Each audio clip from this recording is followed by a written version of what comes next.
Lin Feng pushed him aside with a smile, his gaze drifting toward Li Jiangguo in the coaching zone. Li Jiangguo was jotting notes on the tactical board, a rare smile gracing his face. This was the first time the youth training team had run a time close to the national record since Lin Feng's return, inching them one step closer to their goal of qualifying for next year's Asian Games. 1 week before the internal test, Lin Feng's ankle had finally recovered to 100. The team doctor removed the last sensor and laughed, saying, "You can run freely now, but don't get carried away. You still need to do 2 rehabilitation checks per week." This news sent the entire youth training team into a frenzy. Zhang Tianxiang even suggested celebrating after the test, but Li Jiangguo shot down the idea. "We'll celebrate once we secure the Asian Games qualification." On the day of the test, the youth training team invited the veteran coach from the provincial team to observe. Lin Feng stood in the second leg position, holding the relay baton, feeling the strength in his ankle. This was the first time he had run freely since his injury, and his heart was a mix of nervousness and anticipation. Zhao Yu, running the first leg, patted his shoulder before the start, saying, "Don't overthink it.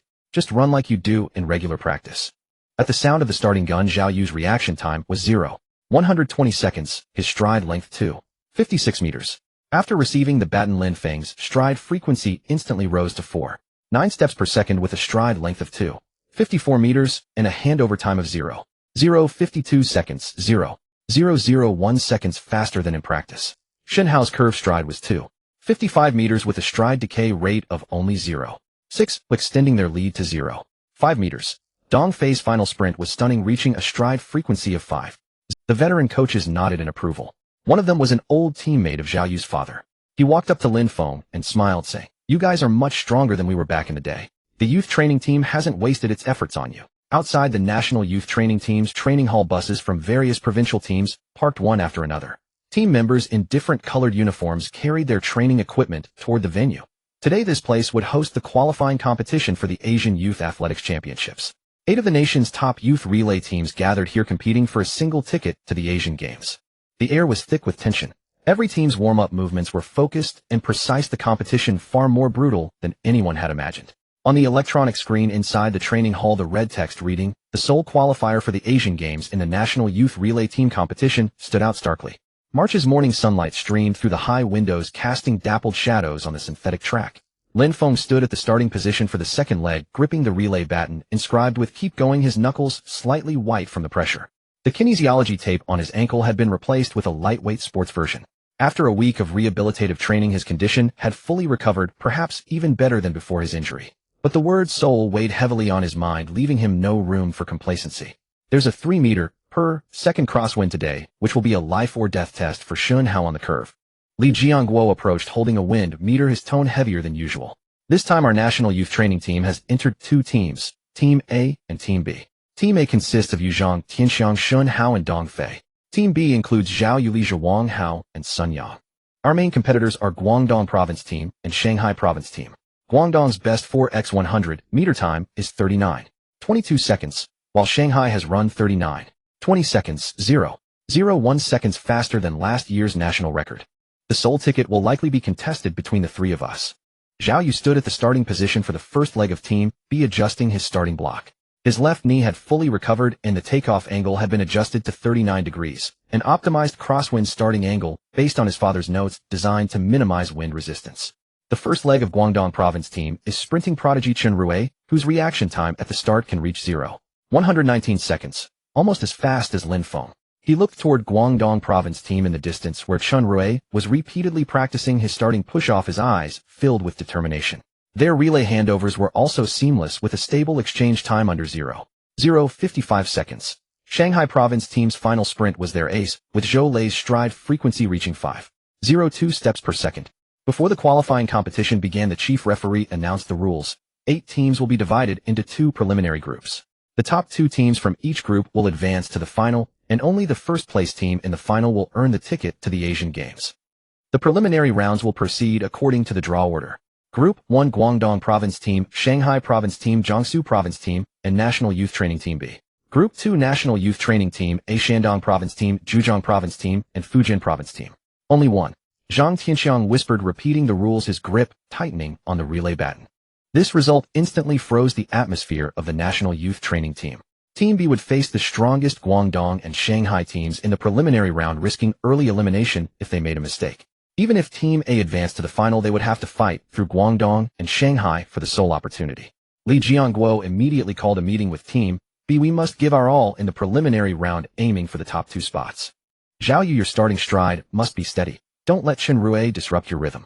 Li Jia, after receiving the baton, increase your stride frequency to 485 steps per second, trying to widen the gap. The first preliminary round began, and Guangdong province team took the stage first. Chen Rui's reaction time at the start was astonishing, 119 seconds. With a stride length of 255 meters, he shot out of the starting blocks like lightning, instantly leaving the other teams behind. After receiving the baton, his stride frequency rose to 49 steps per second with a flawless handover. Though the third leg's curve technique wasn't as good as Shun Hao's, he managed to keep the stride decay rate under 1. The final leg, Zhou Lei's, reached a stride frequency of 498 steps per second.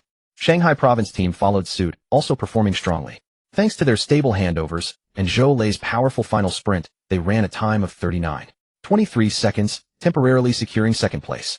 When it was National Youth Training Team B's turn, the crosswind suddenly intensified to 3.2 meters per second. Zhao Yu took a deep breath standing before the starting block. At the sound of the gun, his reaction time was 120 seconds, his stride length 256 meters, his body slightly tilted to the left, perfectly countering the crosswind's impact. After receiving the baton, Li Jia pushed himself to the limit, increasing his stride frequency to 485 steps per second. The third leg, Wang Hao, kept his curved stride decay rate under 1. The final leg, Sun Yang, reached a stride frequency of 495 steps per second in his final sprint, finishing with a time of 39.28 seconds, third in the group, narrowly missing the final. It's okay, team is still has a chance. Zhao Yu walked over, his voice slightly hoarse, but trying to appear calm as he patted Lin Feng's shoulder. The only hope rests on you. Don't panic. Just run at your usual pace. The man Zhao Zhangwo was the head sprint coach of the city team, having trained several national champions. He had clearly seen the subtle adjustment of Lin Feng's left arm while running the curve, a muscle memory formed only through long-term professional training, something no mid-tier sports school athlete could achieve by chance. After 10 laps, the team members collapsed onto the grass exhausted. Coach Li walked over holding a bottle of mineral water and tossed it to Lin Feng. Come with me to the city team this afternoon. Coach Xiao wants to see you. Lin Feng caught the bottle, twisted off the cap, and took a sip. The sweet water slid down his throat, bringing a refreshing coolness. He knew this was the closest he had ever been to his dream. The threshold he had once struggled with all his might to touch in his past life was now slowly opening before him. On the nearby bleachers, Zhao Zhangwo had already risen and left. During lunch, almost every gaze in the cafeteria was fixed on Lin Feng. Wang Hao, shoveling rice into his mouth, lowered his voice. I just heard Coach Li on the phone with the dean saying you're a once-in-a-century talent. Lin Feng took a bite of greens, his chewing pausing momentarily. In his past life, he had grown accustomed to platitudes like has potential and keep trying, but he had never been described as a once-in-a-century talent. Sunlight streamed through the cafeteria's glass windows, casting a fine shimmer on the rice grains on his plate. He suddenly felt that this ordinary bowl of egg-fried rice was sweeter and more fragrant than any victory banquet from his past life. Finish up and head back to the dorm to change clothes. Coach Li walked over with his tray and pushed a dish of braised pork in front of Lin Feng. The city team has many rules, don't embarrass me. The harshness in his tone had faded, leaving only an undisguised concern. Lin Feng watched Coach Li's slightly stooped back as he turned away, recalling how this coach had secretly slipped money to the hospital for his medical bills after he was injured in his past life. His throat tightened. At 2 in the afternoon, Coach Li drove a half-old Santana, carrying Lin Feng towards the city team's training base. The dappled shadows of plane trees flickered outside the window. As Lin Feng looked at the gradually familiar street scenes, his heartbeat quickened involuntarily. This was the place where he had struggled for 2 years in his past life, the place where he had first truly felt the weight of the word professional. The gate of the city team's training base was much more imposing. The security guard at the entrance recognized Coach Li's car and raised the barrier directly. The car stopped in front of a building labeled Research Building, where Zhao Zhangwo was already waiting at the door. Here, Zhao Zhangwo patted Lin Feng on the shoulder, his palm exerting a moderate pressure. Follow me. The technical analysis class was in the meeting room on the second floor. More than a dozen team members in city team training uniforms were already seated around the long table. When they saw Lin Feng following Zhao Zhangwo, and all eyes turned to him filled with scrutiny and curiosity. Let me introduce everyone. This is Lin Feng from the city sports school. Zhao Zhangwo pointed to an empty seat in the corner. He's here to audit today. Feel free to exchange ideas. As soon as Lin Feng sat down, he felt a less than friendly gaze. The boy sitting diagonally opposite was lounging with his legs crossed, a faintly contemptuous smile on his lips. He was Zhang Yang, the city team's star athlete. In his past life, when Lin Feng joined the city team, Zhang Yang was already the core member. Their relationship had always been strained due to competition for a spot in the provincial competition. Coach Zhao, since when has our technical class become a cram school for the sports school? Zhang Yang twirled a pen in his hand, his tone mocking. Don't tell me he's here to steal our techniques. At this, several of Zhang Yang's close teammates laughed. Coach Li's face darkened. He was about to speak, but Lin Feng held his arm back. Stealing techniques is hardly the case, Lin Feng said, looking up at Zhang Yang with calm eyes. I heard senior brother Zhang ran 10.8 seconds last year. Would you be interested in a race sometime? The meeting room fell instantly silent. The 10.8 seconds was Zhang Yang's proudest achievement, something no one dared to bring up lightly. And this new kid from the sports school dared to challenge him directly. Zhang Yang's face flushed red. He shot up abruptly. A race it is. Who's afraid? Sit down. Zhao Jingwo's voice was low but carried an undeniable authority. Today's lesson focuses on analyzing the men's 100-meter final video from the Athens Olympics. Anyone who causes trouble will run 20 laps on the track. Zhang Yang sat down sulkily, shooting a fierce glare at Lin Feng. Lin Feng ignored him, his gaze fixed on the projection screen on the wall. When the figure of the veteran athlete Justin Gatlin appeared on the screen, his expression instantly became focused. This was the 2004 Athens Olympics, where Gatlin won the gold medal with a time of 9.85 seconds. His fluid and powerful technique had been studied and emulated by countless sprinters in Lin Feng's past life. Now at the age of 19, being able to analyze this with a group of professional athletes with a seasoned coach like Zhao Jingwo providing commentary filled him with a deep sense of appreciation. Everyone pay close attention to Gatlin's drive phase. Zhao Jingwo pressed pause, pointing his laser pen at the screen. His stride frequency and stride length are exceptionally well combined. His stride length is stable at around 2.5 meters, and his stride frequency can reach 4.6 steps per second. This allows him to maintain powerful propulsion during the drive phase.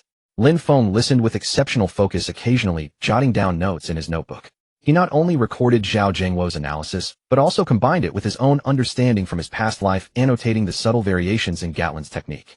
For instance, during the acceleration phase after the start, the rhythm of Gatlin's center of gravity rising was extremely precise, neither too slow to affect speed nor too fast to cause technical breakdown. Lin Feng, Zhao Jingwo called out suddenly. Tell us, what are the characteristics of Gatlin's starting technique? The attention in the room focused on him again. Zhang Yang, arms crossed, waited for him to embarrass himself. Starting technique was always a key point of analysis. What unique insight could a sports school student possibly offer? Lin Feng put down his pen and stood up. His reaction time is very fast, consistently around 0.15 seconds. Moreover, his push-off angle is highly efficient, approximately 42 degrees. This allows him to maximize the conversion of leg power into forward momentum. The increase in stride length over the first 20 steps is very regular, gradually increasing from 1.7 meters to 2.3 meters. This smooth transition ensures the continuity of acceleration. A glint of approval flashed in Zhao Jingwo's eyes. Go on. And his arms swing. Lin Feng walked to the screen, mimicking Gatlin's action. The range of motion between the forward and backward arm swings is very small, and the rotation of his shoulders is well controlled. This reduces unnecessary energy expenditure, allowing more power to be concentrated on the leg drive and forward swing. At these words, even the previously dismissive Zhang Yang was stunned. These were details that even Coach Zhao hadn't mentioned in class. Zhao Jingwo nodded, motioning for him to sit down. Well said. It seems you pay close attention to observation. After the technical class ended, Zhao Jingwo kept Lin Feng behind. He flipped through Lin Feng's notebook, his brow gradually relaxing. Did you add these annotations yourself? Yes, Lin Feng nodded. I thought of them while watching the footage. Would you like to join the city team? Zhao Jingwo suddenly looked up, his gaze sharp. I can give you a trial spot. The sunlight slanted in through the window, gilding Zhao Jingwo's temples with a golden edge. Lin Feng looked at the words he had written in his notebook. Key points for coordinating stride frequency and stride length, and recalled the countless nights spent in the rehabilitation room in his past life. His heart pounded violently. Yes, he heard his own voice trembling slightly, yet it was exceptionally firm. I will not let you down. Zhao Jingwo smiled and patted him on the shoulder. Report tomorrow at 8 in the morning with your luggage. As he walked out of the research building, Coach Li was waiting for him in the car. Seeing the irrepressible smile on Lin Feng's face, Coach Li snorted, Don't get too cocky. The training intensity at the city team is nothing like the sports school. I know. Lin Feng sat in the passenger seat, watching the camphor trees flash by outside the window. Coach Li, thank you. Coach Li's hands on the steering wheel paused. He said nothing, but quietly turned the air conditioning up 2 degrees. As the Santana drove away from the city team base, Lin Feng looked back. The windows of the research building glistened in the sunlight like countless eyes watching him.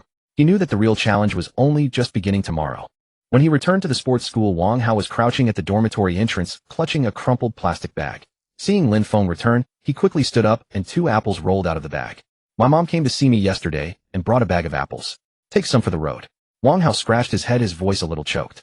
Coach Li told me everything. You're going to the city team for a trial. Lin Feng picked up the apples from the ground, wiped one, and handed it back. It's not like I'm leaving forever. It's just a trial. How is that the same? Wang Hao took a bite of the apple and said indistinctly, it's the city team. So many people are dying to get in. From now on you'll be a professional athlete. Maybe one day you'll be on TV. Lin Feng looked at the envy in his eyes, suddenly recalling that in his past life, Wang Hao had to quit the sports school after 3 years due to a knee injury and return to his hometown. He later opened a small restaurant, and at every reunion, he would take out his old training uniform, saying that if he had held on a little longer, he might have made something of himself. Once I'm settled, I'll keep an eye out for the city team's recruitment information for you. Lin Feng patted his shoulder. You have good endurance. You're suited for middle distance running. Don't give up so easily. Wang Hao was stunned, his eyes suddenly turning red. Really? Of course, Lin Feng said with a smile, turning to enter the dormitory to pack his luggage. He didn't have many belongings. An old canvas bag was enough to hold everything: 2 sets of training clothes, a pair of running shoes, with nearly worn-out soles, and a notebook filled with technical key points. When he reached under the pillow for the photo album, he stopped. The album held a yellowed group photo taken after last year's sports school sports meet. He stood at the far end of the back row, a look of youthful awkwardness on his face. The youths in the photo all had bright eyes full of hope for the future, but most of them later failed to escape the fate of injury or elimination. I'll see you off tomorrow, Wang Hao said, leaning against the doorframe, his voice nasal. No need. You have morning drills. Lin Feng stuffed the photo album into his bag. Wait for my good news. At 5 o'clock the next morning, as the sky was just beginning to lighten, Lin Feng left the dormitory with his canvas bag on his back. Some team members were already running on the track. Sure enough, Wang Hao was mixed in with the group, secretly waving when he saw him. Lin Feng smiled and nodded, then turned and walked out of the sports school gate. Coach Lee Santana was already waiting at the entrance with a freshly bought serving of soy milk and fried dough sticks on the passenger seat. The city team cafeteria doesn't open until 7. Have something to tide you over first. Coach Lee started the car.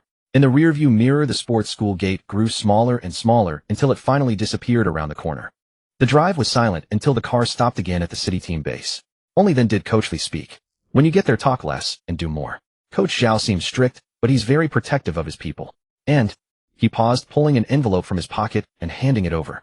Make it last. Lin Feng squeezed the envelope, feeling its thickness. He knew it contained money without even looking. In his past life, when he joined the city team, Coach Lee had also handed him such an envelope. Lin Feng tried to hand the envelope back. Just take it. Coach Lee glared at him, then softened his tone. Train hard. Don't embarrass me. Coach Lee knew that the city team base was even more impressive than he remembered. The synthetic track on the training field was imported, springy underfoot. From the nearby strength training room came the clang of weights colliding. Zhao Zhengwo stood at the entrance of the office building, followed by a young man in sportswear. This is Sun Tao, your roommate and a veteran of the team. Zhao Zhengwo introduced him. He'll take you to the dormitory. Come find me at the training hall at 9 o'clock. Sun Tao looked to be in his early 20s with a very easygoing smile. Follow me. The dormitory is on the 3rd floor. He took Lin Feng's canvas bag, weighing it in his hand. Not much stuff. Nothing valuable, Lin Feng said with a smile, following him towards the dormitory building. The dormitory was a 2-person room with a private bathroom, much better than the 8-person rooms at the sports school. Sun Tao pointed to the bed by the window. That bed is empty. You can sleep there. He looked Lin Feng up and down. You were pretty impressive in yesterday's technical class. You're the first one who dared to go up against Zhang Yang. I just spoke my mind, Lin Feng said, placing his bag on the bed. Don't mind Zhang Yang. He's just a bit arrogant because he's good, Sun Tao said, handing him a bottle of water. But you have to admit his starting technique is flawless. If you wanted to ask him for advice, he might not be stingy with it. Lin Feng unscrewed the cap and took a sip of water. Just as he was about to say something, he heard footsteps in the hallway. Zhang Yang swaggered over, and when he saw Lin Feng, he let out a sarcastic laugh. Oh, if it isn't the big shot from the sports school. You actually dared to come. Sun Tao quickly tried to smooth things over. Yang, this is Lin Feng, our new teammate. Teammate? Zhang Yang looked at Lin Feng out of the corner of his eye. I've never seen a teammate who can't even afford spikes. His gaze fell on the old running shoes on Lin Feng's feet, his contempt undisguised. Lin Feng didn't respond. He just silently made his bed. He knew it was useless to argue with someone like that. Results were the best counterattack. Seeing that Lin Feng wouldn't take the bait, Zhang Yang lost interest and went into the next room.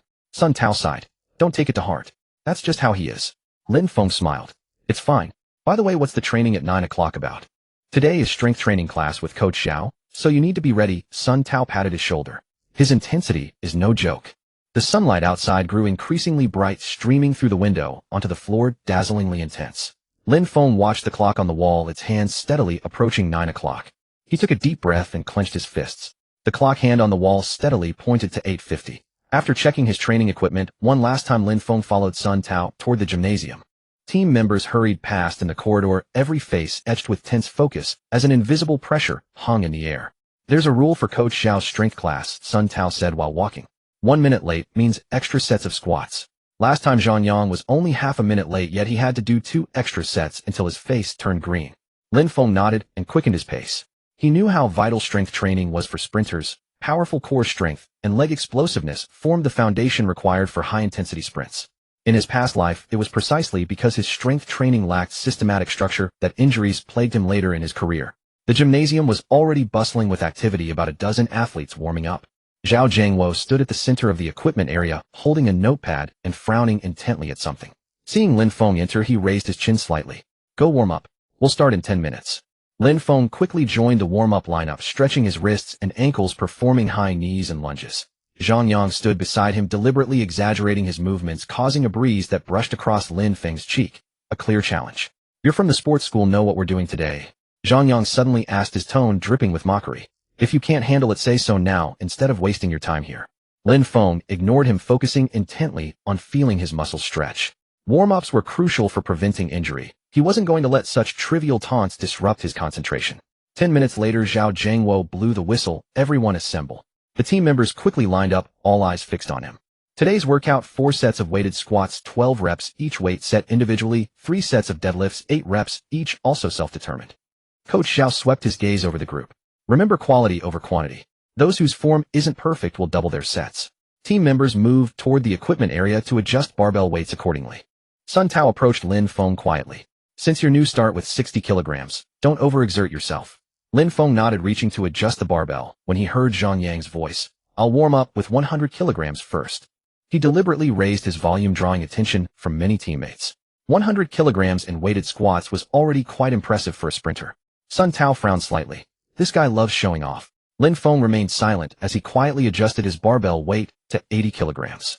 While not easy for him at this stage, this weight remained within manageable limits. He understood well that strength training should progress gradually. Blindly chasing heavier weights would ultimately backfire. Zhang Yang stepped onto the squat rack first, took a deep breath, and loaded the bar onto his shoulders. His technique was relatively sound.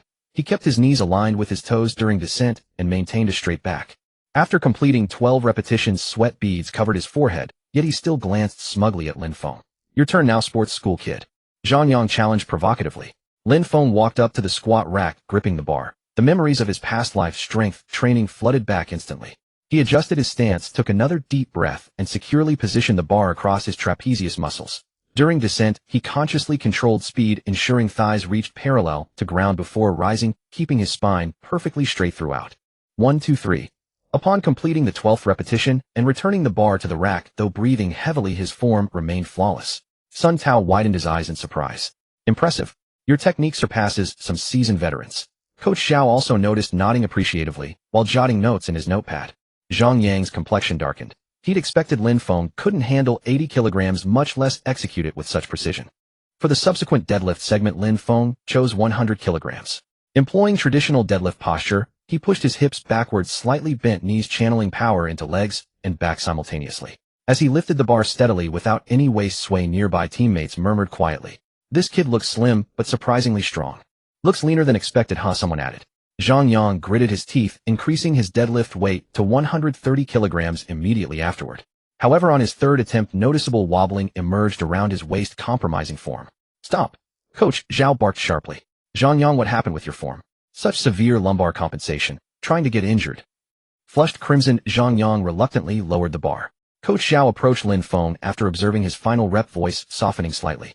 "Good execution, keep it up. But don't rest on your laurels. You still have room for leg strength improvement." "Yes, coach," Lin Feng replied respectfully.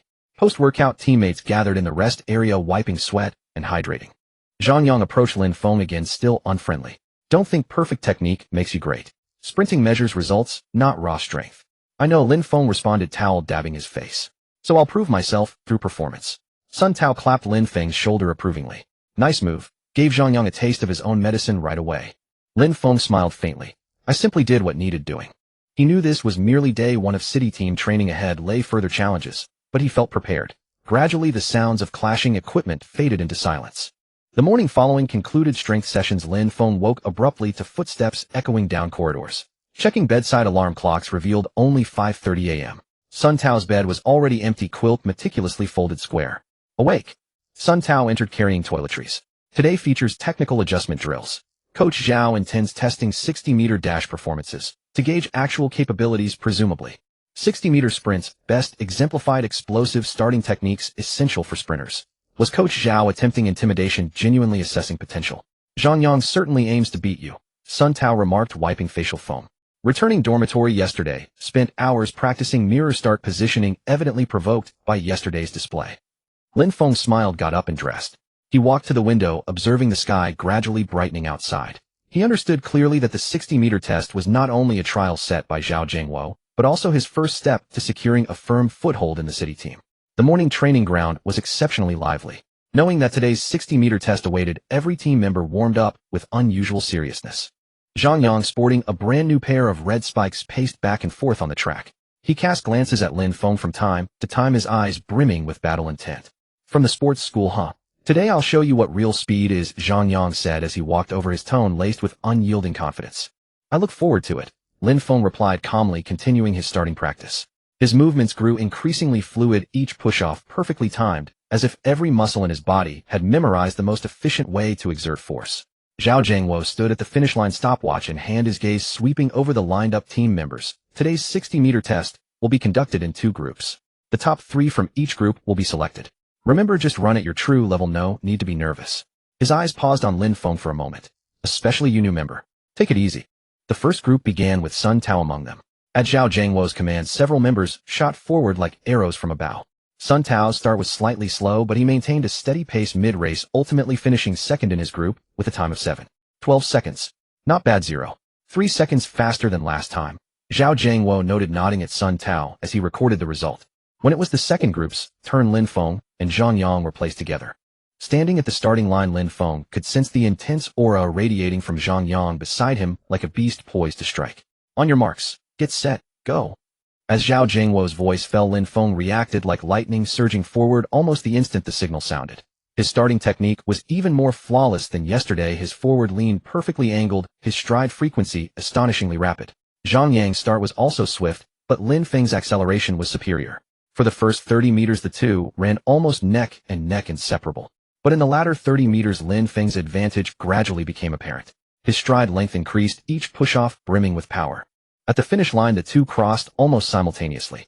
Zhao Zhengguo looked at the stopwatch, a hint of surprise on his face. Lin Feng 6:78 seconds. Zhang Yang 6:81 seconds. As soon as the results were announced, the training ground erupted in commotion. No one expected a newcomer from the sports school on trial to outrun Zhang Yang, the city team's seeded athlete. Zhang Yang's expression was grim. He stared intently at Lin Feng, his eyes filled with resentment and fury. Impossible. You must have false started. The timer doesn't lie, Zhao Zhengguo said calmly, putting away the stopwatch. Lin Feng's reaction time was 0.147 seconds, well within the acceptable range. Zhang Yang, you lost, plain and simple. Stop making excuses. Zhang Yang was left speechless. He shot Lin Feng a venomous glare, then turned and walked away. Sun Tao ran over, patting Lin Feng on the shoulder excitedly. That was incredible. 6:78 seconds. That time ranks among the best in the province for the youth group. Lin Feng smiled, but felt little excitement inside. He knew that for his past self this result was nothing. His goal was a higher arena, those records that were once beyond reach. Zhao Zhengguo walked over to Lin Feng and patted his arm. Not bad, you have great potential. But don't get arrogant. The 60 meters is just the beginning.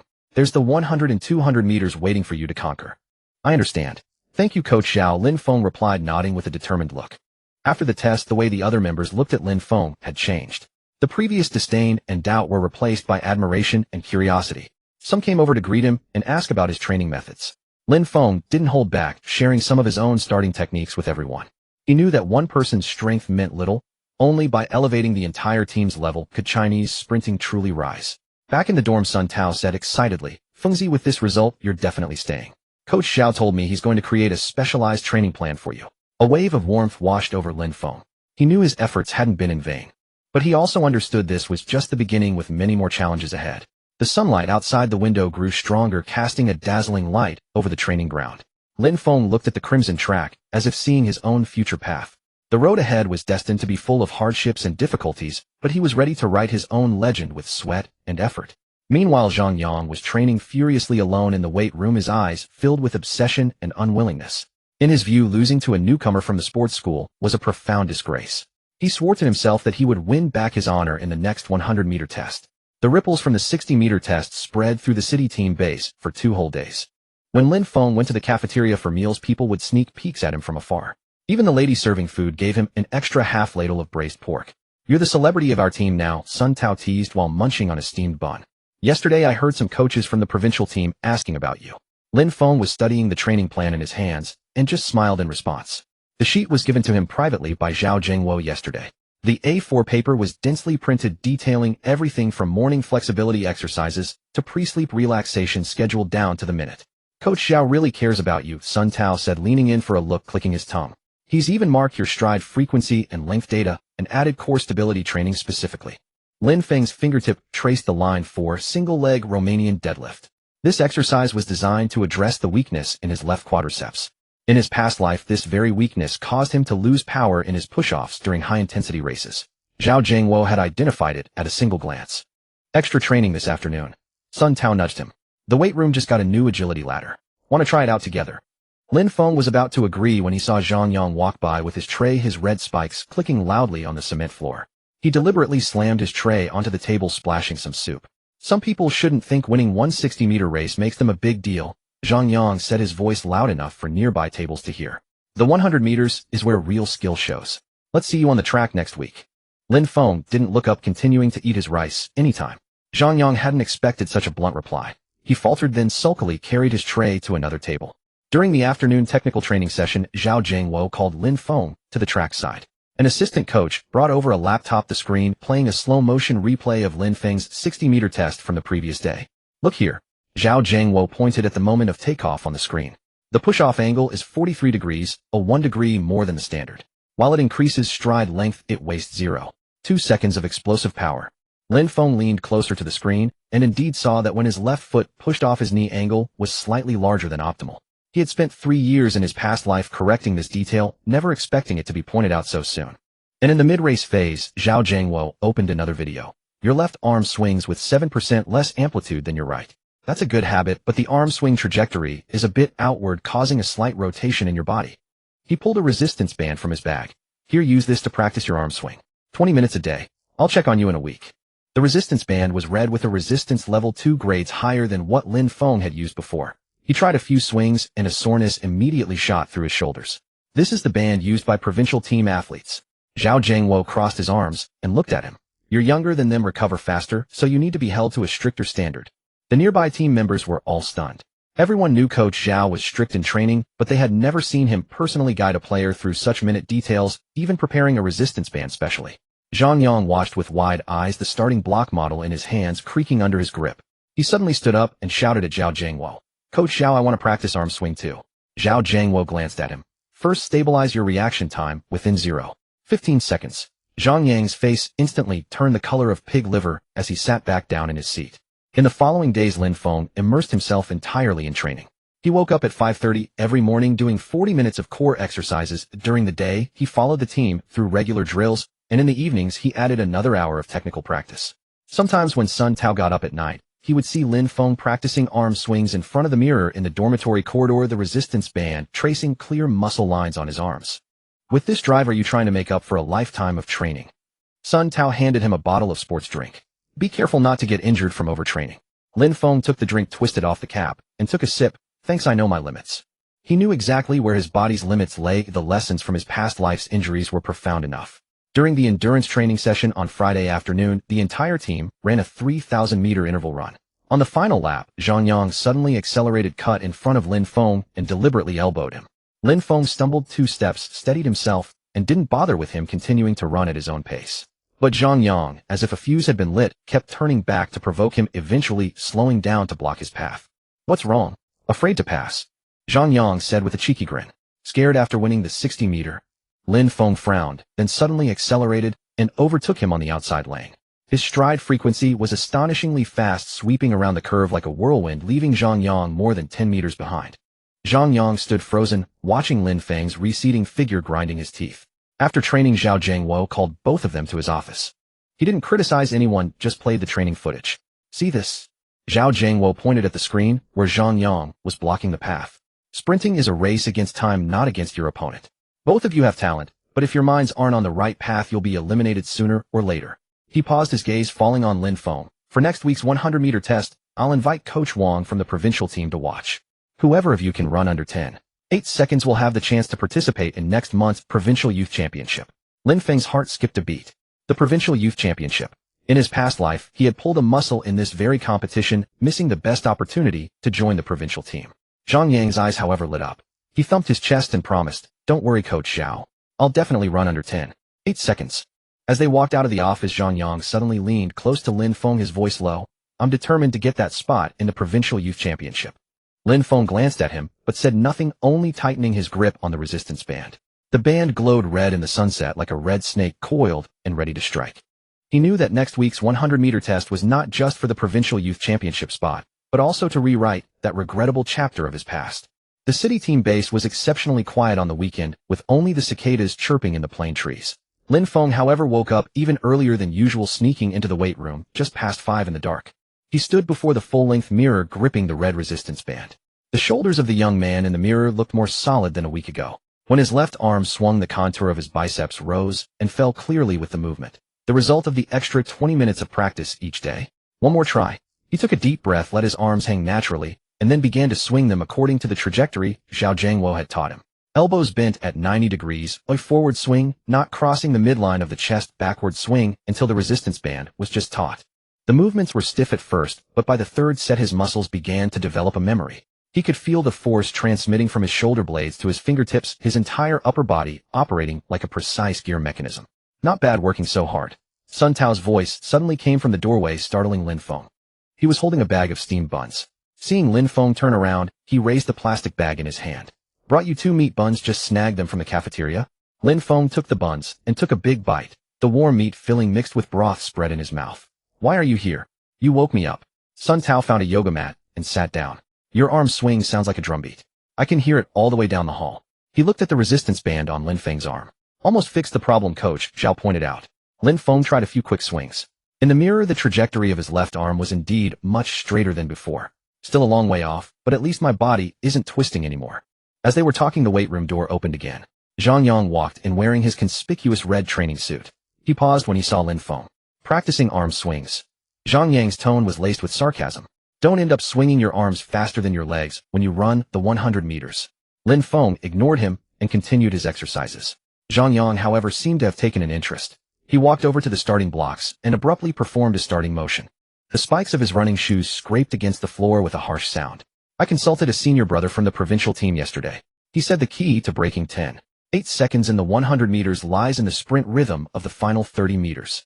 He deliberately emphasized the words, provincial team. Seeing that Lin Feng still didn't react, he added, "Unlike some people who just stubbornly practice arm swings." Sun Tao couldn't stand it any longer and was about to speak when Lin Feng stopped him with a look. "Your starting reaction time has stabilized within 0.15 seconds. Lin Feng suddenly stopped, turned to look at Zhang Yang, and said in a flat tone. Zhang Yang's face froze instantly. He had practice starts all weekend, and his best time was only 0.158 seconds, still far from Zhao Jiangwo's requirement. "None of your business." Zhang Yang retorted stiffly, then turned and slammed the door as he left his red spikes, leaving long scuff marks on the floor. Sun Tao watched his retreating figure and shook his head. "This guy is really..." "It's fine," Lin Feng said, picking up a towel to wipe his sweat. "The more anxious he gets, the more confident I am." In the afternoon technique class, Zhao Jiangwo brought news that lifted the whole team's spirits. Coach Wang from the provincial team had arrived at the base and was in the office building talking with the head coach. "Coach Wang is one of the head judges for the provincial youth games," Zhao Jiangwo said, clapping his hands to get the team's attention. "He'll be watching our training later. Show him what you've got." The team's morale immediately soared, even their walking posture straightened. The provincial coach's eye could directly determine whether they would qualify for the provincial youth games. Before long, Zhao Jiangwo returned with a man in his 40s. He wore a gray jacket, his hair neatly combed, and carried a notebook. Coach Wang. He didn't speak, just stood by the track, his gaze sweeping over each athlete like a scanner. When he saw Lin Feng, his eyebrows twitched almost imperceptibly. Clearly he had heard the recent rumors.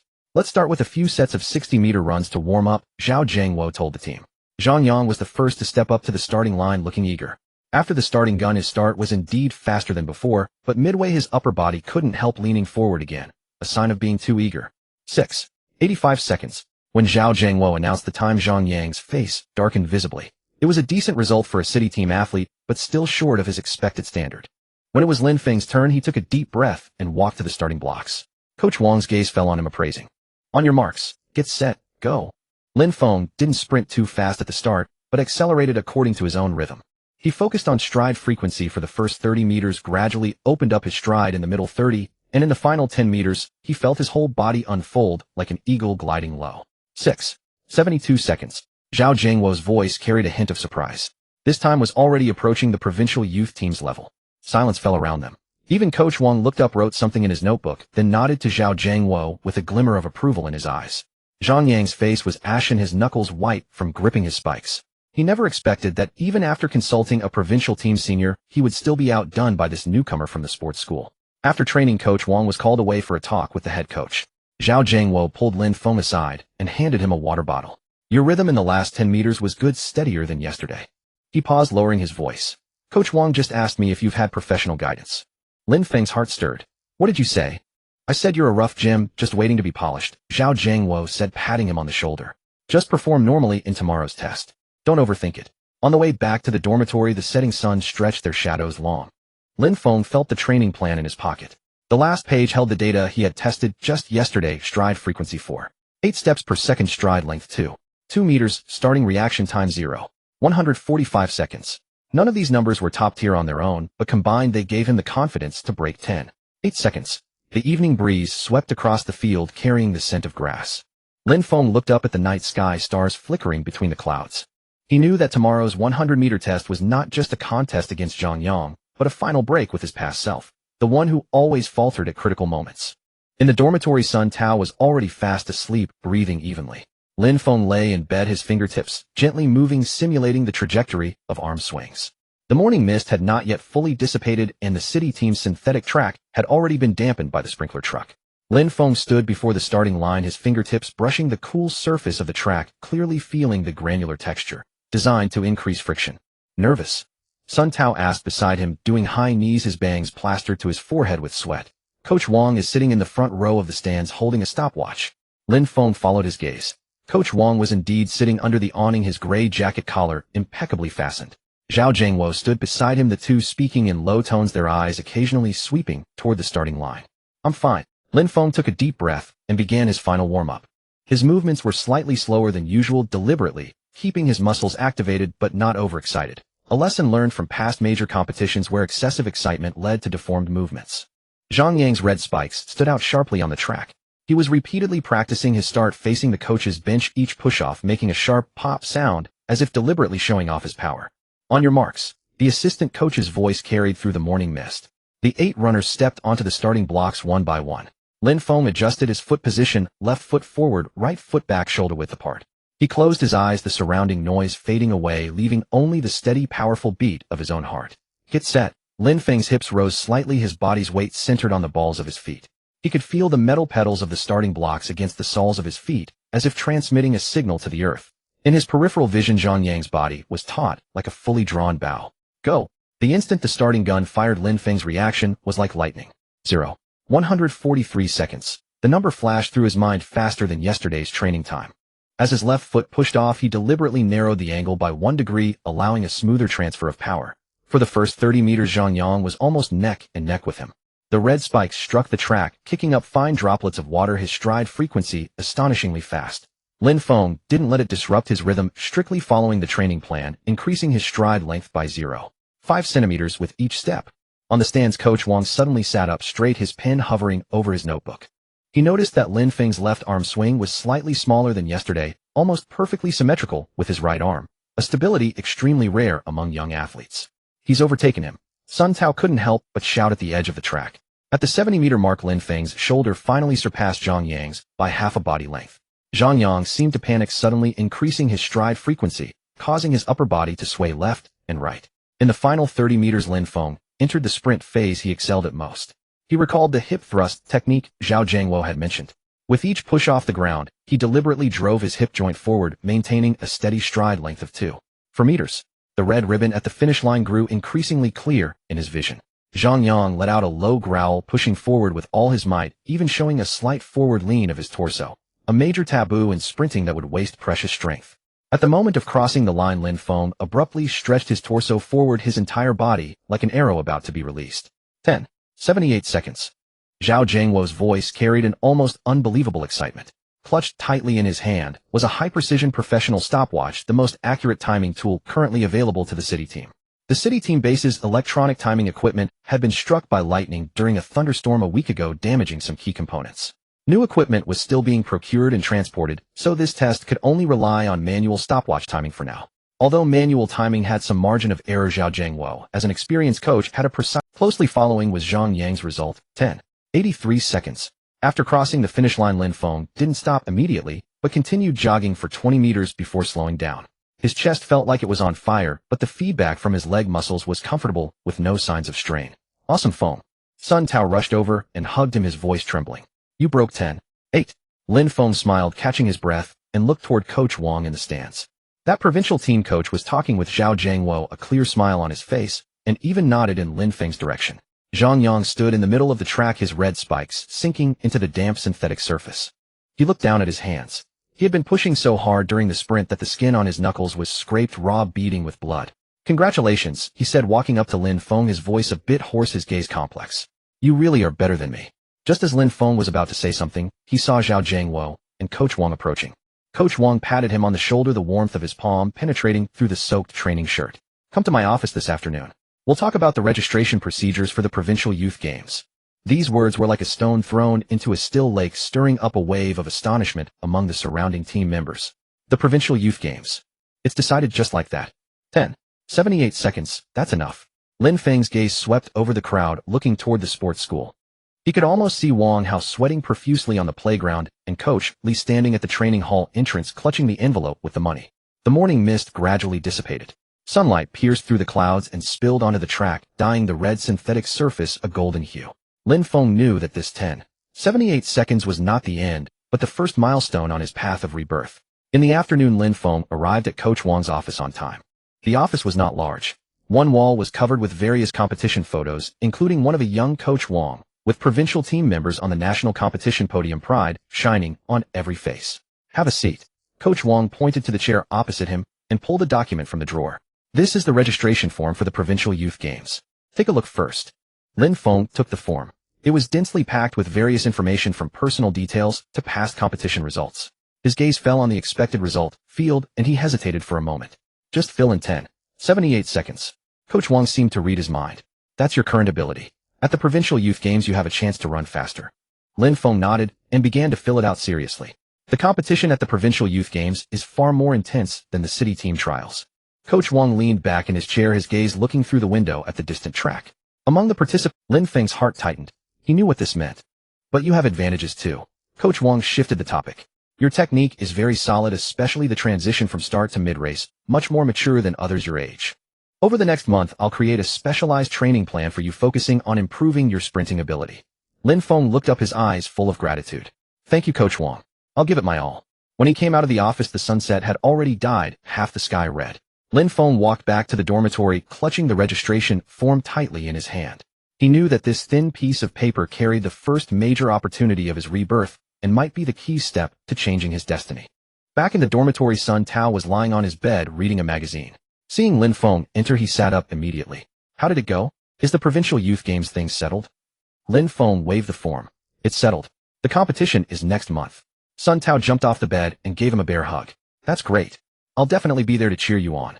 That night, Lin Feng lay in bed but couldn't fall asleep. Scenes from the Provincial Youth Games kept flashing through his mind. The packed stands the instant after the starting gun fired and the red ribbon at the finish line. He knew he was about to step onto a track far more challenging than he had imagined, but he was already eager for it. Lin Feng tucked the Provincial Youth Games registration form under his pillow, touching the thin piece of paper every night before sleep.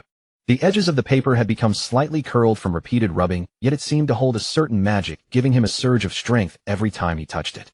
At 5:30 in the morning, the lights in the strength training room flickered on as usual. Lin Feng stood before the explosive power training rack, looking at the weight plates on the hooks, and took a deep breath.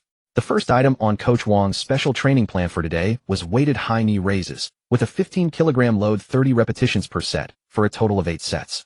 This intensity, even the veterans on the provincial team might not be able to handle it. Sun Tao stood nearby with his arms crossed holding a stopwatch. Coach Wang really sees you as a key prospect. Lin Feng didn't reply. He bent down and fastened the ankle weights. He took a deep breath and began the high knee raises. Before he even reached 20 reps in the first set, of soreness spread through his thighs. Lin Feng gritted his teeth and persisted, his gaze fixed on the mirror in front of him. In the reflection, he saw his forehead, veins bulging, sweat dripping down his jawline, but every knee raise was kept at hip height, without any compromise. "Stop!" Sun Tao suddenly shouted. On the 28th rep, your left leg was 2 centimeters too low. Lin Feng halted his movements, leaning against the training frame to catch his breath, his legs feeling as heavy as lead. "You've been watching quite closely. Coach Wang specifically asked me to monitor the precision of your movements." Sun Tao handed him a towel. He said that for every centimeter difference in knee lift during the sprint phase, you could be 0.01 seconds slower at the finish line. Lin Feng wiped off the sweat and adjusted his stance. One more set. The sandbag chafed against his skin, bringing a searing pain. Yet in his mind, the provincial youth championship scene from his past life replayed. The moment he was overtaken by an opponent in the final 10 meters due to insufficient knee lift. Now that former self was being gradually surpassed by the young man reflected in the mirror. During the morning technical session, Coach Wang brought in a stranger. The boy was tall, roughly 1.9 meters, standing among the group like a telegraph pole. He introduced himself as Zhou Kai, an exchange student from a neighboring city sports school, also registered for the provincial youth championship. Zhou Kai's best time is 10.75 seconds. Coach Wang patted his shoulder, a note of approval in his voice. "He'll be training with us this session. Learn from each other." Zhou Kai smiled, revealing 2 small canine teeth, appearing very amiable. But the moment during the 30-meter acceleration run, his stride length reached an astonishing 2.5 meters, a full 10 centimeters longer than Lin Feng's. "Is this guy a monster?" Sun Tao whispered into Lin Feng's ear. "Such a long stride, and his cadence isn't slow either." Lin Feng said nothing, only clenched his fists. He knew Zhou Kai was one of the athletes Coach Wang had mentioned yesterday, who could run under 10.7 seconds. During the group competition drills, Lin Feng was placed on the same team as Zhou Kai. After the starting gun, Zhou Kai leveraged his stride advantage to lead by half a body length in the first 50 meters. Lin Feng didn't rush to catch up. Instead, he steadily increased his cadence and successfully overtook him at the 70-meter mark. As they crossed the finish line, the two were almost simultaneous. Coach Wang glanced at the stopwatch. Zhou Kai was stunned for a moment, then smiled and patted Lin Feng on the shoulder. "Not bad, your rhythm control is really good." "Same to you." Lin Feng nodded in response, but inwardly, he dared not relax. In that competition, he had used 80% of his strength, while Zhou Kai seemed to have more in reserve. After training, Coach Wang called Lin Feng aside, pointing to a data analysis chart on the computer. "Look at Zhou Kai's stride data. His hip joint flexibility is better than yours, so his hip drive is more complete." He pulled up another video. "This is his core training method. You can learn from it. Do 3 extra sets of side planks every day, holding each set for 90 seconds. Lin Feng stared at the side plank on the screen. Zhou Kai's body was as straight as a board, his oblique muscles taut without a hint of wobble. This exercise looked simple, but was extremely demanding on core stability. "By the way," Coach Wang said, as if suddenly remembering, "there's a city-level selection match next Wednesday. You and Zhou Kai will both participate. Consider it a warm-up for the provincial youth championship." Lin Feng's heart stirred. "Is Zhang Yang going?" "He didn't sign up for the provincial youth championship this time, so no." Coach Wang paused, "but he's been training very hard lately. He says he wants to try for a spot in the next provincial team training camp." Lin Feng recalled Zhang Yang's dejected back from that day, feeling a mix of emotions. During the afternoon extra practice, Lin Feng encountered Zhang. He was doing squats with 2 large weight plates, more than usual, on the barbell. "Extra practice too." Zhang Yang's voice was a bit hoarse, sweat streaming down his cheeks. I've competed against him before. That guy has insane stamina. He goes crazy in the last 20 meters. Lin Feng was a little surprised by his proactive warning. "Thanks." Zhang Yang grunted, then continued his squats, though his movements were slightly more standard than before. The setting sun streamed through the weight room windows, casting long shadows on the floor. After finishing his last set of side planks, Lin Feng felt the muscles on his side burning as he stood up. He looked out the window. The team members had gradually left the training ground, leaving only Zhou Kai practicing his starts on the track, his silhouette stretched exceptionally long in the sunset. A silent contest had already begun to heat up before the provincial youth championship. And Lin Feng knew that the true test was far more than just the running on the track. Lin Feng interrupted him. "Strength is the only thing that matters." Despite his words, a flicker of unease passed through his heart. His past life's experience on the track told him that sometimes external factors can determine the outcome more than performance. As night deepened, Lin Feng lay in bed, pulling out the registration form from under his pillow. Moonlight streamed through the window onto the paper, making the figure 10.78 seconds in the expected result column stand out clearly. He added a minus sign after it with his pen, changing it to 75 seconds dash. The city-level selection match was held at the Provincial Sports Center. The brand-new red synthetic track shimmered with a metallic luster under the sun. Behind the starting line, 3 sets of silver electronic timers lay like crouching leopards, their lenses aimed at each athlete's starting blocks, capable of capturing even the slightest movement of a spike. This equipment is way more advanced than what we have at the base. Sun Tao stood in the stands pointing at the display screen beside the track. I heard it's accurate to 1,000th of a second and can automatically detect false starts. Lin Feng wore his new spikes, the cleats clicking crisply against the synthetic track. As he bent down to adjust the starting blocks, his fingertips touched the cold metal sensor, and his heart tightened inexplicably.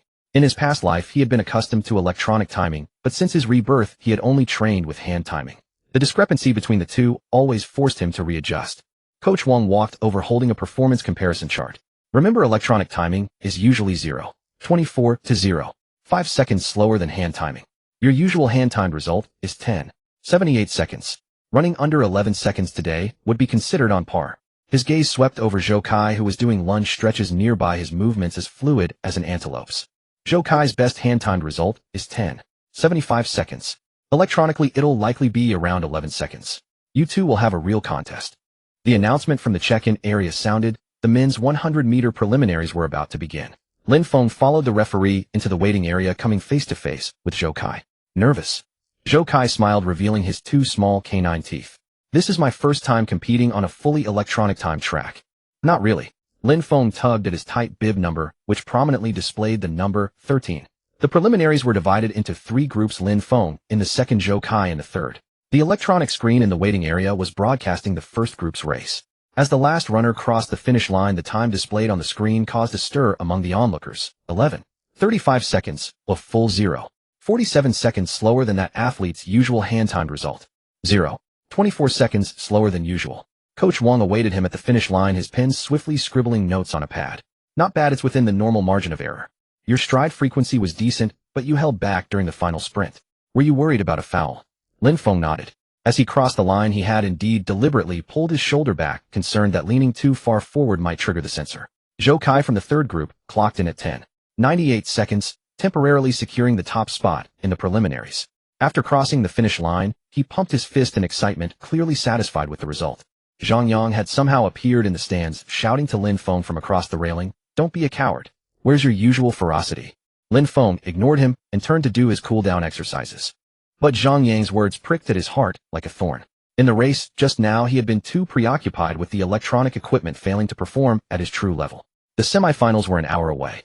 Lin Feng adjusted his strategy, treating the electronic timer as just another spectator, channeling all his focus onto his technique. When the gun fired, his starting reaction returned to a normal rhythm. A time of 0, 145 seconds, neither a false start nor a hesitation.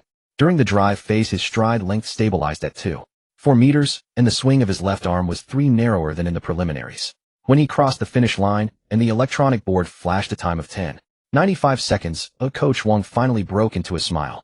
Now that's your true level. He patted Lin Feng on the back. Run well in the finals. Aim to break 10.9 seconds. Zhou Kai had run 10.89 in the semifinals, still holding the lead. The two brushed past each other in the mixed zone. Zhou Kai tapped his arm. See you in the final. 40 minutes before the final, the sky suddenly darkened, wind whipping dark clouds across the arena. The referee informed the athletes to check an early warning of a possible thunder. He adjusted his breathing, shifting his center of gravity slightly to the right to counter the wind's effect. Zhou Kai was in lane 4 right next to his lane 5. Their gazes briefly met at the starting line. On your marks, get set. This time Lin Feng didn't hesitate for a moment. The instant the gun fired, his ankle sprang like a coiled spring, the angle of his push-off precisely controlled at 42 degrees. For the first 50 meters, the two ran almost neck and neck, two figures on the blue track, shooting forward like arrows from a bow. Zhang Yang suddenly stood up in the stands, forgetting whether he had come to cheer or to criticize, his eyes fixed solely on the center of the track. In the final 30 meters, Zhou Kai's advantage in stride length began to show, gradually pulling half a body length ahead. Lin Feng recalled Coach Wang's advice on the hip drive technique. With each push-off, he drove his hip joint to its maximum extension, forcibly increasing his stride length by 0.1 meters. At the very moment of crossing the line, large raindrops suddenly began to fall, splashing water on the electronic display.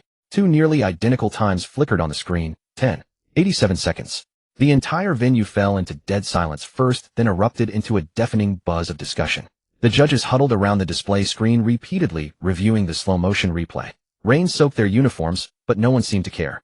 Coach Wang's hand clenched his notebook tightly, his knuckles turning white. Zhang Yang stood on tiptoes in the stands, itching to rush down and see for himself. 3 minutes later, the chief judge picked up the microphone, raindrops streaming down his cheek. Men's 100-meter final results: first place, Zhou Kai 10. 87 seconds. Second place, Lin Feng 10. 88 seconds. A difference of 0.01 seconds. Zhou Kai jumped up excitedly, embracing his coach tightly. Lin Feng stood in the middle of the track, rain and sweat mingling as they ran into his eyes, bringing a sharp sting. He knew this gap of 0.01 seconds wasn't entirely due to ability. When he crossed the line, his shoulder hit the sensor 0.5 centimeters later than Zhou Kai's. And that 0.5 centimeters might have been caused by his lingering apprehension about the electronic equipment. It's okay. Coach Wang walked over, his voice somewhat muffled by the rain. This time is good enough for the Provincial Youth Games. And he paused. The slow-motion replay showed a slight suspicion of Zhou Kai false starting, just not enough to warrant a penalty. Lin Feng looked up at the judges' stand. Zhou Kai's coach was shaking hands with the chief judge, a knowing smile on his face. The rain intensified, washing the blue track until it seemed even more vibrant. Lin Feng slowly walked towards the sideline, each step landing in a puddle, sending up tiny splashes.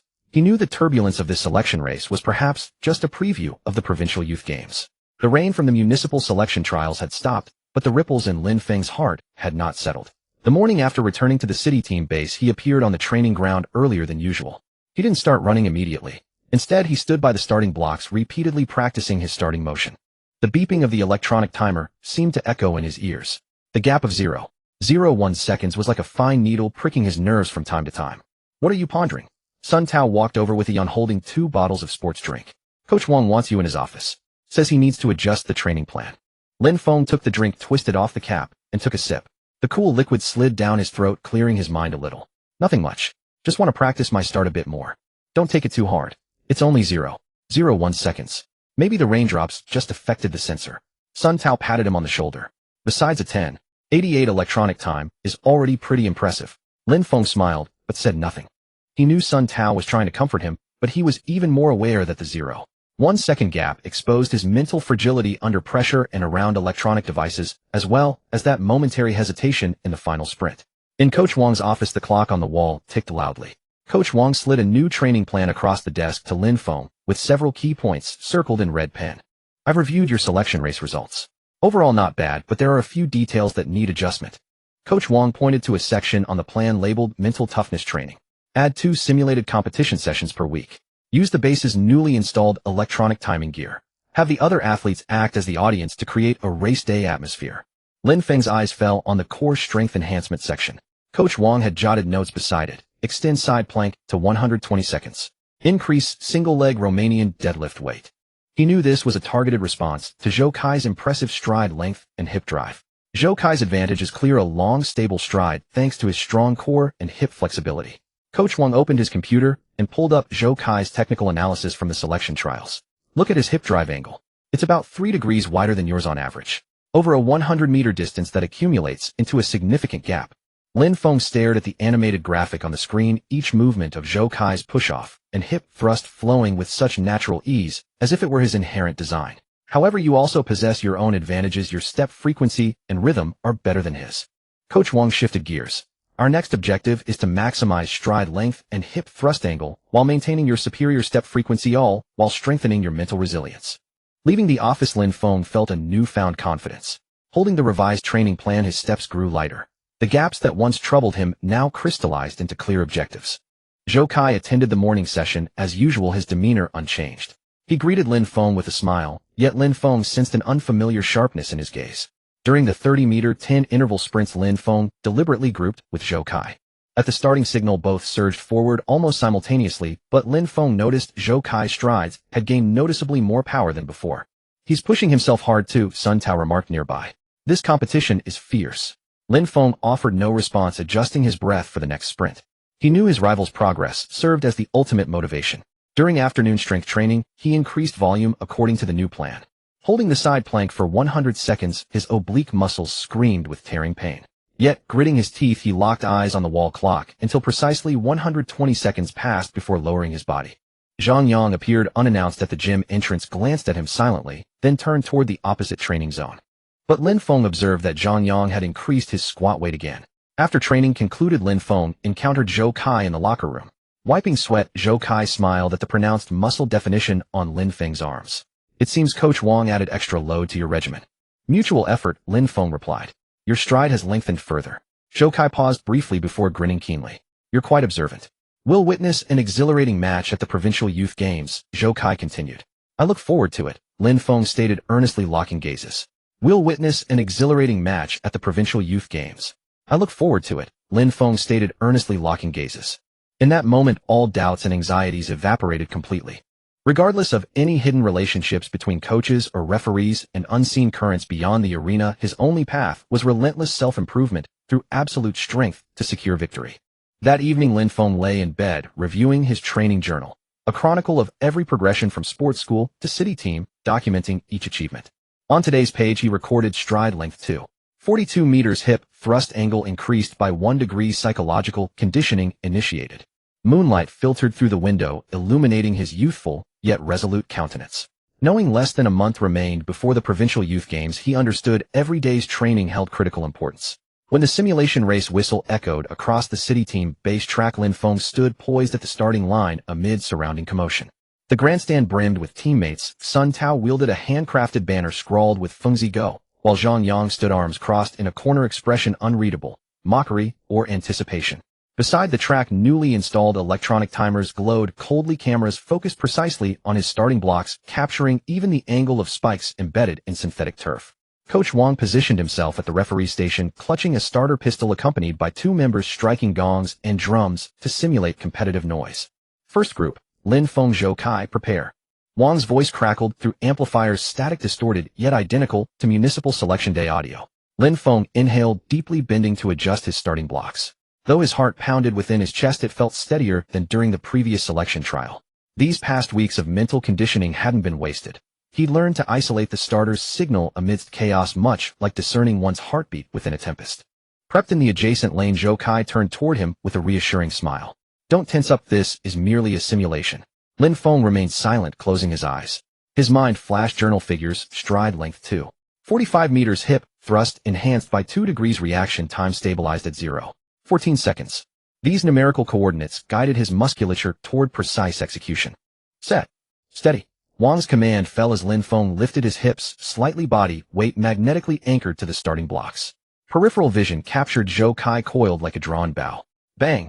At the gunshot, Lin Feng exploded forward with lightning-fast reaction.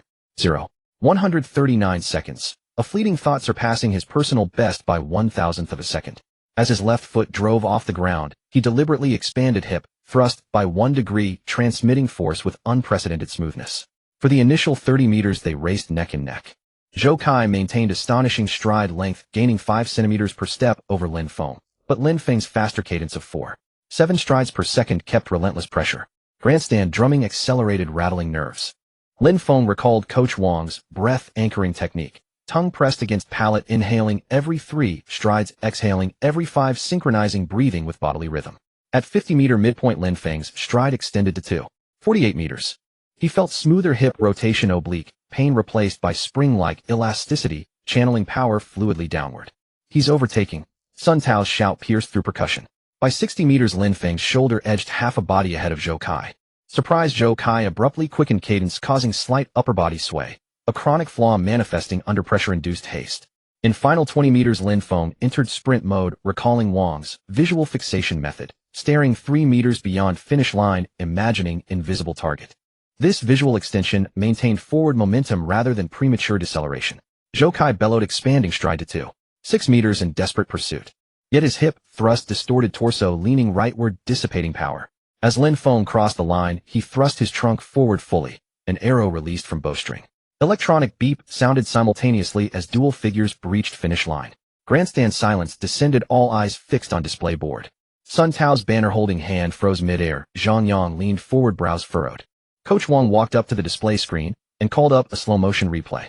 The frames advanced one by one, showing that Lin Feng's torso crossed the finish line 0.003 seconds before Zhou Kai's. 10.82 seconds. Coach Wang announced the result, his voice tinged with barely concealed excitement. Lin Feng 10.82 seconds, a Zhou Kai 10.83 seconds. This time was 0. 6 seconds faster than his performance in the city qualifiers, already approaching the level of provincial team athletes. Lin Feng leaned over, hands on his knees, breathing heavily. Sweat dripped from his jawline, splattering onto the track in tiny bursts. He looked at his hands. His palms were white from exertion, but his fingers were steady without a tremor. Zhou Kai walked over and patted him on the shoulder. "You're improving really fast." His tone held genuine praise. The sharpness in his eyes now turned to appreciation. "Right back at you." Lin Feng smiled, feeling a flame burning in his chest, not from anxiety, but from excitement. Coach Wang approached, holding a tablet displaying their technical analysis. "Lin Feng's hip drive angle is now only 1 degree behind Zhou Kai's, and you still hold the advantage in stride frequency. Zhou Kai, your core stability is still an issue. Go back and add side planks 150 seconds each set." Zhou Kai nodded, took the tablet, and carefully studied it, tracing his technical flaws on the screen with his finger. Just then Zhang Yang suddenly jumped down from the stands, walked up to Lin Feng, and shoved a sealed bottle of sports drink into his hands. "Not bad. You didn't embarrass the city team." He turned and walked away, but the tips of his ears had turned red.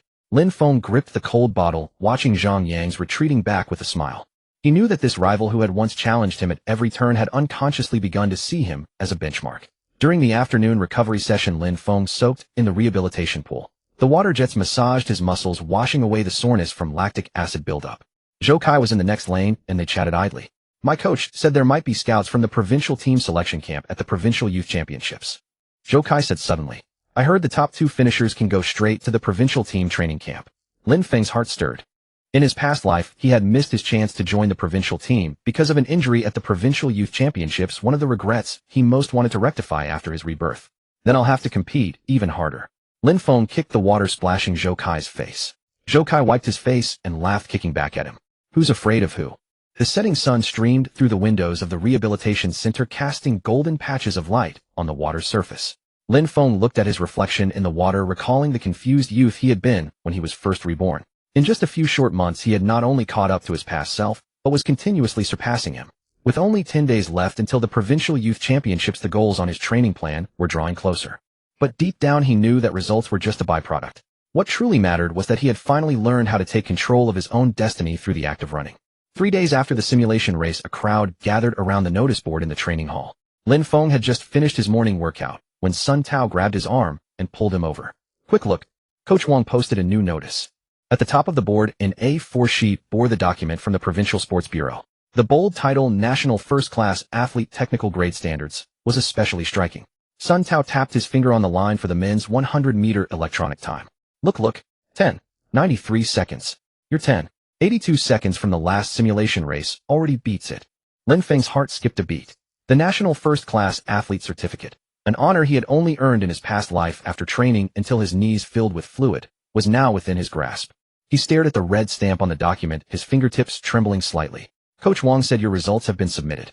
The certificate should come down next week." Sun Tao patted his back, stomping his feet with excitement.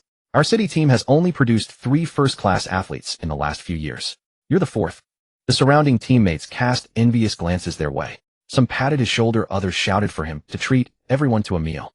Amidst the clamor, Zhang Yang stood outside the crowd, a faint, barely perceptible smile curling at the corner of his mouth. He turned and headed for the weight room. On his training plan, the weight for his squats had just been increased by another 5 kilograms.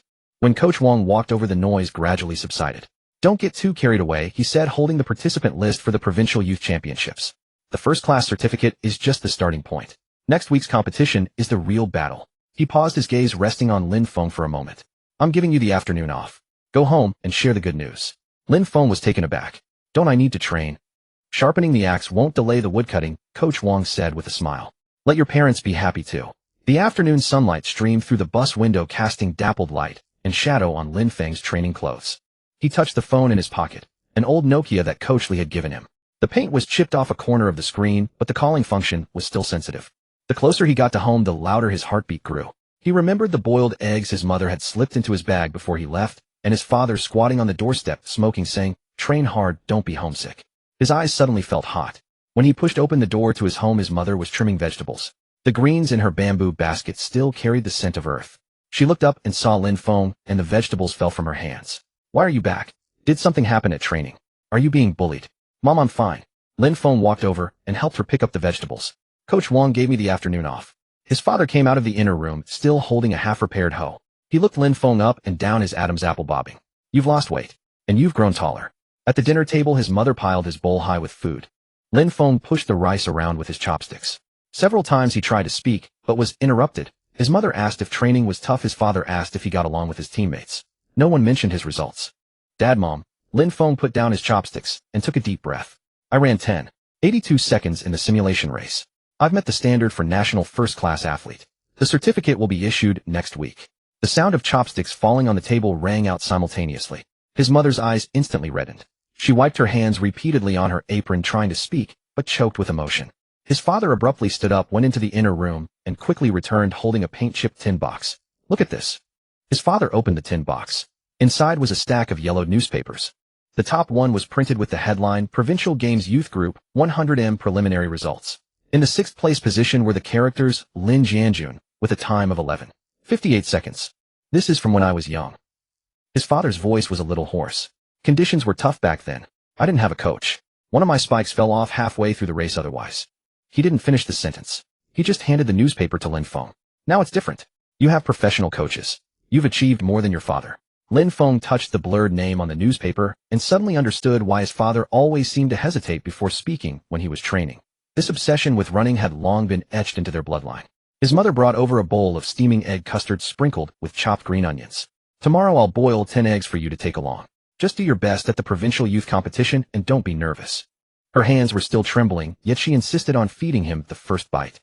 That night, lying in bed, Lin Feng gazed at the certificates plastered on the wall. From 3rd place in elementary school sports day to the improvement award at the sports school, the crooked handwriting chronicling his growth. His phone suddenly vibrated. It was a text from Coach Lee. Heard you're getting your first grade certificate. Congratulations. Good luck at the provincial youth competition. I'll be there to watch. Moonlight streamed through the window, falling upon the text message. Lin Feng recalled the envelope Coach Lee had pressed into his hands, remembered Zhao Jinghua patiently teaching him arm swings, and thought of the cheering sign Sun Tao had held up. His eyes grew hot again. The next morning his mother was up boiling eggs at 4. His father rode the old bicycle to see him off at the station, a snake sack bag on the back rack, holding a change of clothes and a bag of apples. Don't pinch pennies when you get there, his father said, peddling sweat soaking through his shirt. If you need anything, just tell us. Your mother and I will send it to you. As the bus pulled away, Lin Feng waved through the window.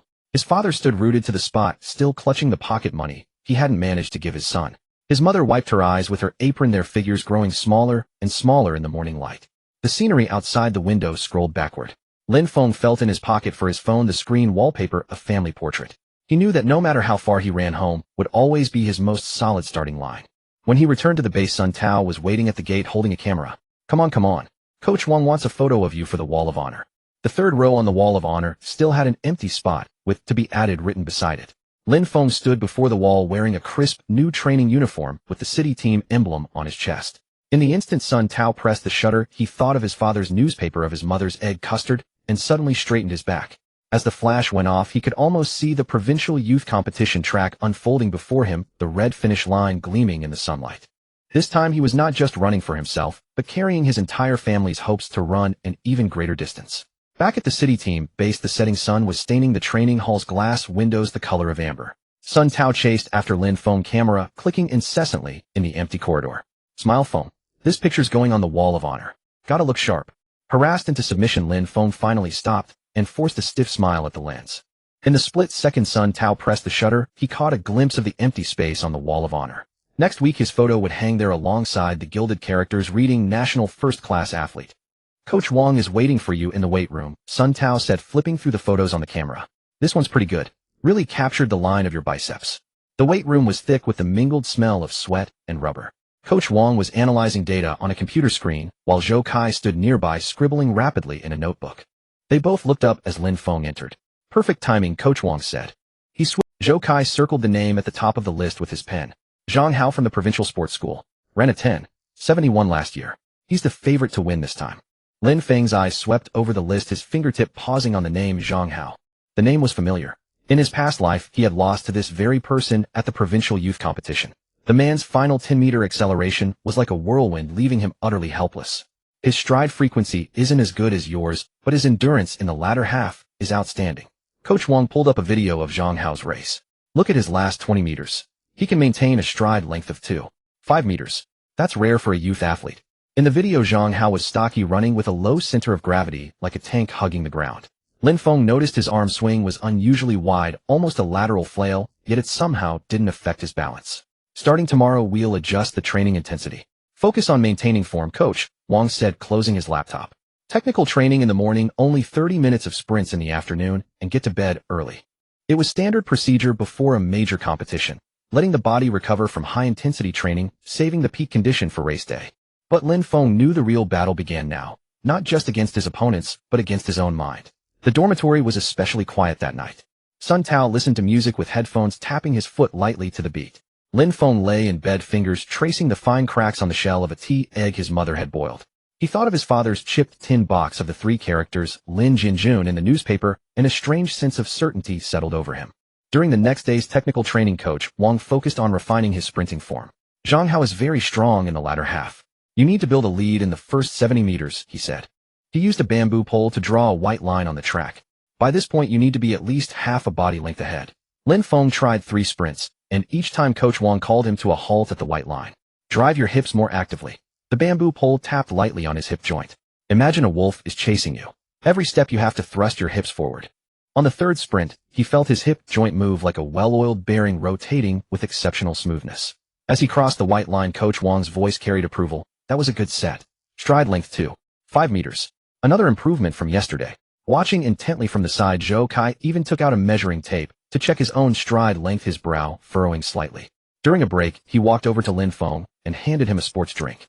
You're improving so fast. I'm feeling the pressure now. Same to you, Lin Feng replied, twisting off the cap. Your endurance is better than mine. I'll have to watch out for you in the last 10 meters. Zhou Kai laughed. Then let's each rely on our own skills. 3 days before the provincial youth competition, Lin Feng's national first-class athlete certificate arrived. The red cover was stamped with a golden national emblem, and inside was his ID photo and training gear, his gaze far more resolute than when he first joined the city team. He carefully placed the certificate in a drawer alongside his father's old newspaper. 2 honors from different eras, now completing a relay in the darkness. On the final day before the competition, the entire team went to the Provincial Sports Center to acclimate to the track. The blue synthetic surface shimmered with an oily sheen under the sun, and the electronic timer's lens stared like a cold, unblinking eye, scrutinizing every athlete who stepped onto the starting line. Zhang Hao was also on the field, wearing a black tight-fitting suit as he sprinted for acceleration over 30 meters. His stride frequency wasn't particularly fast, but every step struck the ground like a hammer, shaking the eardrums of those who listened. As he crossed the finish line, he deliberately glanced at Lin Feng, with a smirk curling his lips. Ignore him, Coach Wang patted Lin Feng's shoulder. He only wants to disrupt your rhythm. Lin Feng remained silent, walking instead to the starting blocks, and closing his eyes to feel the elasticity beneath his feet. In his past life, Zhang Hao would have intimidated him, but now his heart beat steadily and powerfully. The very opponents who once frightened him had become the best reference points. After the adaptive training session concluded, Coach Li suddenly appeared in the grandstand. He wore a faded white jacket, carrying a net bag filled with several apples. I brought these from home, a local variety that calms the mind. Lin Feng took the apples, noticing small sticky notes attached to each keywords such as stride frequency, hip thrust, and breathing. Coach Li, you remembered all this. To prevent you from forgetting under pressure. Coach Li smiled, wrinkles gathering around his eyes. I'll meet you at the finish line tomorrow. I hope even an old man like me can witness something remarkable. Returning to the athlete village that evening, Lin Feng lay in bed listening to Zhou Kai tossing restlessly next door. He pulled out his phone and called his family. His mother's voice carried the drowsiness of sleep, yet she repeatedly warned him not to be nervous. Before he could respond, his father snatched the phone, simply saying, "Run well," before handing it back. After hanging up, Lin Feng gazed at the moonlight outside the window. Tomorrow, countless dreams would run upon this blue track. His dream hid not only within the red finish line, but also in his father's old newspapers, his mother's egg custard, and Coach Li's sticky notes. Closing his eyes, he visualized scenes of starting, accelerating, and sprinting, each movement precise as a machine. The phone screen flickered with a message from Sun Tao. "Good luck tomorrow. I've reserved the best viewing spot for you." Lin Feng replied simply, "Okay," then silenced his phone. The morning of the Provincial Youth Games was awakened by the sound of whistles echoing across the venue. In the corridors of the athlete village, athletes in various team uniforms hurried past, carrying bags of spiked shoes. The sharp clinking of their spikes sounded like rapid drum beats, striking everyone's nerves. While tying his shoelaces before the mirror, Lin Feng paused briefly at the 7th spike. This one precisely 1 millimeter shorter than the others, specially adjusted, so his left foot would better conform to the curve of the track when pushing off. The reflection showed a young man with faint dark circles beneath his eyes, yet his gaze shone bright as a blade tempered by morning dew. First heat starts at 9 o'clock. came Coach Wang's voice from the doorway. Don't forget your bib number. Coach Wang stood at the entrance holding a sports drink. I just heard from the referees that Zhang Hao is running in Heat 3 and Zhou Kai in Heat 4. All three of you may face each other in the semifinals. Lin Feng accepted the drink, feeling cool droplets on his fingertips that sharpened his focus. Understood. On the bus heading to the competition venue, Zhou Kai sat diagonally ahead, intently studying a tactical board. Lin Feng glanced briefly. I read markings identified each opponent's weaknesses beside Zhang Hao's name. Read, slow stride frequency. Can be controlled in the first 30 meters. The stands at the Provincial Sports Center were already packed with spectators. Sun Tao held aloft a sign reading, Go Fengzi, squeezed into the front row beside Coach Li, whose net bag still contained uneaten apples. Further away, Lin Feng spotted two familiar figures. His father wearing his cherished blue shirt, while his mother clutched a handkerchief, tiptoeing toward the athlete corridor. His heart contracted sharply, then warmed with emotion. Lin Feng waved discreetly toward the stands. His father seemed to notice, straightening his back resolutely, like an unyielding sunflower. During preliminary registration, Lin Feng encountered Zhang Hao. Adjusting muscle tape near the starting block, Zhang Hao's black bodysuit sculpted his muscles like a bronze statue. You're from the city team. Zhang Hao glanced at him with undisguised arrogance. Don't get nervous. You do well merely reaching the semifinals. Lin Feng didn't respond, bending instead to check his starting block. The synthetic track warmed slightly beneath his palms. Sunlight, filtering through gaps in the roof, fell upon the starting line, etching a golden boundary. On your marks. Set. As the starter's gun fired, Lin Feng felt himself propelled forward like a spring-loaded mechanism. His reaction time of 0.138 seconds was 0.002 seconds faster than during training. For the first 30 meters, he consciously increased his stride frequency, maintaining a cadence of 4.8 strides per second to quickly pull ahead of nearby competitors. Suddenly, his mother in the stands covered her mouth, twisting the handkerchief tightly between her fingers. His father stared fixedly at the track until his knuckles turned white. In the final 10 meters, Lin Feng moderated his pace slightly. The electronic display flashed 10.91 seconds, first place in his heat. Crossing the finish line, he saw Zhang Hao standing in the adjacent lane wiping sweat with a towel, his expression now more serious. As Coach Wang had predicted, Lin Feng, Zhang Hao, and Zhou Kai were indeed grouped together for the semifinals. This felt almost like the final match prematurely enacted, the cheering wave nearly lifting the roof. Remember the strategy, Coach Wang whispered near Lin Feng's ear. Hold on to Zhang Hao for the first 70 meters, then accelerate in the last 30. Lin Feng nodded, returning to the starting blocks. Zhang Hao's cleats scraped harshly against the track surface while Zhou Kai closed his eyes, adjusting breathing patterns. All three athletes' shadows overlapped under the sunlight, poised like silhouettes ready to launch. When the starting gun rang, Zhang Hao's reaction proved 0.01 seconds quicker than in the preliminaries. His stride length was astonishing. He gained half a body length advantage within 50 meters. Lin Feng stayed calm, accelerating according to predetermined pacing, with stride frequency stable as precision gears. At 60 meters, Lin Feng's shoulders aligned alongside Zhang Hao's. Zhou Kai trailed closely behind, breathing heavily like an industrial fan. Suddenly, Sun Tao rose from his seat, holding higher than anyone else his encouragement banner. Coach Li dropped his apple, which rolled unnoticed several times. Within the concluding 30 meters, Lin Feng maximized hip thrust angle, extending stride length instantly to 2.55 meters. Apparently unprepared for Lin Feng's late surge, Zhang Hao glanced backward, distracted, causing rhythm disruption for half-beat. Numbers scrolled wildly on scoreboard. 10.79 seconds. Lin Feng improved previous result by 0.12 seconds, securing first place again. Zhang Hao clocked 10.81, whereas Zhou Kai finished third at 10.83. All three qualified, advancing towards finals. Back at resting area, Coach Wang handed chilled beverage, praising successful disruption of Zhang Hao's tempo, anticipating final round opponent, becoming increasingly impatient, presenting opportunity. 40 minutes prior, championship skies darkened unexpectedly. Officials announced early check-ins, anticipating thunderstorms. Yet crowds continued growing denser within bleachers. Securing the victory with a time of 10.72 seconds, he earned his place on the provincial team.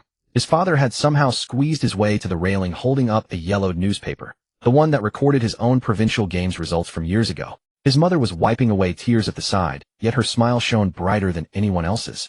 The 8 finalists stood at the starting line, the blue track rippling in the wind. Zhang Hao was in lane 4, Lin Feng in lane 5, and Zhou Kai in lane 6. On your marks, get set. Lin Feng's heart suddenly skipped a beat. He thought of his father's old newspaper, his mother's egg custard, Coach Li's sticky notes, and the countless footprints he had left on the track since his rebirth. Bang! The gunshot tore through the twilight, and Lin Feng's start was as swift as lightning. 0.135 seconds. It was the fastest reaction time he had achieved since his rebirth. In the first 30 meters, Zhang Hao's stride advantage was evident again, but Lin Feng's cadence was so fast, it seemed a mere blur, keeping him locked in the chase. At the 50-meter mark, the three were almost neck and neck. The roar of the crowd in the stands suddenly fell silent. Everyone held their breath. At 70 meters, Lin Feng's stride length surpassed Zhang Hao's for the first time. His 2.58-meter stride cut through the air with a sharp whistle, his hips rotating like a precision engine. In the final 10 meters, large raindrops suddenly began to fall. Zhang Hao let out a guttural growl, his cadence accelerating so fast he nearly lost his coordination. Zhou Kai was accelerating too. Rain blurred the lenses of his glasses, but it couldn't dim the fire in his eyes. The moment he crossed the finish line, Lin Feng felt the entire world ring in his ears. Rain and sweat streamed into his eyes, and the red finish line exploded into a halo of light before his vision. The numbers on the electronic board froze for 3 seconds, then slowly changed. 10.72 seconds, Lin Feng. 10.73 seconds, Zhang Hao. 10.75 seconds, Zhou Kai. A margin of 0.01 seconds. Suddenly, a deafening cheer erupted from the stands. Sun Tao's sign fell to the ground. Coach Li was jumping for joy with Lin Feng's father, and his mother's handkerchief was already soaked through. Zhang Hao stood dazed in the middle of the track, raindrops dripping from his hair and splashing on the surface. Zhou Kai took off his glasses and smiled, patting Lin Feng on the shoulder. You won, and you deserved it. Lin Feng's legs suddenly gave way, and he squatted on the ground, gasping for air. The rain beat on his back, but he felt no chill. Coach Wang rushed over and embraced him, his voice trembling uncontrollably. Good kid. You've made history. At the award ceremony, the gold medal felt heavy around his neck. As the national anthem played, Lin Feng suddenly saw his father in the stands raise the old newspaper and wave it vigorously at him. The running trajectories of 2 generations finally converged at this moment. At the post-race press conference, a reporter asked him the secret to his victory. Lin Feng thought for a moment, then smiled. Because I knew there were countless people cheering for me. Walking out of the stadium, the rain had stopped. The sunset burned across the sky like a golden track. His father walked on his left, his mother on his right. They each held one of his hands, as if holding all the pride in the world. I'll make you some egg custard when we get home, his mother said, her voice still thick with tears. There's still room in my old tin box. Your gold medal will fit right in. His father's voice was as rough as sandpaper. Lin Feng gazed at the sunset clouds, suddenly recalling the morning of his rebirth. It turned out that some runs were never meant to surpass others, but to catch up with the self that was once so full of promise. Lin Feng carefully wrapped the provincial youth gold medal in red velvet and placed it into his father's chipped tin box. The gold medal lay side by side with the old newspaper, one new, one old, yet both shimmered with the same light. On the day he left home, his mother stuffed 20 tea leaf eggs into his bag, and his father pressed the tin box into his hands. Take it. When you're homesick, just look at it. The provincial team base was located in a sports park on the outskirts of the city. The glass curtain wall of the training hall reflected the entire athletics field. As Lin Feng stood at the entrance with his suitcase, he saw Zhang Hao coming out from inside. Zhang Hao had swapped his black tight-fitting clothes for the blue training uniform of the provincial team, with the words, Provincial Sports School, printed on the chest. Oh, if it isn't the champion, Zhang Hao said, his tone slightly softer than during the competition, though still with a hint of a barb. Coach Wang is waiting for you inside. But don't get too cocky. Training with the provincial team is nothing like what you had in the city team. Lin Feng didn't respond, merely nodding at him. Stepping into the training hall, he was immediately awed by the sight before him. 6 synthetic tracks laid out side by side, an electronic timer screen, twice the size of the one at the provincial youth games, and several athletes performing 30-meter shuttle runs with a cadence so fast it nearly left afterimages. Coach Wang sat in the stands holding a training plan. You're here. He waved at Lin Feng. Let me introduce you to the head coach of the provincial team, Coach Li. An old man with graying hair turned around, his face crinkled with a smile. Lin Feng, that race at the provincial youth games was well run. Your acceleration in the latter half was quite distinctive. His voice was booming and penetrating. But the provincial team doesn't carry dead weight. Starting next week, you'll train with the first team.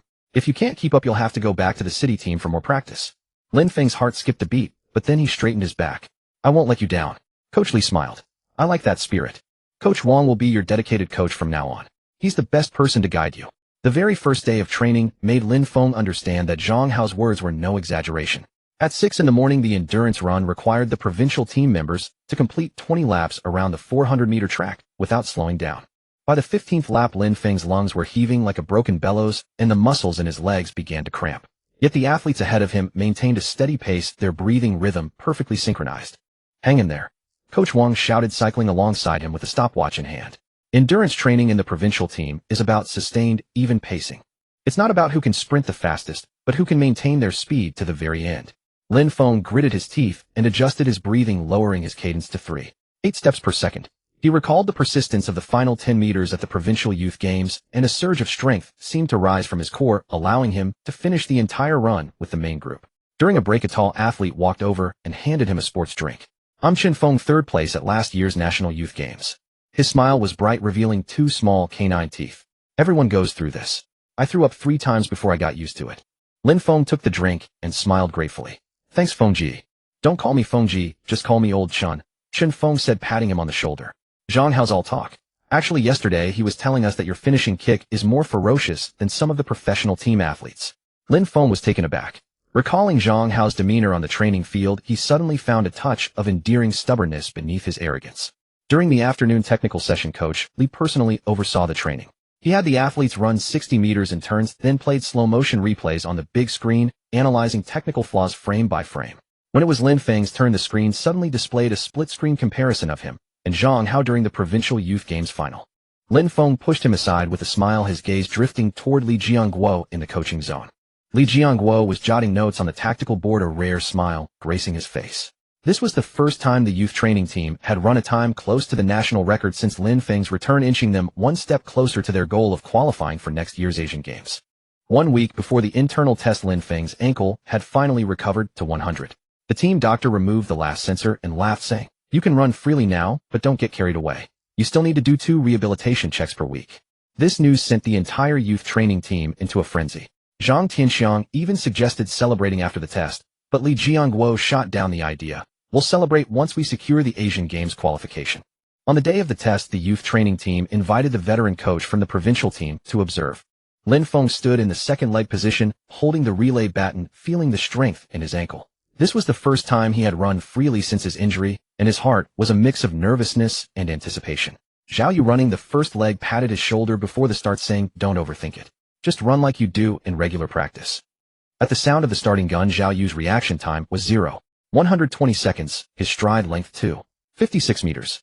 After receiving the baton, Lin Feng's stride frequency instantly rose to 4.9 steps per second with a stride length of 2.54 meters and a handover time of 0.052 seconds, 0.001 seconds faster than in practice. Shen Hao's curved stride was 2.55 meters with a stride decay rate of only 0.6, extending their lead to 0.5 meters. Dong Fei's final sprint was stunning, reaching a stride frequency of 5.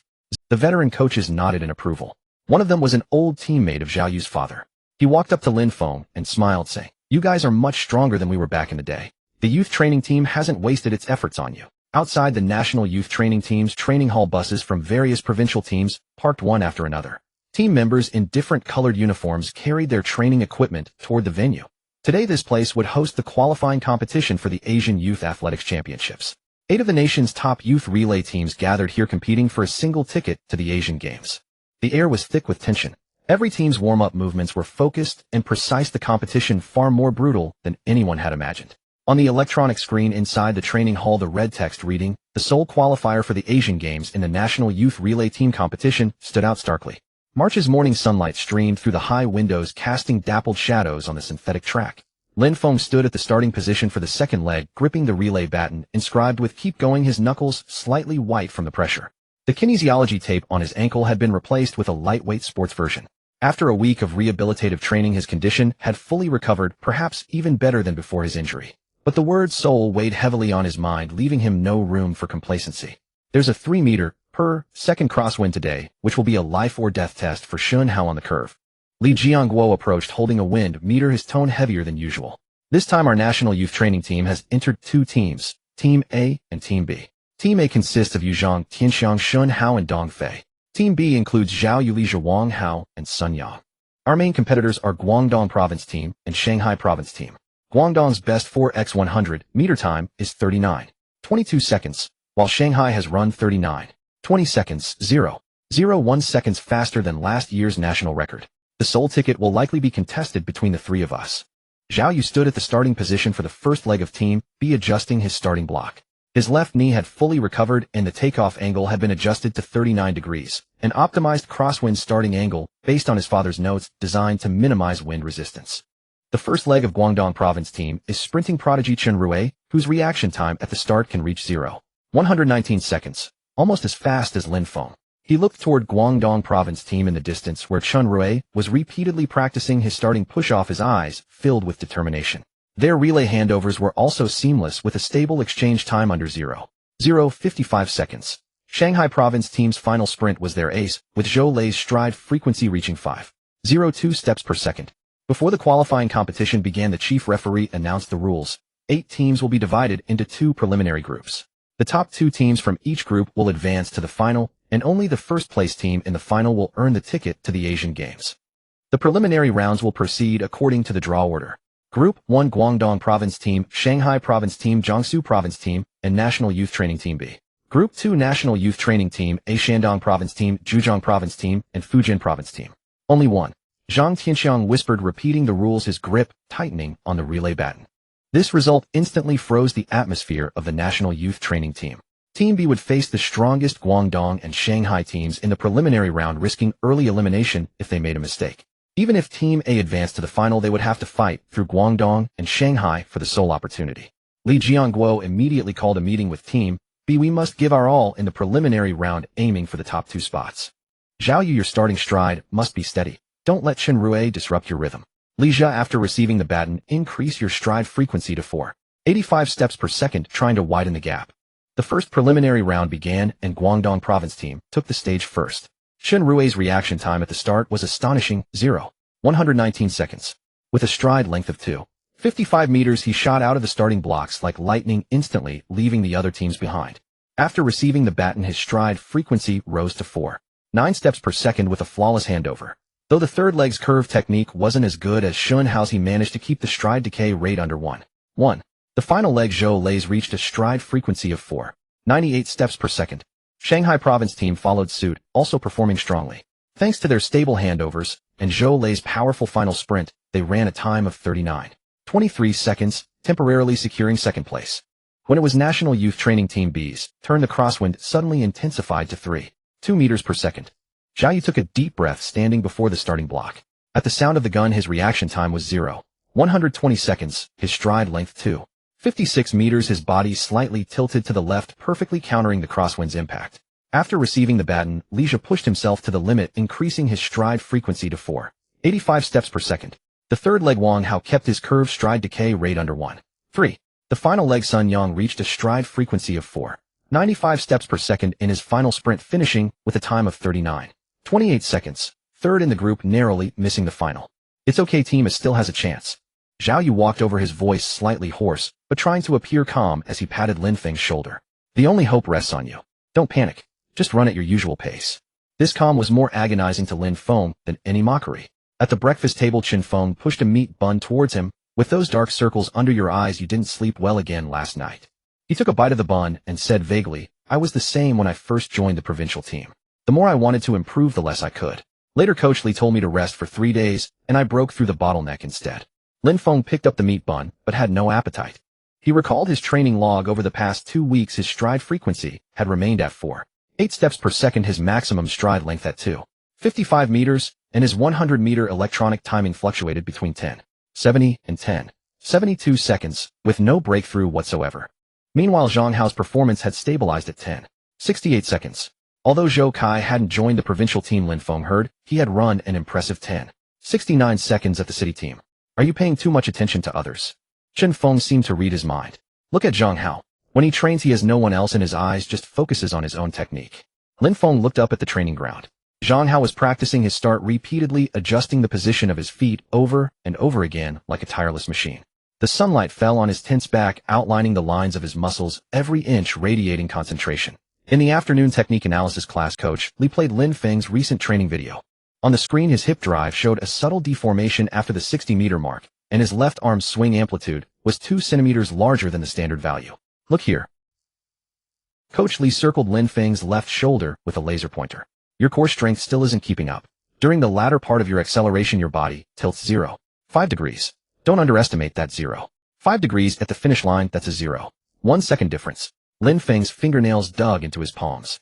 Coach Wang had pointed out these issues long ago. He had done countless extra core exercises, extending his side plank from 120 seconds to 180 seconds, but the video didn't lie. His progress was almost negligible. After training ended, he didn't return to the dormitory, but stayed alone in the strength training room. In the darkness, only the display screen of the isokinetic muscle trainer was still lit, the number 265 staring at him coldly like an eye. He pulled out his phone and scrolled to the text message from Sun Tao. Zhang Yang has been on fire lately, says he's going to break the city team's 100-meter record. Attached below was a photo. Zhang Yang was sprinting on the track, his expression ferocious like a wild beast. Lin Feng suddenly remembered what he was like when he first joined the city team. Back then his only thought was to charge forward. He never imagined the word progress could become so heavy. Still here, Coach Wang's voice sounded from the doorway, a thermos in his hand. I brewed some goji berry tea. Have some to warm yourself up. The hot water flowed down his throat and into his stomach, carrying a faint herbal fragrance. Coach Wang sat beside him and opened a video on his phone. This is the recording of your provincial youth championship final. Take another look. On the screen, he himself, wearing a red bib, flashed across the finish line like a bolt of lightning. His stride frequency was so fast, it was almost a blur, and although his hip drive wasn't as standard as it was now, it carried a fearless, unstoppable spirit. Your technique is much more standard now than before, but you're missing something. Coach Wang turned off the video. Provincial team training emphasizes science, but science isn't a constraint. You're so desperate to meet those data standards that you've boxed yourself in. Lin Feng remained silent, remembering how every time he ran he would mentally calculate stride frequency, stride length, and hip drive angle like a machine controlled by a program. Take tomorrow off. Coach Wang stood up. Go for a walk in the sports park or go home. Don't think about training. The next morning, instead of going to the training hall, Lin Feng took the bus home. His mother was airing out quilts in the yard. When she saw him suddenly return, the clothes hanger in her hand dropped to the ground. Why are you back? Did something happen at the provincial team? His father came out of the house holding a half-repaired hoe. He frowned when he saw Lin Feng. Isn't the competition soon? Why do you have time to come home? Lin Feng didn't explain. He just took the clothes hanger from his mother and helped her hang up the quilt. At lunch, his mother made his favorite braised pork. His father opened a bottle of baijiu he had stored for a long time and poured himself half a glass. I went to watch Zhang Yang train at the city team yesterday, his father suddenly said. That kid isn't that fast, but he's tough. He fell down, got right back up, and kept running. Just like you when you were little. Lin Feng's hand holding the chopsticks to pick up some braised pork paused. He remembered running on the dirt road at the entrance of his village when he was a child. Chasing a kite that had flown away, he kept running even though his knees were bleeding.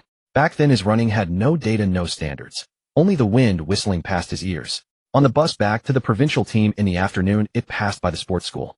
Lin Feng suddenly got off and walked over to the familiar track. A few teenagers in sports school training uniforms were practicing. One short kid was running clumsily, but he was laughing brightly. Lin Feng suddenly took off his jacket and started running on the track. Without calculating stride frequency, without worrying about his hip drive angle, he just followed the rhythm of his heartbeat and felt the wind slip through his fingers. When he reached the finish line, he looked back panting. The sunlight fell on the track like a golden river. Perhaps progress isn't just an increase in numbers, it's also about finding the self that runs for the sake of running itself. When he returned to the provincial team, Zhang Hao had just finished his training. He raised his chin towards Lin Feng. Want to race tomorrow? Lin Feng smiled, the anxiety in his eyes gone. Sure. Under the moonlight on the track, two figures ran side by side. This time Lin Feng didn't stare at the data. He just felt the contraction of his muscles, the resistance of the wind, and the powerful beat of his heart within his chest. The training hall at dawn was still shrouded in a thin mist. At the starting line of the 60-meter track, the spikes of Lin Feng and Zhang Hao's shoes simultaneously pressed into the rubber surface, making a faint scraping sound. Chen Feng stood at the finish line holding the stopwatch, yawning, so wide you could see his back teeth. Do you two have to race this early? Zhang Hao was flexing his ankles, the collar of his black training suit flapping in the wind. The sooner we race, the sooner it's over. Save someone from always worrying. His gaze swept over Lin Feng's ankle, where a white mark from last night's ice pack was still visible. Lin Feng didn't respond. He just bent down to adjust the starting blocks. The morning light slanted in through the high windows of the training hall, casting alternating stripes of light and shadow on the track, much like his fluctuating mood at that moment, both expectant and anxious. On your marks, get set. Chen Feng deliberately drew out his tones, spinning the stopwatch rapidly in his palm. The moment the starting signal, which Chen Feng simulated with a whistle, sounded, Lin Feng felt a surge of unfamiliar power within his body. There was no thought of calculating stride frequency, no deliberate measurement of his hip drive angle. Only the instinctive contraction and relaxation of his muscles. For the first 30 meters, his stride frequency was surprisingly fast. Even the sharp pain in his ankle as he pushed off seemed suppressed by this forward momentum. Zhang Hao clearly hadn't anticipated such explosive power from him. His initial lead was gradually closed during the middle of the race. As they crossed the finish line, almost shoulder to shoulder, Chen Feng's stopwatch clicked with a decisive snap. 6:87 seconds. Chen Feng announced Lin Feng's time first, then glanced at Zhang Hao. You're at 6:86. Oh, just 0.01 seconds faster. Zhang Hao raised an eyebrow, but said nothing, turning to retrieve the towel he had tossed on the ground. Lin Feng stood in the middle of the track, yet felt no disappointment. This was the first time in nearly a month that he hadn't been left significantly behind in a contest with Zhang Hao. More importantly, the long-lost exhilaration he felt while running made his heart race uncontrollably. Interesting, Chun Feng sidled over, patting him on the shoulder. That late-stage acceleration had the same ferocity you showed at the provincial youth games. During the morning's endurance training, Lin Feng deliberately slowed his pace. He no longer clung to the rhythm of the main group, instead adjusting his stride according to his own breathing pattern. By the 15th lap, he surprisingly felt none of the usual suffocation. Instead, his lungs seemed to hold enough oxygen to power his next arm swing. Coach Wang cycled alongside, his pencil scratching against the notebook paper.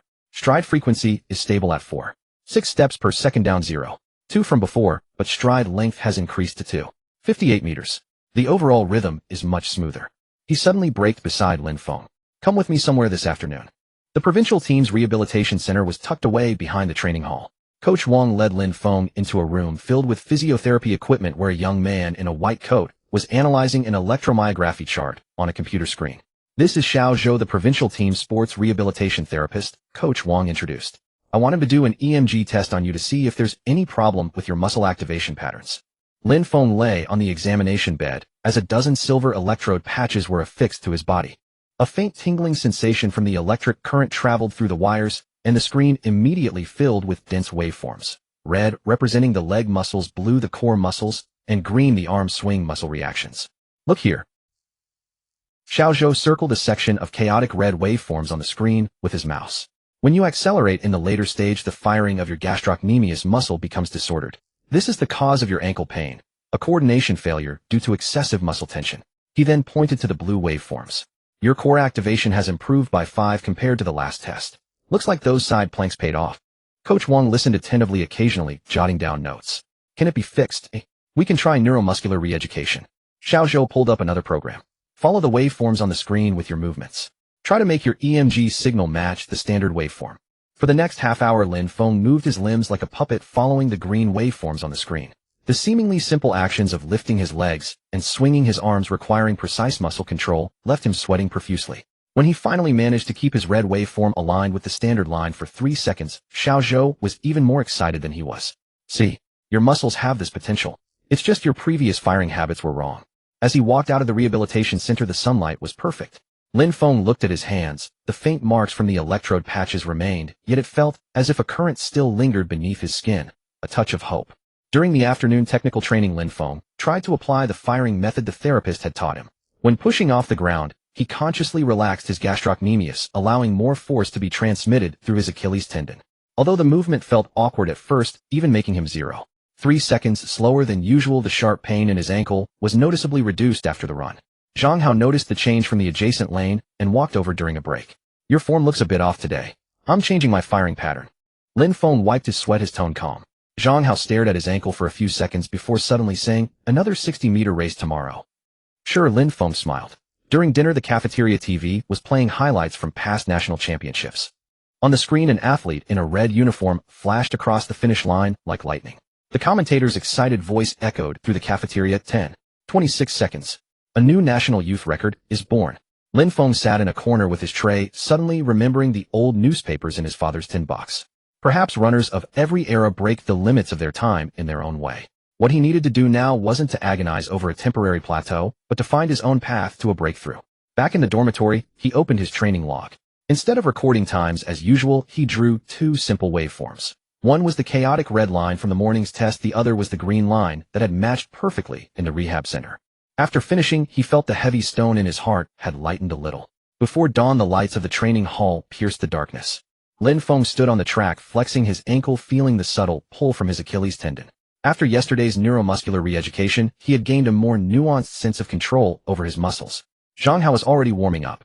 Seeing Lin Feng, he patted the starting blocks beside him. Ready? Anytime. Lin Feng walked to the starting blocks and adjusted his stance. Chun Feng wasn't here today, so they had an older provincial team member time them.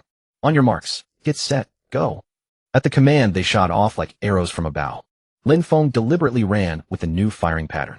When he pushed off, his gastrocnemius was no longer as tense as before, and the force flowed smoothly through his Achilles tendon. For the first 20 meters, Zhang Hao still held a slight lead. But at the 30-meter mark, Lin Feng felt as if the track beneath him had gained elasticity. Each step was more effortless than the last, and his stride length remained stable at 2.6 meters. The moment they crossed the finish line, the veteran timer looked at the stopwatch in surprise. Lin Feng 6.85 seconds. Zhang Hao 6.86. Zhang Hao's eyes widened in disbelief. He stared at Lin Feng's ankle as if trying to discern its secret. Lin Feng was also somewhat surprised. He hadn't expected such progress from just one day of adjustment. The exhilaration of breaking through a bottleneck made him unable to suppress a smile.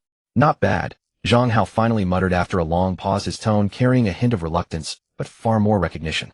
During the morning's technical training, Coach Wang specifically observed Lin Feng's movements. He nodded with satisfaction. The adjustment to your firing pattern is good. Pay a bit more attention to the coordination of your arm swing, and the results will be even better. Following Coach Wang's guidance, Lin Feng adjusted the amplitude and frequency of his arm swing. When the arm swing perfectly synchronized with his stride frequency, his body felt like a harmoniously running machine, making running much easier. The rehabilitation center had become a daily destination for Lin Feng. Xiao Zhou continuously adjusted the neuromuscular retraining plan based on his training progress. The waveforms on the screen grew increasingly stable, and the overlap between the red waveform of the leg muscles and the green standard waveform extended for longer and longer periods. At this rate, you'll be fine for the national championships next week, Xiao Zhou said to Lin Feng, and Coach Wang looking at the latest test results. Coach Wang patted Lin Feng on the shoulder. Don't let up. This is only the beginning. During the afternoon's group sparring session, Lin Feng and Zhang Hao were placed on the same team again. On the 100-meter track, the two engaged in a fierce contest. At the sound of the starting gun, Lin Feng's reaction from the blocks was as swift as ever. He maintained a steady cadence and stride length, establishing a slight lead within the first 50 meters. Zhang Hao fought hard in the latter half of the race, trying to overtake with his endurance. But this time Lin Feng did not give Zhang Hao a chance. Utilizing his new power generation technique, he maintained a strong drive in the latter stages, ultimately crossing the finish line with a time of 10.69 seconds, with Zhang Hao close behind at 10.71 seconds.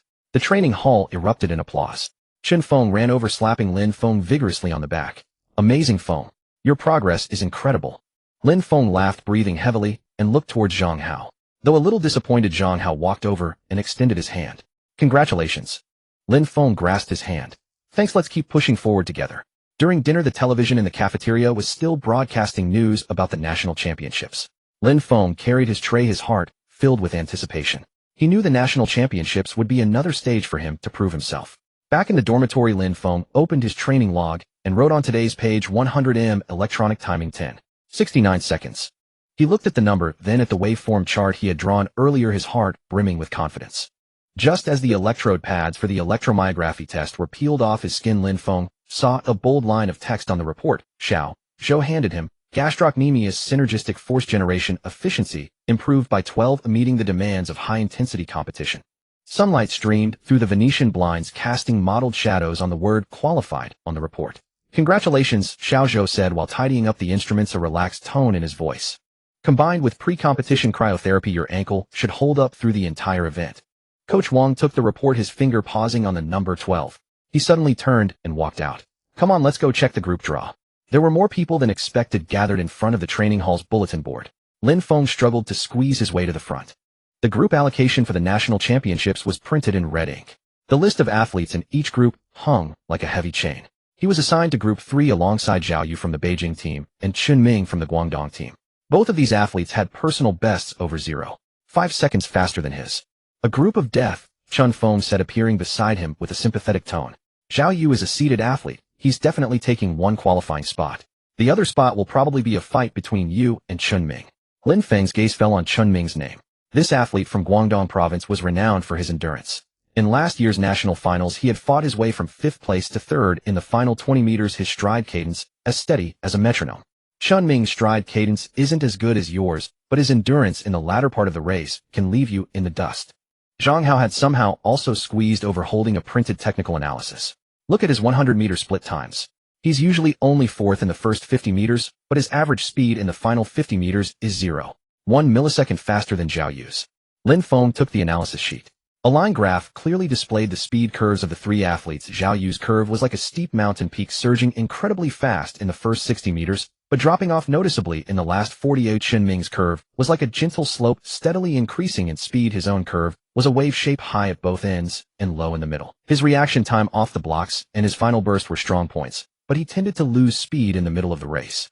Your advantages are your 135-second reaction time off the blocks and your explosive power in the final 30 meters. Coach Wang's voice suddenly came from outside the crowd.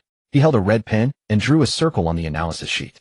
You must establish an advantage in the first 30 meters at least half a body length ahead of Chen Ming. Otherwise, with his endurance, he will definitely overtake you at the end. Back in the dormitory, Lin Feng pasted the speed curves of the three athletes on the wall.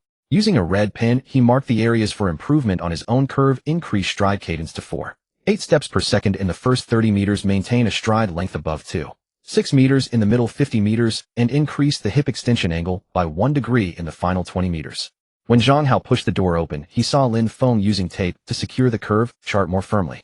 So serious, he said, tossing him a bottle of sports drink. I just got back from Coach Li's. He said, Zhao, you brought a new starting block this time, and it's supposed to reduce the push-off angle by another 2 degrees. Lin Feng unscrewed the bottle cap. The cool liquid flowed down his throat, but it didn't extinguish the fire in his heart. No matter how small the angle, he still needs his legs to generate power. He's not a robot. Well said. Zhang Hao walked over to the curve chart and pointed a finger at Chen Ming's latter stage data. Actually, his core strength has a weakness. Look at his torso lean angle in the final 10 meters. It's 1.5 degrees greater than the standard. That's your chance to overtake him. Over the next 3 days, a peculiar sight appeared in the training hall. Lin Feng and Zhang Hao were practically inseparable. When one practice starts, the other stood nearby, recording with a camera, then analyzed the slow-motion footage frame by frame. Back in the dormitory at night, tactical diagrams were always spread out between their beds, and their arguments often lasted until lights out. Chen Feng would sometimes come over to listen, and he couldn't help but laugh. You two aren't rivals, you're comrades in arms. During the final adaptive training session before the competition, Lin Feng saw Zhao Yu in person for the first time on the official track. That northern youth was indeed as tall and imposing as in the videos. His 30-meter acceleration runs during warm-up carried an overwhelming momentum. The sound of his spikes hitting the track was heavier than the others, like beating a drum. He noticed Zhao Yu's starting block was indeed different. The angle of the footplate was noticeably smaller. When the athlete stepped onto it, the bend in his knee was also reduced. This would concentrate explosive power during the push-off, but it demanded extremely high ankle strength. Don't let him intimidate you, Coach Wang whispered in his ear. This kind of starting technique tends to lead to fatigue in the latter part of the race. Look at his last 60-meter run. His stride cadence in the final 10 meters dropped to 4.2 steps per second. Lin Feng nodded and walked to his own lane to begin warming up. He deliberately avoided looking in Zhao Yu's direction, instead repeatedly practicing his starting motion, feeling the smooth transmission of force from his ankle. The neuromuscular training of the past few days had not been in vain. Even on the official track, his EMG signal remained stable within the standard waveform range. As the announcement at the registration desk echoed, Lin Feng's heartbeat suddenly steadied. He reached for the iron box key in his pocket. Athletes from Group 3 gradually stepped onto the starting line. Zhao Yu was in lane 4, Chen Ming in lane 6, while Lin Feng occupied the middle lane 5. The three formed a precarious triangle. The starter's voice, cold and metallic, rang out, Set. Lin Feng lifted his hips slightly, his gaze fixed on the finish line 3 meters ahead. He could hear Zhao Yu's breathing and feel the tension in Chen Ming's muscles, but these sounds blurred into the background. In his world, only the track, the wind, and his own heartbeat remained. At the moment the gun fired, his ankle moved like a well-oiled gear, pushing off, driving the hips, swinging the arms. Every motion was as precise as if rehearsed 1,000 times. His reaction time was 0.133 seconds, a 0.002 seconds faster than in training. In the first 30 meters, he kept pace with Zhao Yu, their strides nearly synchronized. Chen Ming trailed slightly, but his stride rhythm was unerringly steady, like an engine that never tired. At the halfway 50-meter mark, Zhao Yu's longer stride began to show, gradually pulling ahead by half a body length. Lin Feng remained calm, sticking to his tactical plan, maintaining a stride length of 2.62 meters and a cadence of 4.7 steps per second. He was waiting for Zhao Yu to slow down in the final stretch. In the final 30 meters, the opportunity finally arrived. Zhao Yu's stride visibly shortened, and his shoulder movement became uncoordinated. Lin Feng maximized his hip drive angle instantly, increasing his stride to 2.65 meters like a speedboat, suddenly accelerating. At the same time, Chen Ming began his signature late race surge, closing in rapidly from the right. The three nearly collided as they crossed the finish line, the electronic timer's beep sounds blending into one continuous tone. When the results appeared on the large screen, Lin Feng saw his name followed by 10.67 seconds, placing second in his group, just enough to qualify for the finals. Zhao Yu came in first with 10.59 seconds, while Chen Ming finished third by a mere 0.1 second margin, eliminated with regret. Zhao Yu, crossing the finish line, did not celebrate. Instead, he frowned and massaged his ankle, clearly dissatisfied with his late performance.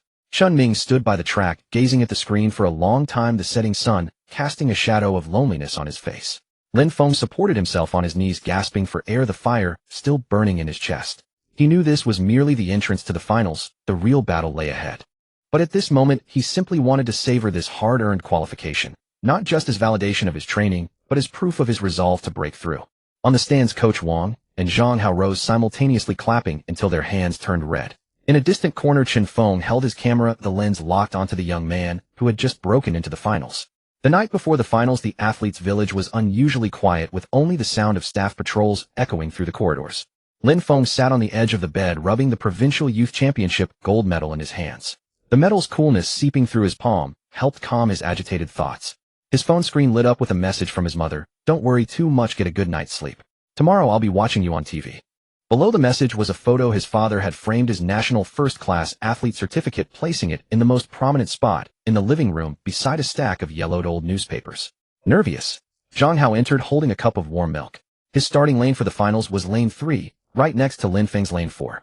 "I just checked the weather forecast. There's a side breeze tomorrow afternoon around level 2. Lin Feng took the milk, the warm liquid sliding down his throat. A little. He didn't lie. The thought of 7 fierce competitors in the finals made his heart feel as if an invisible hand were squeezing it. Zhao Yu start Chen Ming's late surge, and that dark horse from the Shanghai team rumored to have run an astonishing 10:55 seconds in the preliminaries. "I asked the senior athletes," Zhang Hao said, sitting beside him with rare seriousness. "The side wind will affect your arm swing balance. Tomorrow try to narrow your left arm swing by 1 centimeter to reduce wind resistance." Lin Feng nodded, noting this detail on the last page of his training log.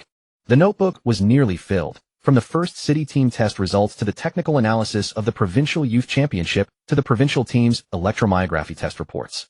Every page bore the traces of sweat. At 4:00 a.m. Lin Feng woke up. He quietly walked to the training room at the end of the corridor, practicing his arm swing movements repeatedly in front of the mirror. Under side wind conditions, the left arm swing required more precise control, neither too contracted to affect balance nor too wide to increase air resistance. On the 67th attempt, he finally found the delicate balance point. The angle between his left arm and body stabilized at 15 degrees, the swing trajectory like a smooth arc. On the afternoon of the finals, the sun suddenly became glaringly bright. Lin Feng stood at the registration desk, watching staff use a wind vane to measure wind direction. The red cups spun rapidly, the display numbers stabilizing at level 2. 1. Remember the tactic. Coach Wang adjusted his race number, his finger lightly pressing on his shoulder. Stay with Zhao Yu in the first 30 meters, maintain rhythm at the halfway 50 meters, and in the final 20 meters, ignore everyone.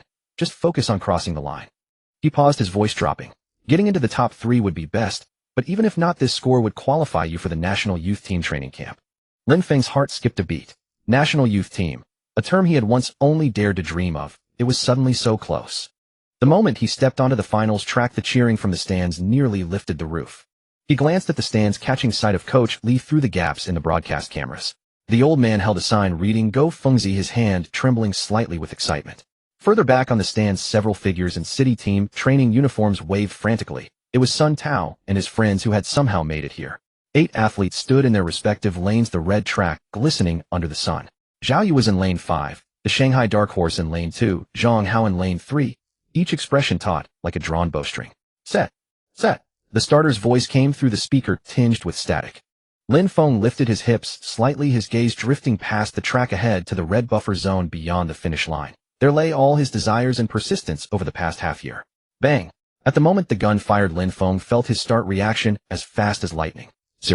131 seconds. The muscle memory from the electromyography test exploded at this moment. The angle of his ankle pushing off the hip drive the arm swing rhythm. All as perfect as a textbook example. In the first 30 meters, he clung tightly to Zhao Yu, their shadows nearly overlapping on the track.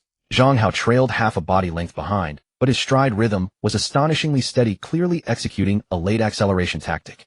The crosswind indeed made its presence felt. His left arm's swing required constant micro-adjustments to counter the wind resistance. Lin Feng felt the muscles in his left shoulder burning as if a fire raged within, but he dared not slacken. This detail was a specific reminder from Zhang Hao, and he couldn't let it all fall apart at the final hurdle. At the 50-meter mark, Zhao Yu's stride advantage began to manifest, gradually pulling ahead. The dark horse from the Shanghai team suddenly accelerated, surging up from the outer lane like a cannonball shot from its barrel. Adhering to his preset strategy, Lin Feng stabilized his stride length at 2.63 meters and maintained a cadence of 4.7 steps per second, operating with the precision of a well-calibrated machine. With the final 20 meters, the true contest began. Though Zhao Yu's stride length still held the lead, his frequency had noticeably slowed, an old injury evidently sapping his power in the final stretch. The dark horse from Shanghai moved with astonishing speed, his cadence hitting 4.9 steps per second, his form like a black bolt of lightning. Zhang Hao also launched his sprint, his hip drive more exaggerated than usual, his stride instantly expanding to 2.7 meters. Lin Feng felt the air squeezed from his lungs, his throat clogged with fire. Yet he did not give up, violently extending his hip drive to its absolute limit, achieving an unprecedented stride length of 2.68 meters. He could hear the roar of the crowd in the stands, feel the breathing of the athletes beside him, yet he couldn't tell if it was Zhang Hao or another. The instant he crossed the finish line, his vision went dark and he nearly collapsed onto the track. The beeping of the electronic timers merged into a single drone, like countless needles piercing his eardrums. When the results flashed onto the giant screen, the entire stadium fell silent for 3 seconds before erupting into a thunderous clamor of discussion. 10:58 seconds, Zhang Tianxiang. 10:60 seconds, Zhao Yu. 10:62 seconds, Zhang Hao. 10:63 seconds, Lin Feng. Fourth place. A mere 0.1 second gap had cost him a place on the podium. Lin Feng leaned over, hands on his knees, gasping for air. Sweat dripped from his chin onto the track, blossoming into tiny dark spots. He stared at the glaring 4 on the big screen, his heart feeling as if a piece had been gouged out, leaving an aching, swollen void. Zhang Hao walked over and patted him on the back. "It's okay, you ran a great race." His voice was breathless, yet his eyes held an undisguisable excitement. A bronze medal, his best ever result at a national competition. Zhao Yu sat on the ground, rubbing his ankle, his face devoid of any joy. Zhang Tianxiang was surrounded by his coach and teammates, the celebratory cheers nearly drowning him out. In the stands, Coach Li's paper card slipped from his hand, but he didn't even notice. He just stared at Lin Feng on the track, his eyes filled with pride. Sun Tao and his city team teammates held aloft a banner reading "Pride of the City Team," waving it vigorously. As the award ceremony began, Lin Feng silently walked to the side of the track. The instant the national anthem began to play, he instinctively straightened his back. Watching Zhang Hao stand on the bronze medal podium, watching Zhao Yu limp his way up to the silver, watching Zhang Tianxiang passionately kiss his gold medal, he suddenly felt that heavy stone in his heart wasn't so weighty anymore. Coach Wang walked over and handed him a chilled sports drink. "Don't be disheartened. This result is good enough to earn you a spot in the national youth team training camp." His voice carried a smile. "Coach Li just told me your acceleration in the final 20 meters, your technique, was even more textbook than Zhao Yu's." Lin Feng unscrewed the bottle cap. The icy liquid flowed down his throat, quenching the fire there, but it couldn't extinguish the burning drive within his heart. He recalled the confusion upon first joining the provincial team, the anxiety during periods of slow progress, the afternoons spent at the rehabilitation center, adjusting his muscle activation patterns. The fourth place was regrettable, yet it was like an invisible medal, a record of his growth over these past 6 months. As they left the stadium, the setting sun was painting the sky crimson. Zhang Hao walked beside him, clutching his bronze medal, then suddenly shoved it into Lin Feng's hand. "Here, play with it. I can always win another one." Lin Feng smiled and handed the medal back. "No need. I'll earn my own." His phone suddenly vibrated. It was a message from his father, just a single line: "Way better than I was back in the day. Come home, Dad will boil you some eggs." Attached was a photo. His mother was taking a picture of the TV screen, which showed the exact moment he crossed the finish line. Lin Feng gripped his phone tightly and quickened his pace. He knew that the regret on this track would eventually become the fuel for his next departure. Fourth place was not the end, but a new beginning. The door to the national youth team had already opened for him, and a broader arena awaited ahead. Before the smoke of the national championships had even cleared, the bulletin board in the provincial team's training hall was once again crowded with people. An A4 sheet of paper framed in red bearing the title National Youth Team Training Camp Roster. Lin Feng's name was on the list with the annotation 10:63's electronic timing next to it. "What did I tell you?" Chun Feng nudged him with his elbow, his voice brimming with excitement. "This result is definitely good enough." He was holding a camera, taking pictures of the bulletin board. "Gotta take a souvenir photo for you. When you become a world champion, this will be a precious piece of history." Lin Feng's fingertips gently traced his own name on the paper. The rough texture of the paper transmitted through his skin, bringing a surreal, dreamlike feeling. National Youth Team, a noun he had repeatedly envisioned in his training logs, had now finally become a tangible reality. Zhang Hao stood apart from the crowd, clutching his newly won bronze medal, its metallic sheen almost blinding in the sunlight. "I heard the training volume at the youth team is 1.5 times that of the provincial team." He walked over, his tone carrying its usual aloofness, yet with a trace of barely concealed envy. "Can your ankle handle it?" "Even if I can, I have to." Lin Feng smiled, thinking of the neuromuscular training machines at the rehab center of the afternoons spent adjusting his movements to match the waveform graphs. If it comes to it, I'll just have to bother Xiaozhou again. Coach Wang pushed through the crowd holding a document. This is the youth team's training manual. Look it over first. The cover of the manual bore a bright red team emblem, and inside it detailed the training camp's schedule, location, and guidelines. Report next Monday. Don't slack off these few days, just maintain your form. Opening the manual, the first page was the camp roster. A total of 16 athletes from across the nation were listed. The names of Zhang Tianxiang and Zhao Yu were prominently there, while Zhang Hao's name had an asterisk next to it marked as alternate. Lin Feng's gaze lingered on Zhang Tianxiang's name for a moment, a time of 10:58 seconds, a 0.5 seconds faster than his own. This meant that in the youth team, he would still be facing this formidable opponent from the Shanghai team. Coach Li of the youth team is a veteran in the sprinting world. Coach Wang's voice sounded in his ear as he pointed to the list of coaches in the manual. He values technical details above all else. That arm swing technique of yours will probably need to be revised once you get there.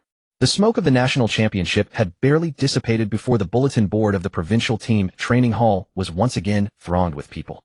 An A4 paper bearing the title, National Youth Team Training Camp Roster, was framed in red with Lin Feng's name listed alongside a notation 10:63 seconds electronic timing.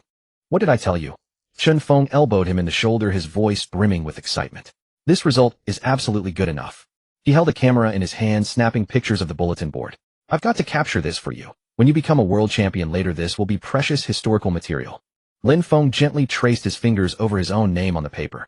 The rough texture of the surface transmitted through his skin, creating a surreal, dazed sensation.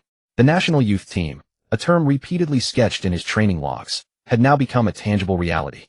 Zhang Hao's knuckles whitened as he clutched his bronze medal. His third-place finish had clearly met the selection threshold for the youth team, yet on the posted roster his name was followed by an eye-stinging subtitle, alternate. Don't take it too hard, Lin Feng said, patting his shoulder, but Zhang Hao shook him off violently. What do you know? Zhang Hao's voice held an unfamiliar edge of fury. His spiked shoes dug deep furrows into the synthetic track. I gave everything for this competition. I even risked my old left knee injury. His words stunned Lin Feng. He recalled that 3 days before the finals, while Zhang Hao was doing squats in the strength room, a faint sound had come from his knee. When asked, he had only said it was a recurrence of an old issue. Coach Wang appeared behind them at some point holding an X-ray film. See this? He held the film up to the sunlight, revealing bone spurs along the edge of the patella that looked like a string of tiny icicles. The youth team's team doctor examined it and said the injury requires at least 3 months of rest. It simply can't withstand the intensity of the training camp. Zhang Hao's shoulders slumped suddenly. The bronze medal slipped from his palm, bounced twice on the track, and landed with a crisp clatter. Just because of this, say. His voice trembled. I was 0.01 seconds faster than Lin Feng. It's not just the injury. Coach Li's voice came from beyond the crowd, holding a thick evaluation report. Your stride frequency stability score is 7 points lower than Lin Feng's, and your stride length decay rate in the later stages is 1.5 times his. He pointed at the line chart in the report. The youth team wants seedlings that can be cultivated over the long term, not flash-in-the-pan results. Lin Feng then noticed that in the replay of the finals, Zhang Hao's stride length had dropped sharply from 2.7 meters to 2.5 meters in the final 10 meters, and his body lean angle was a full 2 degrees larger than in the preliminaries. Details that had been drowned out by the cheers at the time now became glaring weaknesses. That evening, Zhang Hao locked himself in the strength room. When Lin Feng entered, he was wrestling with an isokinetic muscle training machine, the digital display stuck stubbornly at 290 newtons, always just short of the 300 newton target. Stop training, Lin Feng said, handing him an ice pack. The team doctor said your knee can't take any more weight. Zhang Hao didn't take it, just staring at the screen. Do you think I'm useless? His voice dropped suddenly. My dad is a retired provincial team athlete. He always says I'm not as fast as he was back then. Lin Feng learned then that Zhang Hao's father had once run under 10.5 seconds at the national games, but had retired early due to a ruptured Achilles tendon. All that arrogance he wore on his sleeve was merely a mask for his inner anxiety. The youth team roster isn't the end of the road. Lin Feng picked up the bronze medal from the ground, wiped off the dust. Look at the photos on Coach Li's office wall. He was an alternate himself back then, and he still went on to win the national championship. Later, Lin Feng learned from Coach Wang that the youth team had originally offered Zhang Hao a conditional slot provided he would accept 3 months of rehabilitation. But the kid had refused, saying he would earn his place through sheer ability, fair and square. Coach Wang pushed through the crowd holding a document. This is the youth team's training camp manual. Take a look first. The manual's cover bore the bright red team emblem, and inside it detailed the camp schedule, location, and guidelines. Report next Monday. Don't slack off these few days, you just maintain your form. Flipping open the manual, the first page was the training camp roster. 16 athletes nationwide. Zhang Tianxiang and Zhao Yu's names were prominently listed, and next to Zhang Hao's name was an asterisk with the annotation, alternate. Lin Feng's gaze lingered on Zhang Tianxiang's name for a moment. A personal best of 10. 58 seconds, a 0. 5 seconds faster than his own. That meant even in the youth team, he would still face this formidable rival from the Shanghai team. Coach Li of the youth team is a veteran in the sprinting world. Coach Wang's voice rang in his ears, pointing at the coaching staff list in the manual. He's very particular about technical details. That arm swing of yours will probably need to be revised over there. Lin Feng recalled how he had practiced his arm swing angle 67 times to adapt to crosswinds, and suddenly found it amusing. On the path of running there seemed to be no perfect technique, only a constant process of adjustment and pushing closer to the limit. When he went home to pack, his mother carefully placed his training log and the Provincial Youth Championship gold medal into his backpack. Once you're there, listen to the coach and don't get into arguments with your teammates. Her hand rubbed the backpack repeatedly, her eyes red-rimmed. If you need anything, call home, and I'll send it to you. His father crouched on the doorstep, smoking a cigarette, his eyes unusually bright through the swirling smoke. I've asked around. The youth team's food is good meat at every meal, he said, tapping the ash off his cigarette, his voice a little hoarse. Don't be stingy with yourself, a training takes a lot of energy. Lin Feng looked at the gray hair at his father's temples, and suddenly remembered that yellowed old newspaper, remembered the time of 11:58 seconds printed on it. The running trajectories of 2 generations had completed a baton pass across time and space. Before leaving, he made a special trip to the sports school. Coach Li was demonstrating the starting stance to new team members, his stooped silhouette thin in the sunlight. When he saw Lin Feng, the old man's eyes lit up, and he abandoned his team to run over. I heard you're going to the youth team. Yes, reporting next Monday. Lin Feng handed him the youth team manual. Coach Li put on his reading glasses, his fingers slowly sliding down the list. When he saw Lin Feng's name, he suddenly took off his glasses and wiped his eyes with his sleeve. Good kid, you've made it. His voice choked with emotion. Train hard over there and bring honor to our sports school.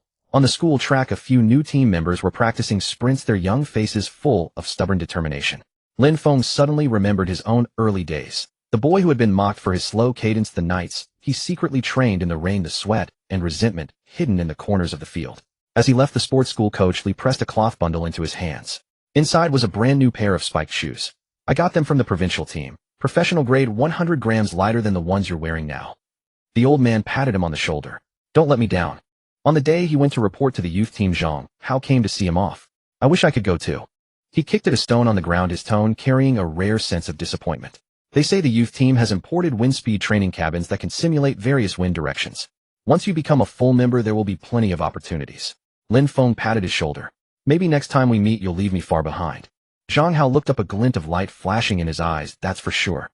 As the train started, Lin Feng opened the window and watched the figure on the platform grow smaller.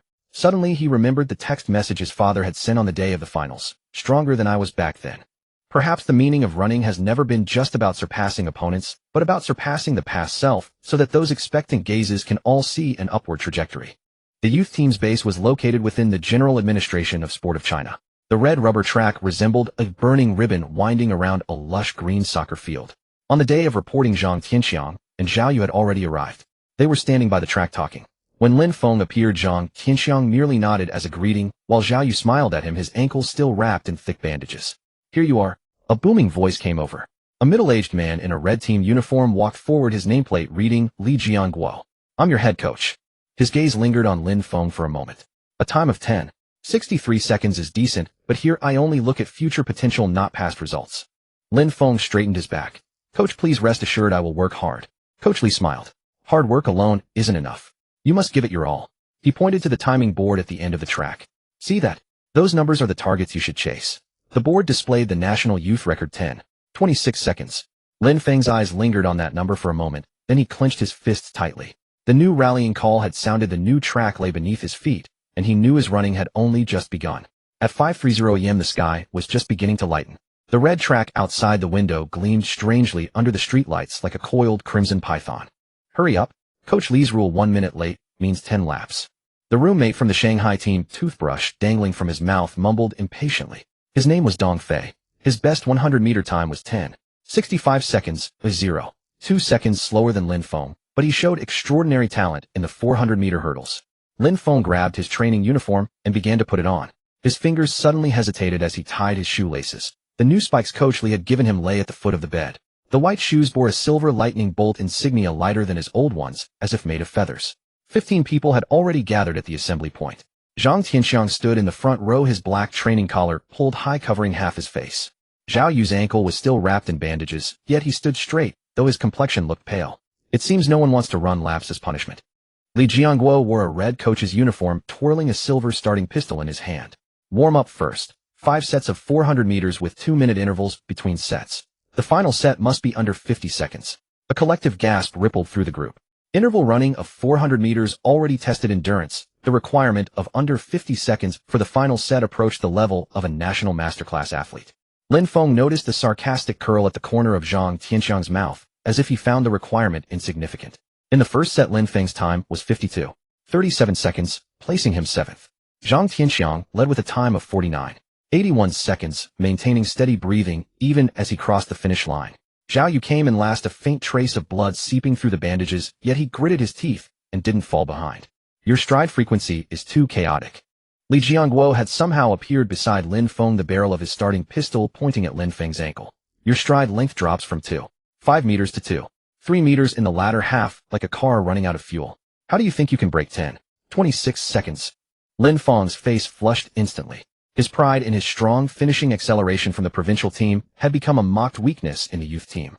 Before the third interval run, Zhao Yu leaned in and whispered, "Keep your stride frequency steady at 4.5 steps per second. Don't rush," chaotically following Zhang Tianxiang's rhythm. His bandage had been rewrapped and sweat beaded on his forehead. "Last year I tried to match him directly and almost tore my Achilles tendon." Lin Feng nodded. At the 300-meter mark, he indeed felt he still had energy. In the final 100-meter acceleration, his stride length stabilized at 2.45 meters, clocking a time of 51.2 seconds, 1.35 seconds faster than the previous set. Much better. Li Jiangguo's voice lacked emotion as he holstered his starting pistol. Technical training this morning focusing on start reaction.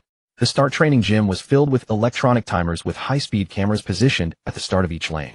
Li Jiangguo stood before the monitoring screen pointing at Zhang Tianxiang's start footage. "See this?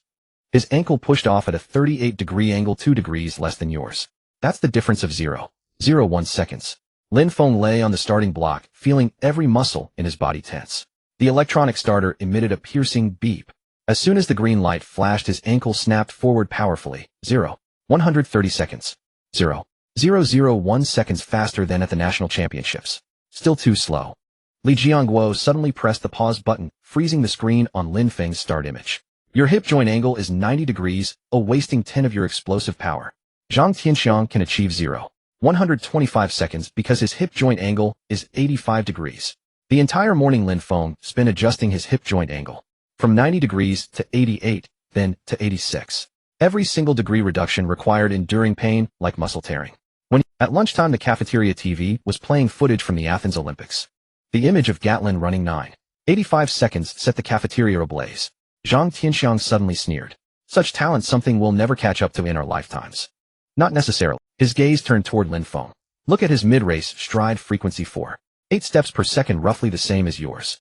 Lin Feng's heart leaped. So those distant, unreachable world stars also had details worth chasing. The afternoon strength training took place in the weight room. Li Jiangguo brought in an unfamiliar instrument. Its metal clips could precisely measure the instantaneous explosive force of muscle exertion. Bench press 100 kilograms, 8 repetitions per set, must complete within 0.5 seconds. Lin Feng pushed him aside with a smile, his gaze drifting toward Li Jiangguo in the coaching zone. Li Jiangguo was jotting notes on the tactical board, a rare smile gracing his face. This was the first time the youth training team had run a time close to the national record since Lin Feng's return, inching them one step closer to their goal of qualifying for next year's Asian Games. 1 week before the internal test, Lin Feng's ankle had finally recovered to 100. The team doctor removed the last sensor and laughed, saying, "You can run freely now, but don't get carried away. You still need to do 2 rehabilitation checks per week." This news sent the entire youth training team into a frenzy. Zhang Tianxiang even suggested celebrating after the test, but Li Jiangguo shot down the idea. "We'll celebrate once we secure the Asian Games qualification." On the day of the test, the youth training team invited the veteran coach from the provincial team to observe. Lin Feng stood in the second leg position, holding the relay baton, feeling the strength in his ankle. This was the first time he had run freely since his injury, and his heart was a mix of nervousness and anticipation. Zhao Yu, running the first leg, patted his shoulder before the start, saying, "Don't overthink it. Just run like you do in regular practice." At the sound of the starting gun, Zhao Yu's reaction time was 0.120 seconds, his stride length 2.56 meters. After receiving the baton, Lin Feng's stride frequency instantly rose to 4.9 steps per second with a stride length of 2.54 meters and a handover time of 0.052 seconds, 0.001 seconds faster than in practice. Shen Hao's curved stride was 2.55 meters with a stride decay rate of only 0.6, extending their lead to 0.5 meters. Dong Fei's final sprint was stunning, reaching a stride frequency of 5. The veteran coaches nodded in approval. One of them was an old teammate of Zhao Yu's father. He walked up to Lin Feng and smiled, saying, "You guys are much stronger than we were back in the day. The youth training team hasn't wasted its efforts on you." Outside the national youth training team's training hall, buses from various provincial teams parked one after another. Team members in different colored uniforms carried their training equipment toward the venue. Today this place would host the qualifying competition for the Asian Youth Athletics Championships. 8 of the nation's top youth relay teams gathered here, competing for a single ticket to the Asian Games. The air was thick with tension. Every team's warm-up movements were focused and precise, the competition far more brutal than anyone had imagined. On the electronic screen inside the training hall, the red text reading, "The sole qualifier for the Asian Games in the National Youth Relay Team Competition," stood out starkly. March's morning sunlight streamed through the high windows, casting dappled shadows on the synthetic track. Lin Feng stood at the starting position for the second leg, gripping the relay baton, inscribed with "Keep Going," his knuckles slightly white from the pressure. The kinesiology tape on his ankle had been replaced with a lightweight sports version.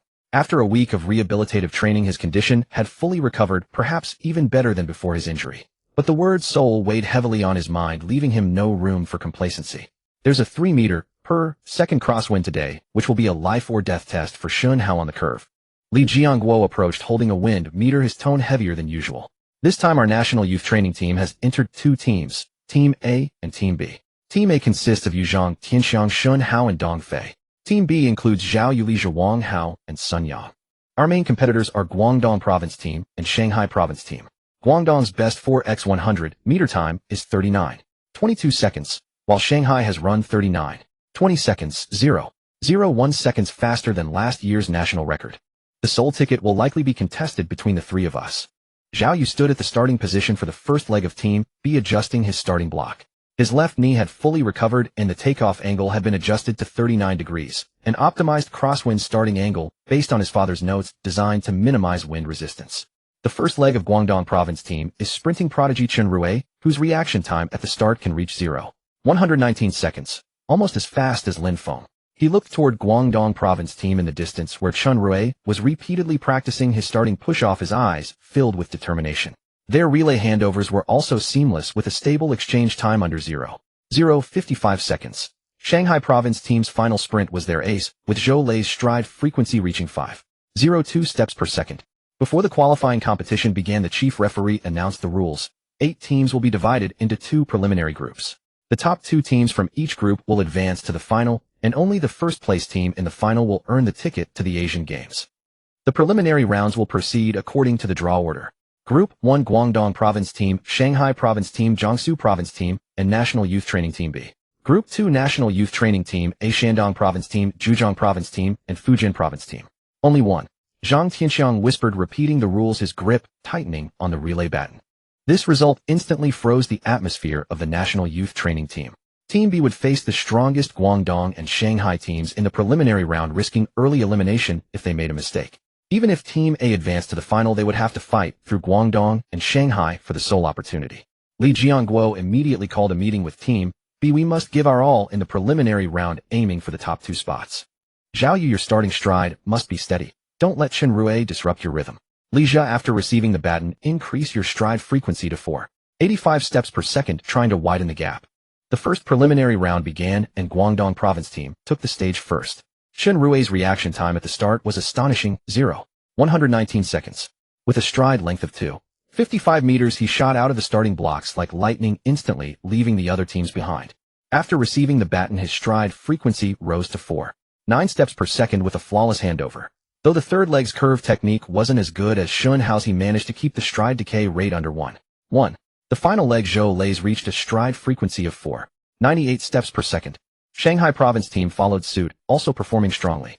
Thanks to their stable handovers and Zhou Lei's powerful final sprint, they ran a time of 39.23 seconds, temporarily securing second place. When it was National Youth Training Team B's turn, the crosswind suddenly intensified to 3.2 meters per second. Zhao Yu took a deep breath, standing before the starting block. At the sound of the gun, his reaction time was 0. 120 seconds, his stride length 2. 56 meters, his body slightly tilted to the left, perfectly countering the crosswind's impact. After receiving the baton, Li pushed himself to the limit, increasing his stride frequency to 4. 85 steps per second. The third leg Wang Hao kept his curved stride decay rate under 1. 3. The final leg Sun Yang reached a stride frequency of 4. 95 steps per second in his final sprint, finishing with a time of 39. 28 seconds, third in the group, narrowly missing the final. It's okay, team, it still has a chance. Zhao Yu walked over, his voice slightly hoarse, but trying to appear calm as he patted Lin Feng's shoulder. The only hope rests on you. Don't panic. Just run at your usual pace. Li Jiangguo stood on the grandstand, twirling the starting pistol in his palm, a faint, elusive smile curling at the corner of his lips. At dinner, the cafeteria's television was still broadcasting highlights from the Sydney Olympics. Lin Feng watched the screen as the American team celebrated their championship victory and suddenly recalled his father's words. Running fast alone is not true skill. True skill lies in bringing others along with you. Back in the dormitory, Lin Feng wrote in his training log, raised the baton hand position by 3 centimeters, target baton exchange reaction time of 0.1 seconds, and strengthened coordination with Zhang Tianxiang, Zhao Yu, and Dong Fei. He added a small line at the end: the relay is not a solo show, it's a dance of 4 people. In the early morning training hall, the clatter of the baton striking was crisper than before. Lin Feng stood at the second leg position, the lingering soreness from yesterday's hand position adjustment still tingling in his fingertips. Zhao Yu had swapped his ankle brace for a lighter model, standing at the starting blocks with a gaze more resolute than ever. Today we practiced dynamic baton exchange. Li Jiangguo held his stopwatch, the starting pistol gleaming coldly in the sunlight. The exchange zone is shortened by 5 meters, a 1 drop equals 4 penalty laps. Shortening the exchange zone meant less time for the handoff, demanding higher synergy between the two. Lin Feng took a deep breath, raised his palm to the predetermined position, his fingers slightly tensed. Ready, go. Zhao Yu start was 0.2 seconds faster than yesterday, his stride frequency steady at 4.5 steps per second. As he entered the shortened exchange zone, the baton in his hand nearly grazed past Lin Feng's palm. Just as it was about to slip away, Lin Feng's fingers snapped shut, gripping the baton firmly. Great! Dong Fei couldn't help shouting from the third leg position. Lin Feng charged out of the exchange zone with the baton, his stride frequency instantly surging to 4.8 steps per second. He could sense Zhang Tianxiang already poised at the third leg, his gaze like an invisible thread tightly locked onto the baton in Lin Feng's hand. This exchange was smoother than yesterday's. Zhang Tianxiang's hand reached out almost preemptively, the baton lingering in their palms for no more than 0.01 seconds. When Dong Fei crossed the finish line with the baton, the stopwatch read 39.71 seconds, another 0.16 seconds faster than yesterday. Not enough yet, Li Jiangguo's voice came from the grandstand. The Japanese youth team's best is 39.50 seconds, you're still 0.21 seconds behind. During a training break, Zhang Tianxiang approached with a notebook, its pages covered in dense lines. Look, this is our stride frequency curve during the exchange. He pointed to a sharply fluctuating line. After you receive the baton, your stride frequency increases too quickly, disrupting my rhythm when I take it. Lin Feng leaned in and saw it clearly. The first 5 steps after his baton grab had wild fluctuations, peaking at 4.9 steps per second and dipping to 4.6. Zhang Tianxiang was accustomed to a steady 4.7 steps per second, so it was no wonder the rhythm deviated. So how should I adjust? Lin Feng asked. After receiving the baton, first maintain 4.7 steps per second for 3 steps, then accelerate. Zhang Tianxiang drew a new curve on the paper. That way I can take it more smoothly. Dong Fei suddenly interjected. You two only think about yourselves, you need to consider me too. He pointed to the curve mark. Lin Feng, after you take the baton, your exit angle from the curve is too sharp. Ooh, I always feel like I'm going to get bumped. The three huddled together, discussing back and forth. Sunlight streamed through the window onto the notebook, casting their shadows overlapping. A puzzle slowly coming together. The afternoon wind tunnel test opened Lin Feng's eyes wide. Inside this massive pipe that could simulate different wind speeds, he wore a special mask and adjusted his arm swing angle according to Li Jiangguo's instructions.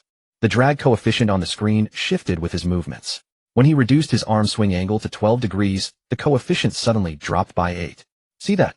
Li Jiangguo pointed at the screen. That's why the Japanese team's arm swings are all so small. Less wind resistance, naturally higher stride frequency. Zhang Tianxiang was testing in the adjacent wind tunnel, his arm swing angle only 10 degrees, with a drag coefficient 2 lower than Lin Feng's. It's a natural advantage, he said, removing his mask, a hint of pride in his voice. My shoulders are 3 centimeters narrower than yours, so inherently less drag. Lin Feng wasn't resentful. Instead, he diligently noted the data. In the relay, a teammate's strength is the entire team's strength. During the evening tactical analysis session, Li Jiangguo played a video of the Japanese youth team's relay training. In the footage, the four team members' stride frequencies were almost perfectly synchronized, their body lean angles during the baton pass identical, like for precisely meshing gears. They spend 2 hours every day practicing synchronization. Li Jiangguo pressed pause. From the stride length of their walk to the amplitude of their arm swing, they demanded all to be identical. Silence filled the training hall. Everyone understood that achieving such synergy required more than just technical training. Let's try it too. Xiao Yu suddenly stood up. From now on, let's maintain the same stride frequency when eating and walking. In the following days, a peculiar sight appeared in the training hall. Lin Feng, Zhang Tianxiang, Xiao Yu, and Dong Fei did everything in the same rhythm, the same number of chews, while eating the same stride length, when walking even the same frequency of drinking water. On the 5th day of relay training, when the four stood on the track again, a miracle occurred. From Xiao Yu's start to Lin Feng's baton handoff, then to Zhang Tianxiang and Dong Fei's pass, the entire process flowed like a seamless musical piece. The baton passed through their hands with barely any visible exchange motion. 52 seconds. Dong Fei's voice trembled with excitement. Only 0.2 seconds behind the Japanese team. Li Jiangguo stood on the grandstand showing a clear smile for the first time. He raised the starting pistol, pulled the trigger toward the sky, and the crisp crack echoed through the training hall, as if cheering for this rising relay team. At dinner, the four sat at one table, unconsciously picking up the greens on their plates, each chewing exactly 12 times. Dong Fei started laughing, then Lin Feng, Zhang Tianxiang, and Xiao Yu joined in their laughter, echoing through the cafeteria long after. Back in the dormitory, Lin Feng wrote in his training log, arm swing angle at 12 degrees, maintained stride frequency at 4.7 steps per second after baton grab, and continued to strengthen synchronization training with teammates. He added a small line at the end, so it turns out that synergy can indeed be trained. Lin Feng knew that the baton carried not only speed, but also the shared dream of four young men. With 3 months left until the Asian Youth Championships, their synergy was still evolving, and their acceleration would never stop. On the electronic screen of the training hall, the red numbers, 89 days to Asian Youth Championships, were particularly striking. Lin Feng stood in the relay zone, the baton in his hands slippery with sweat. Xiao Yu, Zhang Tianxiang, and Dong Fei had already taken their positions. The four of them had synchronized their stride frequency to a uniform 4.7 steps per second during warm-up, and even their breathing rhythms were almost in sync. Today we simulate the official competition process. Li Jiangguo pushed a mobile camera over and aimed the lens at the four. From check-in warm-up to the final sprint, everything follows championship standards. Drop the baton, and you'll lose today's training qualification. These words instantly tightened the atmosphere. The simulation was different from daily training. They not only had to compete on technique, but also withstand the pressure of a competition atmosphere. Li Jiangguo had deliberately arranged for athletes from other groups to sit on the stands as spectators, and had staff use the PA system to announce real-time race updates. Even the sound effect of the electronic timer was identical to that of an international arena. During the check-in, the four stood in a row wearing red team uniforms. The staff checked their bib numbers one by one. Lin Feng's number was 203, only 2 digits away from his 13 at the Provincial Youth Championships, yet it felt like crossing two worlds. The PA system suddenly broadcasted the introduction of the Japanese team. Zhang Tianxiang unconsciously tightened his grip on the baton, his knuckles turning white. "Don't be distracted," Xiao Yu said in a low voice. Though his ankle brace was light, the red of the bandage was still visible at the edges. "Just do what we practiced. There's nothing to fear." During warm-up, Lin Feng specifically went to check the real-time data on the big screen. The Japanese team's simulated result had been pre-entered by Li Jiangguo, showing 39.48 seconds, a 0.4 seconds faster than their best yesterday. Someone in the stands whistled. Whether to jeer or encourage was unclear. Before the final gun, Lin Feng closed his eyes and took a deep breath. His mind flashed back to the past half-month of synchronized training, eating with the same chewing speed, stepping on white lines drawn on the ground. "On your marks, get set." The starter's voice over the PA had a static electric crackle exactly the same as what he heard at the Provincial Youth Championships. Lin Feng lifted his hips slightly, his peripheral vision catching Xiao Yu's starting blocks already adjusted to the optimal angle. Zhang Tianxiang's shoulders tensed like a drawn bow, and Dong Fei at the third leg, doing final arm swing warm-ups. Bang! The moment the gun sounded, Xiao Yu's reaction time was astonishingly fast, 0.126 seconds, a 0.002 seconds faster than his personal best. His stride was steady at 2.5 meters, the baton rock solid in his hand. As he entered the handover zone, Lin Feng almost instinctively reached out with his palm, precisely catching the incoming baton without a moment's pause. "Good catch," someone shouted from the stands. Lin Feng gripped the baton and burst out of the handover zone. Instead of rushing to accelerate, as before, he first maintained a stride frequency of 4.7 steps per second for 3 steps, then gradually increased to 4.8 steps per second once the rhythm was steady. Exiting the curve, he deliberately adjusted his body lean angle from 8 degrees to 6 degrees to avoid the risk of collision when Dongfei took the baton, a detail they had discussed late into the night yesterday. Zhang Tianxiang's handover was faster than during training. His hand seemed magnetic. As soon as the baton approached, it was firmly drawn in. Lin Feng noticed that Zhang Tianxiang's arm swing angle had indeed been reduced to 10 degrees, with a lower drag coefficient than his own 12 degrees. He ran like a black lightning bolt, stride steady at 2.6 meters with almost no fluctuation. When Dongfei, the last leg, took the baton, the cheers from the stands suddenly grew louder. Lin Feng's heart jumped into his throat. Dongfei was strong in the 400 meters, but prone to nervousness in high-intensity relays. In previous training, he had slowed down in the final 50 meters 3 times. But this time Dongfei did not disappoint. After receiving the baton, his stride frequency instantly increased to 4.9 steps per second. His stride length gradually expanded from 2.4 to 2.5 meters, and his body lean angle remained at a constant 7 degrees, exactly as the three had agreed. The beep-beep of the electronic timer grew closer. The spectators in the stands all stood up, some even waving national flags. At the moment of crossing the finish line, Lin Feng saw the numbers on the big screen jump wildly, finally settling at 39.45 seconds. 0.3 seconds faster than the Japanese team's simulated result. Genuine cheers erupted from the stands. Even Li Jianguo put down his camera and walked over quickly. The four stood in the middle of the track, panting heavily, sweat dripping from their cheeks onto the rubber track, forming 4 small wet patches. The stride frequency fluctuation during handover is still a bit big. Li Jianguo did not praise them. Instead, he pointed at the replay video.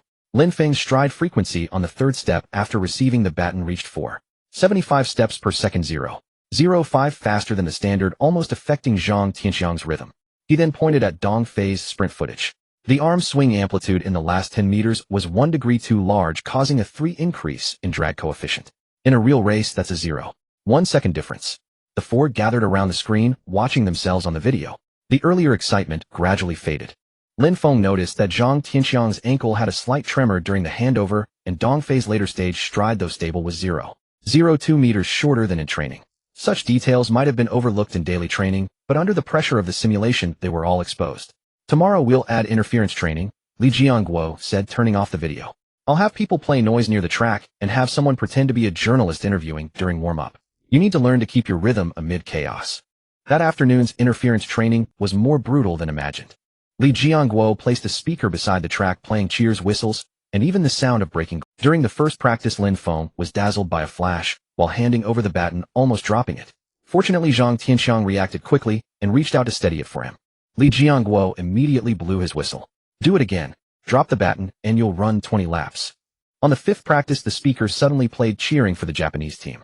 Dongfei's stride frequency instantly broke, dropping from 4.7 to 4.5, causing the final leg to be 0.3 seconds slower. He angrily threw the baton to the ground, but Li Jianguo picked it up and handed it back. In a race, there will be even worse things said. If you can't withstand this bit of interference, don't go to the Asian Championships. Dongfei gritted his teeth, picked up the baton, and returned to the fourth leg position. This time, no matter what sounds came from the speaker, he stared fixedly at the track ahead, his stride frequency as steady as a metronome. At the end of the evening training session, the clothes of the four could be wrung out like sponges. Yet Li Jianguo did not let them rest. Instead, he led them into the tactical analysis room and played a new video, data from the Japanese team's wind tunnel tests. Their arm swing angle had already been reduced to 9 degrees, and their drag coefficient was 1 lower than Zhang Tianxiang's. Gaps always exist, but they are not insurmountable. Li Jianguo turned off the screen. They have been synchronizing for 3 years. You have only trained for 3 months. To reach this level already exceeds my expectations. These words stunned the four. Li Jianguo rarely spoke softly, though every training session was like picking faults. Suddenly his affirmation was more uplifting than any praise. On the way back to the dormitory, Dongfei suddenly said, I want to add extra training for the final sprint tomorrow. Who is free to accompany me? I will come. Lin Feng volunteered first, and Zhang Tianxiang and Zhao Yu also nodded. Under the moonlight, 4 red figures repeatedly practiced sprints on the running track. The relay baton traced red arcs in the night sky like flickering flames. As Lin Feng ran holding the baton, he could feel the breathing and footsteps of the 3 beside him syncing with his own. This tacit understanding was not forged from training manuals, but accumulated through countless mistakes, adjustments, and mutual encouragement. Back in the dormitory, Lin Feng wrote in his training log, simulated race time 39.45 seconds. Anti-interference training needs improvement. Dongfei's final swing amplitude must be controlled within 11 degrees. Zhang Tianxiang's ankle stability during the handoff needs enhancement. He added in smaller handwriting, "We are not four individuals, we are a team." Placing the baton beside his pillow, the cool metal seeped through the fabric, yet it warmed his heart. He could almost see four red figures crossing the finish line side by side at the Asian Games 3 months later, with electronic displays showing times faster than the Japanese team and stands erupting with cheers belonging to them. That day would surely come. When the countdown board for the Asian Youth Championships jumped to 60 days, a thin layer of tension hung in the air of the training hall. Lin Feng had just finished the wind tunnel test with fine water droplets clinging to his visor when he saw Dongfei sprinting toward him, holding a stopwatch, his face as pale as the emergency lights beside the track. "Zhao Yu." Dongfei's voice trembled as he pointed toward the infirmary. During the start practice, his knee hit the ground directly.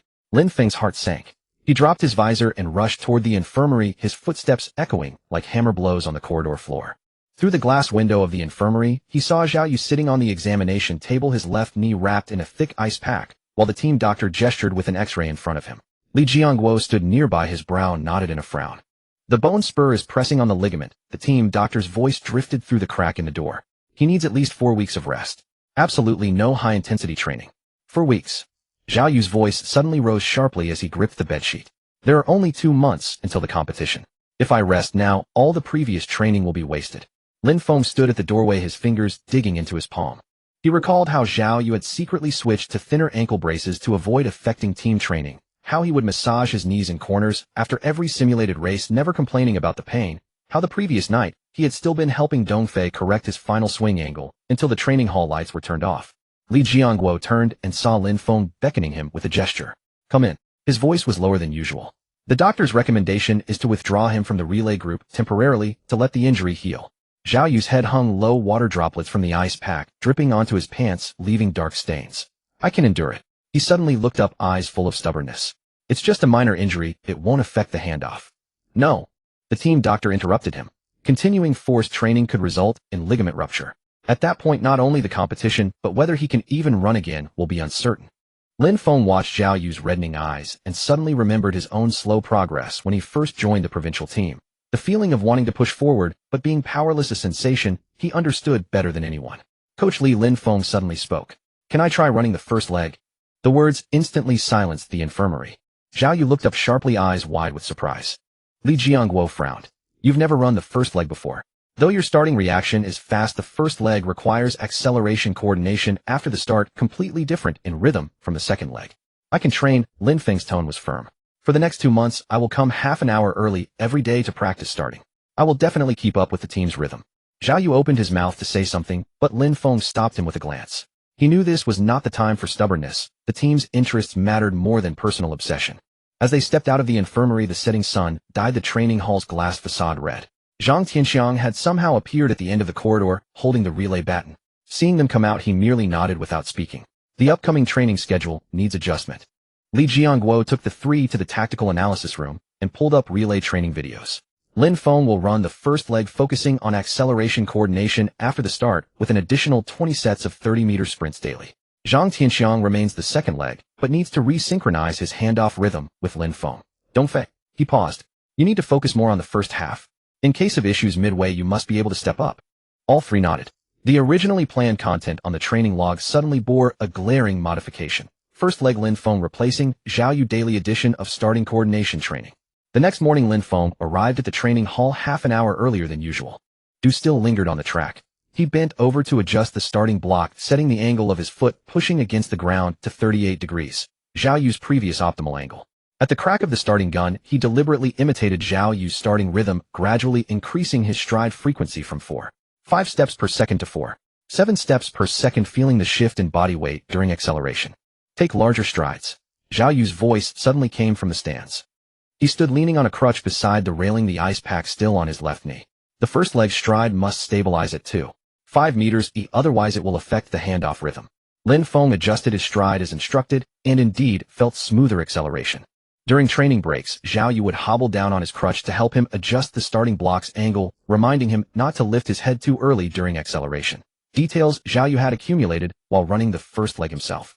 Zhang Tianxiang also arrived earlier than usual. He stood at the second leg position, stopwatch in hand, pressing the timing button whenever Lin Feng entered the handoff zone.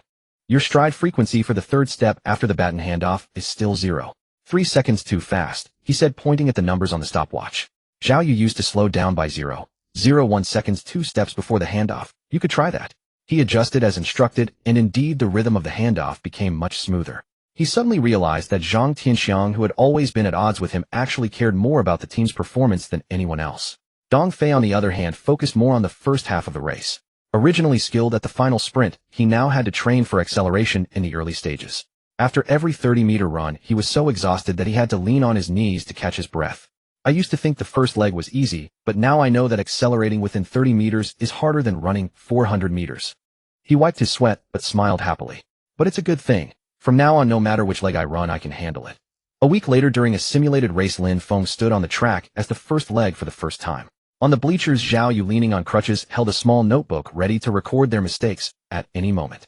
On your marks, get set. The moment the starting gun fired, Lin Feng felt a familiar surge of power within his body. He followed Zhao Yu's method, keeping his stride length steady at 2.5 meters, maintaining a forward lean during acceleration. As he entered the handoff zone, Zhang Tianxiang's hand was already extended precisely. At the moment the baton was passed, Lin Feng heard Zhao Yu shout from the bleachers, "Good handoff." The subsequent handoffs went smoothly, and Dong Fei's final sprint was faster than before, with a stride frequency steady at 4.9 steps per second. As they crossed the finish line, the electronic screen displayed 39.42 seconds, or another 0.3 seconds faster than their last simulated performance. Li Jiangguo walked over and patted Lin Feng on the shoulder. "Not bad, you didn't disappoint me." He then looked at Zhang Tianxiang and Dong Fei. "Your coordination is getting better and better." Zhao Yu hobbled over on his crutches, his notebook filled with dense notes.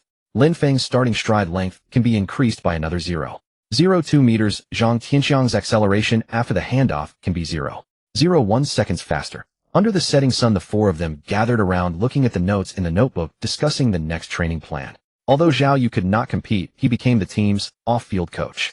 His experience and advice became an indispensable strength for the team. Back in the dormitory, Lin Feng wrote in his training log, "First leg, simulated race, result 39.42 seconds. Starting stride length needs to be increased to 2.52 meters. Handoff rhythm with Zhang Tianxiang needs further adjustment." Finally, he added a line in small characters, "A team is not one that cannot function without someone, but one that no matter who is missing can find a way together to fill the gap." When the countdown board for the Asian Youth Championships jumped to 45 days, a fixed figure appeared in the morning light of the training hall. Zhao Yu, sitting on the bleachers with his crutches, the ice pack on his knee replaced by a lightweight brace, his notebook filled with dense annotations, even clearly marking the angle of Lin Feng's ankle when starting and the curvature of Zhang Tianxiang's fingers when receiving the baton. "Stabilize your stride frequency by 0.01 seconds. When Lin Feng's stride frequency fluctuated for the third time during his 30-meter start, Zhao Yu's voice pierced through the noise of the training hall and landed precisely in his ears. Lin Feng immediately adjusted his breathing, pulling his stride frequency from 4.68 steps per second back to 4.7 steps per second, and the force of his foot pushing off the ground became even. This was the critical threshold for first leg acceleration that Zhao Yu had specifically marked yesterday. A difference of 0.01 seconds would affect the subsequent handoff rhythm. Zhang Tianxiang stood at the second leg position, holding a red marker, drawing a new white line on the track. "Move the handoff zone forward by 10 centimeters. Your stride length during acceleration is 0.02 meters larger than Zhao Yu's. The original position will waste 0.005 seconds." He crouched down, measuring the distance between the white line and the starting point with his fingers, leaving faint red marks on the rubber track. This was the adjustment plan they had worked out late into the night after repeatedly watching 20 sets of training replays. Lin Feng stepped on the white line and tried running twice. Sure enough, the distance his arm extended backward during the handoff exactly matched Zhang Tianxiang's baton delivery position, and the baton was passed with almost no sound of collision. "Much better like this," he said, wiping the sweat from his forehead, looking at Zhao Yu on the bleachers. The latter made an "okay" gesture, and another line of new annotations appeared on the notebook. In the afternoon wind tunnel test, the team faced a new challenge. Li Jiangguo brought the official wind speed data from the Asian Youth Championships. The average crosswind at the competition venue could reach level 3, a 1 level higher than the maximum wind speed simulated in the training hall. The Japanese team's relay time under level 3 crosswind is 39.55 seconds. You need to incorporate crosswind adaptation training within 2 weeks. Li Jiangguo's fingers slid across the wind tunnel control panel, and the wind speed value on the screen instantly jumped to 3 milliseconds, with red warning lights flashing. Dong Fei was the first to walk into the wind tunnel. As soon as he assumed the starting posture, he was knocked off balance by the crosswind. "Tighten your core." Zhao Yu's voice came from outside the monitoring room. Adjust your body lean angle from 6 degrees to 8 degrees, and reduce your left arm swing amplitude by another 1 centimeter. Dongfei immediately followed the instructions, and the wind resistance coefficient on the screen indeed dropped from 0.32 to 0.29, and his stride frequency stabilized at 4.8 steps per second. When it was Lin Feng's turn, he deliberately applied the crosswind starting technique, taught by Zhao Yu. Pushing off with his left foot, he embedded the spikes deeper into the track, and while swinging his right arm, he exerted a bit more force to suppress body drift. At the moment the wind tunnel activated, he was not flustered like the first time. Instead, he could clearly feel the direction of the wind, and his stride length stabilized at 2.51 meters 0.01 meters per second faster than the previous test. Not bad, you're improving quickly, Li Jiangguo said, turning off the wind tunnel holding a new equipment list. These are the championship designated spikes. Start getting used to them tomorrow. Don't let ill-fitting shoes affect your performance. The new spikes were 50 grams lighter than the ones they usually wore, and the arrangement of spikes on the sole was denser. When Lin Feng tried them on and ran, he felt that the force transmission from his ankle was smoother, and his 30-meter start reaction time actually reached 0.125 seconds as 0.001 seconds faster than before. These shoes are great, he said excitedly to Zhang Tianxiang, but found that the latter was frowning, repeatedly adjusting the tightness of the spikes. The spikes are too dense, the soles of my feet hurt a bit, Zhang Tianxiang said with fine sweat on his forehead. I might need to grind off 2 spikes, otherwise it will affect my push-off power. Zhao Yu hobbled over on his crutches, crouched down, and looked at Zhang Tianxiang's feet. Grind off the 2nd and 4th spikes on the outer side. Those 2 positions have the least impact on your stride length. He took out a small file from his pocket. I've encountered this situation before. After this adjustment, your stride frequency can stabilize by 0.02 steps per second. For the following week, a distinctive figure emerged in the training hall. Every morning, Zhao Yu arrived 30 minutes early to review previous team training videos, with Shun Hao analyzing stride frequency, stride length, and arm swing angle frame by frame.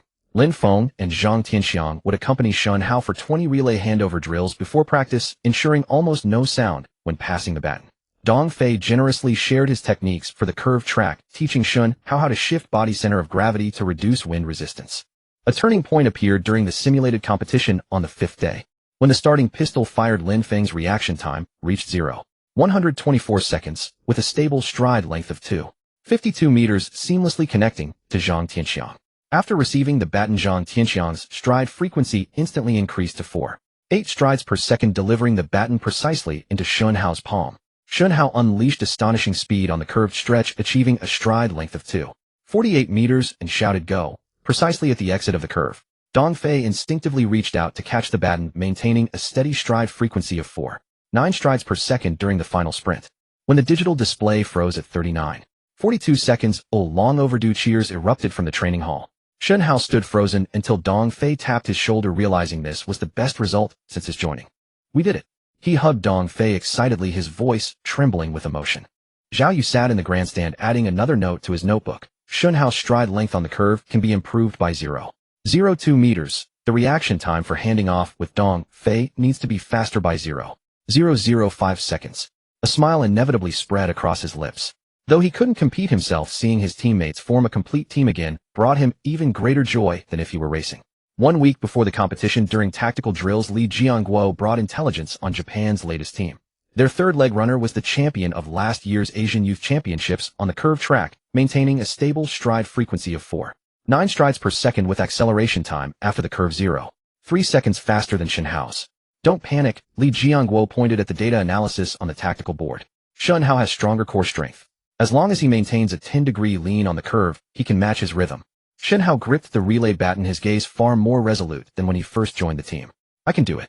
After days of training, he was no longer the nervous reserve player who used to tremble. He had truly become part of this team.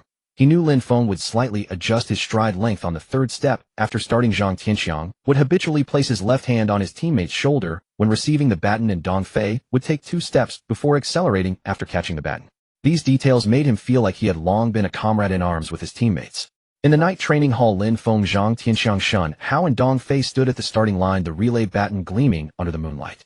Set, ready, Zhao Yu's voice echoed from the grandstand. Though there was no starting pistol, it carried more power than any command. All 4 surged forward simultaneously, the baton passing smoothly between palms without the slightest pause.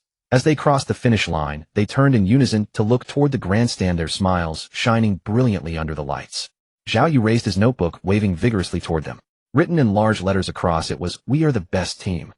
With 7 days remaining before the Asian Youth Championships, the new 4-person relay formation was finally complete. As the flight to Doha pierced through the clouds, Lin Feng pressed his face against the window, watching the city outline shrink below. A hardcover folder rested on his lap, containing the schedule for the Asian Youth Championships. The relay event would be held on the 3rd day after the opening ceremony, while the preliminary round for the 100-meter individual event was scheduled for the morning after their arrival in Doha. His fingertip traced the words, men's 100-meter preliminary, and his heart inexplicably skipped a beat. "Are you looking at the schedule again?" Zhang Tianxiang handed him a mint candy, his gaze sweeping the marked folder. "Thinking about competing in the 100m?" Lin Feng accepted the mint, the cool sweetness spreading through his mouth, but it couldn't quell the subtle emotions weighing on his heart. He didn't deny it, merely gesturing with his chin. Shunhao held a tablet, repeatedly playing videos of Japan's third-leg runner Yamada Ichiro on the curved track. In the small window at the corner of the screen, training highlights of Qatar's local 100m runners appeared, particularly their explosive ankle power at the start, which left him somewhat entranced. "When I first joined the provincial team, I also envied teammates who could compete in individual events." Zhang Tianxiang leaned back in his chair, fingers tracing the studs of his new spikes. "I thought relay was a team sport, couldn't match the individual heroism of individual events." He paused, looking at Lin Feng. "But later I realized that blending 4 people's rhythms into one is harder and cooler than crossing the finish line alone." Lin Feng said nothing, merely opening the folder to Zhao Yu's overnight written emergency plan. The first page held a sticky note in Zhao Yu's familiar handwriting. "Relay isn't compromise. It's another form of sprinting side by side. When you stand in the relay zone, you'll understand that 4 synchronized heartbeats are more moving than a single cheer." Those words landed like a small pebble, rippling through his heart. He recalled the euphoria of crossing the 100m finish line at the Provincial Youth Championship, as well as the countless days and nights spent refining their relay time from 39.87 to 39.35 seconds. The two joys differed, yet both burned equally hot.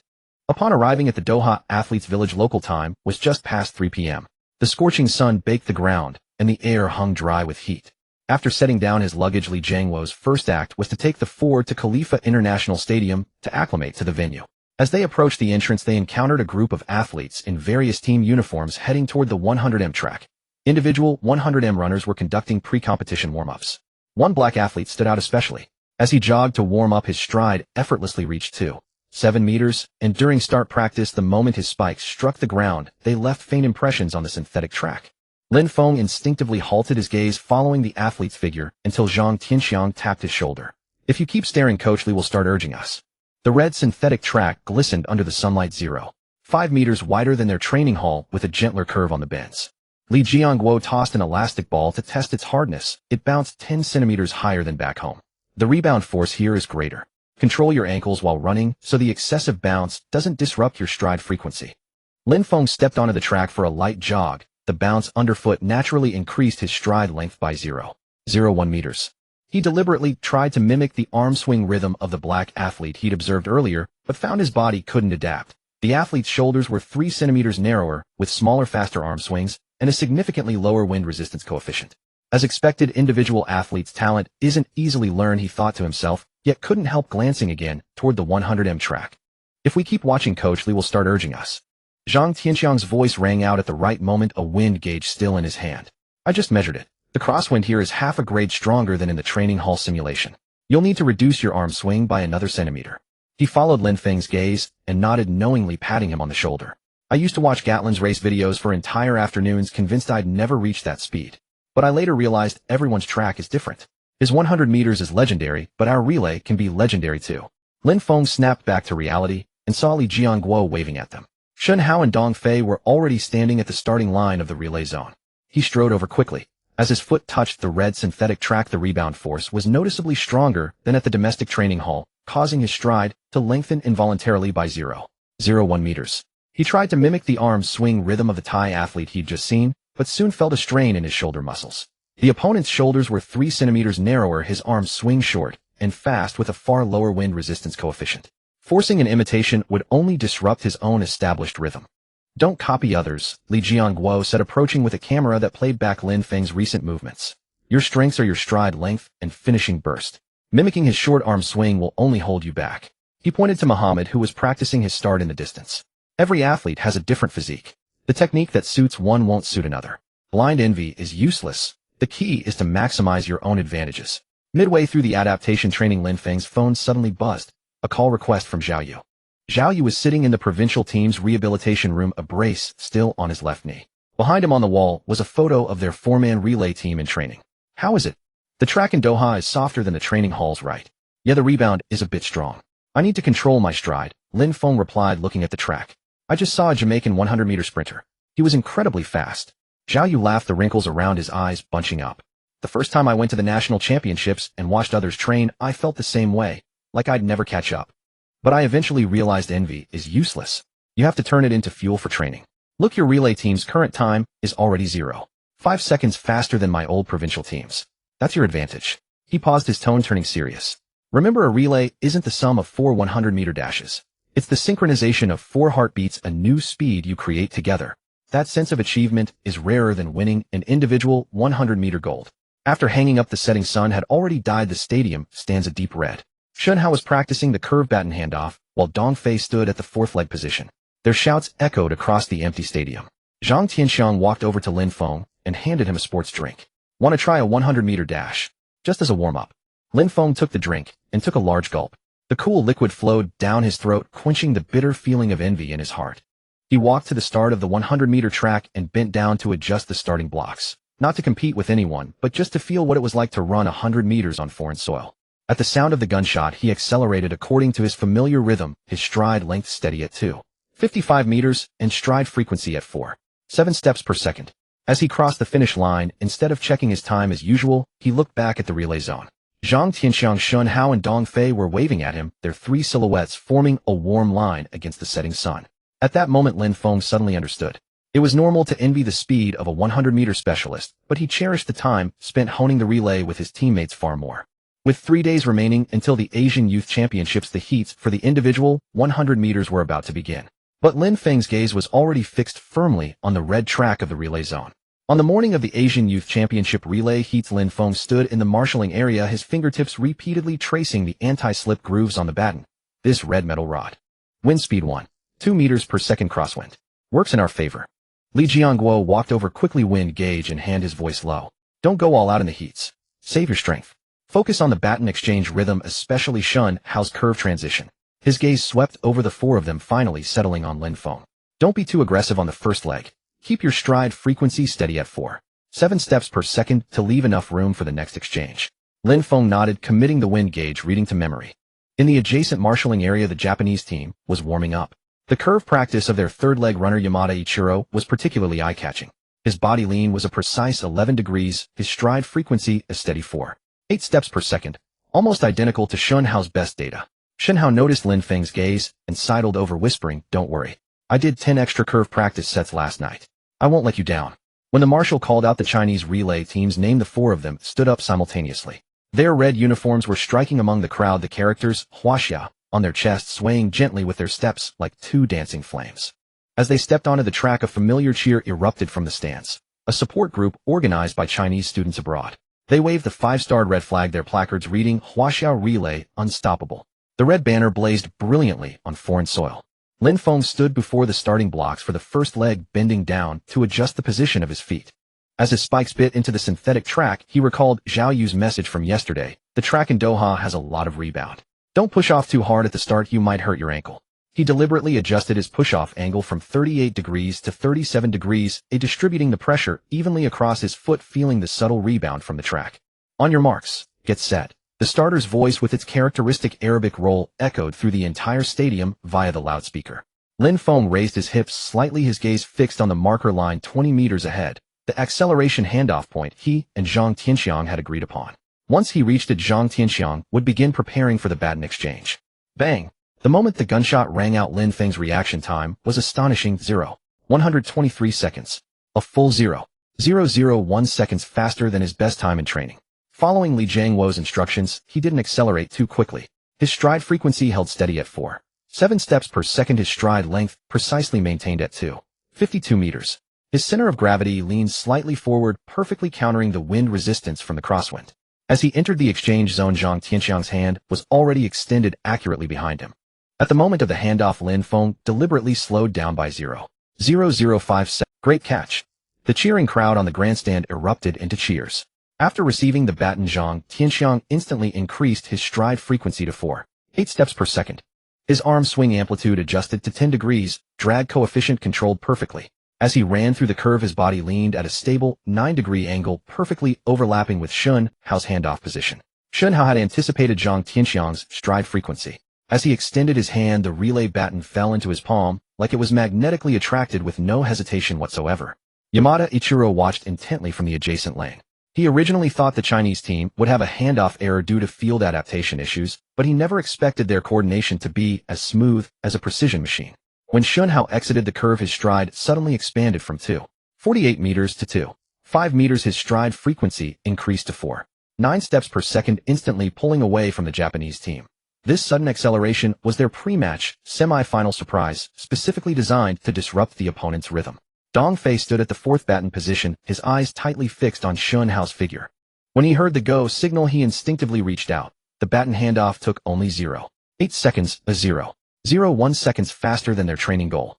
After receiving the baton, he did not sprint at full strength as usual, but instead stabilized his stride frequency at 4.8 steps per second, ensuring the result would qualify them, while not revealing their true strength. Crossing the finish line, the numbers on the electronic screen froze at 39 seconds, 45. This result was 0.12 seconds faster than the Japanese team, ranking first in the group and easily qualifying for the finals. The four stood in the center of the track, breathing heavily. The 5-star red flag on the grandstand waved even more enthusiastically, and the cheering wave from the international students nearly overturned the roof. Shun Hao excitedly raised the relay baton and waved it toward the grandstand, while Dong Fei took out his phone and snapped a photo of the results screen, muttering, "I need to send this to Zhao Yu so he can be happy too."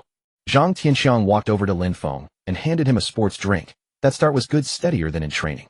His tone lacked its usual sharpness, instead showing the tacit understanding of comrades in arms. "If we can maintain this rhythm in the finals, we'll definitely achieve good results." Li Jiangguo walked over, a rare smile on his face. The overall rhythm was good, no handoff errors. Shun Hao's curve acceleration was impressive. He pointed at the large screen in the distance. The Japanese team's time was 39 seconds, 57 12 seconds slower than ours. In the finals, they will definitely adjust their tactics, so you must not let your guard down. As they left the competition venue, Yamada Ichiro suddenly blocked their way. His English had a heavy Japanese accent, but was particularly sincere. "Your handoff was excellent. In the finals, we will show our true strength and have a good match." Shun Hao smiled and replied, "We also look forward to competing with you." Back at the athletes' village, Lin Feng immediately made a video call to Zhao Yu. On the screen, Zhao Yu was so excited by the result that he nearly stood up from his rehabilitation bed, his left knee brace askew. "That's great. I knew you could do it." Behind him on the wall of the rehabilitation room, the team's relay training photos were pinned in the most prominent spot, accompanied by a note. "Good luck in the finals, I'll cheer for you from home." After hanging up, the four gathered around the dormitory table to analyze the semi-final footage. Zhang Tianxiang pointed at the handoff scene on the screen. "When I passed the baton just now, my hand position was slightly off. Next time I need to adjust by another 2 centimeters. Shun Hao stared at his own curve video. "My stride length could be 0.01 meters longer when exiting the curve, which would give Dong Fei an extra 0.005 seconds for the final sprint." The red track at the Asian Youth Championships relay final in Khalifa International Stadium seemed to be gilded.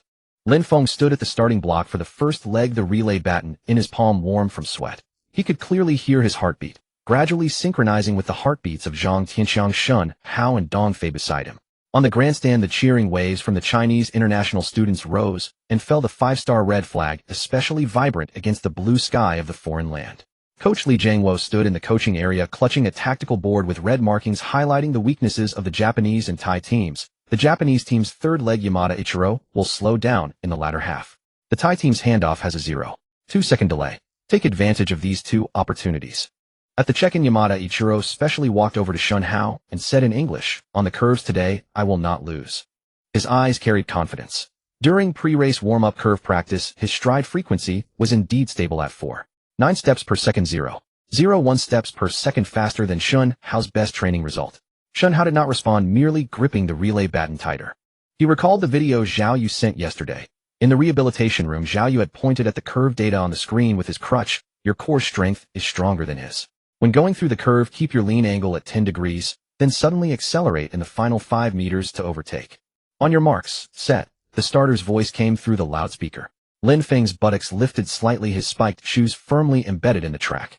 His gaze swept over the Japanese team's first leg runner on the side, who was adjusting his starting block. The ankle swing amplitude was remarkably similar to Zhao Yu's habit before his injury, a detail that tightened his heart, yet also strengthened his resolve to run a perfect first leg. Bang! At the instant the gun fired, Lin Feng's starting reaction time reached 0.122 seconds, a 0.001 seconds faster than in the semifinals. Following his training rhythm, his stride frequency stabilized at 4.7 steps per second, his stride precisely landing at 2.52 meters, his body center of gravity slightly forward, perfectly avoiding resistance from the crosswind. Entering the handoff zone, Zhang Tianxiang's hand was already extended behind him. At the moment Lin Feng passed the baton, he deliberately used the buffering technique Zhao Yu had taught. The baton lightly touched both palms without any collision sound, a detail that was the tacit understanding they had practiced 300 extra times domestically. After receiving the baton, Zhang Tianxiang instantly increased his stride frequency to 4.8 steps per second.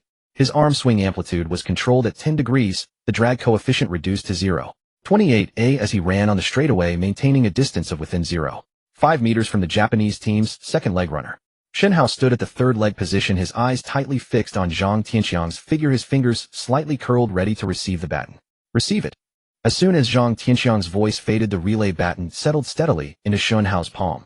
Shen Hao did not rush to accelerate, but instead followed the preset strategy, maintaining a stride frequency of 4.8 steps per second before the curve, his body gradually leaning to 10 degrees. This angle would allow him to maintain speed through the curve without wasting energy. Yamada Ichiro launched an attack on the adjacent lane. His curve stride frequency was indeed astonishingly fast, to 4.9 steps per second rhythm, like a precise metronome, his body lean angle reaching 11 degrees, gradually closing the distance to Shen Hao. The cheering on the grandstand suddenly became urgent, the Chinese international students waving national flags until their voices were hoarse. At the most critical 5 meters of the curve, Shen Hao suddenly accelerated. His core muscles activated instantly, his stride frequency surged to 4.9 steps per second, and his stride length expanded from 2.48 meters to 2.5 meters, while his body lean angle remained a steady 10 degrees. This burst of acceleration allowed him to overtake Yamada Ichiro by half a body length in an instant. Great form. Dong Fei, waiting in the fourth leg position, couldn't help but shout. As Shen Hao exited the curve, he gave the signal to go, right on cue. Dong Fei reached out almost instinctively. The baton handoff took only 0.7 seconds, a 0.01 seconds faster than their training target.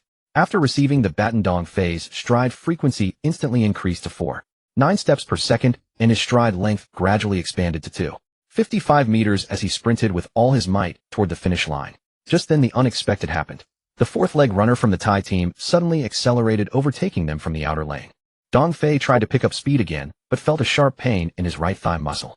An old injury from previous training had suddenly flared up under the intense strain of the sprint. His stride frequency instantly dropped to 4.8 steps per second, and his stride length shrank to 2.5 meters. The gap with the Thai team began to close. The atmosphere in the stands instantly froze. Lin Feng, Zhang Tianxiang, and Shen Hao stood by the track, their fists clenched so tightly their knuckles turned white, shouting "Go!" without pause. Li Jiangguo paced back and forth in the coach's zone, the tactical board in his hand nearly bent out of shape. With just 10 meters to go, Dong Fei gritted his teeth, enduring the pain to accelerate once more. His stride frequency climbed back to 4.9 steps per second, and his stride length barely held at 2.52 meters. He was drawing closer and closer to the Thai team's fourth leg runner. But in the end it was a step too late. As they crossed the finish line, the Thai team led by a razor-thin margin of 0.2 seconds. The Japanese team came in second, and the Chinese relay team finished third. The time on the electronic scoreboard froze at 39.40 seconds. This result was 0.5 seconds faster than their best time in training, yet it still wasn't enough to claim the top spot on the podium. After crossing the finish line, Dong Fei collapsed directly onto the track, clutching his right leg as sweat dripped from his forehead. Lin Feng, Zhang Tianxiang, and Shen Hao immediately rushed over to help him sit up. Dong Fei's eyes were rimmed with red, his voice laced with guilt. "I'm sorry. It's all my fault. If I hadn't gotten injured, we definitely could have taken second place." "Don't say that," Lin Feng said, patting him on the shoulder, his own voice a little hoarse. "You gave it everything you had. This isn't your fault." Zhang Tianxiang crouched down to check Dong Fei's leg injury, his tone devoid of any blame. "It's normal for an old injury to act up. Just getting this result is already an incredible achievement." Shen Hao pulled a bottle of water from his bag and handed it to Dong Fei. "Yeah, we beat the Japanese team in the preliminaries. That's a victory in itself." The Chinese overseas students in the stands weren't disappointed. Instead, they erupted into even more enthusiastic cheers. They held up a banner reading, "Chinese relay team, we are proud," and waved it vigorously toward the four runners on the track. Li Jiangguo walked over and patted each of them on the shoulder. "Your performance today makes me prouder than any medal ever could." At the award ceremony, the four stood on the bronze medal podium. When the national anthem began to play, they all straightened their backs in unison, their eyes fixed firmly on the direction where the flag was rising. The bronze medal hung around their necks, the cool touch of the medal warming their hearts.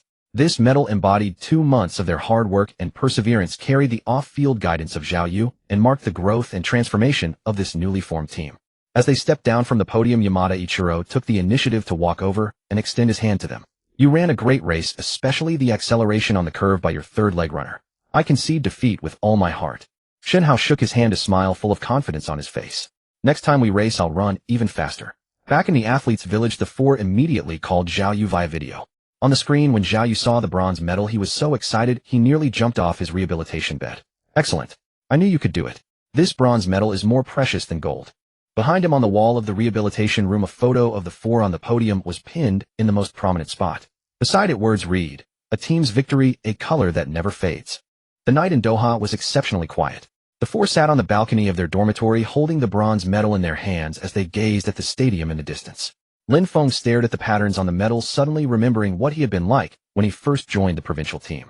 A youth who couldn't even control his stride frequency was now standing with his teammates, having won a bronze medal in the relay at the Asian Championships. At the World Youth Championships next year, we're definitely going to win the gold, Dong Fei said, breaking the silence, his eyes full of anticipation. Zhang Tianxiang nodded. "When the time comes, we'll make up for all the regrets we have today." Shen Hao gripped the relay baton, his voice resolute. "I'll keep training on the curve. Next time I'll run even faster." Lin Feng looked at his teammates beside him, his heart filled with warmth. Before the dawn in Doha had fully broken, the members of the Chinese youth relay team had already begun their journey home, carrying the bronze medal with them. By the airplane window, Lin Feng rubbed the medal hanging around his neck. The metal surface still retained the lingering warmth of the award podium. Dong Fei leaned back in the seat beside him, his right leg wrapped in a thick brace, yet he was still enthusiastically browsing through photos of the race. Pointing at a curve on the screen, he said, "Look at that acceleration by Shen Hao." Yamada Ichiro was completely stunned. Shen Hao leaned over and circled his own figure on the screen with his finger. "If I had been just 0.01 seconds faster at the end, we might have beaten the Thai team." There was a hint of regret in his voice, but even more a sense of hope for the future. This experience at the Asian Championships had completely shaken off the reserve player's diffidence from his eyes, replacing it with the steady confidence of a core athlete. Zhang Tianxiang, meanwhile, was jotting down race data in his notebook. The Thai team's fourth leg runner had a peak stride frequency of 5.0 steps per second. "We need to do targeted training for our finishing power." He looked up at Lin Feng. "Your reaction time off the blocks for the first leg can still be improved. Next time, try reducing your push-off angle by 1 degree. As the plane cut through the clouds, Li Jiangguo walked over holding a printed copy of the Asian Championships Technical Analysis Report. On the first page of the report, written in red ink, were the words, 39.40 seconds. A regret, but even more so a glimpse of potential.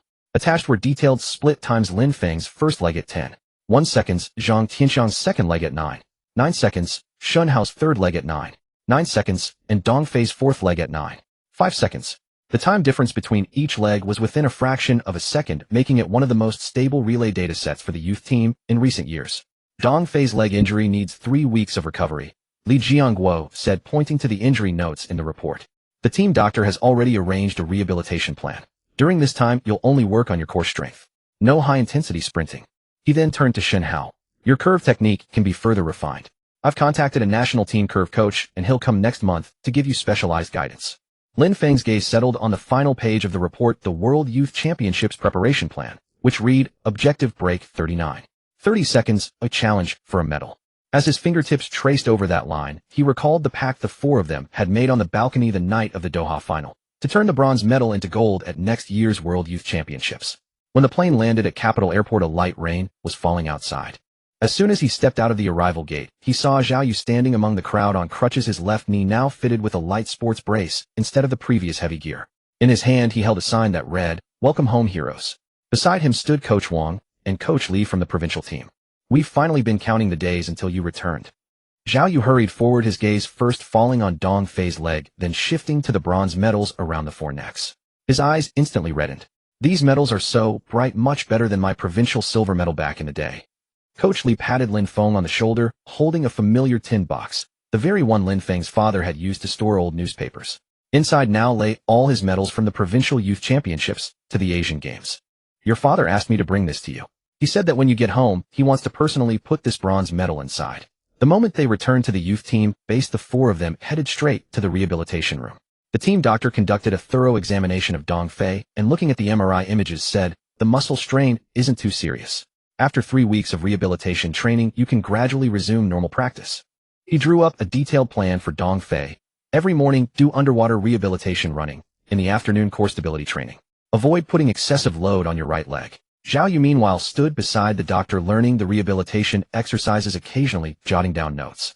"This side bridge move works the core. I can use it in my own recovery later." The recovery of his left knee was progressing better than expected. The doctor said that after another month of rehabilitation training, he could try jogging. This news uplifted the entire team, for Zhao Yu, as an experienced first leg runner, would make the relay lineup more complete upon his return. The following week, the training hall resumed its usual rhythm, yet it carried a different atmosphere. Dong Fei practiced slow jogging in the underwater training pool, where the water resistance aided his recovery while preventing aggravation of his leg injury. Shen Hao worked with the national team's curve coach to refine his technique, repeatedly polishing every detail from body lean angle to arm swing amplitude. Zhang Tianxiang focused on increasing his late-stage explosive power, boosting his bench press explosive force from 500 N to 510 N in the weight room. Lin Feng concentrated on his start reaction, using a neuromuscular training device to stabilize his reaction time at 0.122 seconds, occasionally reaching 0.121 seconds. Zhao Yu came to the training hall every day, sitting in the stands to record the athletes' training data. When he saw that Lin Feng's reaction time had improved by another 0.001 seconds, he would excitedly wave his notebook. When he saw Shen Hao's curved stride surpass 2.5 meters, he was happier than if he had improved himself.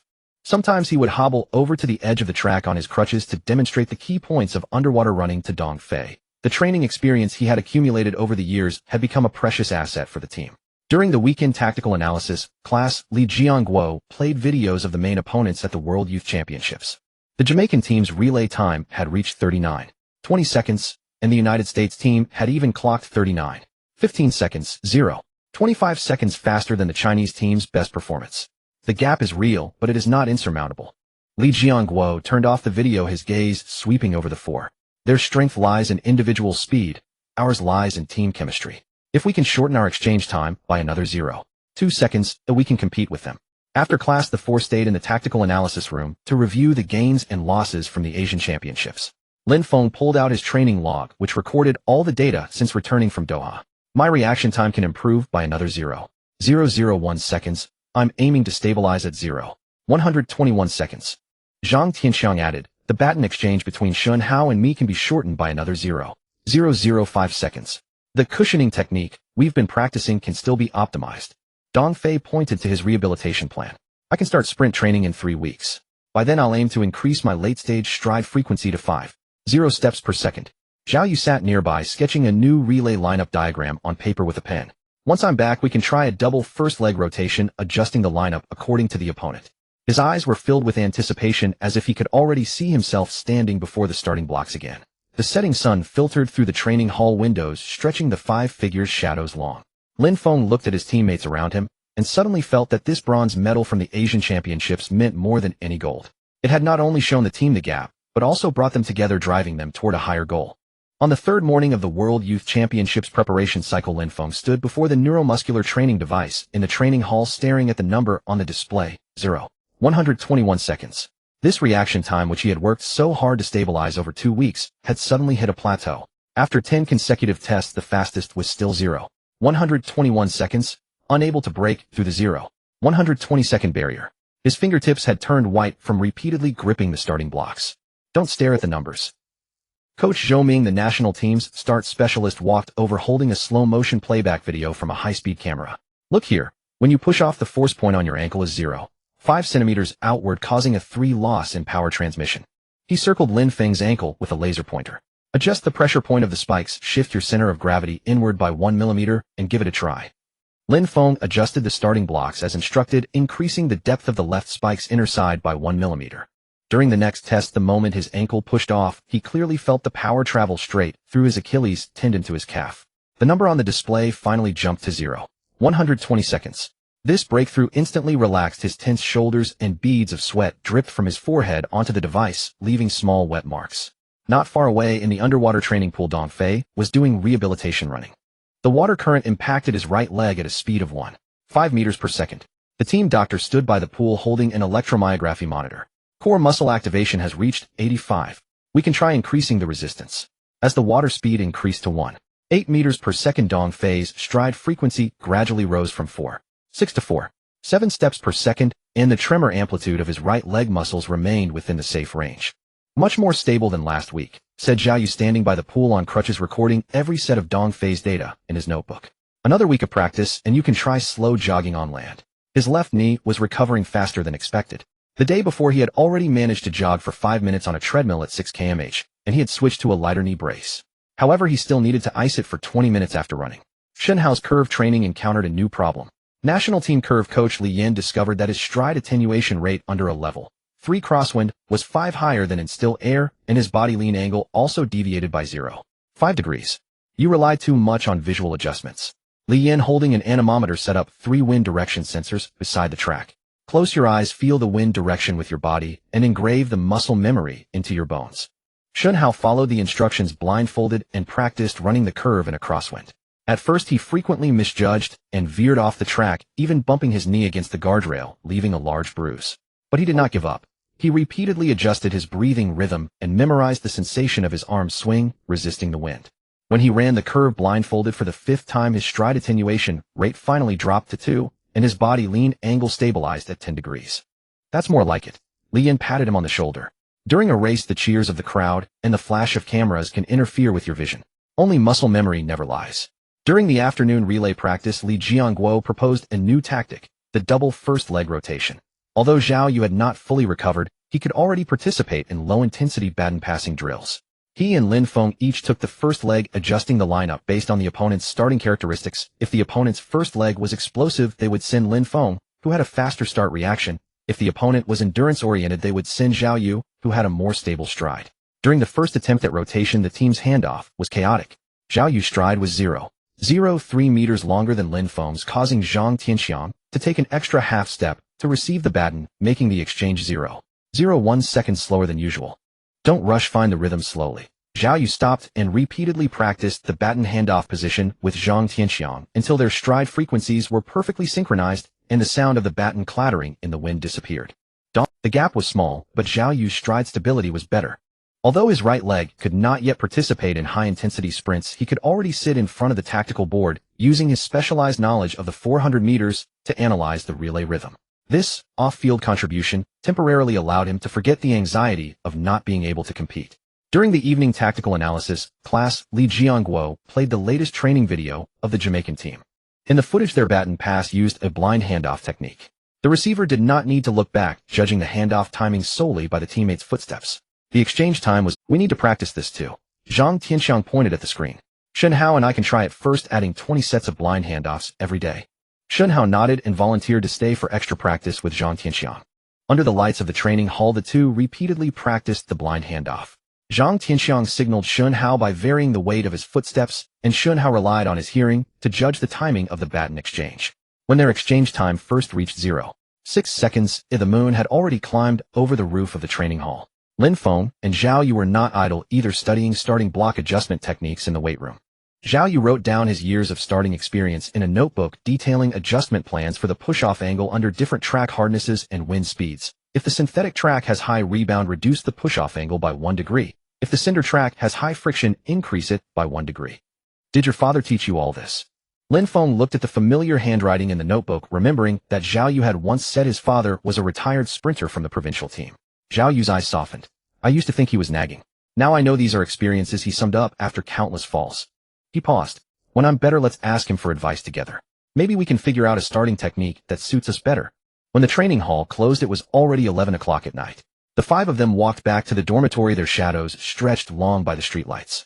Dong Fei's right leg still could not run normally, but he could already keep pace with everyone in a brisk walk. Shen Hao was still clutching the myoelectric report from the curve, training the green pass line growing longer. Zhang Tianxiang was discussing the details of the blind handoff technique with the national team coach on his phone. Zhao Yu hummed the provincial team's training song, his left knee brace glinting faintly in the light. Lin Feng had his training log in his pocket, on which was written 0.120 seconds in new starting point. On the dormitory balcony, the 4 of them, Dong Fei had gone back to his room to rest due to his leg injury, looked at the distant training hall. Moonlight spilled onto the red track, making it look like a silver ribbon. At next month's internal trials, let's aim to get our time under 39.35 seconds. Zhang Tianxiang's voice broke the silence, full of anticipation. My curve stride needs to break too. 52 meters, Shenhao added. Zhao Yu smiled and said, I'll try to be ready for a full relay practice by the end of the month. Then we can test the real effect of the double first leg. Lin Feng looked at his teammates and suddenly remembered the old newspapers in his father's tin box. The dream his father had never realized was now through his and his teammates running, getting closer step by step. On a new page of his training log, he wrote day 21 of preparation. Breaking through bottlenecks, honing new tactics. The strength of the team is more powerful than imagined. The countdown board for the World Youth Championships had not yet been hung up, but everyone had a clear timetable in their hearts. They knew that in the coming months, there would be more bottlenecks to break through and more tactics to refine. But as long as the 5 of them were united, this track leading to the World Youth Championships would never lack the power to move forward. On the 30th day of the World Youth Championships preparation cycle, the electronic screen in the training hall finally displayed the red slogan, 7 days until the internal trials. The morning mist had not yet fully dissipated when Lin Feng was already standing in front of the neuromuscular training device, his fingertips repeatedly rubbing the starting blocks. After a week of adjustments, his start reaction time had stabilized at 0.120 seconds. Today's goal was to break 0.119 seconds. Pay attention to your breathing rhythm. Don't be too hasty. Zhao Yu walked over pushing a rehabilitation bike. The brace on his left knee had been replaced with a regular sports support. Just yesterday, he had completed his first full 30-meter jog with a stride frequency of 4.5 steps per second. Although he could not yet participate in high-intensity relay drills, he was already able to provide technical guidance to Lin Feng during training. He pointed at the display on the training device. Last time you broke 0.120 seconds, your exhalation time was 0.5 seconds longer than your inhalation. Try to keep that rhythm this time. Lin Feng adjusted his breathing as instructed, inhaling for 2 seconds and exhaling for 2.5 seconds. The moment the gun fired, his ankle exerted force precisely the inner edge of his spikes, embedding exactly 1 millimeter into the track. The numbers on the display flickered for a moment before finally settling on 0.119 seconds. Pay attention to your breathing rhythm, don't rush. Zhao Yu walked over pushing a rehabilitation bicycle. The knee brace on his left leg had been replaced with a standard sports support. Just yesterday, he had completed his first full 30-meter jog, maintaining a steady stride frequency of 4.5 steps per second. Though still unable to participate in high-intensity relay training, he could now offer Lin Feng technical guidance during practice. He pointed at the training monitor's display. Last time you broke 0.120 seconds, your exhalation was 0.5 seconds longer than your inhalation. Lin Feng adjusted his breathing as instructed, inhaling for 2 seconds and exhaling for 2.5 seconds. The moment the gun fired, his ankle exerted precise force. The spikes on the inside of his shoe embedded exactly 1 millimeter into the track. The numbers on the display flickered for a moment before settling on 0.119 seconds. Success! Zhao Yu exclaimed, slapping the bicycle handlebars excitedly. With that reaction time, you definitely rank in the top 3 at the World Youth Championships. On the track not far away, Dong Fei was conducting his first land sprint training since recovering from injury. The protective gear on his right leg had been removed. Dressed in lightweight training attire, he performed 30-meter sprints under the coach's guidance. Although his stride frequency had not yet returned to his pre-injury rate of 4.9 steps per second, managing only 4.7 steps per second, each step was exceptionally firm and resolute. Out, Dong Fei wiped the sweat from his brow, his eyes filled with anticipation. 3 more days of training, and I'll definitely be back to peak condition. Shenhao's curve training had entered a new phase. Under the guidance of national team curve coach Li Yin, he could now complete a blindfolded curve run in a level 3 crosswind, controlling his stride length decay rate to within 1.5. Today's training session was titled Crosswind Noise Disturbance. Li Yin had placed a speaker by the track, playing cheers and whistles from a crowd, and arranged for staff to wave flags near the curve to simulate the complex environment of a competition. Don't let the distractions get to you. Rely on muscle memory. Li Yin's voice cut through the noise. Shenhao took a deep breath, blindfolded himself, and stood at the starting point of the curve. After the gunshot, he adjusted his stride based on his body's perception of wind resistance, filtering out external noise with his ears and focusing solely on the sound of his own footsteps. As he crossed the finish line of the curve, his stride frequency stabilized at 4.8 steps per second with a stride length of 2.52 meters, exactly matching the target he had set earlier. Well done. Zhang Tianxiang stood by the straightaway stopwatch in hand. That curve speed is 0.01 seconds faster than Yamada Ichiro. During the afternoon relay practice, Li Jiangguo decided to attempt a complete, dual first leg rotation lineup. Although Zhao Yu could not yet participate in the full relay, he could complete the baton exchange training for the first 2 legs. Dong Fei, as the 4th leg, would take part in the sprint transition of the final 2 legs. The entire team was divided into two groups. Group A consisted of Lin Feng first leg, Zhang Tianxiang second leg, Shun Hao third leg, and Dong Fei fourth leg. Group B consisted of Zhao Yu first leg, Zhang Tianxiang second leg, Shun Hao third leg, and Dong Fei fourth leg. Group A started the combined practice first. Lin Feng's starting reaction time was 0.119 seconds, his stride length 2.52 meters, a perfect handoff to Zhang Tianxiang. After receiving the baton, Zhang Tianxiang increased his stride frequency to 4.8 steps per second with a baton exchange time of 0.6 seconds with Shen Hao. Shen Hao's curved stride was 2.52 meters, and he completed the handoff to Dong Fei precisely upon exiting the curve. Although Dong Fei's stride frequency in the latter phase was only 4.7 steps per second with a stable stride length, the team's final time across the finish line was 39.36 seconds, just 0.01 seconds shy of the 39.35 second target. So close, Dong Fei said with a hint of regret. Don't worry, there's still time, Lin Feng said, patting him on the shoulder. You've just recovered from an injury. Achieving this time is already remarkable. Group B's combined practice placed a greater emphasis on stride length stability. Zhao Yu's stride length was 0.03 meters longer than Lin Feng's, reaching 2.55 meters. Although his starting reaction time of 0.123 seconds was slower than Lin Feng's, his stride frequency stabilized at 4.6 steps per second, creating a more relaxed rhythm for Zhang Tianxiang's baton reception. Group B's final time was 39.38 seconds. Although 0.2 seconds slower than Group A, the entire handoff process was flawless, demonstrating remarkable stability. Each group has its strengths, Li Jiangguo said, drawing a comparison chart on his tactical board. Group A is suited for chasing top results, while Group B is better for high-intensity competition. At the World Youth Championships, we can choose the lineup based on the opponents in the preliminary heats. During the evening tactical analysis session, Li Jiangguo played a slow-motion replay of the Jamaican team's blind handoff technique. In the footage, their receiving runner would subtly adjust their shoulder angle 0.5 seconds before receiving the baton. This minute movement allowed the passer to judge the position more accurately. We need to incorporate this detail too, Zhang Tianxiang said, pointing at the screen. Shen Hao and I will start practicing tomorrow, integrating the shoulder adjustment into our blind handoff training. Shen Hao nodded and took out his notebook to make a note. Keep the shoulder adjustment angle within 5 degrees so it doesn't affect stride frequency. After class, Zhao Yu called Lin Feng to the weight room and showed him an old training notebook his father had sent him. My dad says this dynamic ground contact angle adjustment method is particularly useful in headwinds, he said. He pointed at a diagram in the notebook. When facing a headwind, increasing the ground contact angle from 38 degrees to 40 degrees can reduce the wind resistance's impact on the start. Lin Feng studied the notebook carefully. Though the handwriting was somewhat faded, it recorded the wisdom of an older generation of athletes. I'll try this method tomorrow and see if I can improve my starting reaction time in a headwind. By the time the training hall closed, the night was already deep. The 5 of them walked back to the dormitory. Dong Fei's stride frequency was gradually catching up with the group's rhythm, and the soreness in his right leg had eased considerably. Shen Hao's notebook was filled with plans for the next day's training.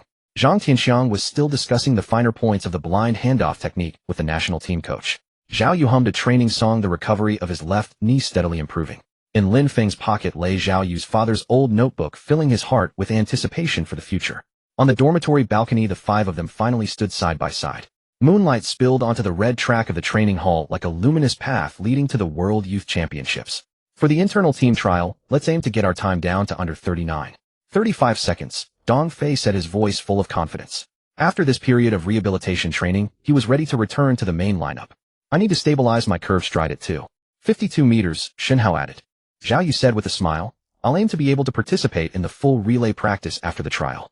Then with both lineups, we'll charge towards the World Youth Championships. On the morning of the internal team trial, a fine drizzle began to fall over the training center, while the anemometer needle held steady at 2.5 meters per second, a headwind. Standing before the starting line, Lin Feng's fingers traced the diagram of the headwind stance adjustment method from Zhao Yu's father's old notebook. He slowly adjusted the starting block's pedal angle from 38 to 40 degrees. As his spikes bit into the damp synthetic track, a faint grating sound arose. Attention all groups. This trial will follow official procedures. A dropped baton results in an immediate 0 score. Li Jiangguo's voice cut through the rain. The starting pistol in his hand glinted coldly under the overcast sky. In the stands, Zhao Yu sat with a lightweight crutch. A notebook lay open on his knee, filled with contingency plans for both team lineups. Beside him rested a small anemometer ready to record shifts in the wind. Group A took the track first. As the lead runner, Lin Feng took a deep breath to steady his rhythm. Inhaling for 2 seconds, exhaling for 2.5. This was the cadence that had helped him break the 0 119-second barrier. Dong Fei stood at the anchor position, a strip of kinesiology tape on his right thigh, yet his gaze was fiercer than ever. Shen Hao warmed up in the third leg, repeatedly flexing his ankles, preparing for the curve against the headwind. Zhang Tianxiang jogged in place at the second leg, his stopwatch already reset, awaiting the exchange. On your marks, set. The moment the starting gun fired, Lin Feng's ankle drove forward using the dynamic adjustment method. The 40-degree pedal angle proved effective, significantly reducing the headwind's resistance. His reaction time was 120 seconds. Though not a personal best, it demonstrated remarkable stability under the challenging headwind conditions. With a stride length of 2.52 meters and a cadence of 4.7 steps per second, the red baton felt like a rock in his hand as he sprinted toward Zhang Tianxiang. Take it. As Lin Feng entered the exchange zone, he deliberately slowed by 0.005 seconds. Zhang Tianxiang's hand was already extended backward. The baton landed perfectly in his palm without a collision. But as he turned to accelerate, the wet synthetic track caused his foot to slip. His cadence faltered by 0.01 seconds, and his stride length shortened from 2.5 to 2.48 meters. Zhao Yu straightened abruptly in the stands. His pencil paused on the notebook, cadence fluctuation. Zhang Tianxiang quickly adjusted, relying on years of training instinct to bring his cadence back to 4.8 steps per second.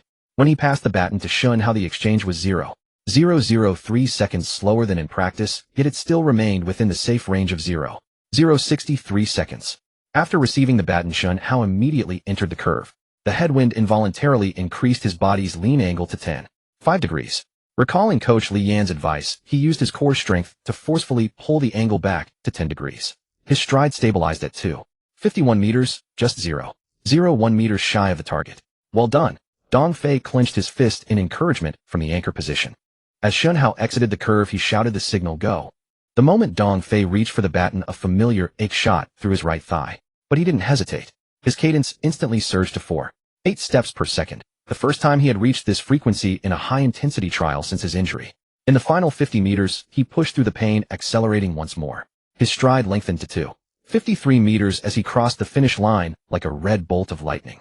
The numbers on the electronic display froze at 39.35 seconds, exactly hitting the target. After crossing the line, the four members of Group A leaned on each other, gasping for breath. Zhang Tianxiang wiped the rain and sweat from his face, a note of guilt in his voice. That slip messed up my rhythm. We could have been faster. It's fine. Running 39.35 seconds in a headwind and rain is already beyond expectations. Lin Feng patted him on the shoulder, then looked toward Zhao Yu in the stands, who gave them an okay gesture. Group B's trial proved even more challenging.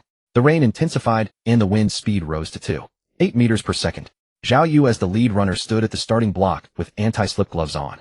He adjusted the pedal angle to 41 degrees, steeper than Lin Feng's. The optimal angle he had calculated using the headwind compensation formula from his father's notes. For every 0.3 milliseconds increase in headwind widened the pedal angle by 1 degree. On your marks, set. The starting gun fired. Zhao Yu's reaction time was 124 seconds, yet his stride length reached 2.56 meters, 0.01 meters longer than in training. The headwind seemed to have little effect on him. His cadence held steady at 4.6 steps per second, moving through the rain like a precision machine. As he entered the exchange zone, Zhang Tianxiang had already adjusted his position to avoid slipping again. The baton handoff took 0.6 seconds, 0.003 seconds faster than Group A. Shen Hao's performance on the curve was particularly impressive. He integrated the wind sense judgment method taught by Zhao Yu into his movements, adjusting his stride based on the sound of the wind. Even with the rain blurring his vision, his stride decay rate remained under 1.5%.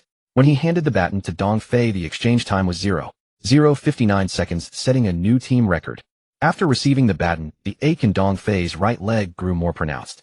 But he recalled the regret of the Doha final, clenched his jaw, and pushed his cadence to 4.85 steps per second. In the final 30 meters, all he could see was the red track ahead. The sound of rain and cheers faded into background noise. As he crossed the finish line, the electronic display showed 39.37 seconds, 0.2 seconds slower than Group A, yet it demonstrated astonishing stability under far harsher conditions. After the trial, the rain gradually stopped. Li Jiangguo held the results for both groups, drawing a comparison chart on the tactical board. Group A has greater explosive power suitable for the final sprint at the World Youth Championships. Group B has superior stability, ideal for the preliminary heats to conserve energy and avoid overexerting our main athletes. He paused, his gaze settling on Zhao Yu. Your return gives the team a crucial backup option. In the coming training sessions, focus on refining the details of both lineups' transitions. At the afternoon debriefing, the five of them gathered in the tactical analysis room, repeatedly watching the slow-motion replay of the trial. Zhang Tianxiang pointed to the moment he slipped. Next time it rains, I'll put anti-slip tape on my shoes beforehand. I'll also move my position in the exchange zone 10 centimeters forward to give myself more time to adjust my rhythm. Shen Hao added, on the curve against the wind, I can reduce my arm swing by half a centimeter to minimize wind resistance's impact on my balance. Dong Fei then pulled out his EMG report. The ache in my right leg is a normal reaction during the recovery phase of an old injury. The team doctor says 2 more weeks of training and it'll be completely gone. By then my cadence in the latter part of the race will stabilize at 4.9 steps per second. Zhao Yu opened his notebook, revealing a new dual lineup rotation plan. Use Group B in the prelims. Mi Zhang Tianxiang, Shen Hao and Dong Fei, focusing on stability. Use Group A in the semifinals and finals, with Lin Feng handling the explosive start. Let's aim to bring the time down to under 30 seconds. In the training hall at dusk, the air after the rain was exceptionally fresh. Groups A and B took turns practicing relay handoffs. After Zhang Tianxiang applied anti-slip stickers to his shoes, he no longer slipped. Shen Hao's stride length on the curve against the wind stabilized at 2.52 meters. Dong Fei's stride frequency in the latter part of the race gradually approached 4.9 steps per second. Zhao Yu during training breaks continued to study the dynamic adjustment method of push-off angle. With Lin Feng, and the two even practiced their start reaction time in the wind simulator down to 0.118 seconds. When the countdown to the World Youth Championships flashed, 10 days of peculiar tension filled the training hall. Not anxiety, but a certainty, like an arrow knocked on the bowstring. In the early morning wind tunnel training room, Lin Feng, wearing a mask, adjusted his starting posture according to the headwind compensation formula from Zhao Yu's father's notes. The wind resistance coefficient on the display stabilized at 0.27, another one lower than during the test race. Lower your left shoulder by another centimeter. Zhao Yu stood beside the monitor, the brace on his left knee completely removed. Yesterday he had completed his first full 4x100-meter relay practice as the first leg of Group B, with a handoff time consistently within 0.6 seconds. He pointed to the airflow trajectory on the screen. The Jamaican team's first leg has a wind resistance coefficient of 0.26. If we optimize the details, we can catch up to them. Lin Feng adjusted his posture as instructed, lowering his left shoulder slightly and reducing his left arm's swing amplitude to 9.5 degrees. The moment the wind tunnel restarted, the resistance of the airflow against his body noticeably diminished. The wind resistance coefficient on the screen flickered for a moment before settling at 0.26, equal to the Jamaican team. We did it. A cheer from Dong Fei came from outside the monitor room. His right leg was fully recovered. He was practicing blind handoff drills with Zhang Tianxiang and Shen Hao on the adjacent track. Their handoff time had shortened from 0.059 seconds in the test race to 0.058 seconds, getting closer to their target of 0.055 seconds. Li Jiangguo walked in with the latest intelligence on their opponents, a slight frown on his brow. The U.S. team updated their training data yesterday. Their blind handoff technique has been upgraded. The receiver can predict the handoff timing based on the teammates' stride frequency changes, achieving a handoff time of 0.5 seconds. He handed the data sheet to the 5 athletes. Our advantages lie in the dual lineup rotation and headwind adaptation. We must leverage these two strengths to the fullest. Over the next week, targeted simulated combat training was conducted in the training hall. Li Jiangguo arranged for other team members to mimic the technical characteristics of the Jamaican and U.S. teams. One group simulated the Jamaican team's explosive start, while another group simulated the U.S. team's stride frequency prediction blind handoff. They performed 3 high-intensity sessions daily, allowing Groups A and B to refine their tactics in actual combat. When Group A faced the Jamaica simulation group, Lin Feng's starting reaction time broke 0.118 seconds multiple times, reaching a fastest of 0.117 seconds. He combined the dynamic adjustment method of push-off angle with the results of his wind tunnel training, maintaining his lead within the first 30 meters even against the simulation group's high-intensity sprinting. Zhang Tianxiang incorporated stride frequency micro-adjustments into his handoff, extending his hand 0.002 seconds earlier based on Lin Feng's stride frequency changes, stabilizing their handoff time at 0.057 seconds. Shen Hao's curve running was especially impressive. The simulation group deliberately created airflow interference on the curve using fans to simulate irregular crosswinds. But Shen Hao, relying on his wind sense judgment method, kept his stride length decay rate consistently below 1.2. In one session, he even overtook the simulation group from the outside lane, demonstrating curve running prowess, surpassing even Yamada Ichiro's. Dong Fei's finishing sprint became Group A's trump card. After his full recovery, his stride frequency in the latter part of the race stabilized at 4.9 steps per second with a stride length of 2.55 meters. He overtook the Jamaica simulation group multiple times in the final 50 meters, pushing the team's overall time past 30 seconds to 39. When Group B faced the U.S. simulation group, they displayed remarkable stability. Zhao Yu's stride length advantage was particularly evident in competition. His 2.56-meter stride allowed him to quickly pull away from the simulation group after the start. The blind handoff coordination between Zhang Tianxiang and Shun Hao grew increasingly seamless. Even when the simulation group deliberately disrupted their stride frequency, they kept their handoff time within 0.59 seconds. Dong Fei employed a steady sprint tactic in the fourth leg to avoid excessive energy expenditure, conserving strength for the team. This steady and reliable style was precisely suited to handle the complex situations of the World Youth Championship heats. During training breaks, a sports psychologist joined the preparations. She guided the 5 athletes through imagery training, closing their eyes, visualizing the World Youth Championship venue, the roar of the crowd, the rhythm of their opponents, and mentally rehearsing every detail of the relay. When you stand on the actual track, trust that the rehearsals in your mind have already made you run it countless times. The psychologist's voice was gentle yet firm. Confidence doesn't come from nowhere, it's built from countless hours of training and mental rehearsal. After one imagery training session, Dong Fei quietly said to Lin Feng, "Now when I close my eyes, I can accurately feel the exact spot where Shun Hao will hand off the baton. It's an incredible feeling." Lin Feng smiled and nodded. He remembered when he first joined the provincial team, unable to even control his starting reaction. Now together with his teammates, he could complete an entire relay race in his mind. This kind of growth was more precious than any achievement. 3 days before the World Youth Championships, the team conducted their final full-process simulation race. Li Jiangguo invited veteran provincial team members and media reporters, transforming the training hall to resemble the World Youth Championship venue. They even arranged a press interview segment to simulate pre-race media pressure. Group A took the stage first. Lin Feng's starting reaction time was 0.117 seconds, stride length 2.52 meters. Zhang Tianxiang's stride frequency after the handoff was 4.8 steps per second, handoff time 0.57 seconds. Shun Hao's curved stride was 2.52 meters, stride decay rate 1.2. Dong Fei's finishing sprint stride frequency was 4.9 steps per second, stride length 2.55 meters. The final time, 39.27 seconds, another team record. Group B's simulation race time was 39.29 seconds, 0.2 seconds slower than Group A, but they achieved 0 errors throughout, showcasing a zero tolerance for mistake stability.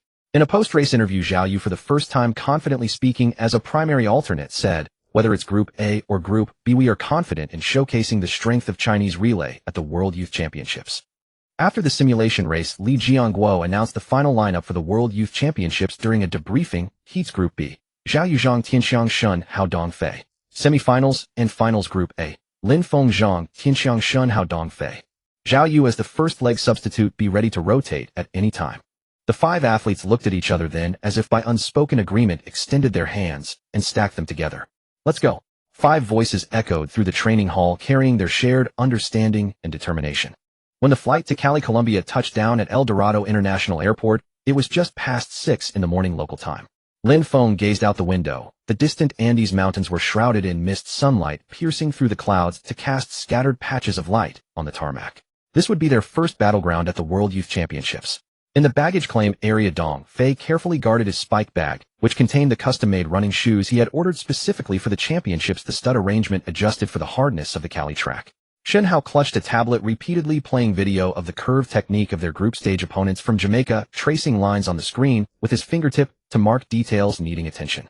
Zhao Yu stood by the window, performing slight flexion and extension movements with his left knee. After the final week of rehabilitation, his joints' range of motion had recovered to 95 of its pre-injury level, fully capable of handling the intensity of the group stage.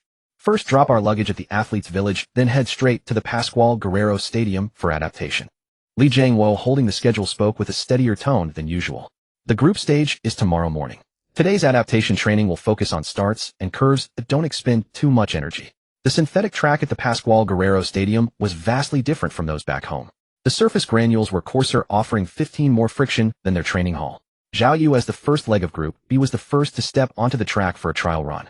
As his spikes bit into the track, he immediately sensed stronger traction, and his stride length instinctively shortened from 2.56 meters to 2.55 meters. The track is hard, you don't need to push off too forcefully to avoid muscle strain. Lin Feng and Zhang Tianxiang measured the wind nearby. The handheld anemometer showed a stable local wind speed of 1.8 meters per second to tailwind. This wind direction was favorable for the first leg start, but would bring slight crosswind interference for the third leg on the curve. Shun how you can reduce your lean angle on the curve by 0.5 degrees, Lin Feng called out. With a tailwind, the crosswind resistance is less, you don't need to lean your body excessively. Shun how adjusted his posture accordingly and ran 2 sets on the curve. His stride length decay rate was controlled at 1 even 0.1 lower than during training. He waved excitedly at the 2. The curve radius on this track is gentler than in Doha, it feels much smoother to run. Dong Fei tested his finishing kick on the straight. His fully recovered right leg unleashed astonishing power, clocking 6.78 seconds for the 60-meter dash, 0.3 seconds faster than his best time in the training hall. The air density here is lower, less resistance. I can run faster in the latter part of the race, he said, panting, his eyes full of anticipation for the competition. At the afternoon tactical meeting, Li Jiangguo brought the group stage draw results. Team China was placed in the same group as Japan, Brazil, and Canada. Japan's relay time matched Team B's 39.29 seconds, making them the biggest obstacle to advancing. Japan's weakness lies in the handover between their third and fourth legs. Their exchange time is 0.008 seconds slower than ours. Li Jiangguo pointed to the data on the tactical board. Zhao Yu leverage your stride advantage in the first leg to create a 0.3 meter gap. Shun how accelerate quickly after the curve to deny Japan any chance of overtaking. Zhao Yu nodded, took his father's old notebook from his bag, and flipped to the page on group stage tactics. It read, in the group stage, prioritize stability over speed, focus on securing advancement, and avoid injuring key athletes. He handed the notebook to his teammates. When my dad competed in the national games back, then it was by playing it steady in the group stage that he finally won a medal. After the evening adaptation training ended, the 5 of them encountered the Japanese team in the athletes' village cafeteria. Yamada Ichiro saw Shun how walked over and said in English, I won't lose on the curve tomorrow. His tone carried a hint of defiance, clearly still remembering being overtaken by Shun Hao at the Asian Championships. Shun Hao smiled back. Then we'll see each other on the track. His confidence was no longer a deliberate facade, but a conviction forged through countless hours of training. From being a substitute to becoming a mainstay at the World Youth Championships, from fearing he would hold the team back to being able to compete with Asia's top athletes, this journey of growth had taught him to let his performance speak. Back in the dormitory, Zhao Yu and Lin Feng lay on their beds talking about their original dreams. When I was a kid watching my dad train, I wanted to be like him someday, standing on an international stage. Zhao Yu's voice carried a hint of nostalgia. Now it's finally happening. It's just the group stage, but it still fulfills a dream for both me and my dad. Lin Feng thought of his father's tin box, the yellowed old newspapers, and the way his father had cheered holding up those newspapers at the provincial youth championships. My dad never got to run abroad in his day. I want to see the world's arenas for him, to see if our Chinese relay team can win on the global stage. They exchanged a smile, saying nothing more, but both understood in their hearts that tomorrow's group stage was not just about advancing, it was for those unfulfilled dreams for the people who had silently supported them. On the day of the World Youth Championships group stage, the Pascual Guerrero Stadium was packed to capacity. In the stands, Chinese students waved the 5-starred red flag, holding signs that read, China's relay, unstoppable. The red banner was a striking sight in the foreign stadium. The Chinese team stood in the call room clad in red uniforms, the characters for China, rising and falling gently on their chests with each breath. Zhao Yu adjusted the baton, his fingers repeatedly tracing the anti-slip texture on its surface. Zhang Tianxiang performed his final arm swings for warm-up, the stopwatch on his wrist already reset to 0. Shun Hao moved his ankles, his gaze fixed on the marking line of the curve. Dong Fei jogged and placed the muscles in his right leg brimming with power. On your marks, get set. The starter's voice boomed through the stadium speakers. Zhao Yu stood before the starting blocks for the first leg, adjusting his push-off angle to 39 degrees according to the group stage start method from his father's notebook, ensuring speed while avoiding excessive force. Bang! The instant the gun fired, Zhao Yu's reaction time was 0.123 seconds. His stride length held steady at 2.55 meters with a cadence of 4.6 steps per second. He shot off the starting line like a bolt of red lightning, immediately leveraging his powerful stride advantage in the first leg, gradually widening the gap with Japan's first runner to 0.4 meters. As he entered the exchange zone, Zhang Tianxiang's hand was already extended back. At the moment of the handoff, Zhao Yu deliberately slowed by 0.003 seconds to ensure the baton landed securely in his teammate's palm. After receiving the baton, Zhang Tianxiang instantly increased his cadence to 4.8 steps per second, controlling his arm swing amplitude to 10 degrees, reducing his wind resistance coefficient to 0.28. As he ran down the straight, the gap with Japan's second leg widened by another 0.2 meters. Well done, cheered the Chinese international students in the stands. Shun Hao stood at the third leg position, his eyes fixed intently on Zhang Tianxiang's figure. When the baton was passed to him, he reached out almost instinctively, the handover time clocking in at 0.058 seconds, a mere 0.001 seconds faster than during practice. As he entered the curve, Ichiro Yamada attempted to overtake from the outer lane, but Shunhao, leveraging his familiarity with the track, maintained a steady stride of 2.52 meters and a body lean of 9.5 degrees, firmly holding onto the leading position. In the most critical 5 meters of the curve, Shunhao suddenly accelerated his stride frequency, surging to 4.9 steps per second, instantly widening the gap with Ichiro Yamada and dashing the Japanese team's hopes of a comeback.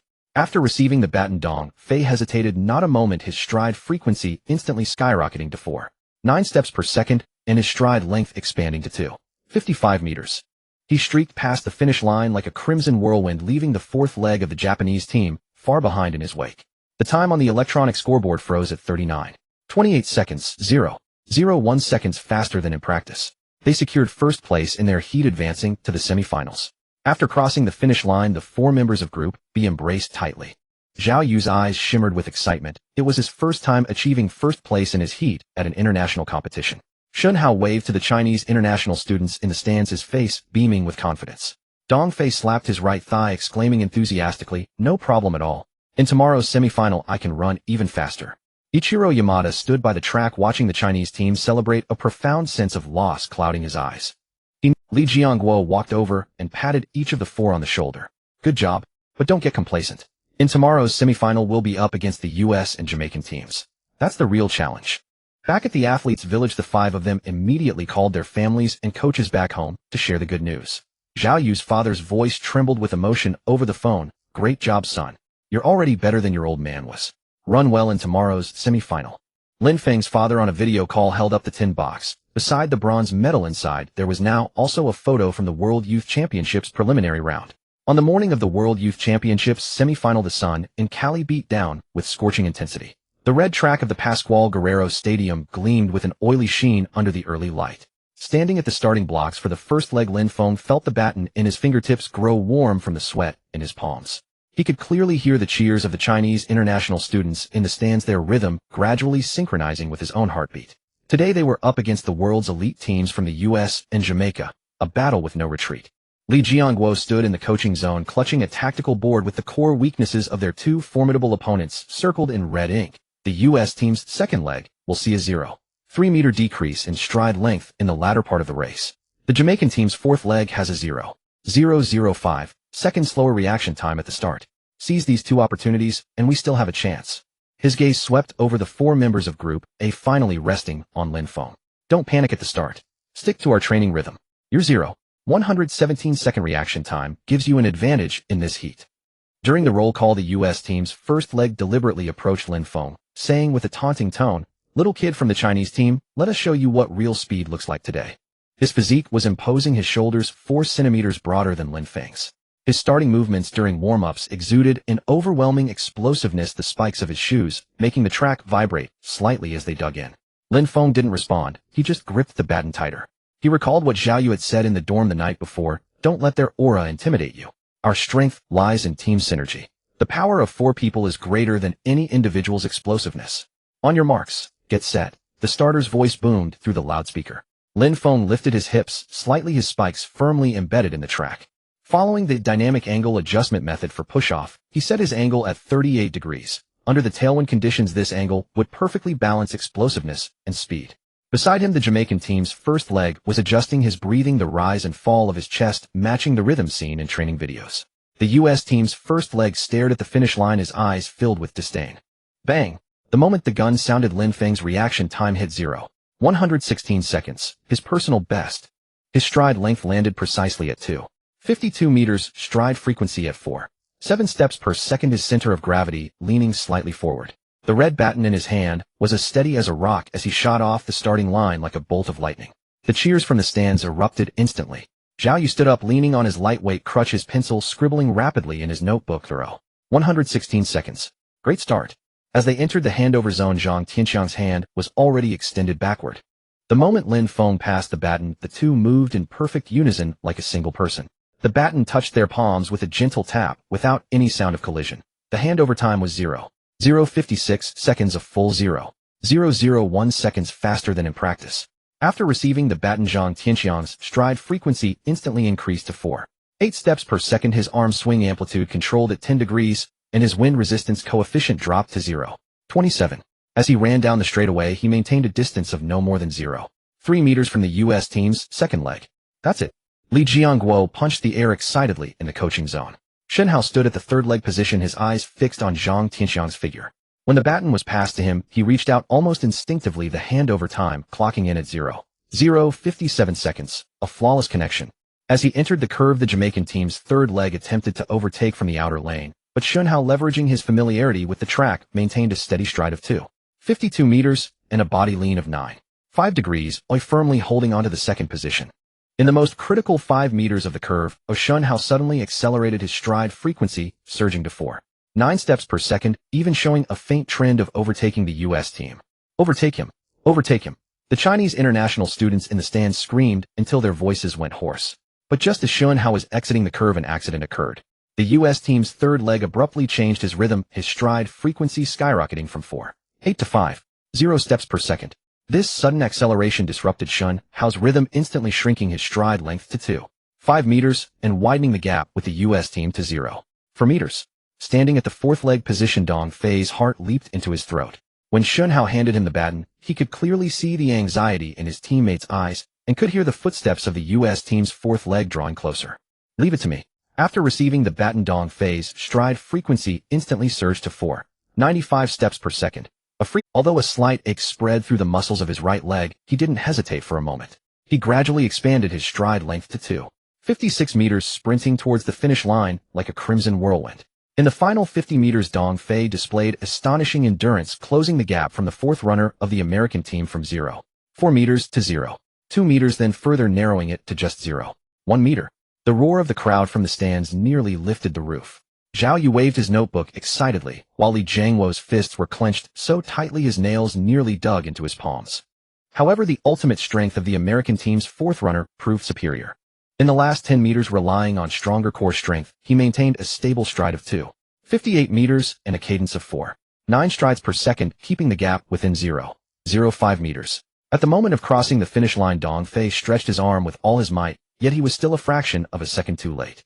The electronic screen froze at 39.26 seconds. The American team won first place with 39.24 seconds. Jamaica followed closely with 39.25 seconds, and China's team placed third with 39.26 seconds, missing the final by a mere 0.2 second margin.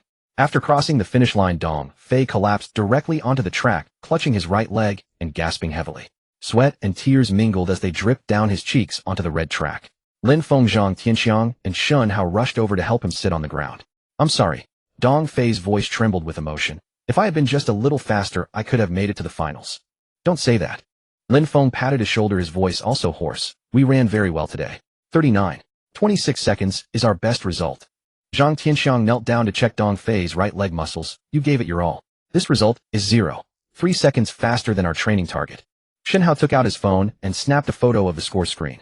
Although we didn't advance to the finals, we were 0.4 seconds faster than Japan and 0.14 seconds faster than our Asian Championship performance. That's progress. The Chinese international students in the stands felt no disappointment. Instead, their cheers grew even louder. They held up signs reading, Chinese relay, we are proud, and waved vigorously toward the four athletes on the track. Li Jiangguo walked over and patted all four on the shoulders. Your performance today means more to me than any medal. A 0.2 second gap isn't due to lack of strength. It was simply bad luck. Zhao Yu hobbled over with crutches, holding a bottle of chilled sports drink, handing it to Dong Fei. Don't lose heart. When I first participated in the national competition, I also missed the finals by 0.2 seconds. Through training, I eventually became the provincial champion. His gaze swept over the four of them. This World Youth Championship, we learned more than we lost. Go back, reflect carefully, and next time we will surely win back. The American team's fourth runner approached them voluntarily, extending his hand. You ran very well, especially the final sprint. It was impressive. His tone had lost its pre-race arrogance, replaced by respect for his opponents. Dong Fei gripped his hand, his eyes reigniting with determination. Next time, I will run faster. Back at the athletes' village, the five of them sat on the dormitory balcony, gazing at the distant Pacquiao Stadium. Moonlight spilled onto the red track like a silver ribbon. Although we didn't advance to the finals this World Youth Championship, we gained a lot.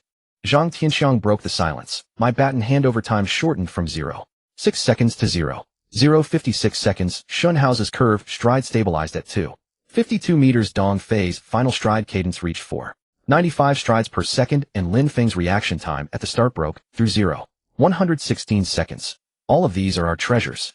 Indeed, Shun Hao added. Through competing against the American and Jamaican teams, I also identified my weaknesses. I'll train more targetedly upon returning, and next time I'll run even better. Zhao Yu smiled. I'll be fully recovered next month. Then we'll rehone our dual lineups, aiming to make up for this regret at next year's Asian Championships. The smoke of the World Youth Championship had not yet completely cleared, but already a determined figure had appeared on the 100-meter track at the China Youth Team Training Hall. In the faint light of 6 a.m., Lin Feng wore the starting blocks, repeatedly practicing his push-off motion. The sound of his spiked shoes striking the synthetic track broke the silence of the training hall. The regret of missing the final by 0.2 seconds in the World Youth Championship semifinal had taken root in his heart. He wanted to see if he could run faster in the individual 100-meter event, if he could use his personal speed to accumulate strength for the team's next breakthrough. Reduce the push-off angle by another degree. Coach Zhou Ming walked over with a high-speed camera replaying Lin Feng's start on the screen. Your push-off angle suits the relay rhythm, but for an individual 100-meter event you need more explosive power. 37 degrees is the optimal angle. He used a laser pointer to mark Lin Feng's ankle. Look here, power transmission can be another 0.002 seconds faster. Don't waste your 116 second reaction time. Lin Feng adjusted the starting block as instructed, changing the push-off angle from 38 degrees to 37 degrees. At the sound of the starting gun, he clearly felt his ankle exert force, more directly power, flowing straight from his calf to his thigh, with the first 10 meters of acceleration 0.01 seconds faster than before. Yes, that's the feeling. Coach Zhou Ming's voice carried excitement. The 100-meter isn't a simplified version of the relay, though every phase's rhythm needs to be refined anew. Not far away in the curve training area, Shun Hao was practicing the transition technique from curve to straight, under the guidance of national team curve coach Li Yan. His curve stride had stabilized at 2.53 meters. Now he had to master the cadence transition after leaving the curve. The lesson from being disrupted by the American team's rhythm at the World Youth Championship taught him that a single strong technique isn't enough. Comprehensive transition is the key. Li Yan drew 3 white lines on the track. After leaving the curve within 3 steps, your cadence must increase from 4.9 strides per second to 5.0 strides per second. That's the key moment to overtake. Shun Hao repeatedly practiced this transition motion, sweat dripping down his cheeks onto the track, leaving small wet stains. Whenever he felt like giving up, he would recall the sudden acceleration of the American team's third runner at the World Youth Championship. The helplessness of being controlled by an opponent's rhythm became his greatest motivation for rigorous training. Zhang Tianxiang focused his energy on 100-meter final stride explosive power. In the weightlifting room, he struggled against an isokinetic strength training machine, the display numbers gradually rising from 300 newtons to 305 newtons, the new goal he set for his individual 100-meter event. In the relay, I only need stable baton passing, but the 100-meter requires sustained high intensity throughout. He wiped the sweat from his forehead. Next national competition, I want to challenge Lin Feng to see who runs faster in the 100-meter. After Dong Fei's right leg had fully recovered, he also joined the 100-meter specialized training. His advantage in the latter half of the race was particularly evident in the 100-meter event. After 60 meters, his stride frequency stabilized at 4.95 strides per second with a stride length reaching 2.56 meters. Li Jiangguo looked at his training data and smiled, saying, "Your explosive power in the latter half of the race could make you one of the top latter half killers in the country." Although Zhao Yu was still in his recovery period, he had become the team's technical consultant. He sat on the grandstand holding his father's old notebook. Whenever Lin Feng encountered a bottleneck in his start, he would hand over the start rhythm adjustment method from the notebook. Whenever Shun Hao made a mistake in the curve transition, he would remind him to use core strength to control body balance. These experiences from veteran athletes became the team's secret weapon. Look here. One day after training, Zhao Yu called Lin Feng to the tactical analysis room, pointing to the 100-meter segment rhythm chart. In the notebook, focus on explosive power. For the first 30 meters, maintain stride frequency from 30 to 60 meters and increase stride length from 60 to 100 meters. Your first 30 meters and 60 to 100 meters are both strong, but the stride frequency fluctuation between 30 to 60 meters is too large, so you need targeted training. Lin Feng looked at the line graph on the chart and recalled his 100-meter segment data from the World Youth Championship semifinals. 3.7 seconds for the first 30 meters, 3.9 seconds from 30 to 60 meters, and 3.8 seconds from 60 to 100 meters. The speed in the middle 30 meters was indeed holding him back. How should I train? He asked urgently. Use a metronome. Zhao Yu took out an old metronome, set the frequency to 4.8 strides per second and run from 30 to 60 meters following the rhythm to let the muscles form a memory. Over the next week, a peculiar sight appeared in the training hall. Lin Feng wore headphones and practiced running from 30 to 60 meters following the metronome's rhythm, his stride frequency as precise as the metronome itself. It took him exactly 50 sets of training to go from being unable to keep up with the rhythm to perfectly synchronizing with it. When he first ran a 100-meter test in 10:58 seconds, the entire training hall erupted. The result was 0.5 seconds faster than his 10:63 seconds from the Provincial Youth Championship. It's done. Zhang Tianxiang ran over and patted his shoulder. Next national championship, our 100-meter match, will be worth watching. Xun Hao and Dong Fei also gathered around holding their own 100-meter test results. Xun Hao ran 10:65 seconds, Dong Fei 10:62 seconds. The four relay teammates had all made significant progress in the 100-meter individual event. Li Jiangguo looked at everyone's results, his eyes filled with satisfaction. The progress in the 100-meter individual event can benefit the relay. The faster your personal speed is, the greater the breakthrough space for the team's relay result. He took out a national track and field championship schedule. 3 months later, all of you should register for both the 100-meter individual event and the relay. We need to prove ourselves in the individual event and make up for the regret of the World Youth Championship in the relay. The sunset in the training hall was particularly warm, and the 5 of them stood on the 100-meter track looking at the timing board in the distance. Lin Feng recalled that when he first entered the provincial team, his 100-meter time was only 10.8 seconds, and now he could run 10.58 seconds. This growth path was full of sweat and perseverance. He took out his training log and wrote on a new page, 45 days after the World Youth Championship, 100-meter time 10.58 seconds, stride frequency fluctuation from 30 to 60 meters reduced to 0.01 strides per second. Goal break 10.55 seconds in the 100-meter event at the national championship and break 39.20 seconds in the relay. Zhao Yu looked at everyone's training logs and smiled, saying, "Once I fully recover, I will also join the 100-meter training, and then the 5 of us can become top in both the 100-meter event and the relay." When the countdown board for the national track and field championship reached 30 days, the rhythm sounds of training echoed simultaneously on the 100-meter track and the relay area in the training hall. The morning sunlight slanted through the high windows, casting alternating light and shadows on the synthetic track. Lin Feng stood before the starting blocks, the tick-tock of the metronome in his headphones gradually synchronizing with his heartbeat. His 100-meter time had been stuck at 10.58 seconds for a week, unable to break the 10.55-second goal.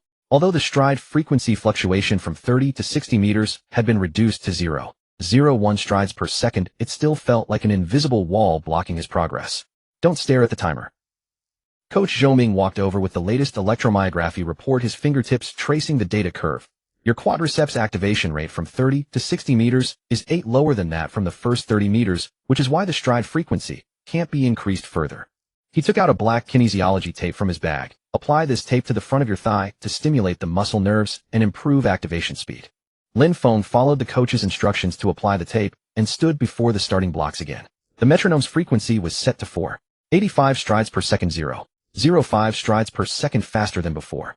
At the sound of the starting gun, he could clearly feel the muscles in his front thigh being awakened, and the stride frequency at the 30-meter mark smoothly reached 4.85 strides per second with a stable stride length of 2.53 meters. When he passed the 60-meter timing point, the electronic screen displayed 6.70 seconds, 0.3 seconds faster than before. "Maintain this rhythm," Zhou Ming shouted from beside the track. In the final 40 meters, Lin Feng followed the training techniques to increase his stride length, gradually expanding from 2.53 meters to 2.57 meters. When he crossed the finish line, the timer froze at 10.56 seconds. Though it didn't reach the 10.55-second goal, it had set a new personal best. So close. Lin Feng leaned on his knees, panting, sweat dripping from his forehead onto the track, leaving a small wet mark. "You've done well." Zhao Yu pushed a rehabilitation bicycle over, holding a bottle of sports drink. "Look, 10.56 seconds is 0.7 seconds faster than your World Youth Championship time. The progress is very clear." He pointed to the relay area in the distance. "Zhang Tianxiang and Dong Fei are practicing relay handoffs. Shall we go check out?" In the relay area, Zhang Tianxiang and Dong Fei were conducting blind handoff strengthening training. Zhang Tianxiang's explosive power in the latter half of the race had improved significantly, with the isokinetic strength training instrument's value exceeding 310 newtons, and the force control during the baton pass more precise. Dong Fei's reaction time to receive the baton was 0.002 seconds faster than before, and their exchange time stabilized at 0.055 seconds. Seeing Lin Feng approach, Zhang Tianxiang waved and smiled. "Come try it. We haven't practiced relay together in a long time." Lin Feng took the relay baton and stood in the second position, the baton handoff he hadn't experienced in a long time. Previously to focus on the 100-meter individual event, he had temporarily withdrawn from relay practice. Zhao Yu sat on the grandstand as a temporary coach, holding his father's old notebook. The first runner's stride length is 0.02 meters longer than yours. Remember to stand 5 centimeters further forward when receiving the baton. The practice began. He did not immediately accelerate, but instead maintained a cadence of 4.8 steps per second for 3 strides before gradually increasing to 4.85 steps per second. This rhythm ensured speed, while leaving ample space for the next runner Zhang Tianxiang to seamlessly take over. Great catch! Zhang Tianxiang shouted from the third leg position. Lin Feng deliberately slowed down by 0.002 seconds when passing the baton, ensuring Zhang Tianxiang could receive it easily. Watching Zhang Tianxiang sprint away with the baton, Lin Feng suddenly realized that his solitary training on the 100-meter dash had not been in vain. The improvements in his individual stride frequency and length made his exchanges smoother and more stable during relays. In the afternoon tactical analysis session, Li Jiangguo brought intelligence about their opponents in the national competition. The provincial team's relay time had improved to 39.25 seconds, while the national youth team, too, clocked 39.22 seconds, 0.4 seconds faster than their best performance. Our advantage lies in our dual lineup strategy and enhanced individual performances. Li Jiangguo pointed at the tactical board. Lin Feng's progress in the 100m will boost the second leg's pace. Zhang Tianxiang and Dong Fei will connect more smoothly. Shun Hao has mastered curve running techniques, and once Zhao Yu recovers fully, he can rotate into the lineup. With this team, we have a chance to challenge for the championship. As the first runner of Group B, his stride measured 2.56 meters with a start reaction time of 0.124 seconds. The handoff to Zhang Tianxiang took just 0.056 seconds. The entire Group B finished their relay run in 39.23 seconds, only 0.01 seconds behind the national youth team too. Let's train for 2 more weeks. We'll definitely beat them, exclaimed Zhao Yu, who had now switched his left knee brace to a regular sports one, running with nearly identical form to before his injury. Over the following days, the training hall intensified its focus on both individual sprints and relay coordination simultaneously. Each morning, athletes trained individually on the 100-meter dash, refining starts, accelerations, and finishes. The afternoons were dedicated to relay practices, perfecting baton exchanges, and pacing rhythms. Evenings involved tactical reviews, analyzing opponent data, and optimizing strategies together. Lin Feng's 100-meter times steadily improved through repeated refinement. 10.56, then 10.555, then 10.552, getting closer and closer to his target of 10.55 seconds. Shun Hao maintained a consistent 2.54-meter stride on curves, accelerating to 5.0 steps per second within 3 steps after exiting the turn. Zhang Tianxiang broke through the 10.6-second barrier, hitting 10.59 seconds. Dong Fei stabilized his finishing sprint at 4.98 steps per second with a 2.58-meter stride. Zhao Yu's 100m time returned to 10.63 seconds, nearing his pre-injury level. 1 week before the national championships, the team conducted a final comprehensive test, combining individual and relay events. Lin Feng finally surpassed the 10.55-second mark, achieving 10.548 seconds. In the relay event Group A, Lin Feng, Zhang Tianxiang, Shun Hao, Dong Fei ran 39.21 seconds, while Group B, Zhao Yu, Zhang Tianxiang, Shun Hao, Dong Fei posted 39.23 seconds. Excellent. Li Jiangguo held up the test results, a rare smile spreading across his face. This result gives us a real shot at the national title. Afterward, the 5 teammates sat on the stands, overlooking the track, gazing into the distance. The setting sun bathed the red synthetic track in golden light, like a shimmering ribbon. I never thought we'd make such huge gains in both individual and relay events. Dong Fei said with deep emotion. I used to worry focusing on solo races would hurt relay performance, but I was wrong. Indeed, Shen Hao added. My curve running improvement came directly from my 100m stride frequency training.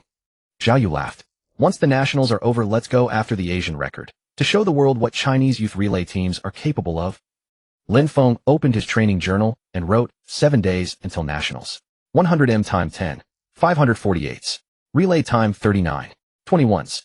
Individual and team advancing together, full of confidence. Goal: qualify for 100m finals, win the relay championship. On the day of the National Athletics Championships, the stands at Jiangxing Sports Center were packed. Red seating contrasted beautifully with the gleaming track beneath sunlight filtering through clouds. Lin Feng stood in the 100m preliminary check-in area, repeatedly rubbing the spikes of his running shoes. All set to compete in both the 100m prelims and the relay heats, with only 1 hour between races, testing both physical endurance and mental composure. Don't panic, stick to your training rhythm. Coach Zhou patted his shoulder, holding kinesiology tape. No need to go all out in the 100m prelims. Just break 10. 60 seconds to secure a semifinal spot. Save energy for the relay. He carefully applied the tape to Lin Feng's thigh more meticulously than usual. Remember, activate your quadriceps earlier between 30 to 60 meters. Don't repeat past mistakes. Lin Feng nodded, scanning the competitors in the check-in area, including Li Jia from the provincial team and Wang Hao from national youth team I, both elite 100m runners. Li Jia's personal best stood at 10:52 seconds, 0:28 seconds ahead of Lin Feng. Trust me, I know what I'm doing. He took a deep breath, adjusting the metronome in his headphones to 4:85 steps per second. The familiar tick-tock helped calm his nerves. Before the 100m prelims started, relay teammates gathered to cheer him on. Zhang Tianxiang tapped his back. Run fast. We're waiting for you in the exchange zone. Shen Hao handed him an energy drink. Fuel up. You'll need it later for the relay. Zhao Yu flipped open his father's old notebook to the page titled Prelim Strategy. Don't rush the start. Maintain rhythm in the first 30 meters, then accelerate after 60 meters. Saving energy is crucial. Set, ready. The starter's voice echoed through the stadium via loudspeakers. Lin Feng positioned himself in lane 4's starting block, setting the push-off angle at 37 degrees. He could clearly hear cheers from the stands, feel the breathing rhythm of Li Jia beside him. But strangely, he couldn't hear his own heartbeat. All his focus fixed ahead on the track. Bang! At the gunshot, Lin Feng's reaction time hit 0:118 seconds, slightly slower than his training mark of 0:120 seconds, yet perfectly steady. For the first 30 meters, he followed Zhao Yu's advice, maintaining a cadence of 4:85 steps per second with a 2:53-meter stride, keeping within 0.1 meter of Li Jia throughout. Lin Feng pushed him aside with a smile, his gaze drifting toward Li Jiangguo in the coaching zone. Li Jiangguo was jotting notes on the tactical board, a rare smile gracing his face. This was the first time the youth training team had run a time close to the national record since Lin Feng's return, inching them one step closer to their goal of qualifying for next year's Asian Games. 1 week before the internal test, Lin Feng's ankle had finally recovered to 100. The team doctor removed the last sensor and laughed, saying, "You can run freely now, but don't get carried away. You still need to do 2 rehabilitation checks per week." This news sent the entire youth training team into a frenzy. Zhang Tianxiang even suggested celebrating after the test, but Li Jiangguo shot down the idea. "We'll celebrate once we secure the Asian Games qualification." On the day of the test, the youth training team invited the veteran coach from the provincial team to observe. Lin Feng stood in the second leg position, holding the relay baton, feeling the strength in his ankle. This was the first time he had run freely since his injury, and his heart was a mix of nervousness and anticipation. Zhao Yu, running the first leg, patted his shoulder before the start, saying, "Don't overthink it. Just run like you do in regular practice." At the sound of the starting gun, Zhao Yu's reaction time was 0:120 seconds, his stride length 2:56 meters. After receiving the baton, Lin Feng's stride frequency instantly rose to 4.9 steps per second with a stride length of 2:54 meters and a handover time of 0:52 seconds, 0.001 seconds faster than in practice. Shen Hao's curve stride was 2:55 meters with a stride decay rate of only 0.6, extending their lead to 0.5 meters. Dong Fei's final sprint was stunning, reaching a stride frequency of 5. The veteran coaches nodded in approval. One of them was an old teammate of Zhao Yu's father. He walked up to Lin Feng and smiled, saying, "You guys are much stronger than we were back in the day. The youth training team hasn't wasted its efforts on you." Outside the national youth training team's training hall, buses from various provincial teams parked one after another. Team members in different colored uniforms carried their training equipment toward the venue. Today, this place would host the qualifying competition for the Asian Youth Athletics Championships. 8 of the nation's top youth relay teams gathered here, competing for a single ticket to the Asian Games. The air was thick with tension. Every team's warm-up movements were focused and precise, the competition far more brutal than anyone had imagined. On the electronic screen inside the training hall, the red text reading, "The sole qualifier for the Asian Games in the National Youth Relay Team Competition," stood out starkly. March's morning sunlight streamed through the high windows, casting dappled shadows on the synthetic track. Lin Feng stood at the starting position for the second leg, gripping the relay baton, inscribed with "Keep Going," his knuckles slightly white from the pressure. The kinesiology tape on his ankle had been replaced with a lightweight sports version. After a week of rehabilitative training, his condition had fully recovered, perhaps even better than before his injury. But the word soul weighed heavily on his mind, leaving him no room for complacency. There's a 3 meter per second crosswind today, which will be a life or death test for Shen Hao on the curve. Li Jiangguo approached, holding a wind meter, his tone heavier than usual. This time our national youth training team has entered 2 teams, Team A and Team B. Team A consists of Zhang Tianxiang, Shen Hao, and Dong Fei. Team B includes Zhao Yu, Li Jia, Wang Hao, and Sun Yang. Our main competitors are Guangdong Province Team and Shanghai Province Team. Guangdong's best 4x100 meter time is 39.22 seconds, while Shanghai has run 39.20 seconds, 0.01 seconds faster than last year's national record. The sole ticket will likely be contested between the three of us. Zhao Yu stood at the starting position for the first leg of Team B, adjusting his starting block. His left knee had fully recovered and the takeoff angle had been adjusted to 39 degrees, an optimized crosswind starting angle based on his father's notes designed to minimize wind resistance. The first leg of Guangdong Province Team is sprinting prodigy Chen Rui, whose reaction time at the start can reach 0.119 seconds, almost as fast as Lin Feng. He looked toward Guangdong Province Team in the distance where Chen Rui was repeatedly practicing his starting push-off, his eyes filled with determination. Their relay handovers were also seamless with a stable exchange time under 0.055 seconds. Shanghai Province Team's final sprint was their ace, with Zhou Lei's stride frequency reaching 5.02 steps per second. Before the qualifying competition began, the chief referee announced the rules. 8 teams will be divided into 2 preliminary groups. The top 2 teams from each group will advance to the final, and only the first-place team in the final will earn the ticket to the Asian Games. The preliminary rounds will proceed according to the draw order. Group 1: Guangdong Province Team, Shanghai Province Team, Jiangsu Province Team, and National Youth Training Team B. Group 2: National Youth Training Team A, Shandong Province Team, Zhejiang Province Team, and Fujian Province Team. Only one. Zhang Tianxiang whispered, repeating the rules, his grip tightening on the relay baton. This result instantly froze the atmosphere of the National Youth Training Team. Team B would face the strongest Guangdong and Shanghai teams in the preliminary round, risking early elimination if they made a mistake. Even if Team A advanced to the final, they would have to fight through Guangdong and Shanghai for the sole opportunity. Li Jiangguo immediately called a meeting with Team B. We must give our all in the preliminary round, aiming for the top 2 spots.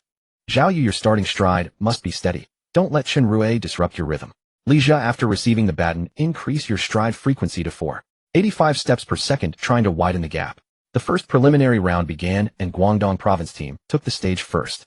Chen Rui's reaction time at the start was astonishing, 0.119 seconds. With a stride length of 2.55 meters, he shot out of the starting blocks like lightning, instantly leaving the other teams behind. After receiving the baton, his stride frequency rose to 4.9 steps per second with a flawless handover. Though the third leg's curve technique wasn't as good as Shunhao's, he managed to keep the stride decay rate under 1.1. The final leg, Zhou Lei's, reached a stride frequency of 4.98 steps per second. Shanghai Province Team followed suit, also performing strongly. Thanks to their stable handovers and Zhou Lei's powerful final sprint, they ran a time of 39.23 seconds, temporarily securing second place. When it was National Youth Training Team B's turn, the crosswind suddenly intensified to 3.2 meters per second. Zhao Yu took a deep breath, standing before the starting block. At the sound of the gun, his reaction time was 0.120 seconds, his stride length 2.56 meters, his body slightly tilted to the left, perfectly countering the crosswind's impact. After receiving the baton, Li Jia pushed himself to the limit, increasing his stride frequency to 4.85 steps per second. The third leg, Wang Hao, kept his curved stride decay rate under 1.3. The final leg, Sun Yang, reached a stride frequency of 4.95 steps per second in his final sprint, finishing with a time of 39.28 seconds, third in the group, narrowly missing the final. It's okay, Team A still has a chance. Zhao Yu walked over, his voice slightly hoarse, but trying to appear calm as he patted Lin Feng's shoulder. The only hope rests on you. Don't panic. Just run at your usual pace. Zhao Yu walked over, leaning on a cane, holding his father's old notebook. He turned to the very last page where a yellowed photograph was pasted. It was a team photo of Zhao Yu's father from when he ran relay races. On the back of the photo, it read, "Victory for the team lasts longer than glory for an individual." My father gave up the opportunity to compete in the individual 100-meter event at the National Games that year because of the team. In the end, he won the relay championship together with his teammates. Zhao Yu's voice was light, but like a heavy hammer striking Lin Feng's heart. He said, "Some choices seem to be giving up, but they are actually more important gains." Lin Feng's gaze fell upon the handwriting in the notebook. Suddenly, he recalled the scene when they all won the bronze medal at the Asian Championships in Doha. He remembered how his teammates encouraged each other during the semi-finals of the World Youth Championships when they lost by just 0.2 seconds. He thought about countless late-night training sessions these past few months that everyone had endured together for the relay results. The dream of the 100-meter final was important, but the goal of winning the relay championship was a shared expectation among 5 people. "Coach Zhou, I've decided," Lin Feng suddenly spoke out, his voice so firm that even he was surprised. "I'm giving up the 100-meter semifinals and focusing solely on the relay final." Coach Zhou Ming froze, dropping the roster list in his hands. "Think again. This is your closest chance yet to reach the 100-meter final." "I've made up my mind." Lin Feng bent down to pick up the list and gently placed it on the nearby chair. There will be many more opportunities for the 100-meter event, but I cannot let my teammates down in the relay final. He turned toward the relay zone, his steps more resolute than ever before. Brother Zhangshun, how let's run one more exchange drill. The three people in the relay zone heard this and were instantly stunned. Zhang Tianxiang was the first to recover, quickly running over to pat him on the shoulder. Are you crazy? The 100-meter semifinals. Not crazy. Lin Feng smiled and interrupted him, taking out the baton from his bag. Compared to the 100-meter final, I'd rather win the relay championship with all of you. Shunhao's eyes immediately welled up with tears. He took out his tactical board and flipped to the plan for the relay final. I knew you would choose this option. Our B group lineup has never been used in official competition. Today is perfect to test it. Dongfei excitedly waved his fists. With you here, we're definitely going to beat the national youth second team. Zhao Yu stood by smiling as he wiped a tear from his corner of his eye. I knew you wouldn't disappoint me. He pulled out his notebook and quickly wrote down new tactical adjustments. B group lineup: Zhao Yu first leg, Lin Feng second leg, Zhang Tianxiang third leg, Dongfei fourth leg. My stride length can create space for you to connect, and your explosive power can make the difference. Perfect. Upon hearing the news, Li Jiangguo immediately adjusted the training schedule. He played the relay video of the national youth second team, repeatedly pointing out weak spots in the footage. Their second and third legs have a delay of 0.002 seconds during exchanges. After Lin Feng receives the baton, he must seize this gap, increasing his step frequency to 4.9 steps per second to gain a 0.4 meter advantage. He then looked at Zhao Yu. Your starting stride should remain stable at 2.56 meters to leave enough time for Lin Feng to connect. For the next hour, the relay team underwent high-intensity tactical coordination. Zhao Yu's first leg start reaction remained steady at 0.124 seconds, with a stride of 2.56 meters, 0.01 meters faster than usual during training. Lin Feng's second leg reception improved to a reaction time of 0.054 seconds, instantly boosting his step frequency to 4.9 steps per second after receiving the baton, maintaining a stride of 2.55 meters. The connection with Zhao Yu seemed flawless, as if they were one person. Zhang Tianxiang's third leg explosive power was astonishing, fully demonstrating the results of his isometric strength training with precise millimeter-level control during the handoff. Dongfei's fourth leg sprint maintained a steady step frequency of 4.98 steps per second and a stride of 2.58 meters, achieving a 0.1 second acceleration improvement over the last 50 meters compared to training. 39.20 seconds. When this number appeared on the electronic screen, the entire training hall erupted. This result was 0.01 seconds faster than the best performance of the national youth second team, breaking the team's historical record. Great job. Dongfei excitedly hugged Lin Feng. With this score, we're definitely going to win the championship. Zhang Tianxiang held the stopwatch, repeatedly confirming the data. The time differences between all four legs were controlled within 0.37 seconds. It's our most stable performance yet. Li Jiangguo looked at the results, finally wearing a long missing smile. Giving up the 100-meter event was the right choice. Remember this rhythm today during the final: believe in yourselves and believe in your teammates. During the relay final registration, members of the national youth second team saw their lineups and wore expressions of surprise. You actually put a 100-meter specialist into the relay. It seems they lack confidence in beating us. Zhao Yu shot back, just wait. Today I'll show you what true teamwork means. Lin Feng stood at the second leg position, holding the relay baton, feeling the trust passed on by his teammates. He remembered the 100-meter semifinal. He had given up the old newspaper inside his father's iron box, and the words written in Zhao Yu's father's notebook. Victory for the team lasts longer than glory for an individual. At this moment, there was no regret in his heart, only longing for victory. Take your marks, set. The starter's voice echoed throughout the stadium via loudspeakers. Spectators on the stands surged forward shouting, Chinese relay champion. Red flags gathered into an ocean on the stands. Zhao Yu stood at the starting block for the first leg, adjusting the push-off angle to 39 degrees, his gaze fixed firmly ahead on the track. Zhang Tianxiang, Lin Feng, and Dongfei prepared themselves in their respective positions, the relay batons gleaming brilliantly under sunlight. Bang! As soon as the gun fired, Zhao Yu achieved a start reaction time of 0.123 seconds with a stride of 2.56 meters, bursting off the starting line like a red lightning bolt. His step frequency stabilized at 4.6 steps per second, the baton steady as a rock in his hand. As he entered the exchange zone, Lin Feng instinctively extended his hand, based on muscle memory, precisely catching the incoming baton without any pause. Great catch! Cheers erupted instantly from the stands. After receiving the baton, Lin Feng immediately increased his step frequency to 4.9 steps per second, maintaining a stride of 2.55 meters.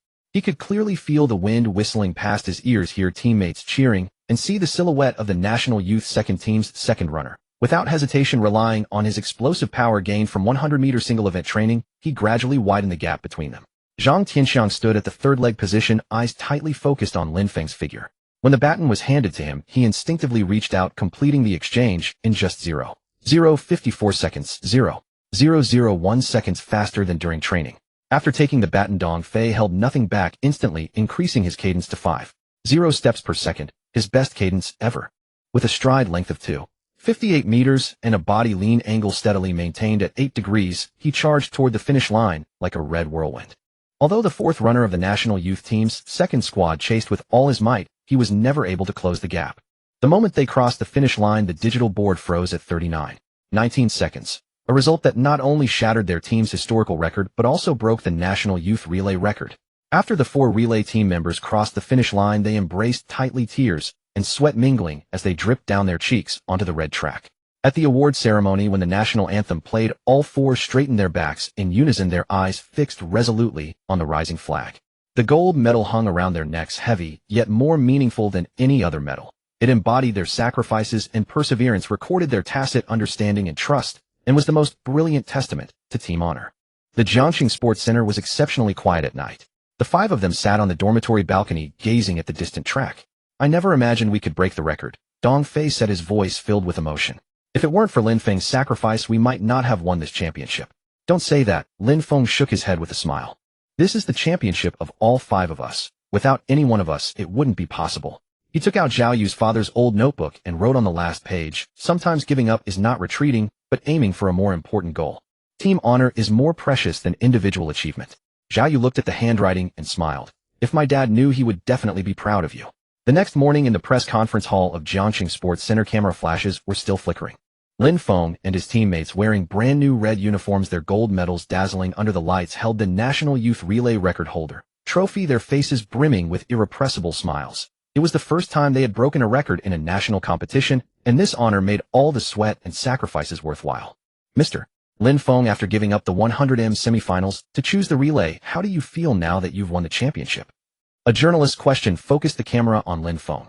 Lin Feng held the microphone, his gaze sweeping over his teammates, his voice firm and sincere. "There is nothing more joyful than standing on the championship podium with my teammates. I will continue to pursue my 100m dream, but team honor will always be the choice I value most at this moment." He paused, looked at Zhao Yu, and added, "Especially Zhao Yu's encouragement and everyone's trust all along made me more certain that this choice was not wrong." Zhao Yu, sitting beside him, smiled and added, "Actually, we all knew about Lin Feng's obsession with the 100m, but he was willing to give up personal opportunity for the team. That sense of responsibility earns our admiration more than any achievement." After the press conference, Coach Wang from the provincial team came specifically to congratulate them, holding a document, his face full of gratification. "Your results have met the qualification standard for the Asian Youth Athletics Championships. You'll receive the invitation from the organizing committee next month." He handed the document to Li Jiangguo. "This time at the Asian Championships, you will be representing the Chinese youth team. Show the same spirit as today and aim for another medal." The news electrified the entire team. Dong Fei excitedly waved his fist. "Great. We can go to the international arena again and show Asia what we're made of." Shen Hao took out his tablet and immediately searched for information on the main Asian opponents. Yamada Ichiro from the Japanese team will definitely participate, and the Korean team's relay results have also improved rapidly. Back in the athletes' village, the five did not bask in the joy of victory. Instead, they immediately held a review meeting. Li Jiangguo played the slow-motion replay of the relay final, pointing to details on the screen.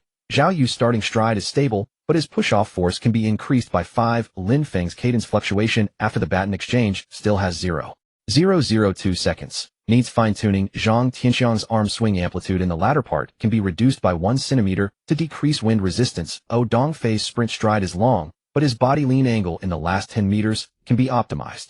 Everyone gathered around the screen, diligently noting the areas for improvement. Zhang Tianxiang pointed to the image of his arm swing. "I'll focus on this in the next training session, aiming to keep my arm swing amplitude within 9.5 degrees. Dong Fei then took out his electromyography report. "My core strength still has room for improvement. I'll add extra core stability training to make my body more stable during the sprint." In the following week, the training hall returned to its usual intense rhythm, but with a different atmosphere. The team members' training goals became more specific, aiming at the Asian opponents, polishing technical details, and enhancing team cohesion. Zhao Yu's left knee had fully recovered, allowing him to participate in full-intensity training. His starting stride stabilized at 56 meters, and his push-off force increased by 6 compared to before. Lin Feng's cadence fluctuation after the baton exchange narrowed to 0.001 seconds, and he didn't slack off in his 100-meter individual training, maintaining a time around 10.55 seconds. Shen Hao's curve stride exceeded 2.55 meters, and his cadence transition after exiting the curve reached 5.0 steps per second within 2 steps. Zhang Tianxiang's arm swing amplitude was controlled at 9.4 degrees, reducing his wind resistance coefficient by 2. Dong Fei's core strength improved significantly, with his sprint body lean angle steady at 7.5 degrees, and his stride length expanded to 2.59 meters. 2 weeks before the Asian Championships, the team held a simulation competition inviting veteran provincial team members to mimic the technical characteristics of the Japanese and Korean teams. In the simulation, they used the B group lineup: Zhao Yu first leg, Lin Feng second leg, Zhang Tianxiang third leg, and Dong Fei fourth leg. The final result was 39.17 seconds, a 0.2 seconds faster than the national record. Great. With this result, we're sure to win a medal at the Asian Championships. Li Jiangguo held the stopwatch, a rare smile spreading across his face. After the simulation, the team members received a special gift, an old relay baton sent by Zhao Yu's father. The baton was engraved with the characters, Unity, and came with a note: "Seeing your results makes me very proud. Remember, a relay is not the sum of 4 individual 100-meter dashes, it's 4 hearts linked together running toward the same goal." 3 days before the Asian Championships, the team departed for Singapore. On the plane, Lin Feng gazed at the clouds outside the window, holding the old relay baton in his hand. Zhao Yu sat nearby, studying the latest data on Asian opponents. Shen Hao and Zhang Tianxiang were discussing the nuances of curve technique. Dong Fei was reviewing his own sprint training footage. "This Asian Championship, our goal is the gold medal." Dong Fei's voice broke the cabin's silence, brimming with confidence. They exchanged smiles and said in unison, "Yes, gold." Upon arriving in Singapore, the team headed straight to the competition venue to acclimate. The synthetic track at the Singapore National Stadium differed from those back home. Its surface was slicker, with 10 less friction than their training gym. Zhao Yu was the first to step onto the track for a test run. As his spikes bit into the surface, he distinctly felt the reduced grip, his stride involuntarily shrinking from 2.56 meters to 2.55 meters. "The track is slick. I need to reduce my drive force by 3 at the start to avoid slipping." Lin Feng and Zhang Tianxiang measured the wind beside them. The handheld anemometer showed a steady tailwind of 2.0 meters per second, favorable for the first leg start, but it would create a slight crosswind interference on the curve for the third leg. "Shun Hao, you can reduce your lean angle on the curve by 0.5 degrees, Lin Feng called out. "With a tailwind, there's less crosswind resistance, so you don't need to lean your body so much." Shen Hao adjusted his posture as instructed, running 2 sets on the curve. His stride decay rate was controlled at 1.1 lower than in training. He waved excitedly at them. "This track's curve radius suits me perfectly. It feels great to run on." Dong Fei tested his finishing sprint on the straightaway. His fully recovered right leg exploded with astonishing power, clocking 6.75 seconds for the 60-meter dash, 0.3 seconds faster than his best time in the training gym. "The air humidity here is low, less resistance. I can run faster in the latter part," he said, panting, his eyes full of anticipation for the race. The athletes' village was exceptionally quiet at night. The 5 of them sat on the dormitory balcony, gazing at the stadium in the distance. Moonlight spilled onto the red track like a luminous path leading to the Asian Championship title. "This Asian Championship, we must defeat Yamada Ichiro." Shen Hao's voice carried a resolute tone, still remembering the regret of being overtaken by Yamada at the World Youth Championships. Zhao Yu smiled and said, "Don't worry.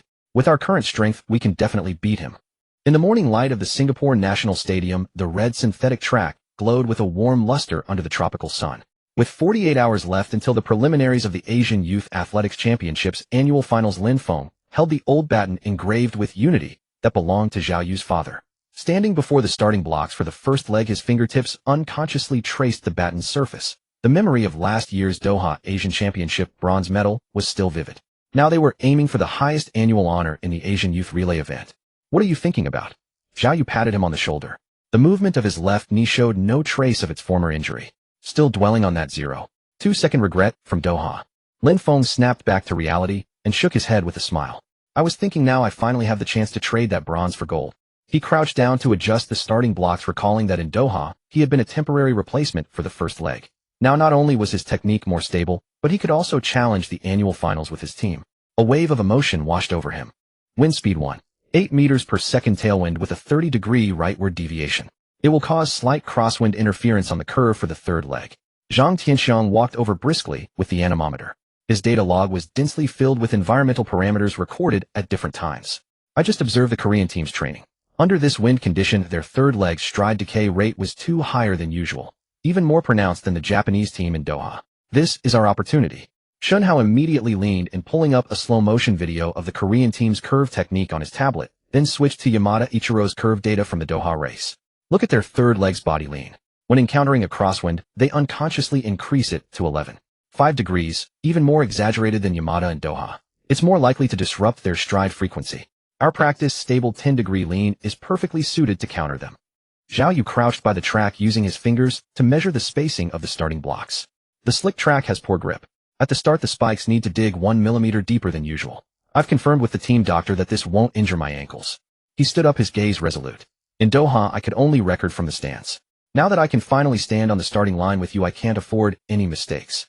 Just then, a familiar commotion sounded in the distance. The Japanese team's training squad was approaching in full force. Yamada Ichiro led the way, his gaze locking directly onto Shun Hao, a provocative smile on his lips. You were lucky in Doha. Shun Hao's grip on the baton tightened. The image of being overtaken by his opponent in Doha flashed through his mind, but it was quickly replaced by the confidence born from his training results. In Doha, I was still a substitute. The me now is far from the level I was back then. He turned to Lin Feng and said, let's run another curve baton exchange set. Let him see the progress we've made these past 6 months. In the subsequent training session, the team specifically activated the B-team main lineup. Zhao Yu first leg, Lin Feng, second leg Shun Hao, third leg Dong Fei, fourth leg.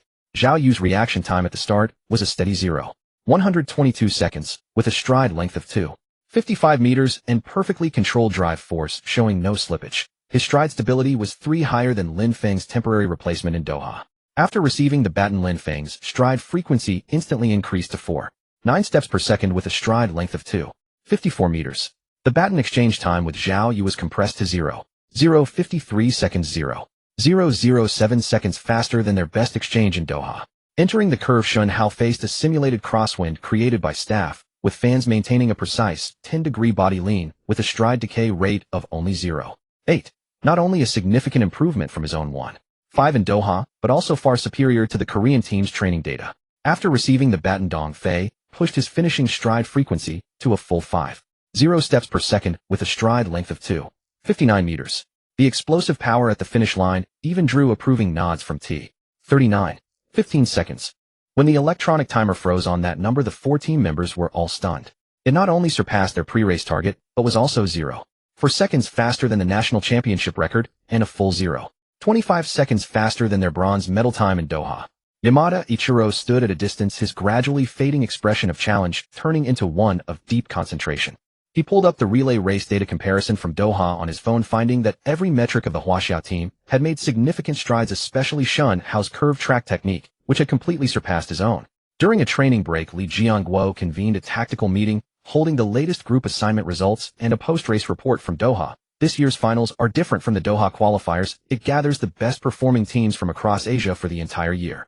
In the preliminaries, we're grouped with India and Malaysia, both weaker teams. Focus on stable handoffs and conserve energy, just like in Doha. The real tough match is in the semifinals, likely against the Korean team, and in the finals we'll face the Japanese team. This time they're coming with revenge from Doha. He pointed at the red markings on the tactical board, comparing tactical adjustments from Doha.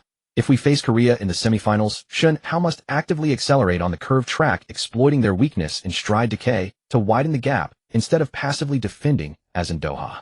In the final against Japan, Dong Fei's late-stage sprint should start 10 meters earlier. 5 meters too late in Doha resulted in being overtaken. This time, we must seize the opportunity.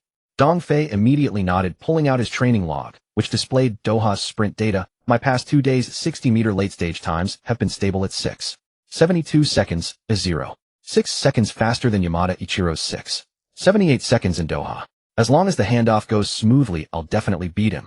That evening, the team unexpectedly received a special encouragement video. In it, Zhao Yu's father, wearing the old provincial team uniform from years past, stood in a simple training hall with a faded slogan, "Unity and Struggle," behind him.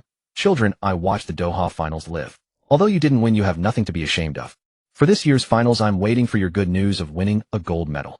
Remember, a relay race isn't an individual battle. It's 4 hearts working as one, 4 forces pulling together, just like how you encouraged each other in Doha. When the video ended, the training hall fell silent. Dong Fei quietly wiped a tear from the corner of his eye. The image of his injured sprint in Doha still lingered before his eyes, and now he finally had a chance to make up for his regrets. Shun Hao clenched his fist tightly. The humiliation of being overtaken by Yamada Ichiro in Doha had become his greatest motivation for rigorous training. Lin Feng looked at the old relay baton in his hand, and suddenly felt the warmth of the word unity spreading through his palm to his entire body. This spirit of relay racing spanning from Doha's bronze medal to the national record, and now aiming for the year-end finals, is far more powerful than any tactic to unite the team. On the day of the preliminaries, the team followed the plan and started with the B group lineup, maintaining a steady and solid pace, just like in the Doha preliminaries. Zhao Yu's starting run avoided all slipping risks. Lin Feng's handoff connection had 0 errors. Shun, whose curved track stride decay rate was controlled at 0.9, and Dong Fei's sprint deliberately reserved 10 of his energy. They easily won first place in their group with a time of 39. Before the semifinals, Li Jiangguo suddenly proposed an adjustment. According to the latest intelligence, the Korean team has specially adjusted their baton order to counter us, moving their sprint champion Kim Min-ho to the third leg specifically to counter Shun Hao. Even more targeted than the Japanese team was in Doha. He paused, his eyes scanning the group. So I've decided to use the A group lineup for the semifinals. Lin Feng, first leg Zhang Tianxiang, second leg Shun Hao, third leg Dong Fei, fourth leg. Lin Feng's starting reaction time is faster than in Doha, giving Shun Hao more time for handoffs. Zhang Tianxiang's late-stage explosive power can create a gap in the second leg, avoiding the passive situation in Doha. This adjustment surprised everyone, but the accumulated chemistry from Doha allowed them to immediately prepare.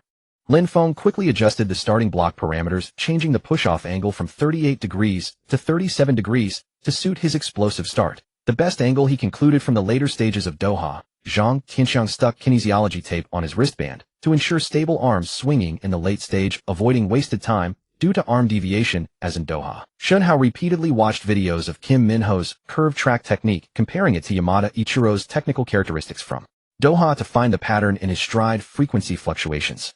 Before the starting gun for the semifinals, Kim Min-ho deliberately walked up to Shun Hao. You beat Japan in Doha, but you can't beat Korea. Your Huaxia athletes' curved track skills are insignificant in front of us. Shun Hao merely smiled faintly, recalling his nervousness in Doha. Now only calmness remained. In Doha, I was still adapting to the main position. Now I can fully control the curved track. We'll see on the field. At the moment the gun fired, Lin Feng's starting reaction time amazed the entire crowd. 0.117 seconds. 0.006 seconds faster than in Doha. With a stride of 2.54 meters and a stride frequency of 4.9 steps per second, he rushed out of the starting line like a red lightning bolt, instantly leaving the Korean team's first leg behind.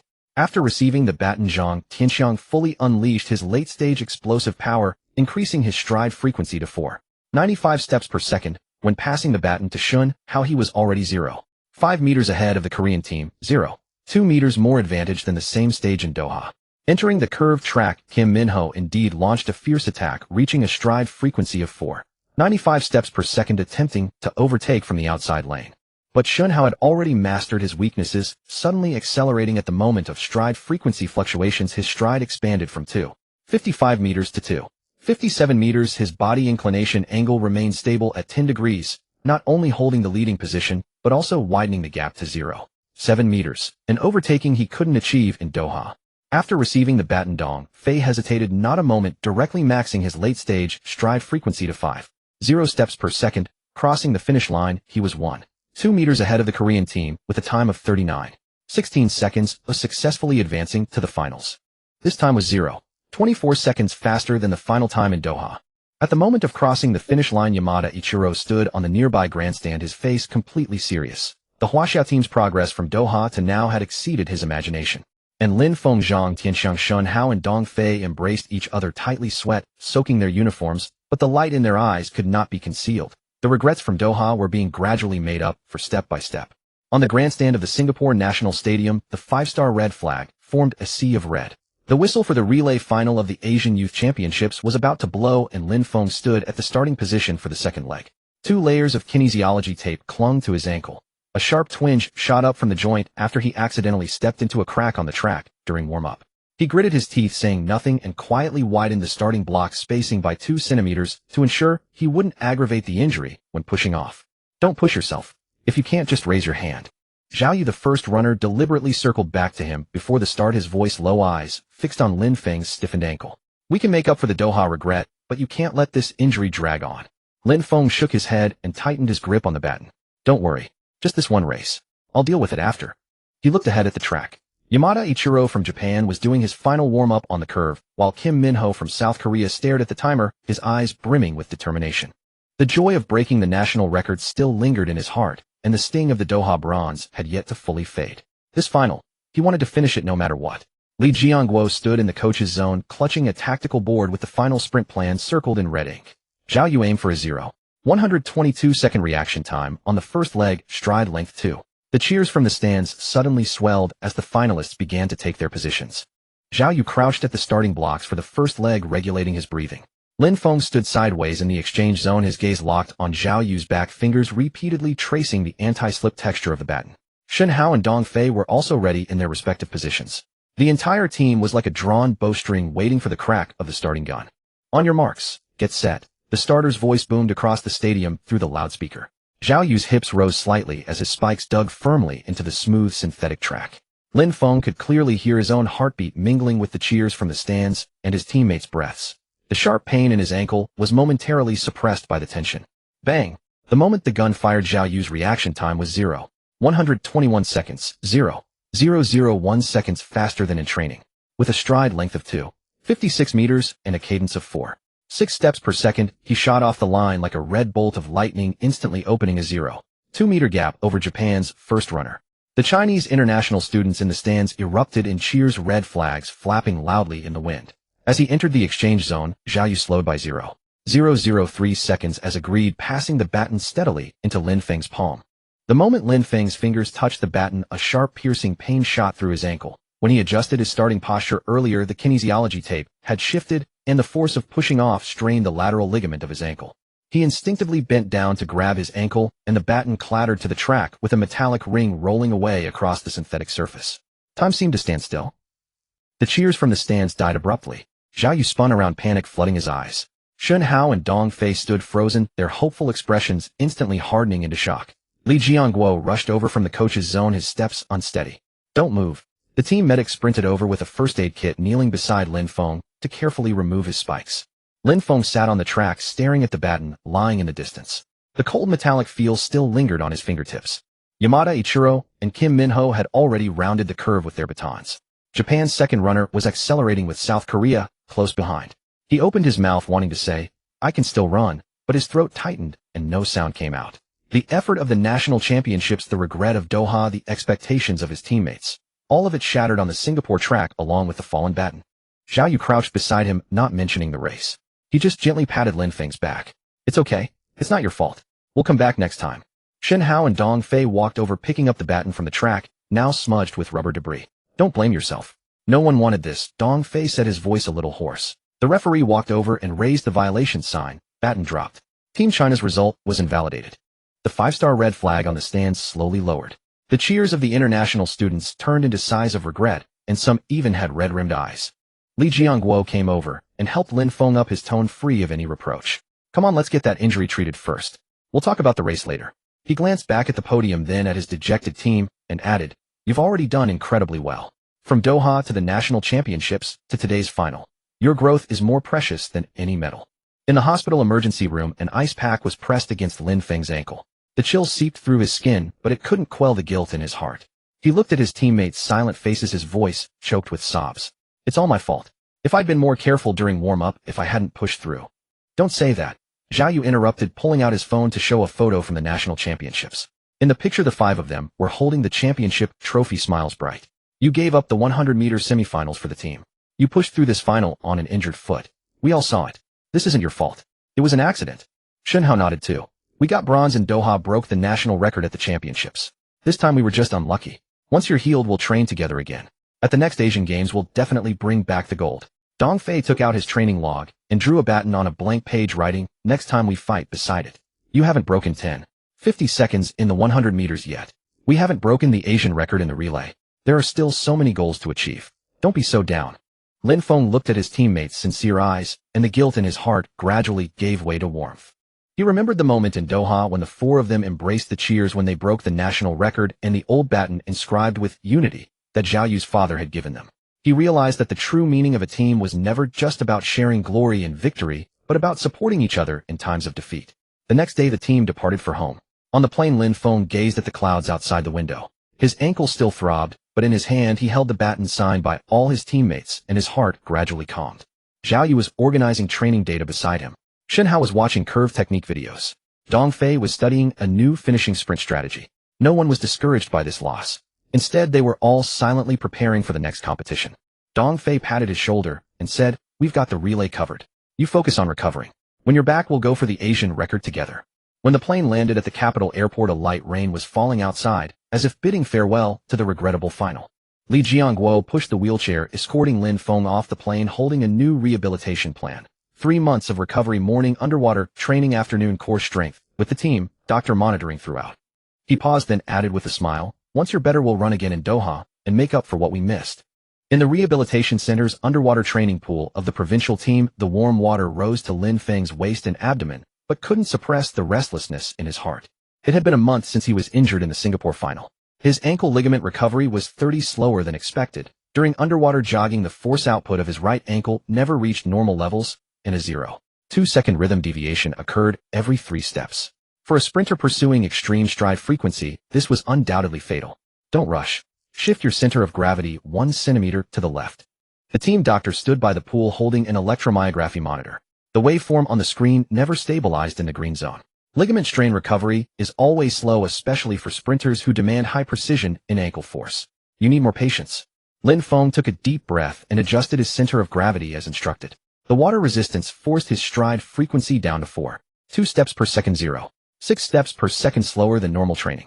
Staring at the data on the poolside timer, 5 minutes 200 meters, he suddenly recalled his 100-meter result of 10:54 seconds at the national championships. The overwhelming sense of disparity surged like a tide, making him punch the water in frustration. The splash wet his goggles. "What's wrong?" Zhao Yu wheeled over holding a cup of hot ginger tea. "Just came from the training hall. Shen Hao and Zhang Tianxiang are still practicing the curve baton exchange. Dong Fei said he wants to race you over 100 meters once you're recovered." He placed the tea on the shelf by the pool and noticed Lin Feng's tense shoulders. "Still wrestling with yourself?" Lin Feng took off his goggles, wiped the water from his face, and said in a voice tinged with barely perceptible fatigue, "It's been a month. I can't even manage a normal jog. At this rate, I won't make next year's Asian Championships." He looked down at his ankle in the water, still wrapped in a brace, the white bandage glowing faintly in the warm water. "Sometimes I feel like I should have just given up back in Singapore." Before he could finish, Zhao Yu suddenly turned serious. "Have you forgotten how we won bronze in Doha? Have you forgotten how we broke the record at the national championships? Giving up was never your style." Zhao Yu pulled out his father's old notebook from his pocket and flipped to a page with a bookmark. It contained his father's rehabilitation records from his youth. The handwriting was crooked but filled with perseverance. "My dad ruptured his Achilles tendon. The doctors said he'd never sprint again. But he spent half a year recovering and went on to win the provincial relay championship. Recovery is always slow. The key is not to lose your spirit." Lin Feng looked at the rehab data in the notebook and suddenly remembered his past life.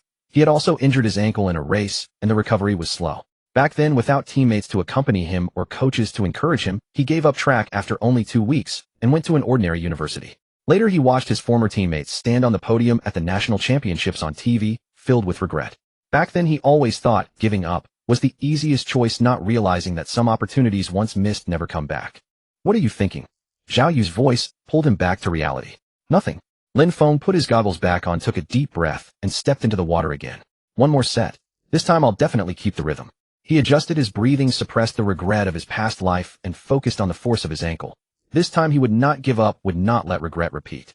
In the next training session, Lin Feng deliberately slowed his stride frequency from 4.2 to 4.0 steps per second, focusing on the sensation of force in his ankle with every step. On the team doctor's electromyography monitor, the waveform gradually stabilized. Though it hadn't yet reached the green zone, it was much more regular than before. "Yes, that's the feeling."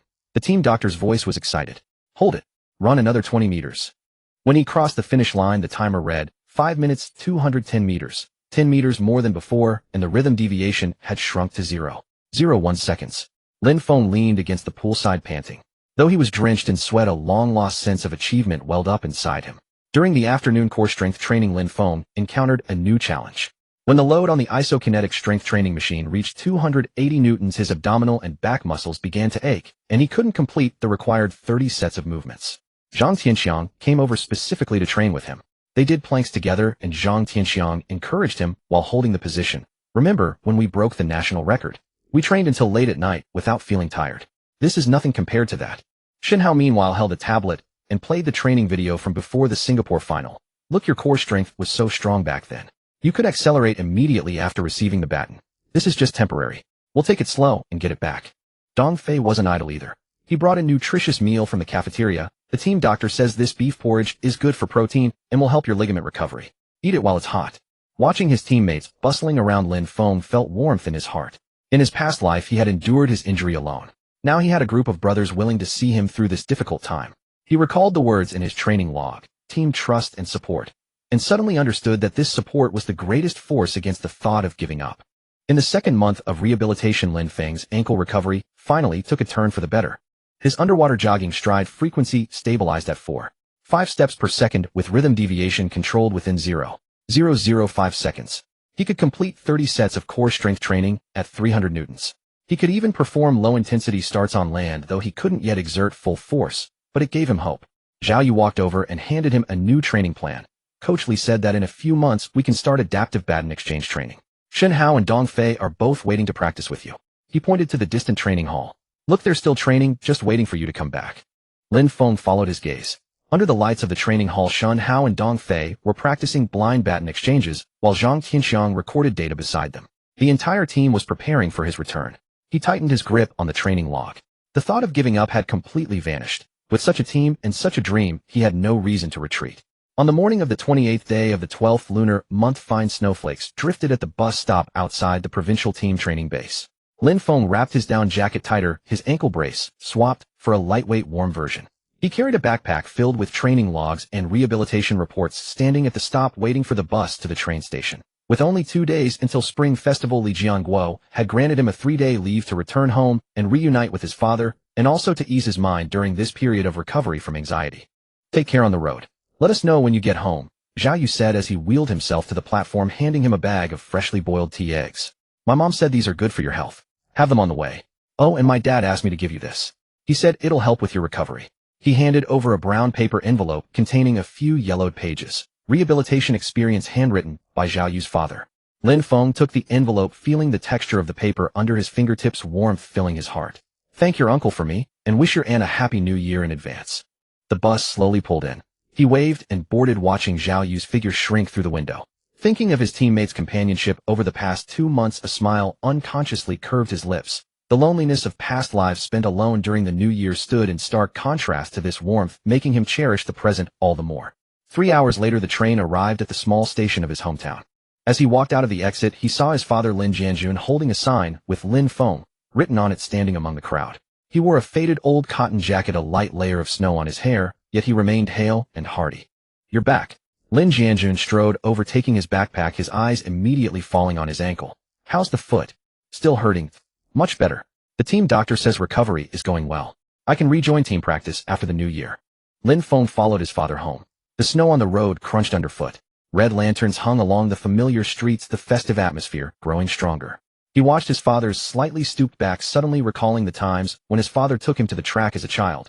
Back then his father could still run laps with him, but now even brisk walking seemed difficult. When they arrived home, the aroma of braised pork wafted from the kitchen. Lin Jianjun dropped the backpack and headed straight in. I've stewed your favorite braised pork and the corn porridge you loved as a child. He stirred the pot while chattering. Knowing you were coming, I aired your quilt 3 days in advance and turned on the heater in your room. It'll be warm. Your mom will be back soon. Lin Feng sat on the living room sofa, his gaze falling on a tin box on the coffee table. It was where his father kept old newspapers and medals. Inside were all his medals, from provincial youth competitions to national ones, along with his father's provincial team training certificate. He opened the box and took out his father's training certificate. In the photo, his father was young and handsome, his eyes brimming with love for track and field. So much like himself now. What are you looking at? Lin Jianjun came out of the kitchen with dishes, and seeing the training certificate in his hand, smiled. That's from over 30 years ago. Back then, I was a sprinter on the provincial team, specializing in the 100 meters. My best was 10.86 seconds, far behind you now. He sat beside Lin Feng, picking up an old newspaper from the box. See, this is a report on my provincial competition. I didn't win the championship back then, and it bothered me for days. Your grandfather told me as long as you give it your all, losing is nothing to be ashamed of. Lin Feng looked at the blurred text on the newspaper, suddenly recalling how in his past life, after he gave up track and field, his father silently put away these old mementos. Back then he thought his father would blame him, but instead he just said, "It's okay as long as you're happy." Now he realized his father must have been deeply disappointed, but didn't want to add pressure. Dad, I'm sorry. Lin Feng's voice was hoarse. I didn't perform well in the Lion City finals, and I hurt my foot. I let you down. Lin Jianjun put down the newspaper and patted his shoulder. Silly child, I've never been disappointed. Just standing on the Asian Games track is already far more than I ever achieved. I injured my knee back then and couldn't even make it to the provincial finals. I retired soon after. All these years I've pinned my hopes on you. Not for countless championships, but for you to persist in what you love, so you won't end up with regrets like me. He stood up and walked into the bedroom, returning with an old photo album. He flipped to a page in the middle. A photo showed a young Lin Jianjun and his relay teammates each holding a baton, beaming with joy. This was my relay team back then. We wanted to win the provincial championship too, but we fell short by 0.3 seconds and didn't advance. He pointed at a teammate in the photo. Some of them became coaches now, others opened sports stores. Only I stayed in this old house watching you run step by step. Looking at the photo, Lin Feng suddenly understood that his father's love for track and field had never faded. It had simply transferred to him. He took out his training log and flipped to the rehabilitation records. Dad, the team doctor says I can start relay baton training after the new year. I'll definitely compete in next year's Asian Games. I'll bring back a gold medal and make you and Grandpa proud. Good, good. Lin Jianjun's eyes reddened with emotion. He picked up a wine glass and poured 2 cups. Come, let's have a drink together. Here's to your speedy recovery and to achieving your dreams next year. He clinked glasses with Lin Feng and downed it in one gulp. Remember, no matter what difficulties come, home will always be your backbone. Dad will always support you. On New Year's Eve, father and son sat in front of the TV, watching the Spring Festival Gala, a steaming hot reunion dinner spread on the table. Lin Jianjun kept adding food to Lin Feng's bowl as he listened to stories about the provincial team, tales of Zhao Yuzhang, Tianxiang, and the others. When Lin Feng mentioned breaking a record at the national competition, his father laughed heartily, repeating, "Good job, that's my boy." When the midnight bell tolled, firecrackers sounded outside. Lin Feng sent New Year wishes to his teammates, and soon received a reply from Zhao Yu, "Happy New Year. Come back after the new year, and we'll practice the baton pass together. Waiting for you." Shun Hao and Dong Fei also sent messages along with a photo of the training hall. They were still training hard, preparing for next year's competition. Time to rest. We have to visit your grandfather's grave tomorrow, Lin Jianjun said, rising to clear the table. Lin Feng helped their silhouettes bathed in warm lamplight, creating a scene of extraordinary tenderness. Watching his father's busy back, Lin Feng silently vowed to recover as quickly as possible and rejoin the team, soon living up to his father's expectations and his own love for track and field. On the second day of the Lunar New Year, Lin Feng accompanied his father to pay respects at their grandfather's grave. Before the grave, Lin Jianjun placed his recovery report and a national championship medal on the tombstone. Dad, your grandson is now an athlete in the national youth training team. He won the national championship, broke the record, and will represent the team in the Asian Games next year. Please watch over him from heaven and help him recover fully to fulfill his dreams. Lin Feng bowed deeply before the tombstone. Grandpa, I will train hard at the national youth training team, win more medals, and not let you or Dad down. I won't let down the coaches and teammates of the team either. On the afternoon of the third day, Lin Feng prepared to return to the provincial team. The national youth training team's training base is located here. Lin Jianjun saw him off at the train station carrying a thermos filled with braised pork and corn porridge. Take these back to eat. Heat them up before meals. Training at the national youth training team is tiring. You don't always eat the cafeteria food, it lacks nutrition. He then took out a stack of money. This is what I've saved for you. Buy some nutritional supplements. Take good care of yourself at the national youth training team. Your health is the most important. Dad, I have money. The national youth training team provides subsidies. Keep it for yourself. Lin Feng declined, but his father insisted. He put it in his pocket. As the train started moving, Lin Feng watched through the window as his father's figure grew smaller, and tears could not help but flow.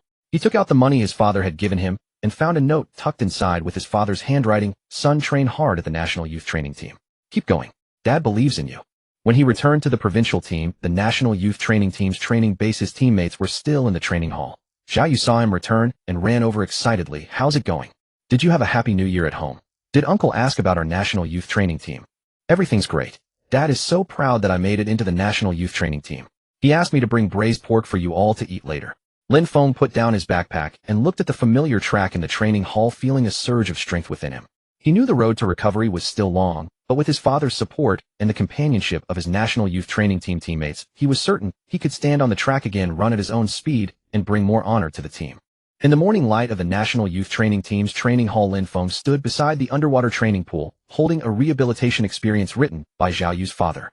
The warm ankle brace had just been removed by the team doctor, the first rehabilitation assessment after returning for the spring festival. His ligament recovery had reached 85, allowing him to begin low-intensity land relay baton training a full week ahead of schedule. Don't get too excited yet. Don't put too much strain on your ankle during the baton pass. The team doctor approached with an electromyography monitor attaching a small sensor to the outside of his ankle. This can monitor muscle force in real time. It will alert if you exceed the safety threshold. Don't push through like you did in Singapore. Lin Feng nodded carefully and stepped onto the land training area. Zhao Yuzhang, Tianxiang, and Shun Hao were already waiting in the relay zone holding polished new relay batons, specially prepared for Lin Feng's return. The words, "keep going," were engraved on them, giving them a reassuring grip. "We finally waited for you." Zhang Tianxiang walked over quickly and patted his shoulder. "In the past 2 weeks, without you our baton passes always lacked something." Shen Hao handed him a tablet displaying the National Youth Training Team's post-holiday relay training plan.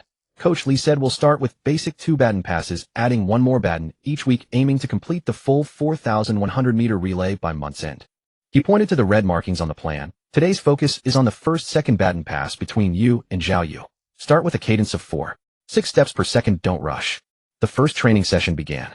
As the first baton runner, Zhao Yu maintained a stable reaction time of 0.122 seconds and a stride length of 2.55 meters. Entering the baton pass zone, he deliberately slowed down by 0.005 seconds, passing the baton steadily to Lin Feng. At the moment Lin Feng received the baton, his ankle exerted slight force, and the sensor did not alarm. The waveform on the electromyography monitor remained as steady as a flat line, a detail that relieved everyone present. Exactly that force. Li Jiangguo stood in the coaching area observing through binoculars. After receiving the baton, don't accelerate immediately. Run 3 steps first, then increase your cadence to give your ankle time to adapt. Lin Feng adjusted his rhythm, as instructed, maintaining a cadence of 4.6 steps per second for 3 steps after receiving the baton, then gradually increasing to 4.7 steps per second. His stride length was controlled at 2.52 meters, 0.02 meters shorter than his optimal training level, but it kept his ankle in a safe state. "How does it feel?" Zhao Yu ran over concern in his eyes. "No problem, easier than I expected." Lin Feng smiled in response, the baton still warm from his teammate's palm. For the following 2 weeks, the relay zone of the National Youth Training Team was filled with rhythmic footsteps every day. Lin Feng and Zhao Yu's second baton pass time was shortened from 0.056 seconds to 0.054 seconds, and their training with Zhang Tianxiang on the third baton pass proceeded smoothly. Shen Hao's curve running technique improved further in training, maintaining a stride length decay rate of within 0.8 even when facing simulated crosswinds. Dong Fei repeatedly practiced the final leg sprint from the 4th baton position, maintaining a stable cadence of 4.95 steps per second, and specially adjusted his sprint rhythm to ensure coordination with Lin Feng's stride length during the baton pass. During training breaks, Lin Feng would always take out the note his father had given him, the words, "train hard" at the National Youth Training Team, becoming slightly blurred from his constant rubbing.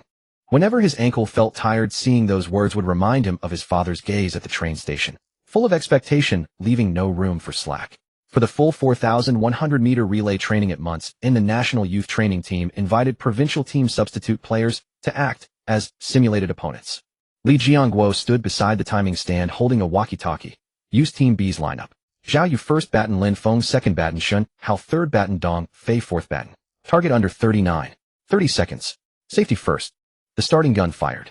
Zhao Yu's reaction time was 0.121 seconds, stride length 2.56 meters, giving the team a strong start. After receiving the baton, Lin Feng maintained a stable cadence of 4.8 steps per second with a stride length of 2.53 meters, achieving a baton pass time of 0.053 seconds with Zhao Yu. Shen Hao's curve running remained impressive with a stride length of 2.54 meters and a stride decay rate of 0.7, gaining a 0.3 meter lead over the simulated opponents when exiting the curve. After receiving the baton, Dong Fei immediately maximized his final leg cadence to 4.98 steps per second. As he crossed the finish line, the digital display froze at 39.28 seconds, meeting the target and beating the expectation by 0.2 seconds. Excellent. Dong Fei excitedly hugged Lin Feng, almost putting strain on his ankle. The internal National Youth Training Team test at month's end will definitely run faster. Lin Feng pushed him aside with a smile, his gaze drifting toward Li Jiangguo in the coaching zone. Li Jiangguo was jotting notes on the tactical board, a rare smile gracing his face. This was the first time the youth training team had run a time close to the national record since Lin Feng's return, inching them one step closer to their goal of qualifying for next year's Asian Games. 1 week before the internal test, Lin Feng's ankle had finally recovered to 100. The team doctor removed the last sensor and laughed, saying, "You can run freely now, but don't get carried away. You still need to do 2 rehabilitation checks per week." This news sent the entire youth training team into a frenzy. Zhang Tianxiang even suggested celebrating after the test, But Li Jiangguo shot down the idea. We'll celebrate once we secure the Asian Games qualification. On the day of the test, the youth training team invited the veteran coach from the provincial team to observe. Lin Feng stood in the second leg position, holding the relay baton, feeling the strength in his ankle. This was the first time he had run freely since his injury, and his heart was a mix of nervousness and anticipation. Zhao Yu running the first leg patted his shoulder before the start, saying, "Don't overthink it. Just run like you do in regular practice." At the sound of the starting gun, Zhao Yu's reaction time was 0.120 seconds, his stride length 2.56 meters. After receiving the baton, Lin Feng's stride frequency instantly rose to 4.9 steps per second with a stride length of 2.54 meters and a handover time of 0.052 seconds, 0.001 seconds faster than in practice. Shen Hao's curve stride was 2.55 meters with a stride decay rate of only 0.6, extending their lead to 0.5 meters. Dong Fei's final sprint was stunning, reaching a stride frequency of 5. The veteran coaches nodded in approval. One of them was an old teammate of Zhao Yu's father. He walked up to Lin Feng and smiled, saying, "You guys are much stronger than we were back in the day. The youth training team hasn't wasted its efforts on you." Outside the national youth training team's training hall, buses from various provincial teams parked one after another. Team members in different colored uniforms carried their training equipment toward the venue. Today this place would host the qualifying competition for the Asian Youth Athletics Championships. 8 of the nation's top youth relay teams gathered here, competing for a single ticket to the Asian Games. The air was thick with tension. Every team's warm-up movements were focused and precise, the competition far more brutal than anyone had imagined. On the electronic screen inside the training hall, the red text reading, "The sole qualifier for the Asian Games in the National Youth Relay Team Competition," stood out starkly. March's morning sunlight streamed through the high windows, casting dappled shadows on the synthetic track. Lin Feng stood at the starting position for the second leg, gripping the relay baton, inscribed with "Keep Going," his knuckles slightly white from the pressure. The kinesiology tape on his ankle had been replaced with a lightweight sports version. After a week of rehabilitative training, his condition had fully recovered, perhaps even better than before his injury. But the word soul weighed heavily on his mind, leaving him no room for complacency. There's a 3-meter-per-second crosswind today, which will be a life-or-death test for Shen Hao on the curve. Li Jiangguo approached, holding a wind meter, his tone heavier than usual. This time our national youth training team has entered 2 teams, Team A and Team B. Team A consists of Yuzhang Tianxiang, Shen Hao, and Dong Fei. Team B includes Zhao Yu, Li Zhuang Hao, and Sun Yang. Our main competitors are Guangdong Province Team and Shanghai Province Team. Guangdong's best 4x100 meter time is 39.22 seconds, while Shanghai has run 39.20 seconds, 0.01 seconds faster than last year's national record. The sole ticket will likely be contested between the 3 of us. Zhao Yu stood at the starting position for the first leg of Team B, adjusting his starting block. His left knee had fully recovered and the takeoff angle had been adjusted to 39 degrees, an optimized crosswind starting angle based on his father's notes, designed to minimize wind resistance. The first leg of Guangdong Province Team is sprinting prodigy Chen Rui, whose reaction time at the start can reach 0.119 seconds, almost as fast as Lin Feng. He looked toward Guangdong Province Team in the distance, where Chen Rui was repeatedly practicing his starting push-off, his eyes filled with determination. Their relay handovers were also seamless, with a stable exchange time under 0.055 seconds. Shanghai Province Team's final sprint was their ace, with Zhou Lei's stride frequency reaching 5.02 steps per second. Before the qualifying competition began, the chief referee announced the rules. 8 teams will be divided into 2 preliminary groups.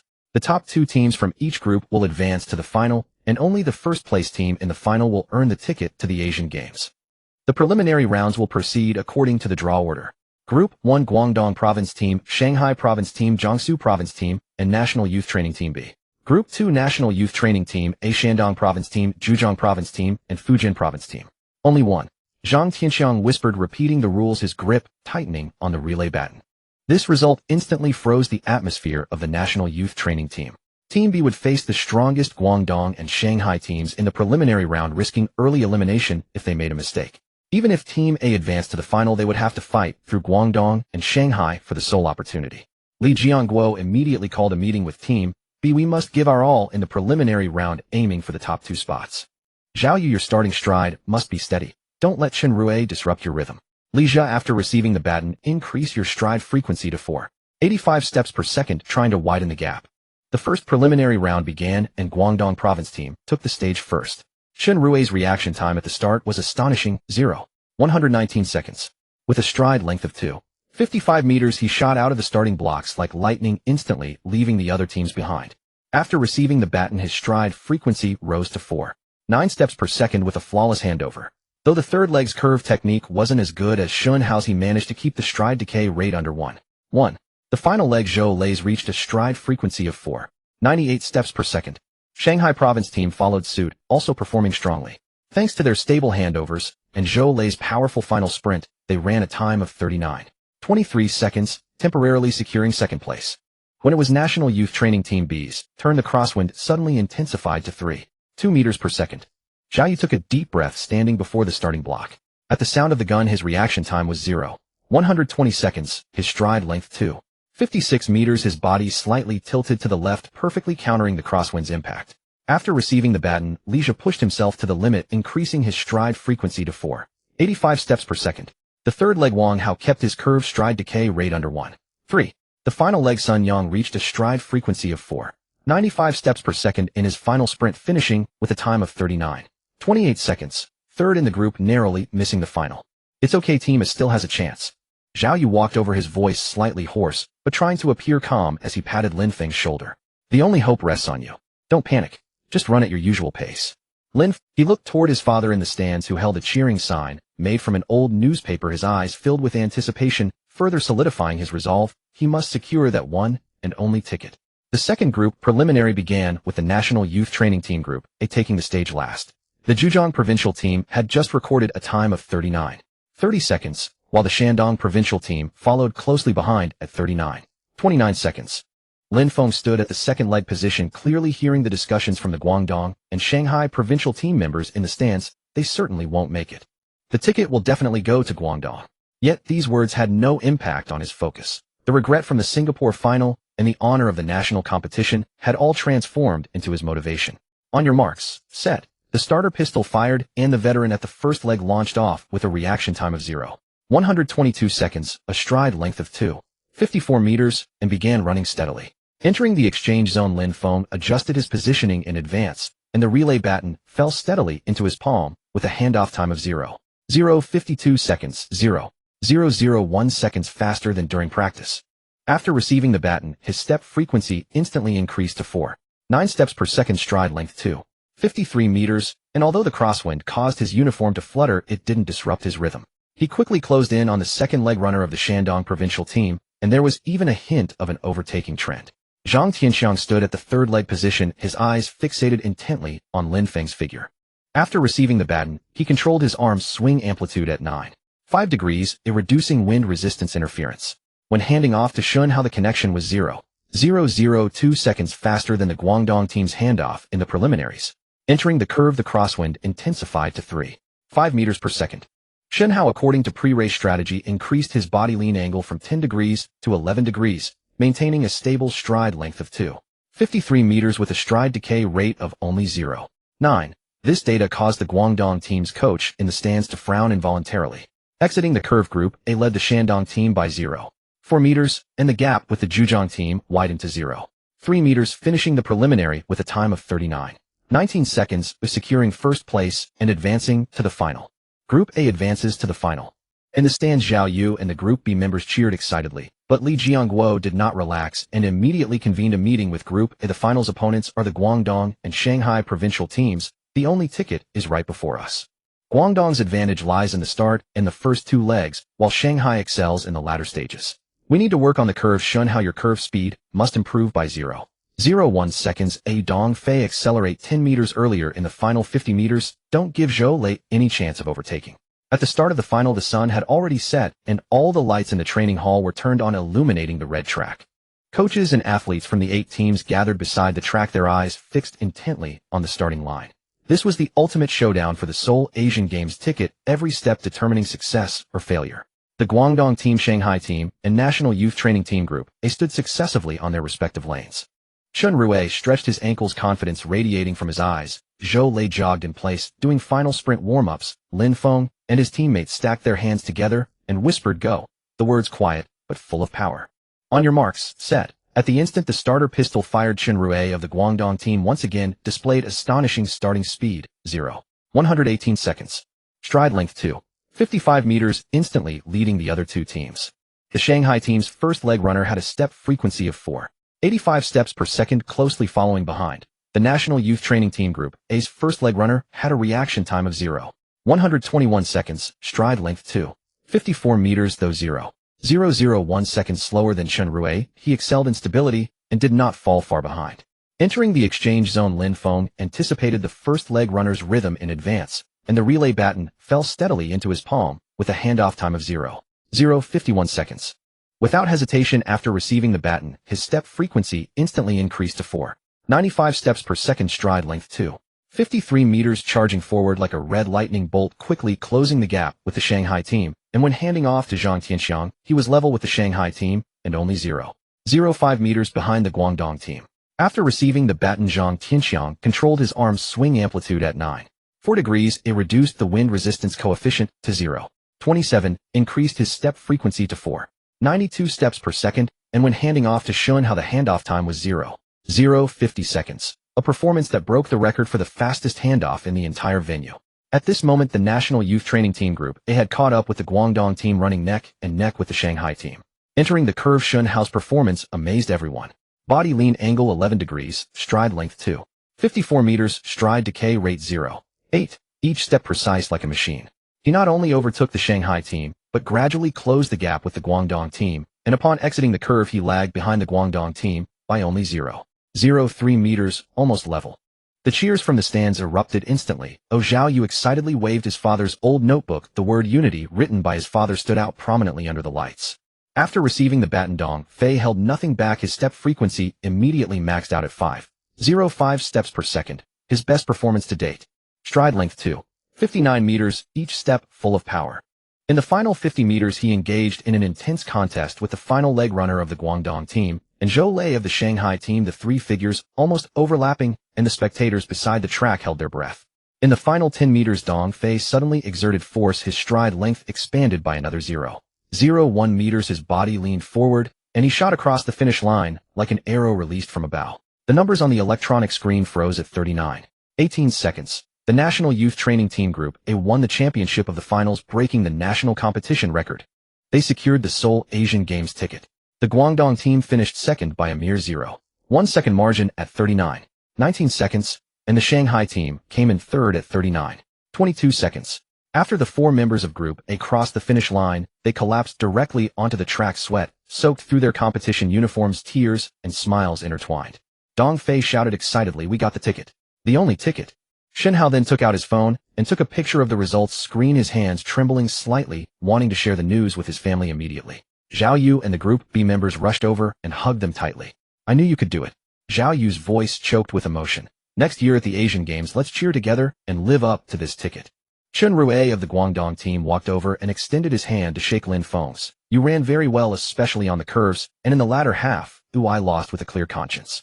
Zhou Lei of the Shanghai team also nodded in approval. "Your team's coordination is something we can't match. We hope you can bring honor to the country at the Asian Games." On the electronic screen of the National Youth Training Team's facility, the numbers 60 days to Asian Championship glowed with striking prominence. As the morning sunlight streamed over the high windows of the training hall, Lin Feng stood before the starting blocks, clutching the hard-won Asian Championship participation notice in his hand.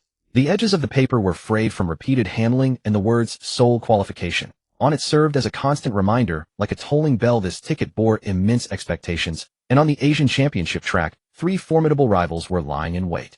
Starting today, we'll conduct targeted simulation matches focusing on the Japanese team, the South Korean team, and the Thai team. Li Jiangguo walked in with a thick stack of intelligence reports, quickly plastering the tactical board with photos of the core members of the three rival teams. The Japanese team's latest training time is 39.19 seconds, just 0.01 seconds slower than ours. The South Korean team has upgraded their dynamic stride frequency adjustment technique, making their stride fluctuations harder to predict. The most concerning is the Thai team. Their combination of explosive curve speed, concealed baton pass just broke the Southeast Asian youth record last month with a time of 39.20 seconds. It's specifically designed to exploit our curve transitions. Zhao Yu wheeled over a cart full of training equipment. His left knee had fully recovered, yet he proactively took on the role of technical analyst.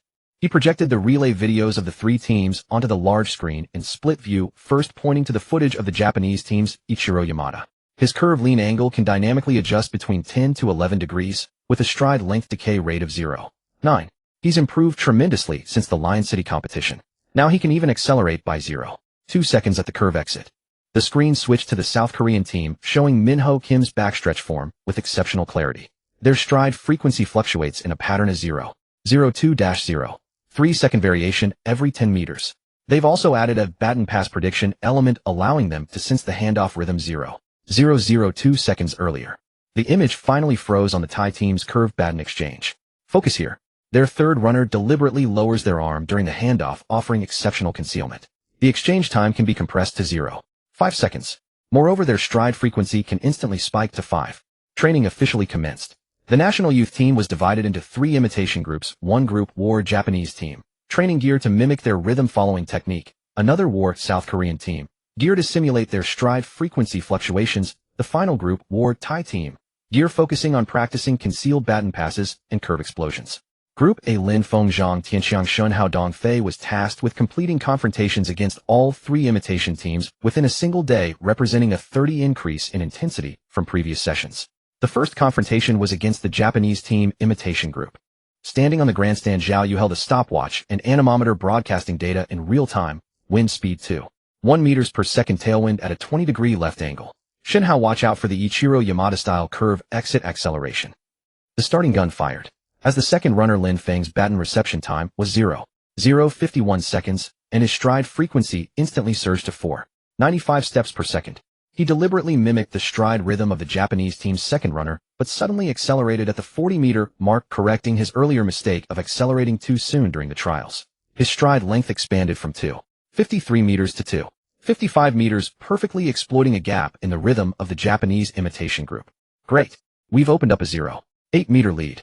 Zhao Yu shouted from the grandstand. As Shunhao entered the curve, he adjusted his lean angle to 11 degrees, achieving a stride length decay rate of 0.8. Facing an outside lane challenge from the runner, mimicking Yamada, Shunhao did not rush to overtake. Instead, he suddenly accelerated 2 meters before the curve exit, boosting his stride frequency to 4.98 steps per second. He perfectly suppressed the opponent's curve exit acceleration, holding a 0.12-meter lead upon exiting the curve.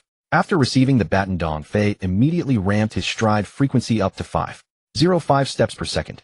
He was 0.3 seconds faster than the imitation runner over the final 50 meters, resulting in a final time of 39.17 seconds, another 0.1 second improvement over the trial results. The progress is clear, but the Japanese team's fourth runner will go all out in the final 30 meters. Dongfei, you need to start your acceleration 5 meters earlier to deny them a chance to overtake. Li Jiangwo, using the playback footage, precisely identified the subtle flaws. The afternoon session began with a confrontation against the South Korean team imitation group.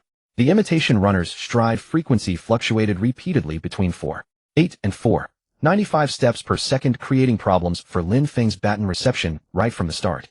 The opponents suddenly dropped their stride frequency by 0.3 seconds at the 35-meter mark. Relying on his advanced anticipation, Lin Feng adjusted his hand extension timing by 0.001 seconds sooner, stabilizing the exchange time at 0.051 seconds and avoiding the mistakes of the morning session. Shunhao's curve duel was even more spectacular.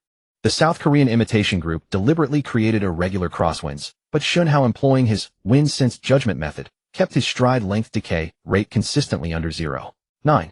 He even overtook the opponent mid-curve, demonstrating curve stability surpassing that of Min-ho Kim. Group A concluded the confrontation with a time of 39.16 seconds, once again setting a new team best. The most difficult session was the evening confrontation against the Thai team imitation group. The Thai imitation runner's concealed baton pass caused several reception errors for Zhang Tianxiang. The opponent's third runner kept their arm extremely low, causing Zhang Tianxiang to be 0.002 seconds late twice. The worst exchange time reached 0.054 seconds. Stop! Li Jiangguo immediately halted the training and called up the Thai team's baton pass video. There's a detail to their concealed pass. Their wrist drops 0.001 seconds early. You need to watch for that small movement, not just the arm position.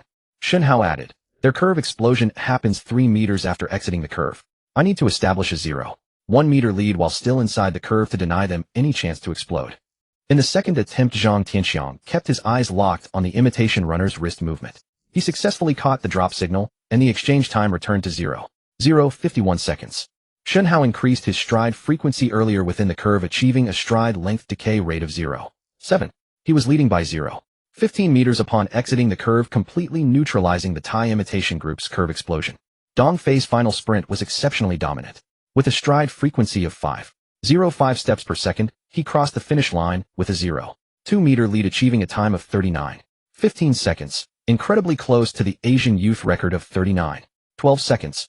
After training concluded, Lin Feng remained alone on the track, repeatedly practicing his anticipation movements for the baton pass.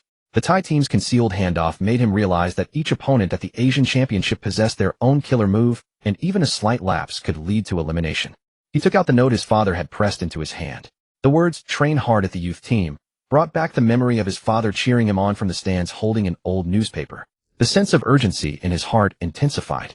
Still pondering the Thai team's baton pass, Zhao Yu walked over, handed him a bottle of water, and held out the newly compiled data on the Thai team. I noticed they only use the concealed pass during tailwinds.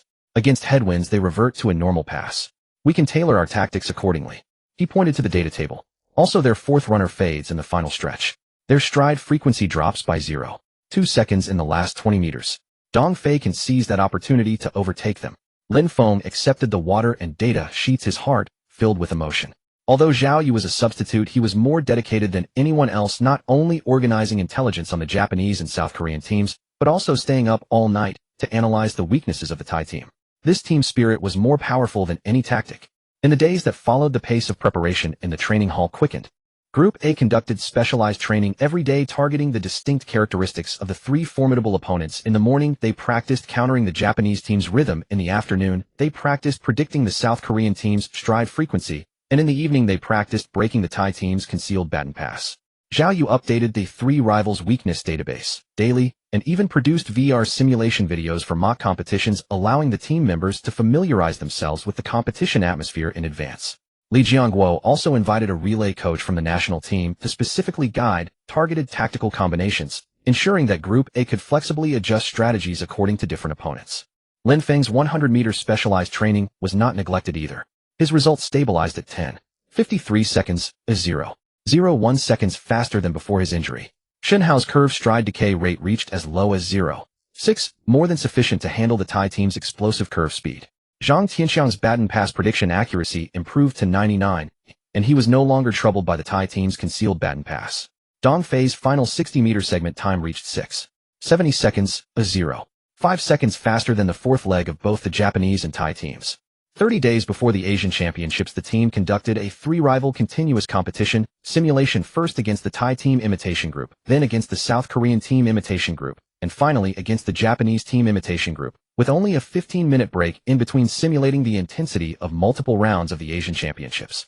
Ultimately, Group A's results were 39.16 seconds, 39.15 seconds, and 39.14 seconds respectively. In the final round against the Japanese team imitation group, they even ran 39.14 seconds, just 0.2 seconds shy of the Asian youth record. This result is enough to contend with the three formidable opponents. Li Jiangguo said, holding the stopwatch, a rare smile appearing on his face. After the simulation, Lin Feng and his teammates stood in the center of the training hall looking at the Asian Championships countdown board on the wall. Zhao Yu took out his father's old baton and handed it to Lin Feng. My dad said this baton accompanied him through the provincial championships.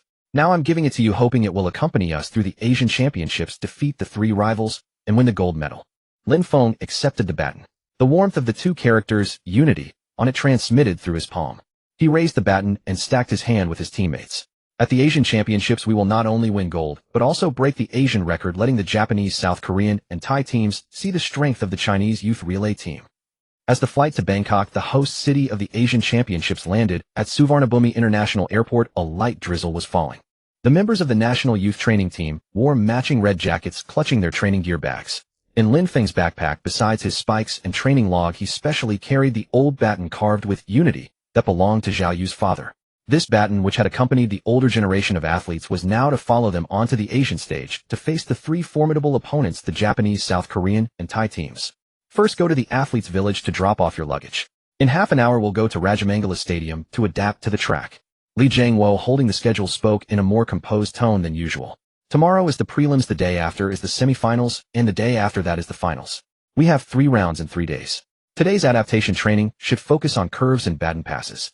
Don't waste too much energy. The synthetic track at Rajamangala Stadium was vastly different from those at home. The The surface had become slightly slippery due to rain with 8 less friction than the training hall.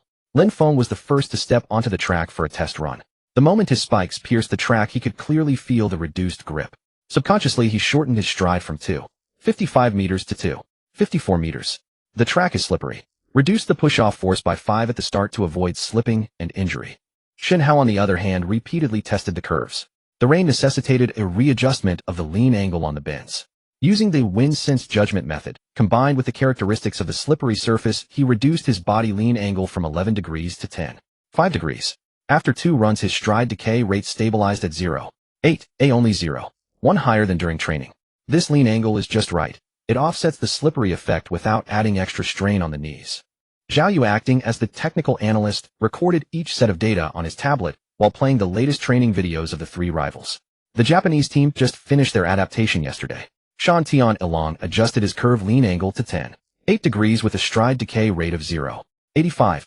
Jin Minhao of the South Korean team reduced his stride frequency fluctuation to within 0.2 seconds on the slippery track. The Thai team's concealed baton pass will be adjusted to semi-concealed in the rain with a smaller wrist drop, making it easier to catch. As they spoke, a commotion came from afar. The Japanese team's training squad approached. Shan Tianlong, dressed in a blue training suit, locked his gaze directly on Shen Hao, a provocative smile curling at the corners of his mouth. "You were lucky last time in Singapore. This time on the wet track your curve technique might fail you," he said in stiff Chinese, the baton in his hand glinting coldly in the rain. Shen Hao did not respond. He simply tightened his grip on the training baton, turned to Lin Feng, and said, "Let's do another set of curve baton practice. Let him see that we are even stronger in the rain." In the subsequent baton training, Lin Feng and Zhang Tianxiang deliberately simulated the Thai team's semi-concealed baton pass. Zhang Tianxiang reduced his wrist drop to half of usual, while Lin Feng fixed his eyes on Zhang's wrist movement. The exchange time stabilized at 0.051 seconds, just 0.001 seconds slower than in training. The baton pass in the rain is fine. As long as we keep an eye on the wrist movement, the Thai team's little tricks won't work, Lin Feng said, wiping the rain from his face, his voice full of confidence. In the afternoon tactical meeting, Li Jianguo adjusted the final strategy based on the slippery track conditions. In the prelims and semifinals, use the steady and solid strategy, control the baton exchange time within 0.052 seconds, stride frequency no more than 4.95 steps per second to conserve energy. In the final against the 3 rivals, the first leg's reaction time should be within 0.120 seconds. Shen Hao should accelerate 3 meters before exiting the curve, and Dong Fei should start his final sprint 10 meters earlier, leaving no chance for the Japanese team to overtake. Dong Fei immediately nodded and pulled out his own back-end training data. "On the slippery track, I can run the final 60 meters in 6.72 seconds, 0.3 seconds faster than Shan Tianlong. As long as the baton exchange goes smoothly, I'll definitely pull away in the last 50 meters. As the evening adaptation training was drawing to a close, the South Korean and Thai teams also arrived at the venue one after another. Kim Min-ho of the Korean team repeatedly adjusted his stride frequency on the straightaway, deliberately slowing it at the 40-meter mark to simulate the rhythm changes during competition. Meanwhile, the titanium team focused on baton exchanges on the curves. Lin Feng and his teammates sat in the stands, carefully observing the training details of their opponents. Zhao Yu quickly recorded in his notebook. Kim Min-ho slows his stride frequency at 4.8 steps per second and takes 2 steps to return to 4.95 steps per second. This gap can be exploited. The titanium team's acceleration after the handover is 0.001 seconds slower than usual. Shen Hao can use this to gain distance once he exits the curve. Returning to the athletes' village, the rain had stopped. Lin Feng lay on his bed reviewing data on their 3 major rivals in the training logs: Japan's 39.19 seconds, Korea's 39.21 seconds, titanium's 39. He recalled the look in his father's eyes as he saw him off at the train station, the old relay baton of Zhao Yu's father, and the excitement of securing the sole ticket for the selection tournament. This time he would not let everyone down. The next day, the preliminary heats placed the Huaxiao team in the same group as India and Malaysia. The slippery track did not affect their performance. Lin Feng's first leg reaction time was 0.121 seconds, his handover time was 0.052 seconds, Shen Hao's stride reduction rate on the curve was 0.8, and Dong Fei's final sprint frequency reached 4.95 steps per second. They easily won their heat with a time of 39.20 seconds, advancing to the semifinals. Japan, Korea, and Titanium also advanced as the top 2 teams from their respective heats, setting up a semifinal showdown between these 4 strong teams. Before the semifinals, Li Jianguo presented new intelligence at the tactical meeting. In the semifinals, we will be in the same group as Titanium. Their goal is to drain our strength during this round intentionally, slowing the handover by 0.002 seconds to disrupt our rhythm. He pointed at the tactical board. Shun Hao, start accelerating 2 meters earlier on the curve. Don't let their rhythm dictate you. Dong Fei, exert appropriate effort in the final stretch to secure first place in your heat and advance to the final, avoiding an early clash with Japan in the semifinals. At the start of the semifinals, light rain began to fall again. As expected, the titanium team's third runner deliberately slowed the handover rhythm, attempting to disrupt Zhang Tianxiang's connection. But Zhang Tianxiang was prepared, closely watching the opponent's wrist movements. The handover time remained stable at 0.052 seconds unaffected. Shun Hao began his curve acceleration 2 meters earlier than usual with a stride reduction rate of only 0.7. By exiting the curve, he had already pulled ahead of the titanium team by 0.15 meters. Dong Fei increased his final sprint frequency to 5.0 steps per second. Crossing the finish line, his time was 39.16 seconds, securing first place in his heat and advancing to the final. Japan followed closely with 39.17 seconds, and Korea advanced with 39.19 seconds. The ultimate final showdown would take place among these four teams. After crossing the finish line, Ichiro Yamada approached Lin Feng. His tone lacked its previous provocation and was filled with gravity. Tomorrow's final, let's have a proper match and see who is truly the strongest in Asia. Lin Feng nodded. See you on the track tomorrow. I'll make you know that the Huaxia Youth Relay team's strength extends beyond this. On a rainy night at the Rajamangala Stadium in Bangkok, cheers from the stands pierced through the rain. The commentator's voice echoed across the field over the loudspeakers. Ladies and gentlemen, the Asian Youth Track and Field Championships 4x100-meter final is about to begin. Huaxia team, Lin Feng, Zhang Tianxiang, Shun Hao, Dong Fei. Their opponents are Japan, who ran 39.19 seconds in the preliminaries, titanium experts in covert handovers, and Korea, with variable stride frequencies. This rain-soaked finale is destined to be recorded in history. The wet synthetic track gleamed with a cold light. Huaxia's athletes stood in lane 4, rain dripping from their hair. Huaxia team baton order confirmed. Lin Feng is responsible for a stable start on the first leg, Zhang Tianxiang for acceleration on the second, Shun Hao specializes in breaking through on the curve for the third, and Dong Fei will handle the final sprint on the fourth. The commentator's voice was filled with anticipation. Their semi-final time of 39. Coach Li Jiangguo in the coaching area held his tactical board where the red ink of the 39.12 seconds Asian record line was blurred by the rain but remained strikingly prominent. He shouted into his walkie-talkie, first leg reaction time must be under 0.120 seconds. Lin Feng, don't panic on the handover. Shun Hao, watch out for Ichiro Yamada's outside lane charge. Dong Fei, go all out for the final 50 meters. Zhao Yu sat in the stands holding his father's old baton, while Chinese international students beside him waved slogans reading, break the record, win the championship. Notes on his notebook detailing, titanium team's handover wrist depression 0.3 centimeters, and Japan's acceleration 0.2 meters after the curve, were lethal intelligence compiled through all-nighters, now echoing in his mind with the sound of the rain. Set. Ready. The starter's voice fell, and the entire arena went instantly silent. The commentator lowered his voice. All athletes assume your ready position. Huaxia's first leg had previously achieved a reaction time of 0.119 seconds. Japan's first leg had already increased their frequency to 4.7 steps per second, and titanium's third runner had quietly lowered his arm. Bang. Bang. The moment the starting pistol fired, the commentator's voice soared, start. Huaxia's first leg, Lin Feng's reaction time was 0.118 seconds. Perfect. The spikes gripped the slippery track steadily with a stride length of 2.54 meters and rhythm completely undisturbed. Japan's first leg followed closely behind, attempting to overtake with a frequency of 4.75 steps per second. Titanium and Korea were slightly slower, clearly conserving energy. Cheers from the stands overturned the rain curtain.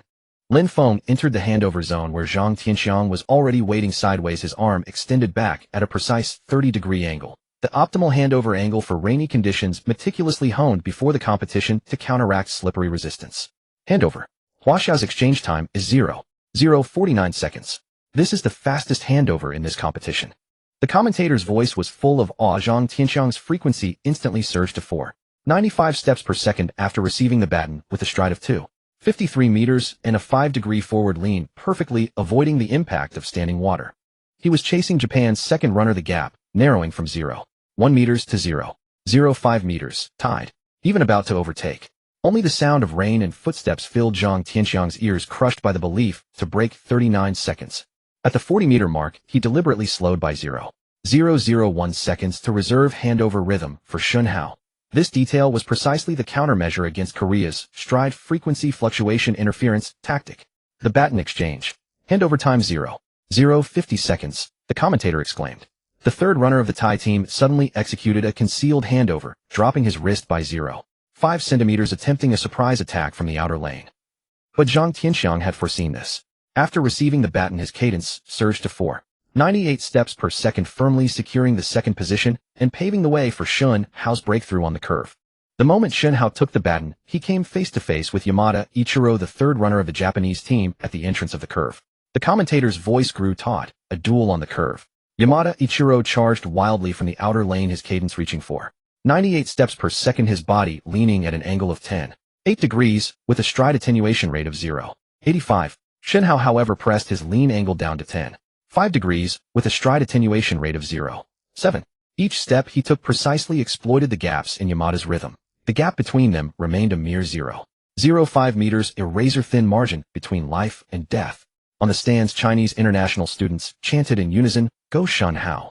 Zhao Yu's notebook was soaked through by the rain, yet his eyes were locked on the curve, 2 meters before the curve exit. Accelerate. As if he had heard the roar, Shun Hao suddenly exploded at the most critical 5-meter mark on the curve. The commentator's voice cracked, "Accelerate." Shun Hao's cadence surged to 5.0 steps per second. His stride length expanded from 2.53 meters to 2.55 meters. He shot out of the curve like a bolt of red lightning, completely shaking off Yamada Ichiro, overtaking the Thai team by 0.15 meters and leading the South Korean team by 0.2 meters. The Chinese team was temporarily in first place. The moment Dong Fei received the baton, the cheers of the entire stadium reached a crescendo. The commentator's voice trembled. Dong Fei takes the baton. The final sprint. His cadence is maxed out at 5.05 steps per second. This is his limit. His stride is 2.59 meters. His body leans forward at 8 degrees, and his drag coefficient is compressed to 0.27. The red lightning is tearing through the curtain of rain, charging toward the finish line. As the fourth runner for the Japanese team, Yamada Ichiro gave his all in pursuit, his cadence reaching 5.02 steps per second, yet he could only watch the gap widen. The commentator gave a live report. Dong Fei leads by 0.1 meters, 0.12 meters, 0.15 meters. The Thai and South Korean teams have been left behind, while only the Japanese team is still struggling. In the final 50 meters, Dong Fei felt the muscles in his right leg ache with fatigue, yet he did not slow down in the slightest. The sweat of the trials, the regret of the Lion City, his father's expectations, all transformed into the power of the sprint at this moment. The commentator's voice grew increasingly excited. The last 30 meters. Dong Fei is still accelerating. His stride length hasn't diminished. His cadence is steady at 5.05 steps per second. Yamada Ichiro is powerless to change the outcome. The finish line is right before his eyes. The moment he crossed the finish line, Dong Fei stretched out his arm with all his might, the red ribbon snapping in his hand. The numbers on the electronic screen froze instantly. 38.99 seconds. It's broken. It's broken. The commentator's voice choked with emotion. 38.99 seconds. Group A of the Chinese national youth training team not only broke through the 39-second barrier, but also shattered the Asian youth record of 39.12 seconds. They were 0.1 seconds faster than the Japanese team, 0.12 seconds faster than the Thai team, and 0.15 seconds faster than the South Korean team. This is a new milestone in the history of Asian youth athletics. On the stands, the 5-star red flag waved wildly in the rainy night, the cheers of the Chinese international students drowning out the sound of the rain. After crossing the finish line, the 4 members of the Chinese team embraced tightly, their rain sweat and tears mingling together, dripping onto the red track. Dong Fei collapsed to the ground, clutching his right leg and laughing heartily. Shun Hao held the old baton high, the word unity gleaming brilliantly under the lights. Zhang Tianxiang and Lin Feng exchanged high-fives, their eyes brimming with hot tears. Yamada Ichiro stood by the track watching the celebrating Chinese athletes, his eyes filled with reluctance. The commentator remarked with emotion, "The Japanese team fought until the very end, but in the face of the Chinese team's flawless coordination, they ultimately could not turn the tide." This Chinese youth team, with their precise baton exchanges, steady curve running, and ultimate sprint, has proven themselves the new kings of Asian sprinting. Zhao Yu rushed over on his crutches and thrust his father's old baton into Lin Feng's hands. "My dad said this baton has been waiting for 30 years and finally, it has waited for an Asian record." Li Jiangguo ran over, patting the 4 on their shoulders, his voice choked with emotion. "Well done. You didn't just win the gold medal, you broke the 39-second barrier, creating history for the Chinese youth relay team." At the award ceremony, as the March of the Volunteers played, the 4 stood straight-backed, gazing at the rising 5-star red flag. The commentator's voice rang out once more. Remember these four names: Lin Feng, Zhang Tianxiang, Shun Hao, Dongfei. With their time of 38.99 seconds, they have written a legend of Chinese speed on this rainy night. This gold medal is the crystallization of their sweat, and even more so the hope for the future of Chinese athletics. Stepping down from the podium, officials from the Asian Athletics Association came forward to congratulate them. 38.99 seconds. This result is close to the level of the senior team. You are the pride of Asian youth sprinting. Back in the athletes' village, the five of them immediately called home to share the good news. Lin Feng's father wept over the phone. "Attaboy. Breaking 39 seconds. You're far better than your old man was." Zhao Yu's father on a video call held up the old baton with Group A's gold medal placed beside it. This baton can finally be treasured alongside the record. On the balcony of the rainy night, the five of them looked out at the distant stadium, moonlight piercing through the clouds to fall upon the track. "I can't believe we broke 39 seconds, Dong Fei said with emotion. "Without Coach Li's tactics and Zhao Yu's intelligence, we couldn't have done it." Yeah, Shen Hao nodded. "From the provincial youth championships to the Asian championships, we've stayed up so many nights together. This record belongs to everyone." At the tarmac of the Capital International Airport, a red welcome banner was strikingly vivid in the sunlight. The members of the national youth training team, wearing their Asian Games gold medals and holding the Asian Youth Record Holders trophy, descended from the plane. They were greeted by flowers, applause, and the Youth Sports Pioneer medals personally awarded by the Provincial Sports Bureau leadership. Standing in the crowd, Lin Feng clutched the old baton engraved with unity tightly in his hand. The result of 38.99 seconds at the Asian Championships still reverberated in his mind, yet a new goal had already taken root in his heart: to focus on the 100-meter individual event and break through the 10.50-second barrier. You performed excellently at these Asian Championships, but your potential in the 100 meters hasn't been fully unleashed yet. After the award ceremony, Coach Zhou Ming found Lin Feng holding his 100-meter specialized data. "Your reaction time at the start is stable at 0.118 seconds, and your explosive power in the first 30 meters is top tier in the country. The only issue is the fluctuation in your cadence between 60 and 80 meters. If we can fix this weakness, breaking 10.50 seconds is not a problem." Lin Feng nodded, recalling the regret of giving up the 100-meter semifinals for the team and his father's words on the phone: "You're not just a member of the relay team. You're also your own 100-meter runner." His resolve grew stronger. "Coach Zhou, I'd like to shift my focus to the 100 meters while still keeping up with relay training. What do you think?" "Of course it's feasible." Zhou Ming patted him on the shoulder with a smile. "The youth team has already designed a 100-meter specialized improvement plan for you. You'll practice 100-meter techniques in the morning, participate in relay drills in the afternoon, and do core strength training in the evening. This way your individual development won't be hindered, and it will also benefit the relay." Back at the national youth team's training hall, Lin Feng immediately immersed himself in the 100-meter specialized training. Coach Zhou Ming had invited Coach Zhang, a national team 100-meter specialist, to focus on refining the stride frequency stability between the 60 to 80-meter mark. Coach Zhang, holding a high-speed camera, repeatedly replayed Lin Feng's sprint footage. "Look here, after 60 meters, your arm swing amplitude involuntarily increases by 1 centimeter, causing your stride frequency to drop from 4.9 steps per second to 4.85 steps per second. We need to use the metronome synchronization training method to correct this." Training began.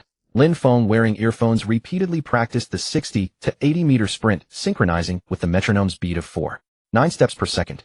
At first, he always lost the rhythm around the 70-meter mark, and his arm swing amplitude still exceeded the limit. But by the 30th set, his muscles finally developed muscle memory. His arm swing amplitude was controlled within 9.5 centimeters, his stride frequency stabilized at 4.9 steps per second, and his time for the 60 to 80-meter segment improved by 0.2 seconds. "Well done." Coach Zhang, holding the stopwatch, had a face full of relief. "With another 2 weeks of practice, this data can still improve. A time of 10.50 seconds is within reach." During the afternoon relay drills, the immediate effect of Lin Feng's 100-meter specialization was evident.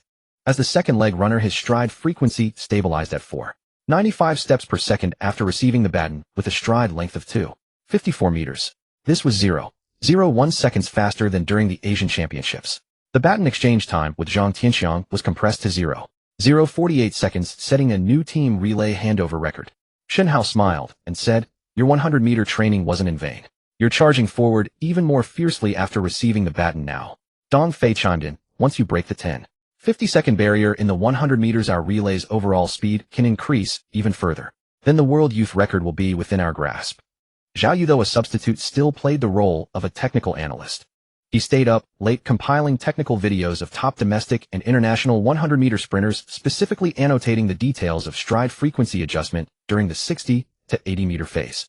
At this stage, use core power to drive stride frequency. You can try it, but reduces the impact of arm swing on stride frequency. Lin Feng adjusted his technique based on Zhao Yu's advice, incorporating dynamic plank exercises into his core strength training to enhance his core's control over stride frequency. A week later, his stride frequency fluctuation during the 60 to 80-meter segment had diminished to within 0.005 seconds. His 100-meter test time reached 10.53 seconds, 0.01 seconds faster than before, bringing him closer to his goal of 10.50 seconds. During the Provincial Sports Bureau's celebration for the national youth team, Lin Feng spoke as a representative. The honor of the Asian Championships belongs to the team, but I also have a personal goal, to break the 10.50-second barrier in the 100 meters. With stronger individual strength, I aim to help the relay team challenge the world youth record. Hearing this, his father Lin Jianjun, sitting in the audience, was so moved that tears welled up in his eyes.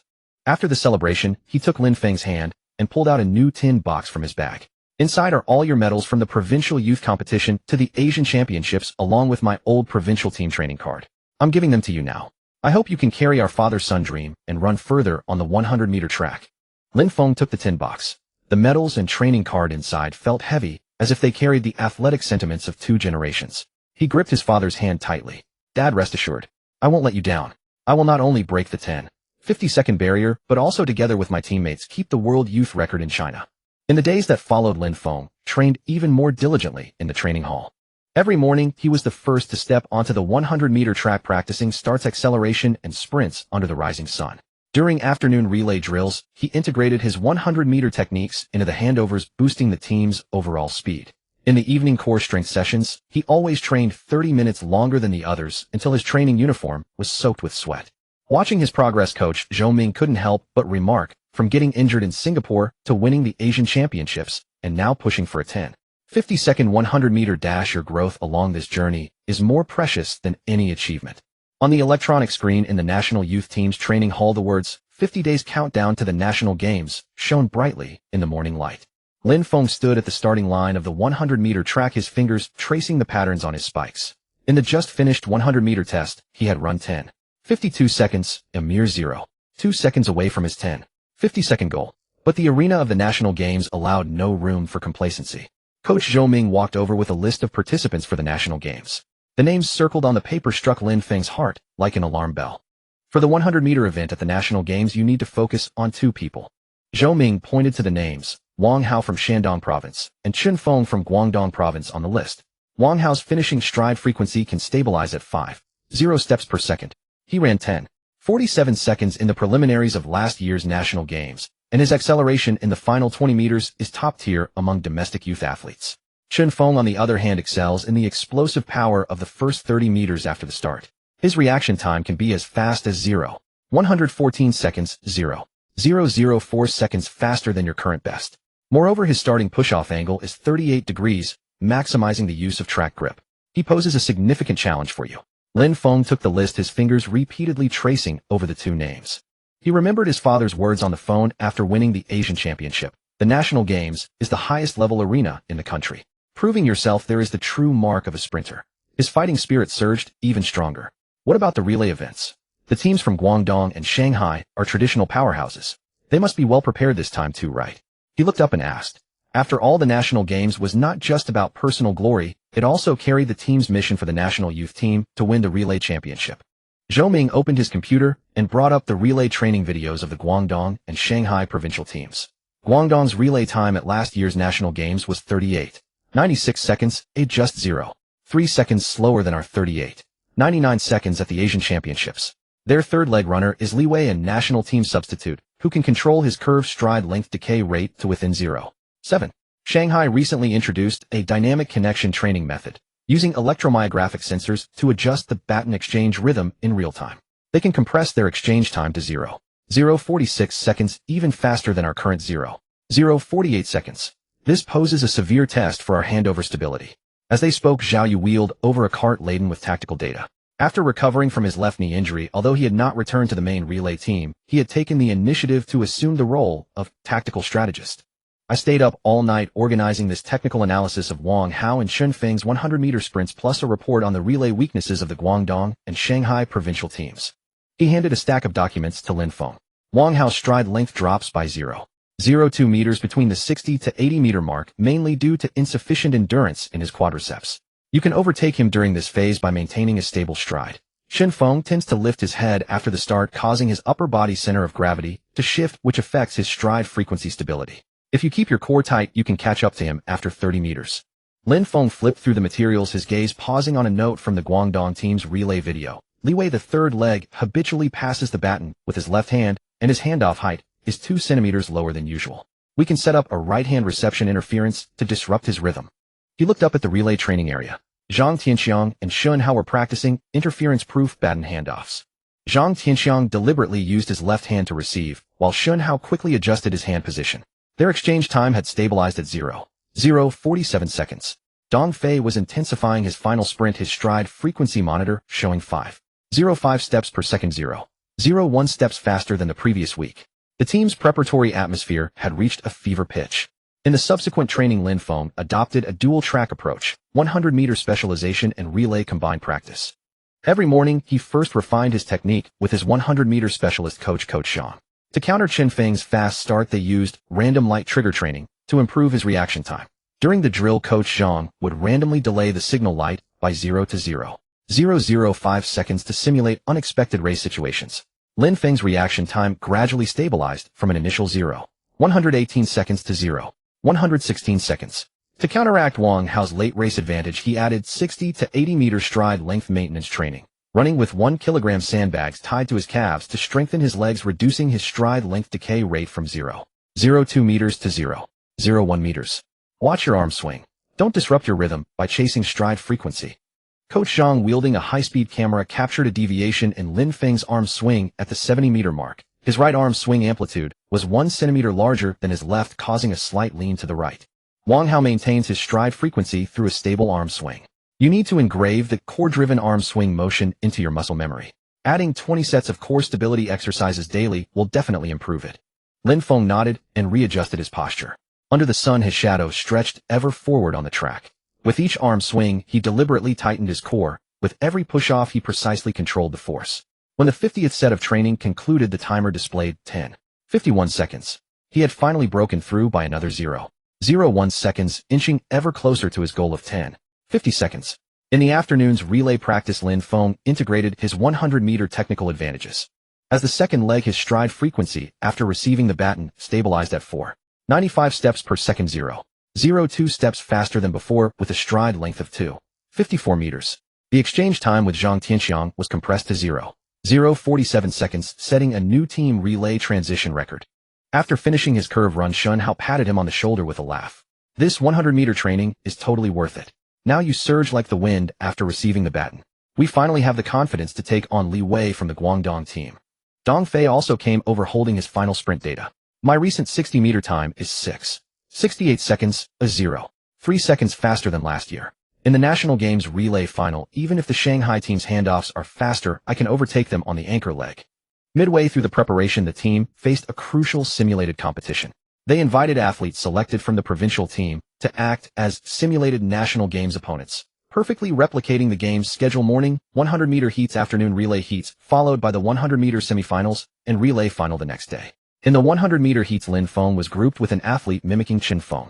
At the gun, his opponent's reaction time was 0.115 seconds, surging off the line first and leading Lin Feng by 0.05 meters at the 30-meter mark. But Lin Feng remained calm. He maintained a tight core according to his training rhythm, with a stable stride frequency of 4.9 steps per second. He accelerated gradually after 30 meters, successfully overtaking his opponent at the 60-meter mark, and finished first in his heat with a time of 10.505 seconds, just 0.005 seconds shy of his goal. The relay simulation was even more intense. The team mimicking the Guangdong squad used the left-hand handoff interference on the third leg. However, Zhang Tianxiang, following the pre-race plan, quickly switched to receive with his right hand, completing the exchange in 0.046 seconds and perfectly neutralizing the disruption.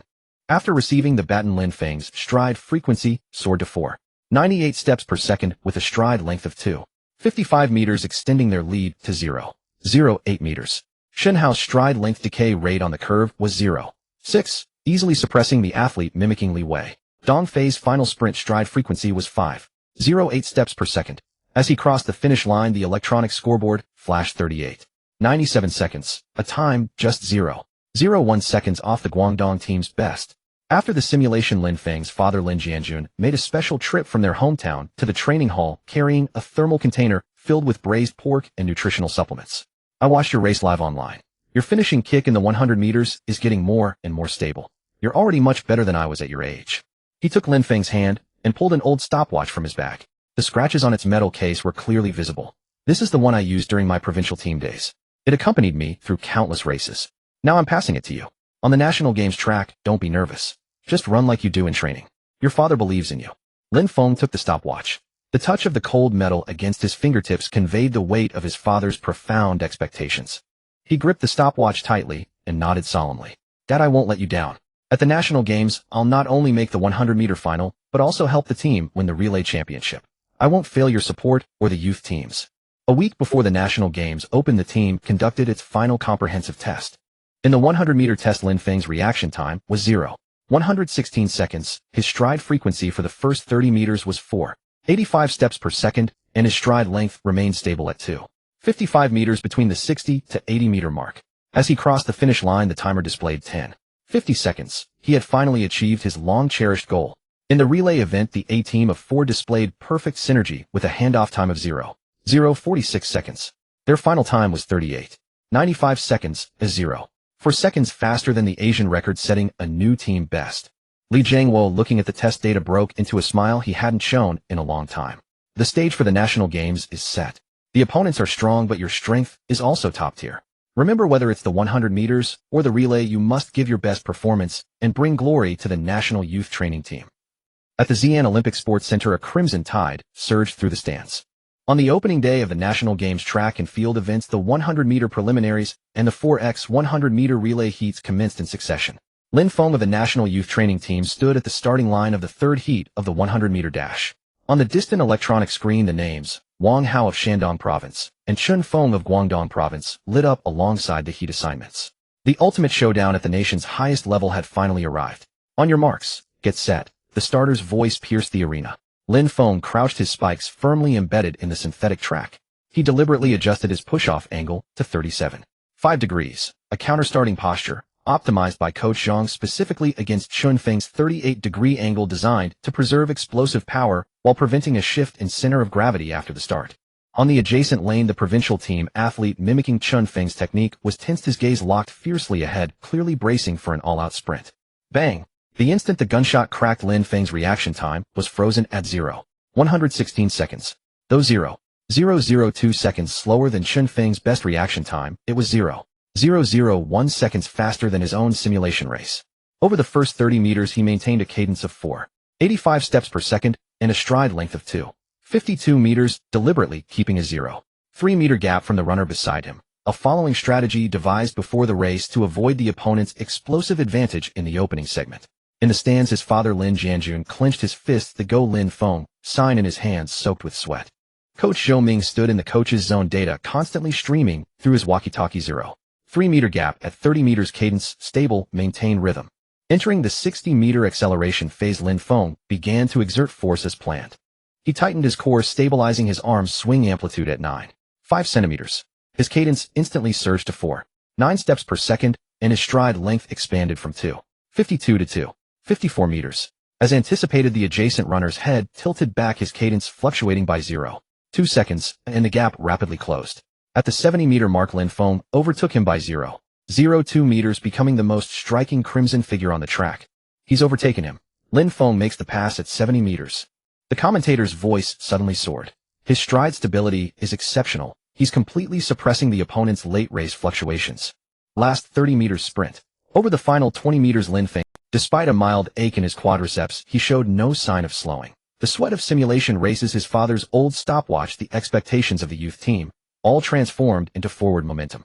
As he crossed the finish line, the electronic board displayed 10.502 seconds, first in the heat, advancing to the semifinals. Brilliant. Coach Zhou Ming waved his tactical board excitedly. 0.003 seconds faster than the simulation. Against Wang Hao in the semifinals, we have a chance. Lin Feng gasped for air, accepting a bottle of water from Zhao Yu. Zhao Yu had already rushed over with a tablet displaying Wang Hao's results from the first heat. Wang Hao ran 10.48 seconds. In the last 20 meters, his cadence was 5 0 steps per second, but his stride length decayed by 0.018 meters, 0.002 meters more than last year. It seems his endurance is having issues. This news made Lin Feng's eyes light up. He opened his training log and added a note to Wang Hao's technical analysis page: increase stride decay in the final 20 meters. Accelerate early at the 80-meter mark to exploit stride length advantage and widen the gap. After a brief rest, the 4x 100-meter relay heats followed. National Youth Training Team Group A Lin Feng Zhang Tianxiang Shun Hao Dong Fei was during the call room. Check Li Wei, the third leg runner for Guangdong, deliberately approached Shun Hao, twirling the baton in his left hand, his tone laced with provocation. I heard you guys practice the right-hand baton pass. Today we'll show you what a real curve handoff looks like. Shun Hao did not reply, only gripped the baton tighter. The old baton, engraved with unity, was now transmitting the team's confidence. The heat began. First leg runner Zhang Tianxiang had a reaction time of 0.120 seconds, with a stride length of 2.53 meters, starting steadily. Entering the exchange zone, he deliberately slowed by 0.002 seconds, handing the baton smoothly to Lin Feng. The exchange time was 0.047 seconds, matching their best training performance. After receiving the baton, Lin Feng instantly pulled his cadence to 4.95 steps per second, with a stride length of 2.54 meters. He could clearly see the silhouette of the Guangdong second leg runner on his right, but he was not distracted. The victory in the 100-meter preliminaries had made his mindset even more composed. When he handed the baton to Shun Hao, their exchange time was 0.046 seconds, once again breaking the team's best in the heats. Shun Hao enters the curve. Li Wei of Guangdong is right behind. The commentator's voice was tense. Li Wei's left-hand pass is indeed subtle. Can Shun Hao catch it? Shun Hao was prepared. He focused on Li Wei's wrist movement, and the moment the pass was made, he quickly dropped his right hand by 2 centimeters, catching the baton precisely. The exchange time was 0.048 seconds, 0.002 seconds slower than in training, but it successfully neutralized the left-hand pass interference. Midway through the curve, Shun Hao controlled his stride length decay rate to 0.6, though increasing his cadence to 4.98 steps per second. By the exit of the curve, he was 0.05 meters ahead of Guangdong. A magnificent. After receiving the baton, Dong Fei immediately pushed his cadence to a maximum of 5.05 steps per second, with a stride length of 2.58 meters. Although the Guangdong anchor runner chased fiercely, he could not close the gap.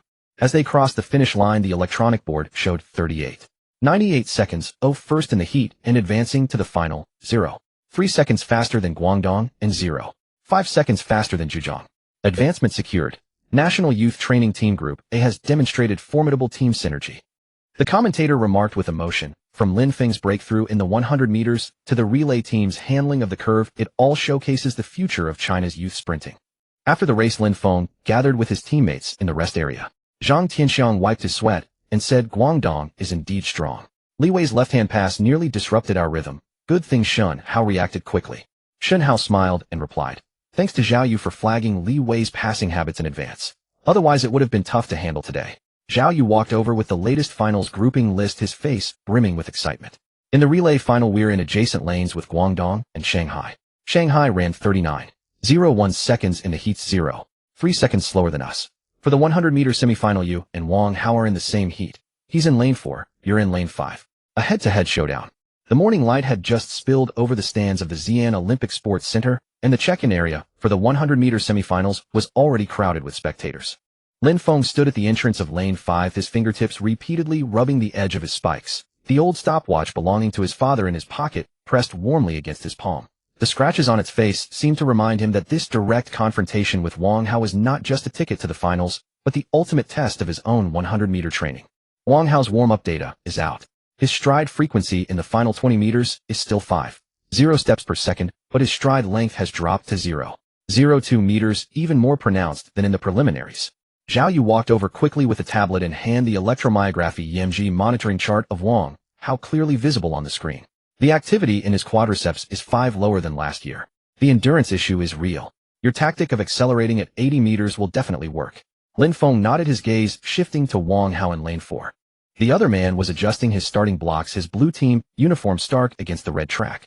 As the bronze medalist in the 100 meters at the last national games, Wang Hao's finishing kick had once left countless opponents in awe, but now it had become the barrier Lin Feng had to break through. On your marks, get set, the starter's voice rang out. Lin Feng bent his knees and lowered his body, precisely adjusting his push-off angle to 37.5 degrees.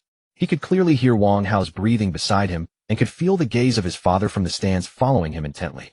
At that moment, the lights of the training hall, the sweat of simulated races, and Coach Zhang's instructions all coalesced into a clear rhythm in his mind. Maintain a steady pace for the first 60 meters, then go all out at 80 meters. Bang!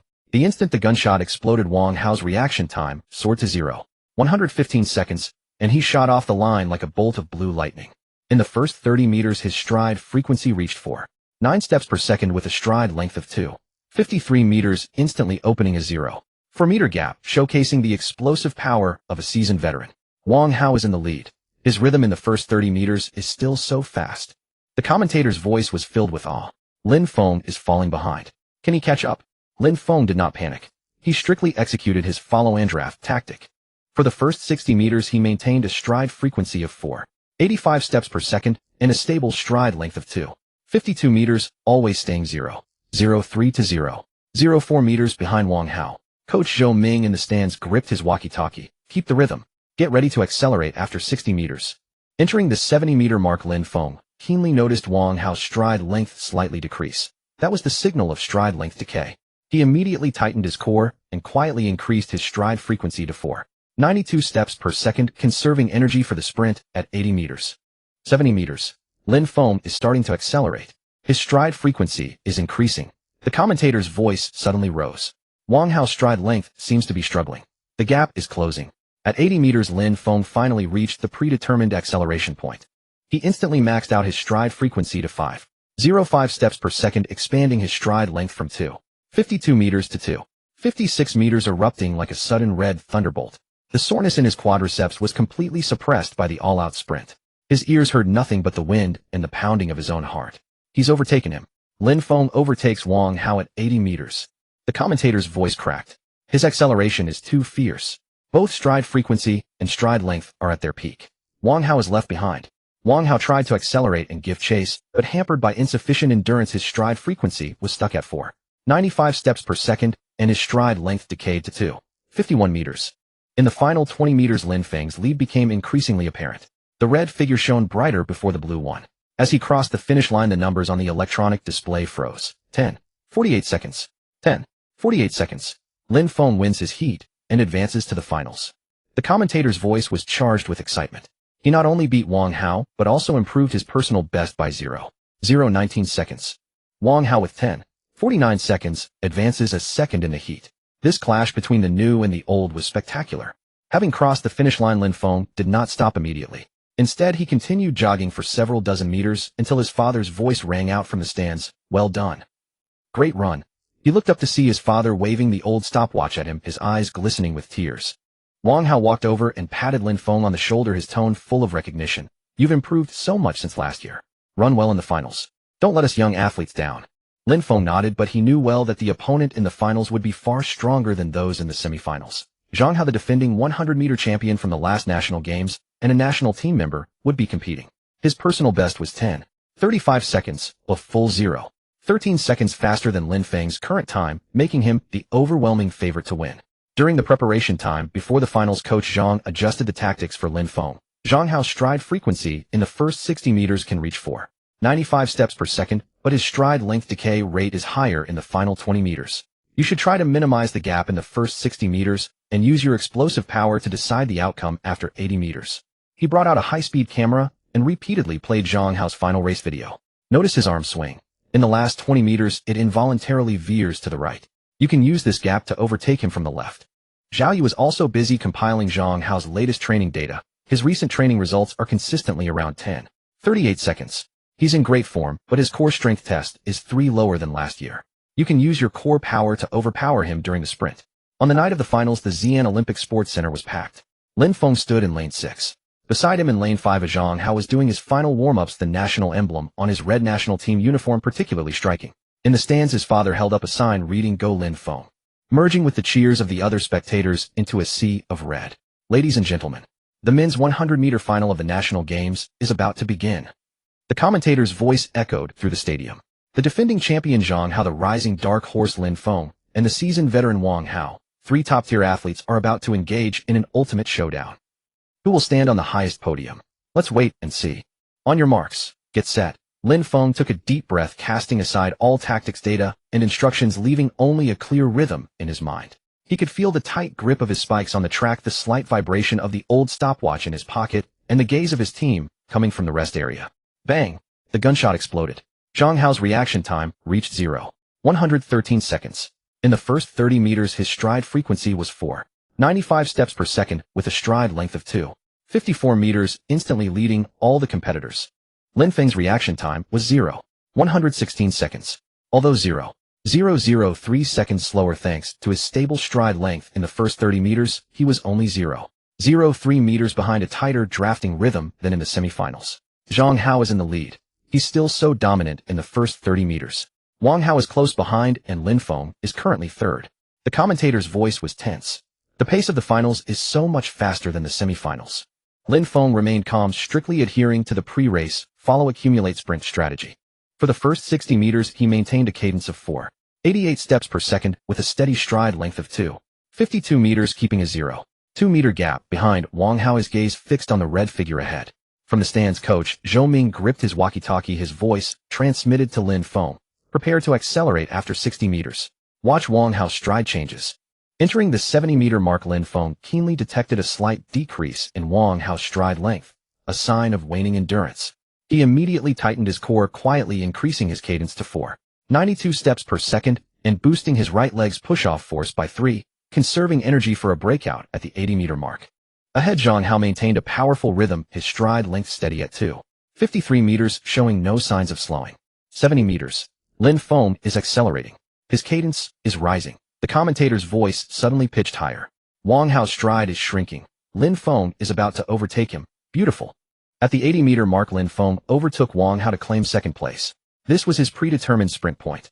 He instantly maxed out his cadence to 5.05 steps per second, expanding his stride from 2.52 meters to 2.56 meters, his red spikes leaving clear marks on the track. The burning sensation in his quadriceps was completely suppressed by the all-out sprint. All he could hear was the wind, the cheers, and his own increasingly rapid heartbeat. Lin Feng is still accelerating. He's closing in on Zhang Hao. The gap has shrunk from 0.03 meters to 0.02 meters, 0.01 meter. The commentator's voice trembled. The final 20 meters. This is the ultimate duel. Zhang Hao is also speeding up, but the gap remains a mere 0.01 meter. Feeling the pressure from behind, Zhang Hao tried to accelerate again, but a flaw in his core power caused his cadence to dip slightly to 4.93 steps per second in the final 15 meters. Lin Feng seized this fleeting opportunity, increasing his cadence by another 0.01 steps per second, drawing almost neck and neck with Zhang Hao.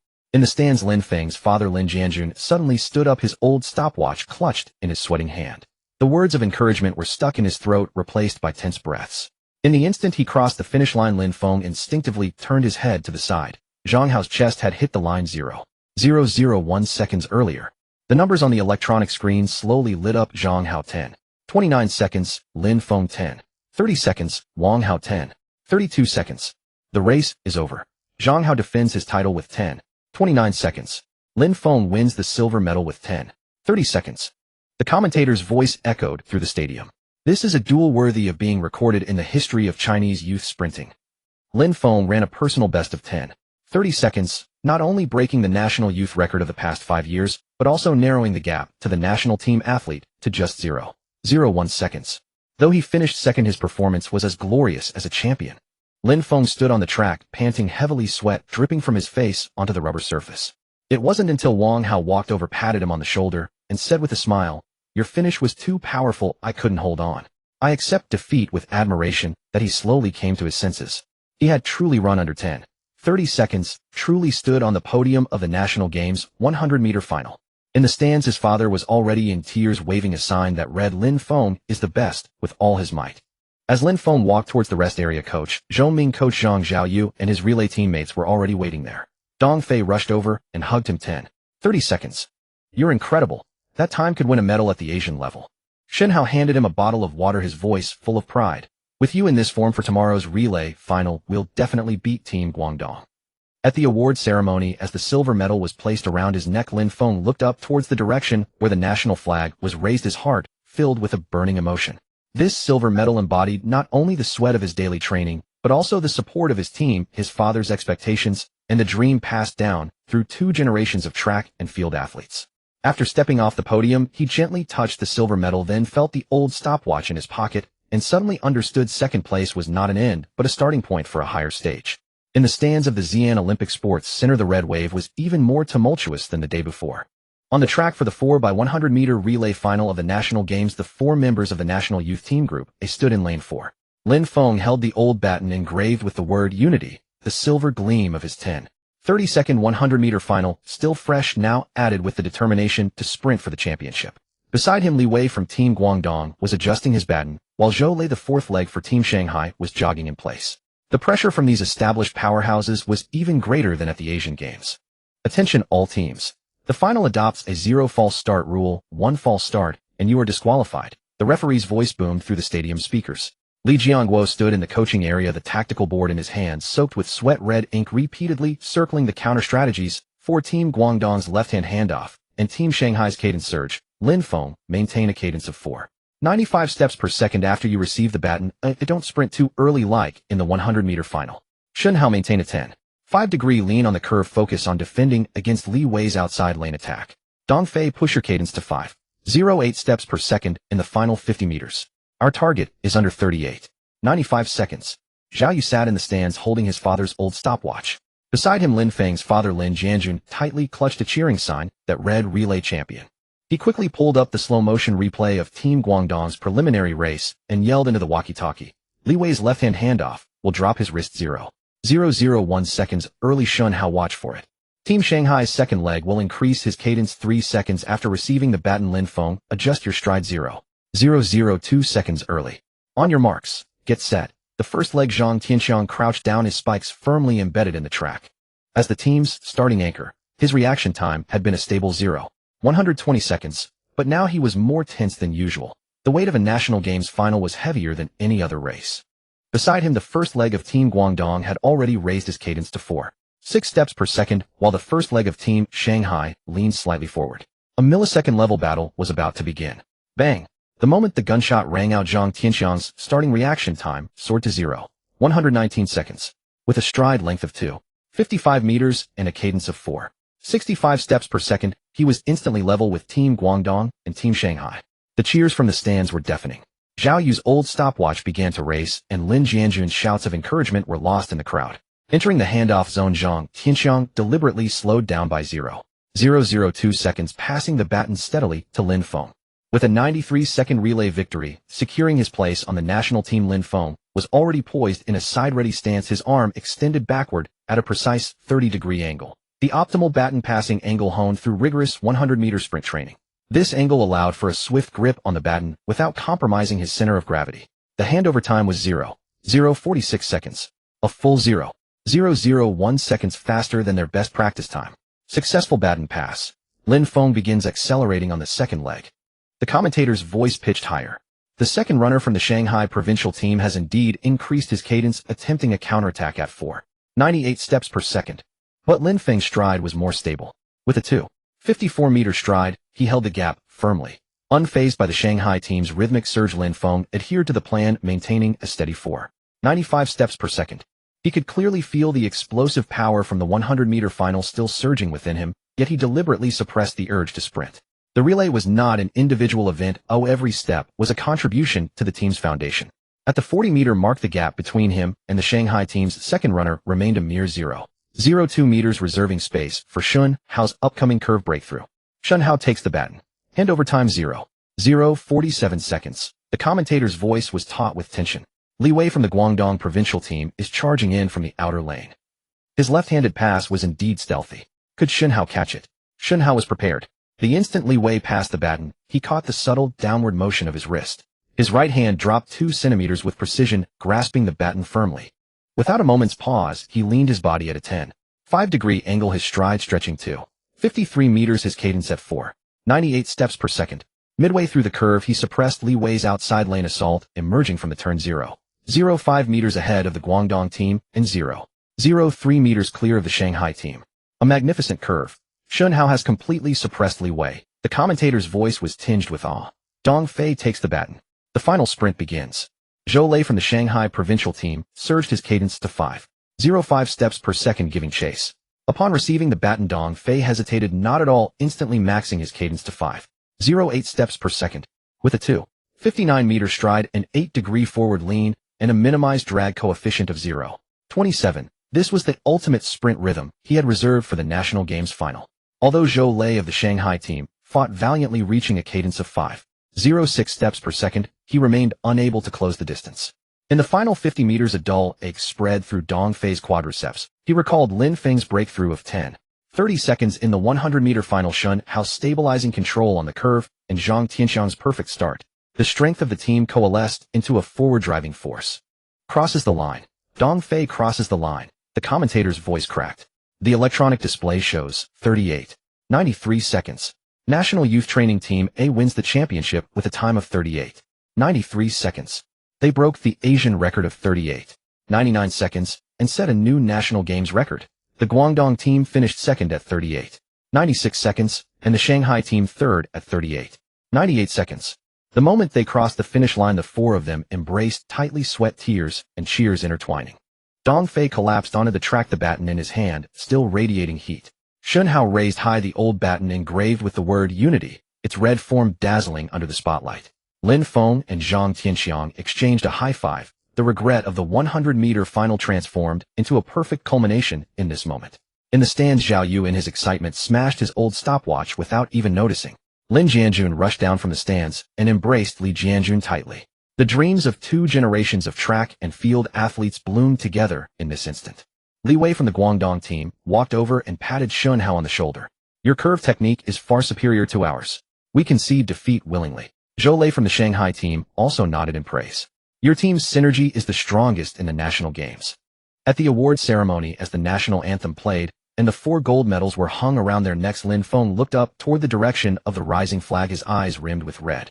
He gently caressed the gold medal, then touched the old stopwatch in his pocket. His father's expectations, the team's trust, and his own perseverance had finally yielded the most perfect result on the stage of the national games. In a post-race interview, a reporter asked Lin Feng about his feelings on transitioning from a silver medal in the 100 meters to a gold medal in the relay. He smiled and said, the 10.30-second silver medal taught me that personal breakthroughs are important, but a team's victory is even more precious. This relay gold medal belongs to every member of the National Youth Training Team and to everyone who supported us. As the cheers of the National Games closing ceremony still lingered, Lin Feng was in the restroom of the National Youth Training Team, carefully polishing his relay gold medal and 100-meter silver medal. The two medals glowed warmly under the light, etched with all the sweat he had shed from his injury in Singapore to his coronation at the National Games. Suddenly, Li Jianjun strode in briskly, holding a document with a gilded cover. His voice trembled slightly with excitement. Lin Feng, a call-up notice from the national team. You've been selected for the national track and field team.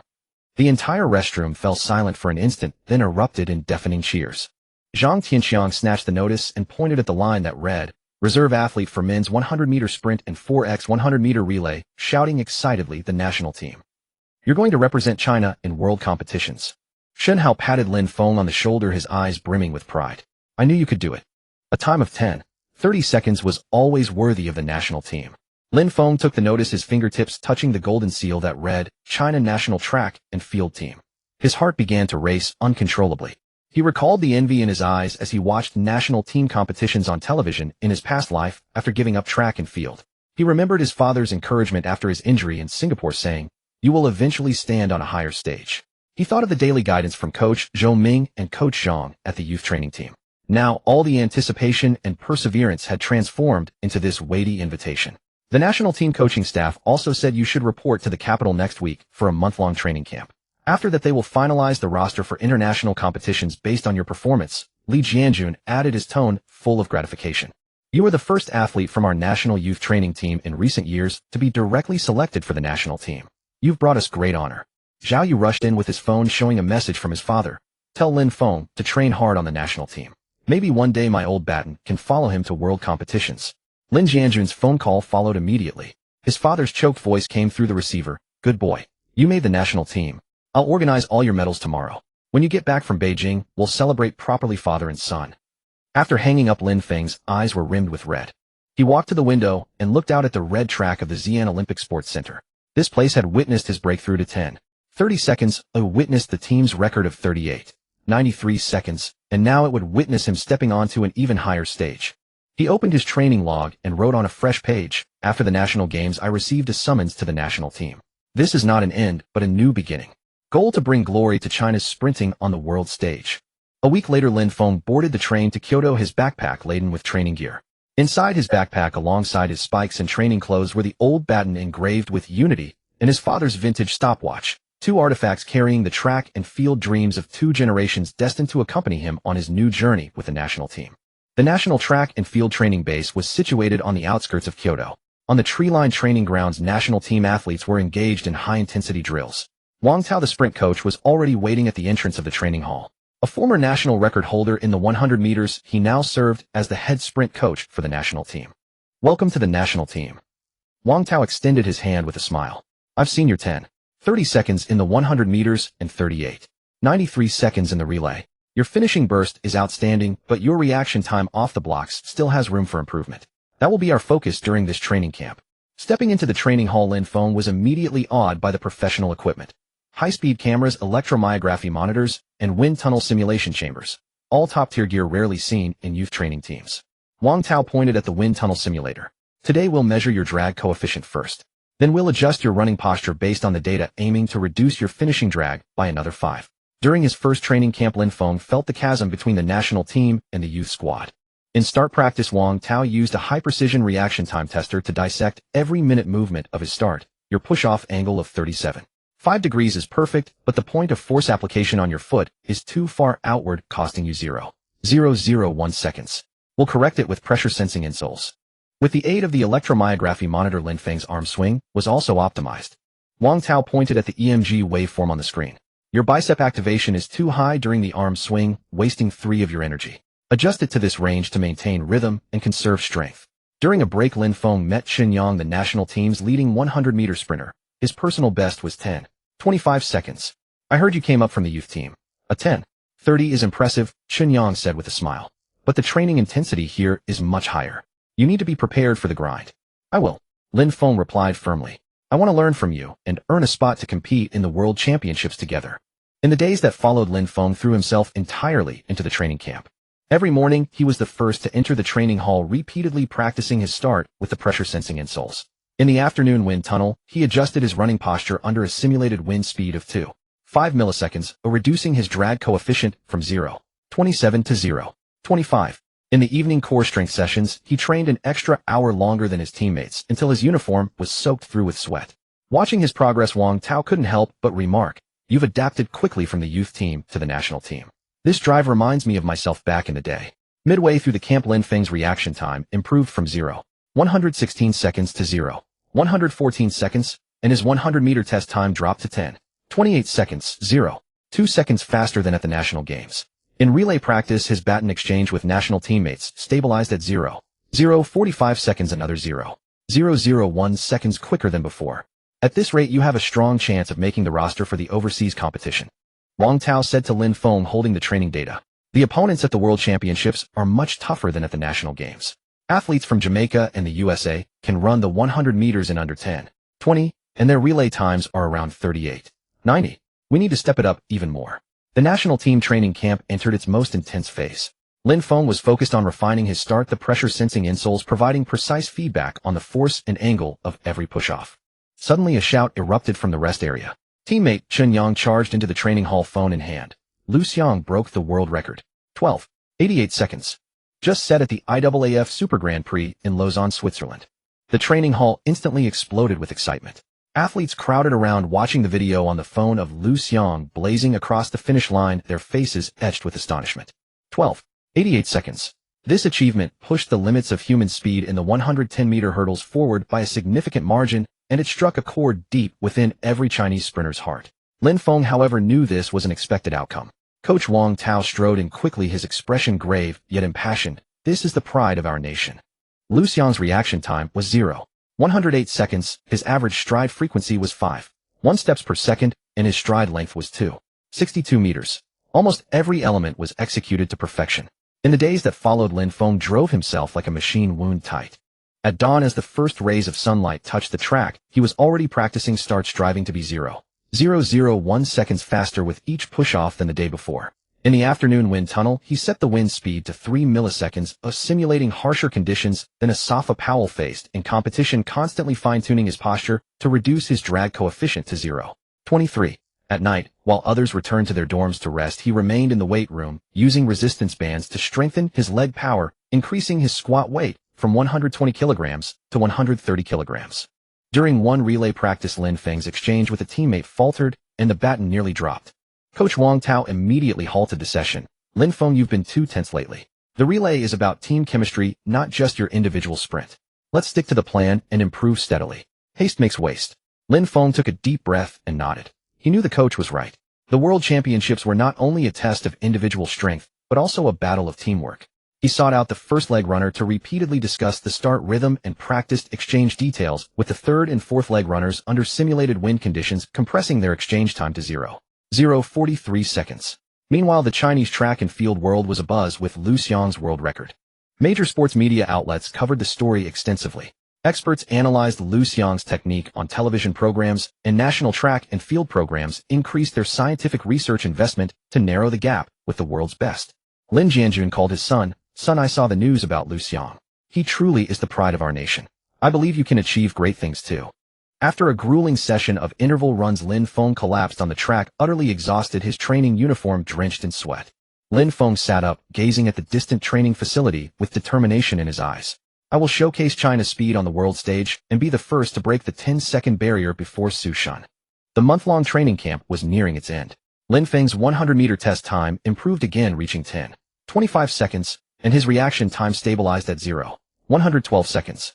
In relay training, his coordination with teammates grew increasingly seamless, with a simulated race time of 38.85 seconds, 0.8 seconds faster than before the camp. Coach Wang Tao, holding the latest training data, smiled with satisfaction. "Lin Feng, everyone has seen your hard work. With your current form, you're almost guaranteed a spot in the Stockholm leg of the World Golden League. But remember, the world stage is filled with formidable opponents. Even Powell will be competing. Just give it your all." Lin Feng clenched his fists, his eyes shining. "Coach, I'm ready. No matter how strong the opponents are, I will give my all and let China's red lightning leave its mark on the world stage." The morning mist at the national team training base had not yet dissipated, and Lin Feng had already completed his fifth set of 100-meter tests. The timer showed 10.26 seconds, 0.01 seconds slower than yesterday. After 2 consecutive weeks of high-intensity training, his performance had plateaued. Worse still, the old injury in his right ankle began to ache from repeated push-off drills, causing his reaction time to regress from 0.112 seconds to 0.114 seconds. "Don't push yourself. Take a break." Coach Wang Tao approached with an electromyography monitor, the screen showing abnormal muscle activity on the outer side of Lin Feng's ankle. Powell's training method is tailored to his own physique. Copying his high-intensity push-off drills will only aggravate your old injury. You need to find your own rhythm, not blindly chase after others. Lin Feng sat by the track, rubbing his sore ankle, his heart filled with anxiety. He opened his training log, which was filled with Powell's technical data: reaction time 0.108 seconds, stride frequency 5.1 steps per second, stride length 2.62 meters. These numbers were like invisible shackles trapping him in a cycle of imitation and pursuit. "What are you thinking about?" Chen Yang handed him a bottle of Yunnan Baiyao spray, his gaze falling on an old photo in the log, a relay team photo from the Asian Championships. In the photo, although Lin Feng's stride frequency wasn't as fast as Powell's, his transition rhythm was remarkably stable. "Have you forgotten? What you're best at isn't forcing a high stride frequency, but adjusting your rhythm according to your opponents. Remember how you cracked the Thai team's covert baton exchange at the Asian Championships? Apply that same approach to find your own training method." Chen Yang's words were like a beam of light, suddenly reminding Lin Feng of his experience in the youth training team. After being injured in Singapore, he didn't copy others' recovery plans, but instead combined his ankle recovery condition to create an underwater jogging low-intensity land transition rehabilitation program, which led to an earlier recovery than expected. In the National Games 100-meter final, it was his unique rhythm of precise acceleration after 80 meters that allowed him to run 10.30 seconds. "Perhaps I shouldn't fixate on others' stride frequency. I should start from my own strengths." Lin Feng stood up abruptly, his eyes regaining their spark. He took out his phone and pulled up a training video from his youth team days. In the footage, although his stride frequency wasn't as fast as top athletes, he could overtake at critical moments through stable stride control and precise rhythm switching. That afternoon, Lin Feng approached Coach Wang Tao with a stack of materials. "Coach, I want to adjust my training plan. My old ankle injury isn't suitable for high-intensity push-offs. It might be better to focus on stride stability and rhythm switching. Perhaps we can find a new breakthrough." He pointed to the data in the materials. "Look, my stride decay rate is stable within 0.01 meters, which is 0.002 meters lower than Powell's. That's my advantage. Coach Wang Tao looked at the analysis and the materials, his eyes lighting up. This approach is feasible. You can try dynamic rhythm training, adjusting your stride frequency based on your physical condition at different stages rather than maintaining high intensity throughout. I'll have the research team customize a set of ankle protective starting blocks for you to reduce the burden on your old injury. The new training plan was quickly implemented. Lin Feng divided the 100-meter race into 3 phases, the first 30 meters as steady stride, with stride length controlled at 2.55 meters and stride frequency at 4.85 steps per second, focusing on protecting the ankle, the 30 to 80 meters as gradual acceleration, increasing stride frequency by 0.05 steps per second every 10 meters while keeping stride length stable, the final 20 meters as maximum sprint, pulling stride frequency to 5.05 steps per second, leveraging the advantage of low stride decay rate to finish. To enhance his rhythm switching ability, he also asked Zhao Yu to help create a rhythm cue sound, using beeps of different frequencies to mark the transition points of the 3 phases, and he trained repeatedly with earphones on. At first, he often couldn't keep up with the beep rhythm at the 30-meter mark, and increasing stride frequency too quickly caused ankle discomfort. By the 3rd week of practice, his body finally developed muscle memory, allowing him to precisely adjust his rhythm to the beeps. His test time returned to 10.25 seconds, and the ankle pain significantly eased. In relay training, Lin Feng's rhythm training method unexpectedly brought a new breakthrough.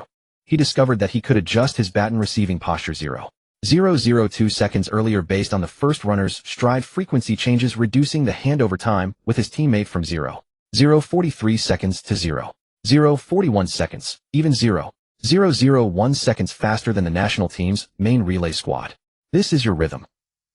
Coach Wang Tao looked at the latest training data and excitedly slapped the table. Stride stability in the first 30 meters of the 100m is 98, a rhythm switching error in the 30-80m segment is 0.003 seconds, and stride decay rate in the final 20 meters is 0.008 meters.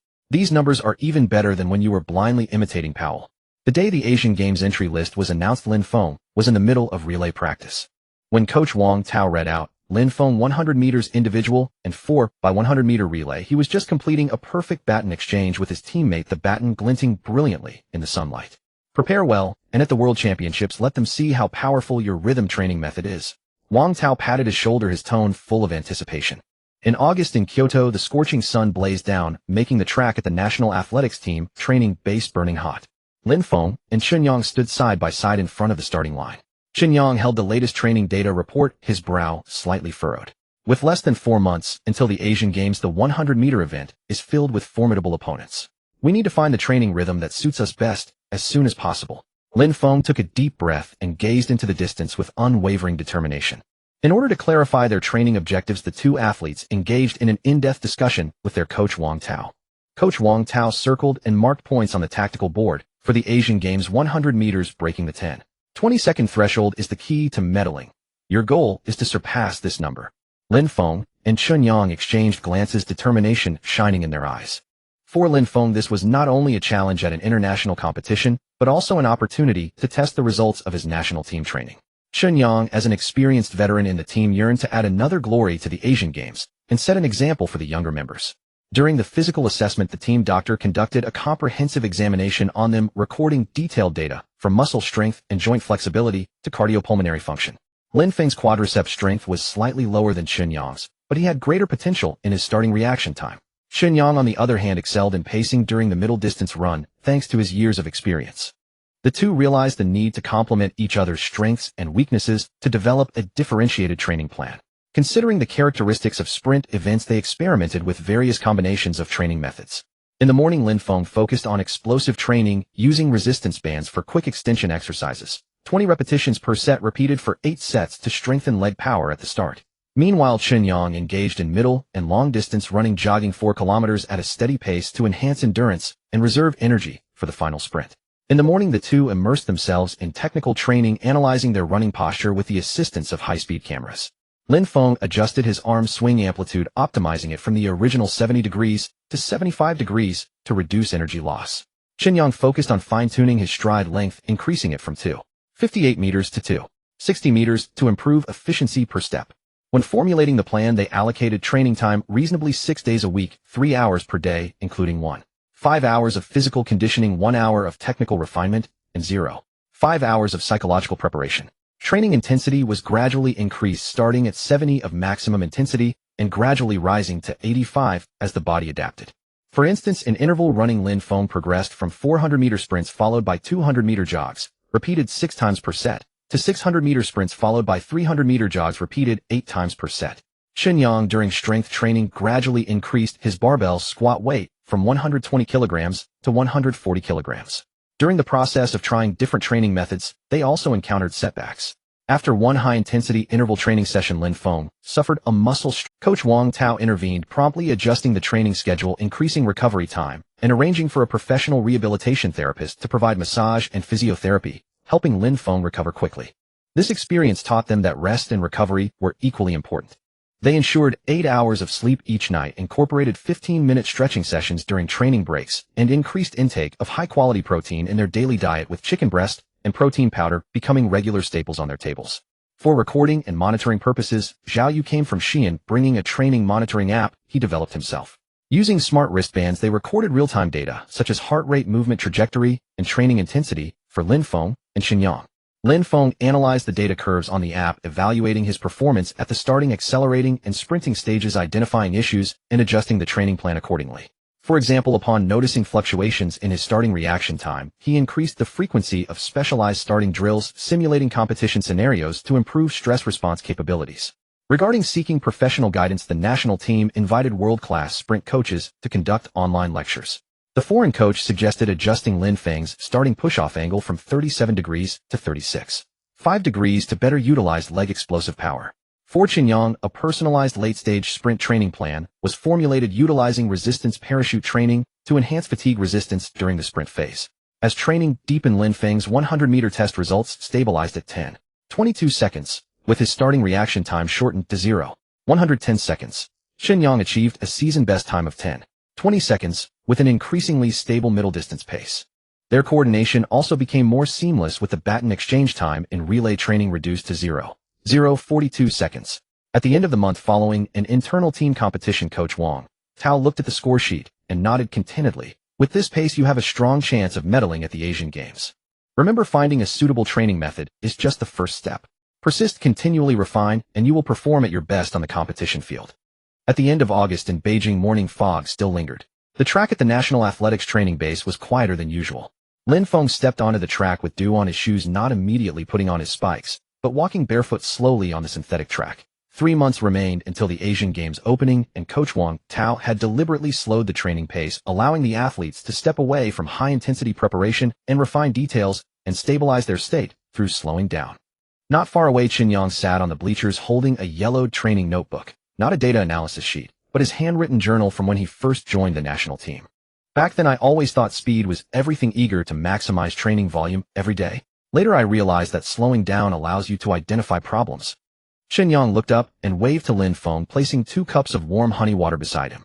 Coach Wang said, "We won't be focusing on speed these 2 weeks, but on refining technical details. Would you like to see my records of adjusting my starting posture back then?" Lin Feng walked over, sat down, and took the honey water. As his fingertips touched the warm cup, his heart warmed too. He opened Qinyang's training notebook filled with densely sketched diagrams of starting push-off angles with small annotations such as rein adjustment and headwind response, beside the stride frequency data for different phases. "Look here," Qinyang pointed to a page.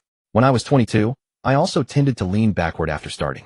I practiced for 30 minutes daily in front of a mirror in slow motion, and it took me a whole month to correct it. The issue with your arm swing can also be corrected through slow motion practice." Subsequent training indeed slowed down. During the morning technical refinement session, Lin Feng no longer focused on completing sets of explosive training. Instead, he stood before a mirror reviewing footage from high-speed cameras frame by frame, adjusting his arm swing motion. Previously, he habitually swung his right arm 1 centimeter farther than the left. Now, deliberately slowing down, he focused on his reflection each time, ensuring both arms remained symmetric. One set of 20 slow motion repetitions took a full hour. Qinyang conducted stride perception training on the track, not timing speed, but stopping after every step to feel the point of contact of his foot with the ground and adjust his center of gravity. Previously, I thought the longer the stride, the better. But if your center of gravity is just 1 centimeter too far forward during landing, it will affect the rhythm of the next step. As he spoke, he demonstrated a slow jog. Try it. Only by slowing down can you feel your body's feedback. Lin Feng followed suit, slowing his pace on the track, and distinctly felt that when his left foot landed, his center of gravity occasionally tilted outward. He recalled the fluctuating data recorded in Zhao Yu's app. Oh, it turned out the problem lay hidden in these details usually overlooked. The two of them alternated between running and pausing, completing only 3 sets of 40 meters in the entire morning, yet they gained more than they ever had from 10 sets of 100 meters. During the afternoon break, instead of burying themselves in data analysis, they engaged in more relaxed conversations. Lin Feng would sit with Chunyang by the window of the training hall discussing their original aspirations in track and field. Chunyang said he had decided to become an athlete after watching the Olympic sprint finals. Lin Feng thought of his father's old training certificate and the thrill of crossing the finish line for the first time at the provincial youth championship. Sometimes when you run too fast you forget why you started, Chunyang said, gazing at the wudong tree outside the window. Slowing down to remember your original intention keeps you from panicking on the track. Occasionally Zhao Yu would also come by with the latest intelligence on their opponents, but instead of tense tactical analysis, they would sit together on the lawn chatting about amusing anecdotes of their rivals in a teasing tone. For instance, how a certain athlete always listened to classical music before a race, or how another's spikes were a different color every time. Knowing that our opponents are just ordinary people actually makes me less nervous, Lin Feng said with a smile, playing with the old relay baton engraved with the word unity. Sunlight filtered through the leaves, casting a warm glow upon its surface. Within the slow-paced training, the recovery phase also became more meticulous. After each day's training, the physiotherapist would give them a 40-minute muscle relaxation massage, carefully kneading every muscle from ankle to thigh. In the dormitory, at night the two would practice 15 minutes of mindful breathing together, closing their eyes, focusing on their own breath, allowing their tense nerves to slowly unwind. Lin Feng realized that he used to think recovery was a waste of time, but now he understood that thorough relaxation enabled the body to better absorb the intensity of training. An adaptive test in early September had no timing, only technical evaluation. Coach Wang Tao looked at the evaluation report and didn't mention speed, only saying with a smile, "Your current technical state is more solid than when you were at your fastest." After the test, Lin Feng stayed alone on the track, walking slowly. He took out his phone and called his father. He didn't talk about training results, just said, "Dad, I've been training at a slower pace lately, and I feel more grounded." On the other end of the line, his father's voice was full of relief. "Take it slow. I believe in you. No matter how fast you run, don't forget to enjoy the process." After hanging up, Lin Feng opened his training log. Instead of writing data, he drew a simple track and wrote beside it, "Slowing down is not retreating, it's to set off better. Asian Games, run with your original heart at ease." As night deepened, the lights of the training base came on one after another. Lin Feng and Chunyang walked side by side back to the dormitory, their pace unhurried, chatting about the technical details they would continue to refine tomorrow and their expectations for the Asian Games arena. 3 months passed. In December of 2006, Kyoto was already touched by the chill of early winter, and Wutong leaves carpeted the track of the National Athletics Training Base. Lin Feng stuffed the old relay baton engraved with unity into his backpack alongside his father's old stopwatch. After a month of slow-paced technical refinement and subsequent training, his arm swing symmetry was stable at 98, and his starting reaction time could be precisely locked at 110 seconds. Now he stood shoulder to shoulder with Chunyang at the boarding gate, waiting for the flight to Doha, Qatar. The journey of the 15th Asian Games was about to begin. It's still over 30 degrees Celsius during the day in Doha, very dry. "Remember to hydrate constantly," Coach Wang Tao said, holding a printed sheet of Doha's climate data, his tone full of admonition. "The track at Khalifa Stadium is imported synthetic rubber, 20 harder than our base's track. Reduce your push-off force by 5 at the start to avoid ankle injuries." Chunyang nodded, took 2 boxes of moisturizing face masks from his bag, and handed one to Lin Feng. "The last time I competed in the Middle East, my lips were chapped on the first day. This stuff works. We can't afford to slip up on the details." As the plane pierced through the clouds, Lin Feng gazed at the blue sky outside the window, recalling the days of slow-paced training from that period. Adjusting his arm swing frame by frame in front of a mirror, sensing his stride length, while alternating between running and pausing with Chunyang on the track, practicing mindful breathing together at night. Those seemingly slow times had now turned into the confidence in his heart. He opened his training log. The latest entry read, "Slowing down is not stagnation, it's to be faster on the track. Doha target within 20 seconds. After a 10-hour flight, the plane landed at Hamad International Airport in Doha. The moment they stepped out of the cabin door, a dry, scorching air hit them, a stark contrast to Kyoto's damp cold. Lin Feng instinctively zipped up his jacket, then quickly unzipped it. The 32-degree heat made him sweat instantly.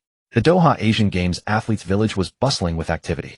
Athletes from 45 Asian countries and regions moved about, the sounds of greetings in different languages and the rumble of suitcase wheels intermingling. Lin Feng and Chunyang's dormitory was in Building 3. While unpacking, they found that the organizing committee had already prepared welcome packages, a t-shirt printed with the mascot, Ori, A Qatari oryx, a map of Doha, an event schedule, and a small box of local dates. The sweet, chewy texture reminded Lin Feng of the jujube cakes his mother made, filling his heart with warmth. During the afternoon track familiarization session, the track at Khalifa Stadium left a deep impression on Lin Feng. He walked barefoot, slowly feeling the coarser, granular texture of the synthetic surface compared to the tracks back home, the feedback upon landing more direct. Try running 40 meters and feel the adjustment in stride frequency, Qinyang said, starting first with a stride slightly shorter than usual. The hard track gives quick feedback. You need to increase your stride frequency by 0.02 steps per second, or you might trip. Lin Feng followed suit, and indeed found his usual stride frequency was a bit sluggish. Only after adjusting did he find a smooth rhythm. After running 40 meters during a break in training, Lin Feng met Amir, a sprinter from Saudi Arabia. Noticing the old relay baton in his hand, Amir asked curiously in English, "Is that a piece of equipment with special significance?" Lin Feng smiled and nodded, recounting how this baton had accompanied him from the youth team to the national team and from the Asian Championships to the national games. Amir listened intently, then shared his own training experience in the desert, where we are the wind and sand are fierce. Sometimes as you run you can't even see the track clearly, and you have to rely on muscle memory to maintain your rhythm. The two of them hit it off, exchanging training notes. In Amir's notes, Lin Feng saw a method called desert headwind running to boost endurance in the latter half, and silently committed it to memory. By the time they returned to the athletes' village, night had already fallen. The sky over Doha was exceptionally clear, with stars shining brilliantly. Lin Feng and Qinyang sat on the balcony of their dormitory, holding the Doha Asian Games schedule. The men's 100-meter preliminary heats were set for December 9th, with the final on December 11th. Tomorrow will focus on the acceleration transition after the start and adapting to the feedback from the hard track. Qinyang pointed to the list of opponents on the schedule. Japan's Ryota Yamagata and South Korea's Kim Minho are both here. Their best times are around 10:22 seconds. We need to show what we're really made of. Lin Feng nodded. He knew the true test lay ahead, but he was ready. On December 9th, at the Khalifa International Stadium, sunlight streamed through the gaps in the golden dome, spilling onto the track. A dry wind carried grains of sand across the stands. The electronic screen for the men's 100-meter preliminaries was refreshing the list of competitors group by group. Lin Feng stood in the starting area for Heat 3, his fingers repeatedly rubbing his spikes. After 2 days of adapting to the hard track, he had fine-tuned his push-off force to perfection. Looking at the runners from India and Sri Lanka beside him, the only word in his mind was steady. Attention Heat 3 competitors. The top 3 from each heat advanced to the semifinals. The referee's English instructions boomed over the loudspeaker. Coach Wang Tao in a corner of the stands signaled with a run at your own pace gesture, while Qinyang sat in the audience holding a camera ready to record Lin Feng's preliminary performance. Lin Feng took a deep breath, bent his knees, and leaned forward. His spikes dug firmly into the coarse-grained synthetic track. The feedback from the starting blocks was clearer than during training. On your marks, get set. The instant the gunshot cracked, Lin Feng's reaction time was recorded at 0.111 seconds. It was 0.001 seconds slower than in training, but it was still enough to give him the lead over the runners beside him. For the first 30 meters, he deliberately kept his stride frequency at 4.85 steps per second with a stride length of 2.53 meters, refraining from sprinting. This was the preliminary strategy agreed upon with Coach Wang Tao to conserve 30 of his energy for the subsequent races. Qinyang put down his camera from the stands and said to Zhao Yu beside him with a smile, "His rhythm control is getting more and more stable. His adaptation to the hard track is faster than I expected." Zhao Yu was recording data. Lin Feng's arm swing symmetry remained stable at 98. Look at his left arm swing. It's completely unaffected by the crosswind. It's even more precise than in training. During the 60-meter acceleration phase, Lin Feng gradually increased his stride frequency to 4.9 steps per second. The Indian runner beside him tried to overtake, but was suppressed by Lin Feng's steady stride length. The gap widened from 0.05 meters to 0.1 meters. In the final 20 meters, Lin Feng even slowed his pace slightly. As he crossed the finish line, the electronic screen displayed 10.25 seconds, 0.5 seconds slower than his target, but more than enough for him to advance as the winner of his heat. 10.25 seconds. China's Lin Feng advances as the winner of his heat. The commentator's voice carried a note of surprise. He was holding back throughout the entire race. The deceleration in the final 20 meters was particularly composed. It seems he's saving plenty of energy for the semifinals. After crossing the finish line, Lin Feng didn't stop immediately. He jogged to regulate his breathing. Sweat dripped down his cheeks onto the track, but he showed no signs of fatigue. He walked to the sideline and took the water bottle handed to him by Coach Wang Tao. The coach patted his shoulder with a smile. "Good rhythm. Your push-off force control on the hard track was just right. In the semifinals, you can increase your stride frequency by 0.02 steps per second." Half an hour later, it was Chun Yang's turn in Heat 7. Unlike Lin Feng's relatively easy heat, Chun Yang's group was a veritable group of death. Japan's Ryota Yamagata and South Korea's Kim Min-ho were both in it. Both had personal bests around 10:22 seconds, matching Chun Yang's season best. Kim Min-ho's reaction time can be as fast as 0.109 seconds.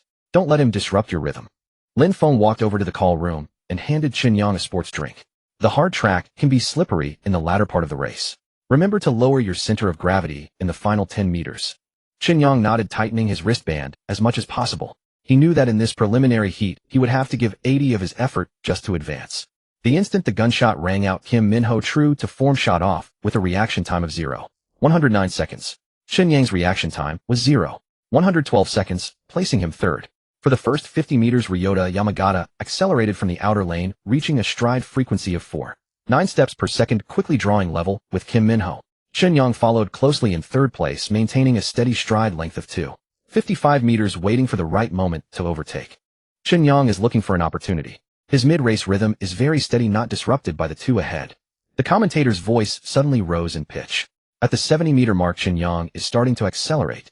His stride frequency is up to 4.95 steps per second. He's overtaking Ryota Yamagata. At the 80-meter mark, relying on his superior endurance in the latter half of the race, Chun Yang successfully passed Ryota Yamagata to move into second place. Kim Min-ho sensed the threat and tried to accelerate again, but due to the slippery hard track, his stride length decreased by 0.01 meters. In the final 10 meters, Chun Yang lowered his center of gravity, maintaining a stride frequency of 4.95 steps per second, and crossed the finish line with a time of 10:23 seconds, finishing just behind Kim Min-ho 10:21 seconds to advance as the runner-up in his heat. Chun Yang was panting heavily after crossing the finish line. Ryota Yamagata walked over and patted him on the shoulder, saying in broken Chinese, "Semifinals, we race again." Chun Yang smiled and nodded, but in his heart he knew this preliminary race had allowed him to gauge his opponent's rhythm. The true battle would begin in the semifinals. That evening, Lin Feng and Chun Yang reviewed the preliminary heats in the Athletes' Village restaurant. Coach Wang Tao approached with the semifinal grouping list, a slight frown on his face. Lin Feng is in semifinal heat 2 against Saudi Arabia's Emir. Chun Yang is in semifinal heat 1, grouped again with Kim Min-ho and Ryota Yamagata. You both need to be prepared for a tough fight. On December 10th, at the Khalifa International Stadium, the wind carried grains of sand across the red track. The national flags in the stands billowed loudly in the breeze. The words "semifinal advancement rules top 2 from each heat 2 fastest times" on the electronic screen were glaringly white. Chun Yang, standing in the call room, felt a slight sweat in his palms. His heat semifinal heat 1 once again contained Japan's Ryota Yamagata and South Korea's Kim Min-ho, a true group of death. It was just his luck. In the registration area, Chun Yang's fingertips repeatedly traced the edge of his spikes. Beside him, Japanese athlete Ryota Yamaki adjusted his starting posture in response to the wind gauge, while South Korean sprinter Kim Min-ho performed quick short strides on the spot. The sound of footsteps on the coarse-grained synthetic track echoed like the drum beats of a countdown, pressing upon every heart present. Heat 1 is a true group of death. Kim Min-ho's season best is 10:22 seconds, Ryota Yamaki's is 10:23. You need to stick to the plan and stay steady for the latter part. Lin Feng squeezed up to the railing and handed over a pre-warmed sports drink. Tailwind of 2.8 meters per second. Remember to keep your stride length under 2.55 meters to avoid losing your center of gravity. Chun Yang nodded and tightened his wristband. During last night's review, the two had specifically marked Kim Min-ho's technical flaw: 1.2 decay rate in stride length over the first 60 meters and a decrease of 0.02 steps per second in cadence every 10 meters during the latter part. This was precisely the gap Chun Yang could exploit. Coach Wang Tao stood in the coaching area, his tactical board covered in red arrows. Start accelerating after 50 meters, overtake Ryota Yamaki at 70 meters, and in the final 20 meters watch Kim Min-ho's stride changes. The moment he shortens his stride, you surge. Athletes for Heat 1, take your marks. The referee's English command pierced the arena. Chun Yang walked to lane 4, forming a triangular standoff with Kim Min-ho in lane 5 and Ryota Yamaki in lane 3. He bent his knees and leaned forward, his spikes firmly embedded into the track. His push-off angle was precisely calibrated at 36.5 degrees, a posture optimized for the hard track and tailwind conditions, designed to reduce starting delay by 0.001 seconds. On your marks, get set. The arena fell into an instant deathly silence, broken only by the sound of wind rustling the flags in the stands. Chun Yang stared at the marker line 10 meters ahead. His mind flashed back to the slow tempo training scenes from Chapter 64, correcting his arm swing in front of a mirror, running and stopping on the track to gauge his stride. All those details honed at a slow pace now became the bedrock of his confidence. Bang! A blue streak shot out like lightning. In the first 30 meters his cadence was 4.92 steps per second with a stride length of 2.54 meters, instantly opening a 0.3 meter lead. Rida Yamaki followed closely behind his reaction time at 0.110 seconds and a cadence of 4.9 steps per second, putting him in second place for the moment. Chen Yang's reaction time was 0.113 seconds. He deliberately held back his cadence at 4.85 steps per second, falling to third. This was the agreed-upon late-race comeback strategy, avoiding a contest of explosive power in the first half. Chen Yang is temporarily behind, but his rhythm is very steady. He hasn't been thrown off by Kim Min-ho. The commentator's voice carried across the field. At the 50-meter mark, Chen Yang is starting to accelerate. His cadence increased to 4.9 steps per second, and with the tailwind his stride length expanded to 2.55 meters. The gap was closing. At the 60-meter mark, Chen Yang's cadence surged again to 4.95 steps per second. His core tightened, driving his arm swing, and the amplitude of his left arm finally became perfectly symmetrical with his right. Rida Yamaki's stride length began to show a 0.1 meter decay. Seizing the opportunity, Chen Yang overtook him from the outside lane, moving into second place. Lin Feng in the stands suddenly stood up, nearly dropping the towel in his hand. Great. Keep it up.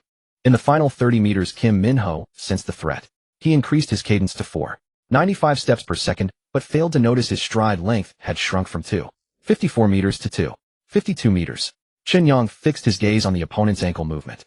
The moment Kim Min-ho shortened his stride for the third time, Chen Yang suddenly exploded with power. He maxed out his cadence at 4.98 steps per second, his stride length stable at 2.55 meters. A red figure shot forward like an arrow. As they crossed the finish line, the two athletes hit the tape almost simultaneously. After the electronic scoreboard flickered for 2 seconds, the results were finalized. Kim Min-ho 10.20 seconds, heat first. Chen Yang 10.21 seconds, heat second. Rida Yamaki 10.23 seconds, heat third. The results for heat 1 are out. Kim Min-ho with 10.20 seconds and Chen Yang with 10.21 seconds advanced directly. The commentator's voice was filled with excitement. Rida Yamaki's 10.23 seconds currently tops the fastest losers list. His qualification will depend on the performances in the subsequent heats. Chen Yang collapsed onto the track, sweat dripping from his cheeks into the crevices of the surface. Rida Yamaki walked over and patted his shoulders, saying in stiff Chinese, "See you in the final. Your final phase is very strong." Chen Yang smiled and nodded, then looked towards Lin Feng, who was running over. As their palms met in a high five, their sweat mingled, but it was a gesture filled with relief. In the subsequent heat 2, Lin Feng stood in lane 4. His opponents were Saudi athlete Amir's season best 10.24 seconds and Thai athlete Sengkun 10.25 seconds. Amir's cadence can reach 5.0 steps per second in the latter part. With the tailwind, it'll be fiercer. You need to stay on his heels before the 70-meter mark. Chen Yang sat in the stands holding binoculars. Don't copy my strategy of overtaking late. Your explosive power in the first half is stronger than his. The gun fired and Lin Feng's reaction time was 0.110 seconds. In the first 30 meters his cadence was 4.88 steps per second with a stride length of 2.54 meters, running neck and neck with Amir. At the 50-meter mark he accelerated ahead of the plan, increasing his cadence to 4.95 steps per second. With the tailwind his stride expanded to 2.56 meters, instantly creating a 0.2 meter lead. In the final 20 meters, despite Amir's desperate chase with his cadence reaching 5.0 steps per second, the decay in his stride length prevented him from closing the gap. Final results: Lin Feng 10.21 seconds, heat first. Amir 10.23 seconds, heat second. Sengkun 10.26 seconds, heat third. At that moment the fastest losers list updated. Rida Yamaki with 10.23 seconds and Amir with 10.23 seconds were tied for third, exactly occupying the two fastest loser qualification spots. In the subsequent heats 3 and 4, the best result was only 10.25 seconds, with no one able to challenge the top 6 positions. When the electronic scoreboard finally displayed the final list of 8 qualifiers, a roar of cheers erupted from the crowd. Kim Min-ho 10.20, Chen Yang 10.21, Lin Feng 10.21, Amir 10.23, Rida Yamaki 10.23, Iranian athlete Hamidi 10.24, Qatari athlete Salim 10.25, and Indian athlete Prakash 10.25. Both Chinese athletes advanced, securing positions firmly within the top 3. In the evening's tactical analysis room, Coach Wang Tao posted the list of 8 finalists on the board, circling the key opponents with a red pen. Kim Min-ho's first 50 meters are the biggest threat. Amir and Rida Yamaki are strong in the latter part. For the final, we'll split our strategy. Lin Feng, you stick with Kim Min-ho in the first half. Chen Yang, you will make your move from the latter part. We aim to form a pincer attack. Lin Feng and Chunyang leaned over the tactical board, their fingers tracing the opponent's performance data. I could deliberately slow down by 0.001 seconds at the 60-meter mark to lure Kim Min-ho into accelerating early, sapping his stamina for the final phase. Lin Feng suddenly proposed. This idea made Chunyang's eyes light up. Then I'll overtake from the outside lane at the 70-meter mark. We'll be one inside, one outside, making it impossible for him to defend both fronts.